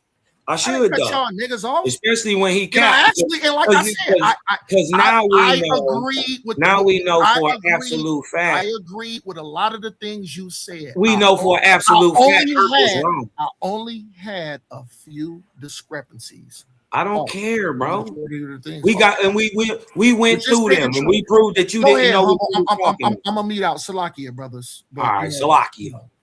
You dig what I'm talking about? Wait. I need to We know dig it- how to spell we dig- Salaki, we dig- and I we- need to know we the dig it exact like a meaning shovel, of nigga. Salaki. Hold on, real quick. Can you give me a dig it like quick a Hebrew shovel. rundown, so that way I'm making sure I'm using these terms correctly when I'm talking to the brothers? All Salakia just mean is like I'm sorry or my bad. Okay. That's And all. Khan, that what's means. Khan? Or mean? excuse me. Khan just means yes or okay. Okay. Basic and simple. Go ahead, Humble. I'll mute out. Shalaki Khan. And then what's the other one you say? Oh no, listen, I'm just getting up in here, man. Hey, look, I'm chilling for real. What's You up? have What's up? told him to Hawadah. Rise and Thank shine. you. Go ahead with it. Yeah, Gideon know too. You gonna drink? Okay, 1, 2, 3, 4, 5, 6, 7, 8. Yeah, we got 8 slots filled. We only got 8 left. I forgot I had Miss Ben Eaton on there. I just threw him back up here. So yeah, we got 8 slots, and I'm assuming you debating, cause this seemed like some easy money for you. Yeah, I'll get up in here, man. I'll probably be up in here. It's just making the time. I got a lot to do. You dig what I'm talking about? And I'm shooting my own shows right now. So, you know, I'll it's make just sure making the I'll time. schedule it around like whatever you feel comfortable around, because like it's a lot of people. It's 16 debaters, so you don't gotta Yeah, go we'll first get in unless there, you want to man. go first. You know what We'll I'm saying? get in there. Yep. Like I say, that first round gonna take probably like, Man, y'all gonna have to come out that black, y'all. I'm black, y'all. You gonna have to get up out of that. if I did I'm one not gonna debate beat a you week, up. it would take me 2 months just to get through the first round. Yeah. So, you know. Yeah. Yep. I'm black, y'all. Back to y'all. My bad. I got office fan. He typing fast as I don't know what.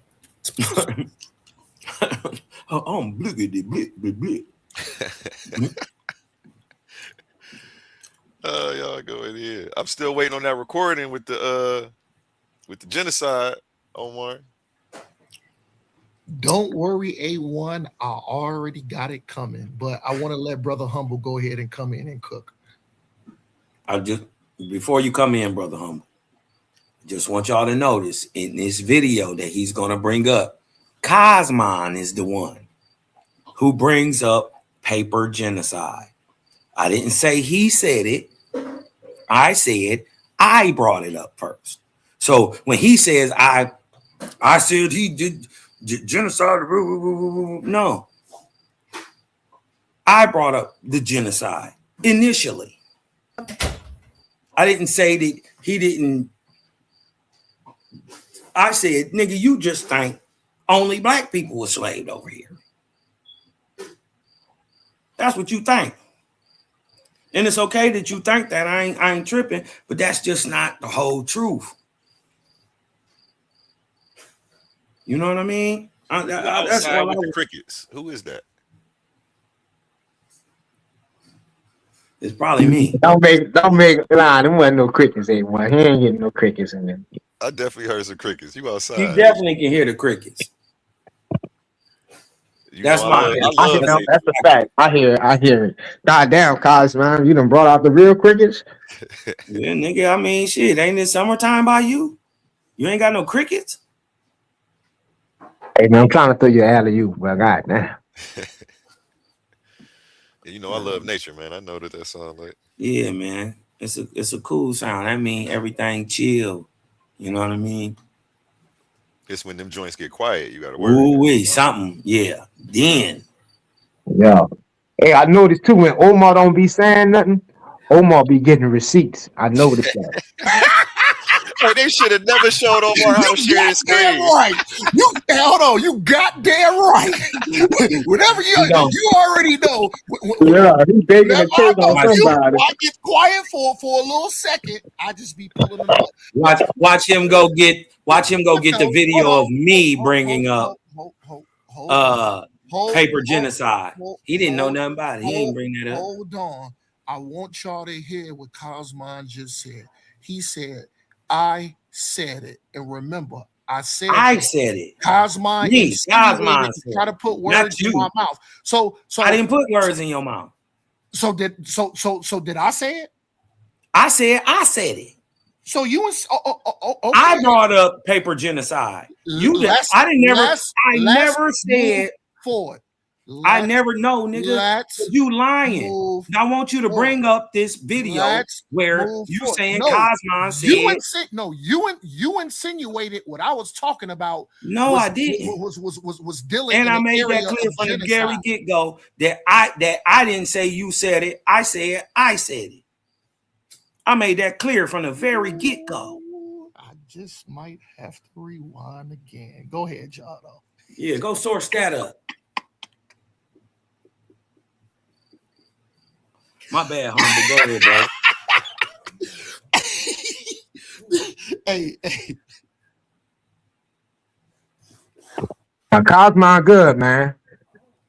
That's Very my good. brother. I know what I'm talking about. I fucks with him. I love him. You know, I can do this shit off the top of my head. You ain't gonna never like that. He done got out that one quick, Omar. No, all he got to do is pull it up where I said where he the first one that brought up paper genocide, and I said that he didn't believe in it, or that I put the words in his mouth. That's all he got to do. This is what I. Or said. you gonna eat this fish? I'm a Hadouken your ass from outside. I'm about to take my dog outside. Just know that this Hadouken is already cocked and loaded. Cosman, respect. I'm gonna hit you with this motherfucker as soon as I get. The article that I brought up was genocide mentioned anywhere in that article, brother? Hold on. Is slavery genocide? No. I'm saying yes. The article that I'm saying yes. Was the word I'm saying yes. Genocide mentioned? I'm saying yes. That article. Yes, I'm saying yep. They're talking about genocide. You're lying now. You're lying. Slavery is not genocide. Listen, if it was listen, because that article I brought up was written by a scout. So if it was genocide, if it was so-called genocide, like you're saying, that article dealing with a person on a scholastic level from Oxford University, would he not put the word genocide up in the article? Does he have to? No, he necessarily doesn't have to. Would he have to? Are you saying that he necessarily has to? I think you need to ask your AI, is slavery seen as genocide? Hadouken. I'm gonna throw it when I get back in the house. Hold on, let me. That's a good question. I mean, I would say no, because by definition, it means you're killing everybody.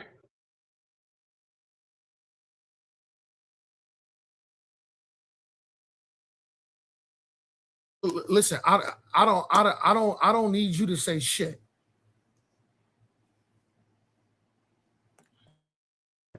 Who, me?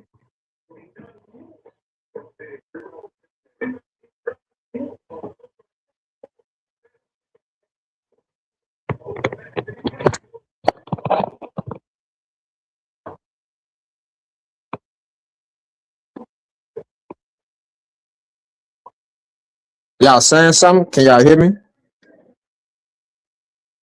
I can hear you. Yeah, they must want to know. See what's going on. Omar muted, Cosmo muted. Anybody want to get in this tournament, go ahead and email me at TitansDebateLeague@gmail. Again, that's TitansDebateLeague@gmail.com. We only have 8 slots left. Hurry up and get in before they fill up. $1,000 grand prize, $50 each round that you advance. That's paid to you as you advance, not at the end. So you will be getting paid through the duration. Yeah, let's get it, man. What's good, Humble? Some of this easy money. Yeah, man, that's gonna be lit right now. For sure. Heck yeah, that $500 was so easy. I'm like, I gotta double this for the next one, man. I wanted to make it 2,500. I just got some stuff coming up. Maybe the next one will be 25. Oh, okay. I'm about to keep going up though. That's a bet, man. Until the whole internet talking about it. Yeah. You're giving away 2,500. It's coming up. Yeah. Slow growth, but steady. You know. All type of debaters are gonna come out the woodwork. For real. Hopefully be entertaining, because a lot of these people information be straight up bonkers, man. Yeah, I'm trying to So what's up with you and Naftali? I see y'all slated for a discussion, man. Yeah, we got a face off on the 5th, but I think I might move it. I see somebody else doing something big on the 5th, and I want to make sure all eyes on me whenever we do it. So Yeah, that makes sense. yeah, somebody else already has something scheduled, so I might let them go ahead and have the 5th. But yeah, me and her about to get it in. There's a couple topics that I want to take her up top on. I've been watching a lot of her content over the past week, catching up on her talking points. Yeah, she's all over the place with a lot. But one thing I say, she be having sources for a lot of this pseudo stuff. She be talking about like where are you getting this stuff from? Like this is about to be fun, tearing this stuff apart and debunking her concept. So I'm excited for it. She's definitely a formidable opponent. I've seen her in the ring. She ain't nobody to play with or take lightly. Oh yeah, she definitely gonna stand on her square. She's definitely gonna stand. Man, she's a beast that's standing on her square. Like she came. Yeah. She got a rebuttal for every bump on a nigga face. For real. Boy, yeah.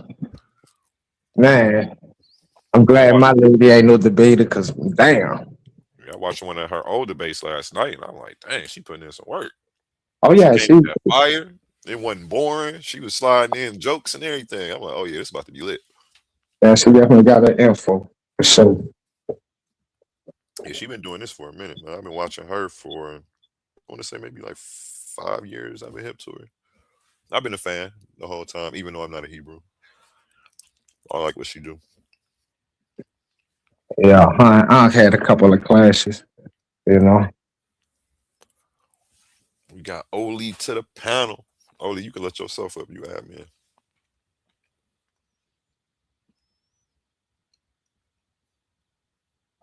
You need me to let you up, Oli?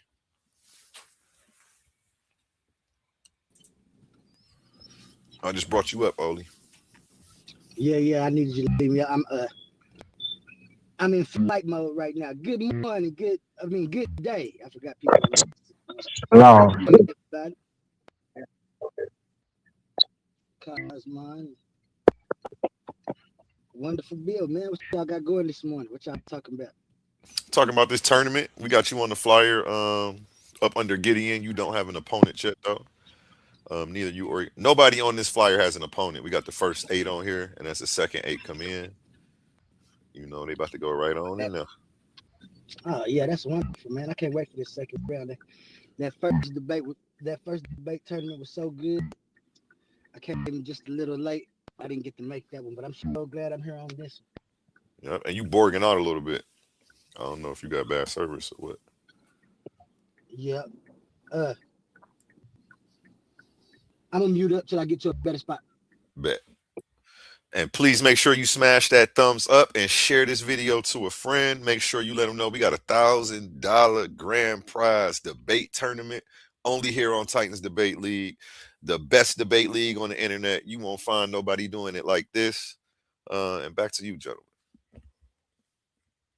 Yeah, man, definitely going down. As I heard, I thought I think Cosman was going to get something, put something up, but yeah, man, we was talking about the slave trade. And, you know, speaking on like the 300,000+ that came into North America. And I think Cosman was saying it's no way those people could turn into the 40-something million Africans we see today. But, you know, we was trying to show him that it's possible, you know, and he was bringing up a lot of non sequiturs, speaking of other slave trades and people slaves in distant lands. And, you know, I was trying to tell him that really don't have nothing to do with the conversation. It shows that, you know, of other slaveries, but you shouldn't let that amaze you to the point where you negating all the other ones. Like, so that's basically where we was at. I think, you know, he's making another foolish statement because I never denied any slavery.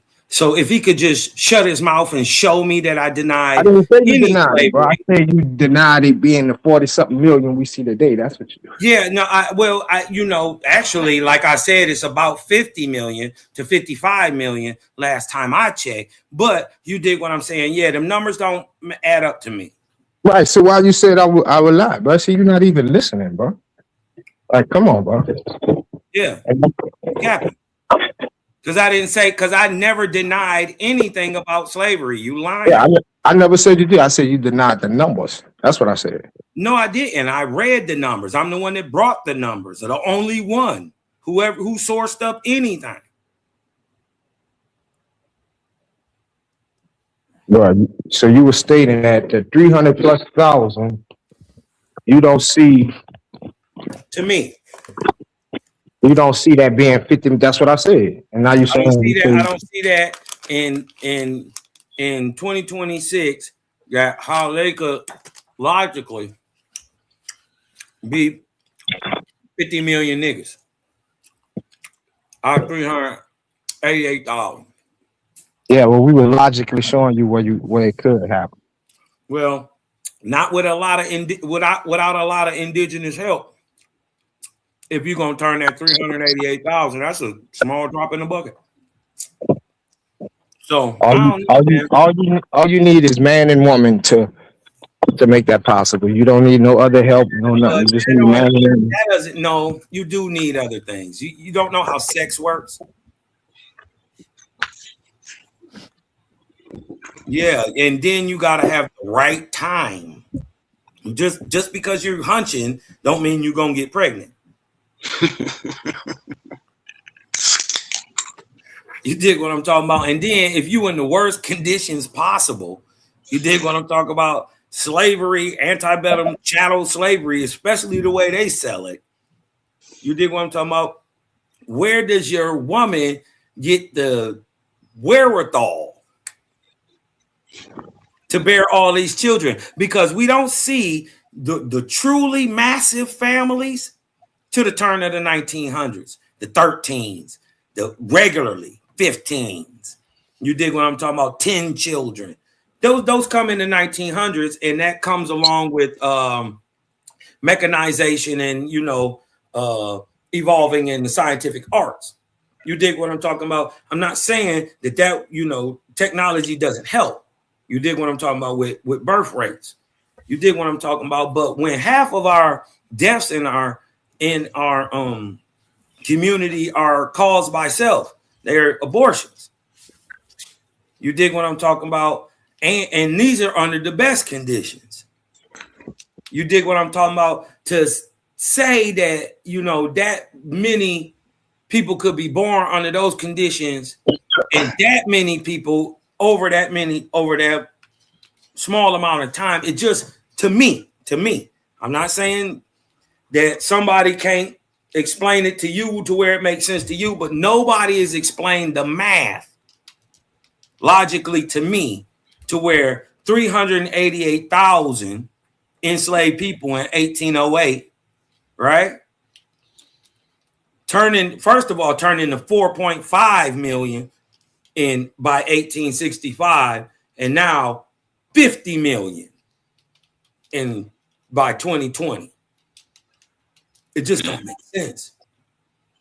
To me, it doesn't make sense. But okay, if y'all got the math to show me, Cosmo not against, you know what I mean, getting shown, but it just don't make sense to me. But go ahead, y'all got it. Hey, what it do, this Vino. Hey, when the tournament and shit supposed to start? We're gonna start this in July. I do the results show for the winner of the last tournament on the 21st. That's Sunday. We're gonna announce the winner. They get paid on the 21st, and then we about to start this next one, baby. I ain't taking no breaks. All gas, no breaks, man. You know how we come. That's right. Yeah, I'm trying to jump up in there if you got a spot, man. You gonna debate anything? Yeah, I debate anything. Shit, okay. I debate anything. Okay, I'm gonna put you on here. I seen you in action before, and I think I already got. I ain't gonna say who the two heavy hitters is. I already got. I just wanna believe Vino when he say he'll debate anything. Draco, you try to hop in there? Draco, I don't want no smoke. I'm not a debater. Let's go. We need you to support, though. I appreciate you, man. Of course, you be in the stands. What up, guys? Whoever the pseudo is. Yeah. Draco, what up, though? Man. You on this flyer, Vino? Word, Jelly Bird. Man, trying to get it like y'all, man. Oh man, you know what I mean. I had to give Omar a punky head. You dig what I'm talking about? They just be regurgitating what people tell them, and they don't never critically look at anything. You dig what I'm talking about? They just regurgitate it like these niggas. All these people died, but then suddenly 10 million slaves pop up at the end of the 1800s out of the 10.5 that you said you killed by disease. Yeah, the math ain't mathing. The math ain't mathing, but it makes sense to me, if the people were actually there and they're breeding, right? And that population gets counted in 1865, and it's 10 million of them. You dig what I'm talking about? And from the turn of the 1900s, with however many people it was, from that number, I could see 50 million. Easy. You know what I mean? But it would include the people they saying don't exist. You on there, Vino? Right there. You the first one with an opponent. You versus Guy Justice. If he got an episode, he has one episode on my channel that you can go back and review. I did an interview. And then we turn into an open panel. He's a pantheist, so he believes the universe is mine, etc. But the universe is mine. Hold on, you say what? The universe is like a conscious mind. A conscious mind. Yeah, am I correct, Oli? Is that what he thinks? Did I say it right? It makes sense. Yeah, panpsychism. Yep. Like that. Yep. And he got an episode on here. You can type in his name on my channel and find this episode and get his talking points in his stance. Panpsychism. That sound kind of dope. He said he was accusing Oli. You're gonna have like a little. Go ahead. My bad. Not my bad. But you're gonna have like a little conference in July to see like when like the dates and stuff like that, or. Yeah, in July, I'm about to, after I get all the names on here, I'm gonna start making all the flyers for round one. I do everything like real thorough, so I like to get it real ahead. So like I'm gonna make all 8 flyers for the first 8 debates in like one day. Then I tried to tell them, Yodi, they didn't believe me that the slaves come from the Slavs. And we'll go based on who wants to go first, or So we're this gonna start with face-offs and to set up the topic and pick the date for the actual debate. So yeah. Okay. All right. This brother Omar, real quick. So and this is just a quick AI overview. Is it possible for black slaves to increase their population from 350,000 to 10 million in 246 years? Oh, yeah. Yes. It is historically and demographically possible. This growth relies on natural increased birth rates rather than continuous importation. In fact, an enslaved population could expand exponentially without additional human trafficking. And this adult population increased rarely by about 70% every 25 years. I thought it was 50 million. How did 10 million coming up? You're done, Cosmo. Yeah, so like done. No, you like are I was done. saying, No, you are. I'm about to body bag you as soon as you're done talking. You're done. You're done. You're done. Are you done? You're done, because the thing is, you're trying to insinuate, because like I said, I'm not gonna put words in your mouth like you did me. I'm not gonna do that to you. But the thing is, you're trying to insinuate during this time period from 1808, not 246 years, 1808 to 1865. No, nigga. Nope. Yeah. Nope. Yeah, nigga, that's the timeline. You're running, nigga. That's not the timeline, nigga. It is. No, it's not. It's not. Listen, they just told you from 1619 to 1865. We know slavery stopped. We know slavery stopped from bringing Africans in 1808. Where did I put this at? They told you 388,000 got brought here. Now you make the math work that they turned into 10 million by 1865. It hurts. I'm punching on that boy. Let's go back to this. You asking logical questions. Nigga, let's go back. You get the buck dancing. Let's go back. Let's go back. Okay. This is between 1619 and 1860. How many years? Woo! So now you got it. Now you got to give it No. I want to see 388,000 people turn into 10 million in 52 years. 1860. How many years is that? 52, silly. Now tell me how in 52 years, which is less than two generations. That's less than two generations. How can 388,000 in 1808 change into 10 million in 52 years? You don't want to deal with it. You scared. Why don't you want to deal with it? 1619 through 18. No, Negro. We talking about 1808 when it stopped. Oh, nigga, no. Okay, now look, 1808, right? No. 1808. Even by his own source, it say 1788. Did I just interrupt? There's only 388,000 documented. No, I didn't. No. There's only 388,000 documented. And then guess what? He can't explain. He mad because he looks stupid now. Because he can't explain. He can't explain because he ignorantly opened his ignorant mouth, and he can't explain how 388,000 people turned into 10 million in 40 got here to North America was only 350,000. I'm giving you 388. Now show us how 388 turns into 10 million in 52 years. You're done. Nigga, I just read it. No, you didn't. Punching on that boy. He punched drunk. Now he didn't read something he didn't read. No. Because you know what? I heard the other brother speaking, the other brother that was talking before. Yeah, I'm punching her. Yeah, he may be one of your fanboys, but it's okay. You know what I'm saying? You just getting punched on, and you mad about it. Cosmon, it's okay because you mad about it. You can't explain how 388,000 people. You never. You can't explain information I brought out. Listen, you can't explain how 388,000 people turn into 10 million. I said turn into 10 million. Subjected to be scrutinized. Do you know the largest number? Who was the largest number of immigrants brought into the Americas prior from between 1808 and 1860? Do you know the largest number and who they were?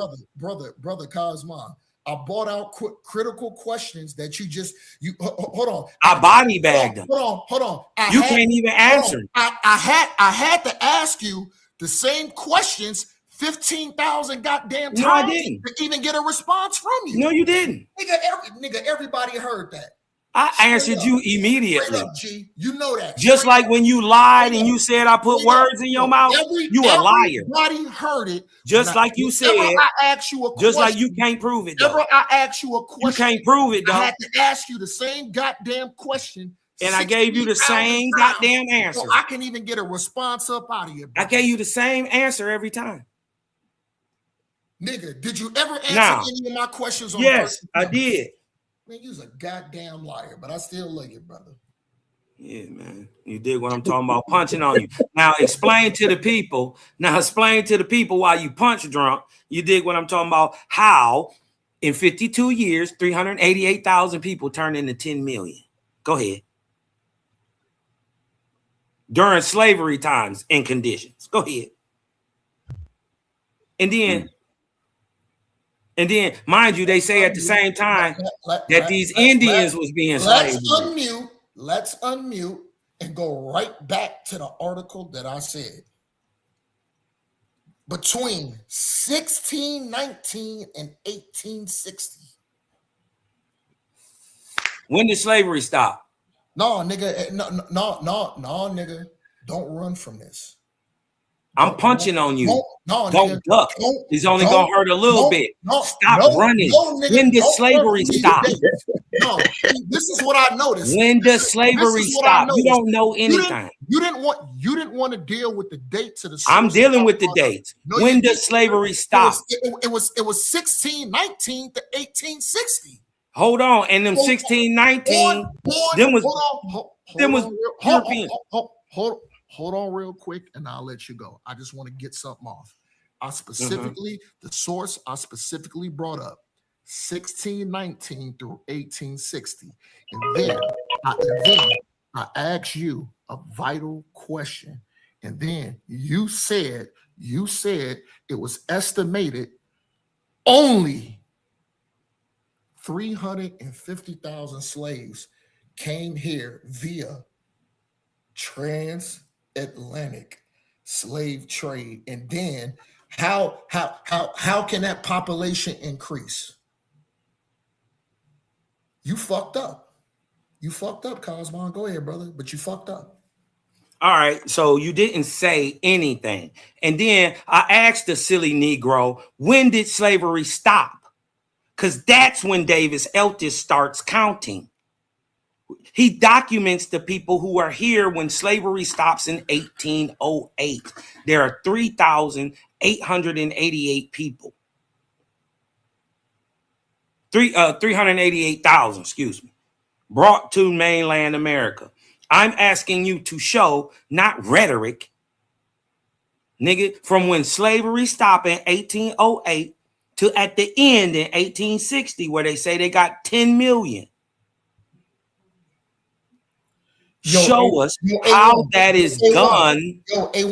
Show us how that is done. And then I'm saying you can't show us one. Hold on, you can't show us one. Be quiet for a second. Be quiet, because I'm debunking everything you say. And then you can't even show us one breeding house. You can't show us one breeding house in North America, period. No, nigga, you hard-headed. Right? And so you can't show us how 388,000 people change into 10 million by breeding with themselves. Huh? You can't show us that. You don't want to address my dates, and that's cool. But let's bring. I'm addressing your dates. No, you're not, nigga. Right? 1619 is the beginning of your whole history. Everything that you know, nothing about being black, you don't know nothing about nothing before 1619. Now, your whole slavery identity, hold on, your slave identity stops in 1808. Right? Now, you was a slave after 1808, right? You and your people. Mine wasn't. But during that time, right? Can you show us how it is logical that 388,000 people interbreeding with each other turn into 10 million in 52 years. That's less than 2 generations. Can you show us how that logically by the math happens?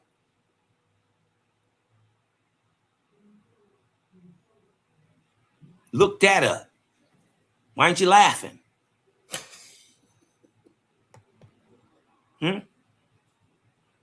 Show us how that's done. Let's just go back to the article, look at it, and then I'm gonna bring something else up that's very damaging. So just give me a second. Let's see. I've been waiting on you to bring up something damaging. Everything you say you can't prove. Is my screen sharing? Is my screen sharing? This nigga be regurgitating white supremacist talking points, and man, this shit weird, man. No, nigga, no. I'm about to get up out of here, bro. This shit weird. No, nigga, read this. You read it because I read it before. No, you read it. No, nigga, you read it. I don't need to read it. No, nigga, you read it. It's your source. Hang yourself. Show us where these 10 million people come from. No, read this, and then I'm gonna show something else. Read this, nigga. What is that? Where's that from?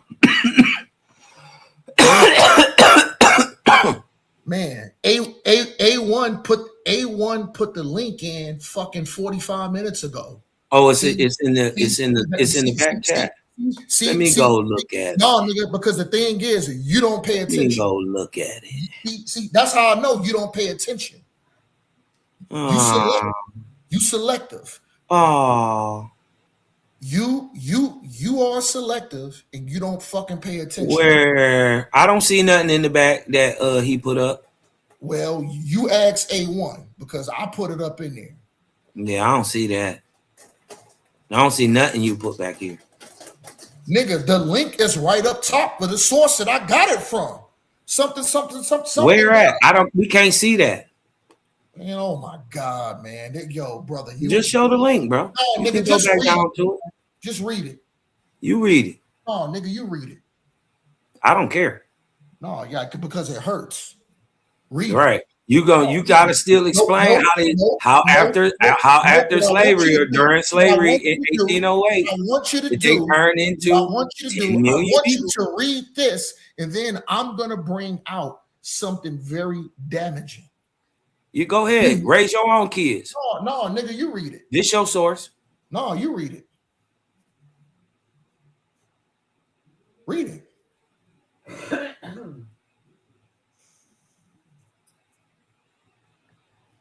Read it.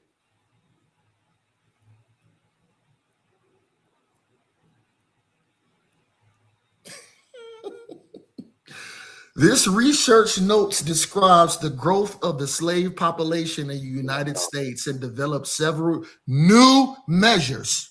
New measures. Yeah, nigga. Yeah, nigga. Because guess what? Like, hold on. Like I mentioned, the bullshit. The old ones didn't work. No, nigga. The bullshit. The old ones didn't work. Bullshit you talked about is outdated.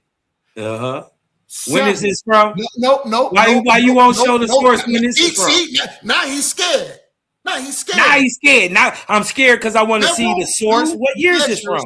Of its size and growth, including an estimate of a total number of slaves who ever lived in the United States, estimates of the number of births and the slave imports are provided in a 10-year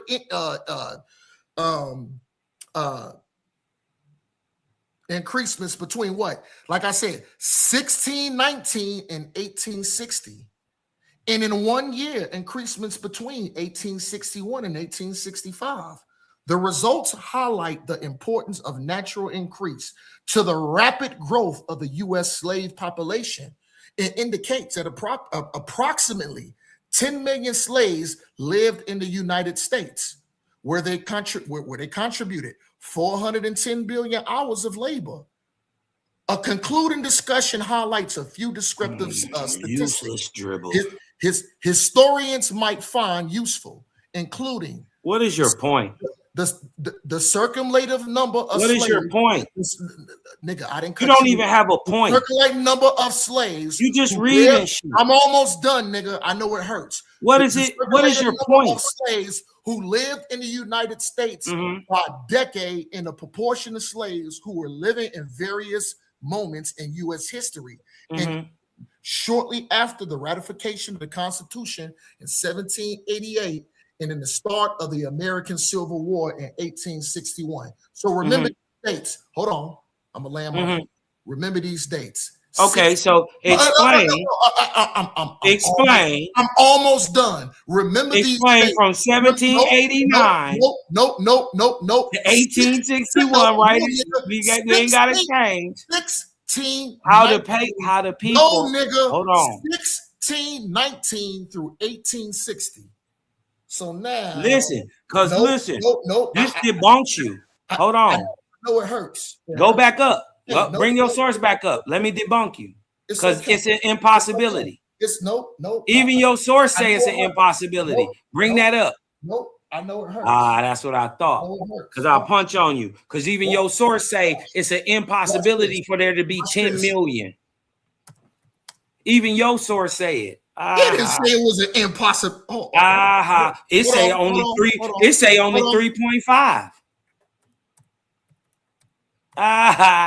Only 3.5. Watch this, y'all. Hey, Yeah, that shit don't make no sense. That math ain't math.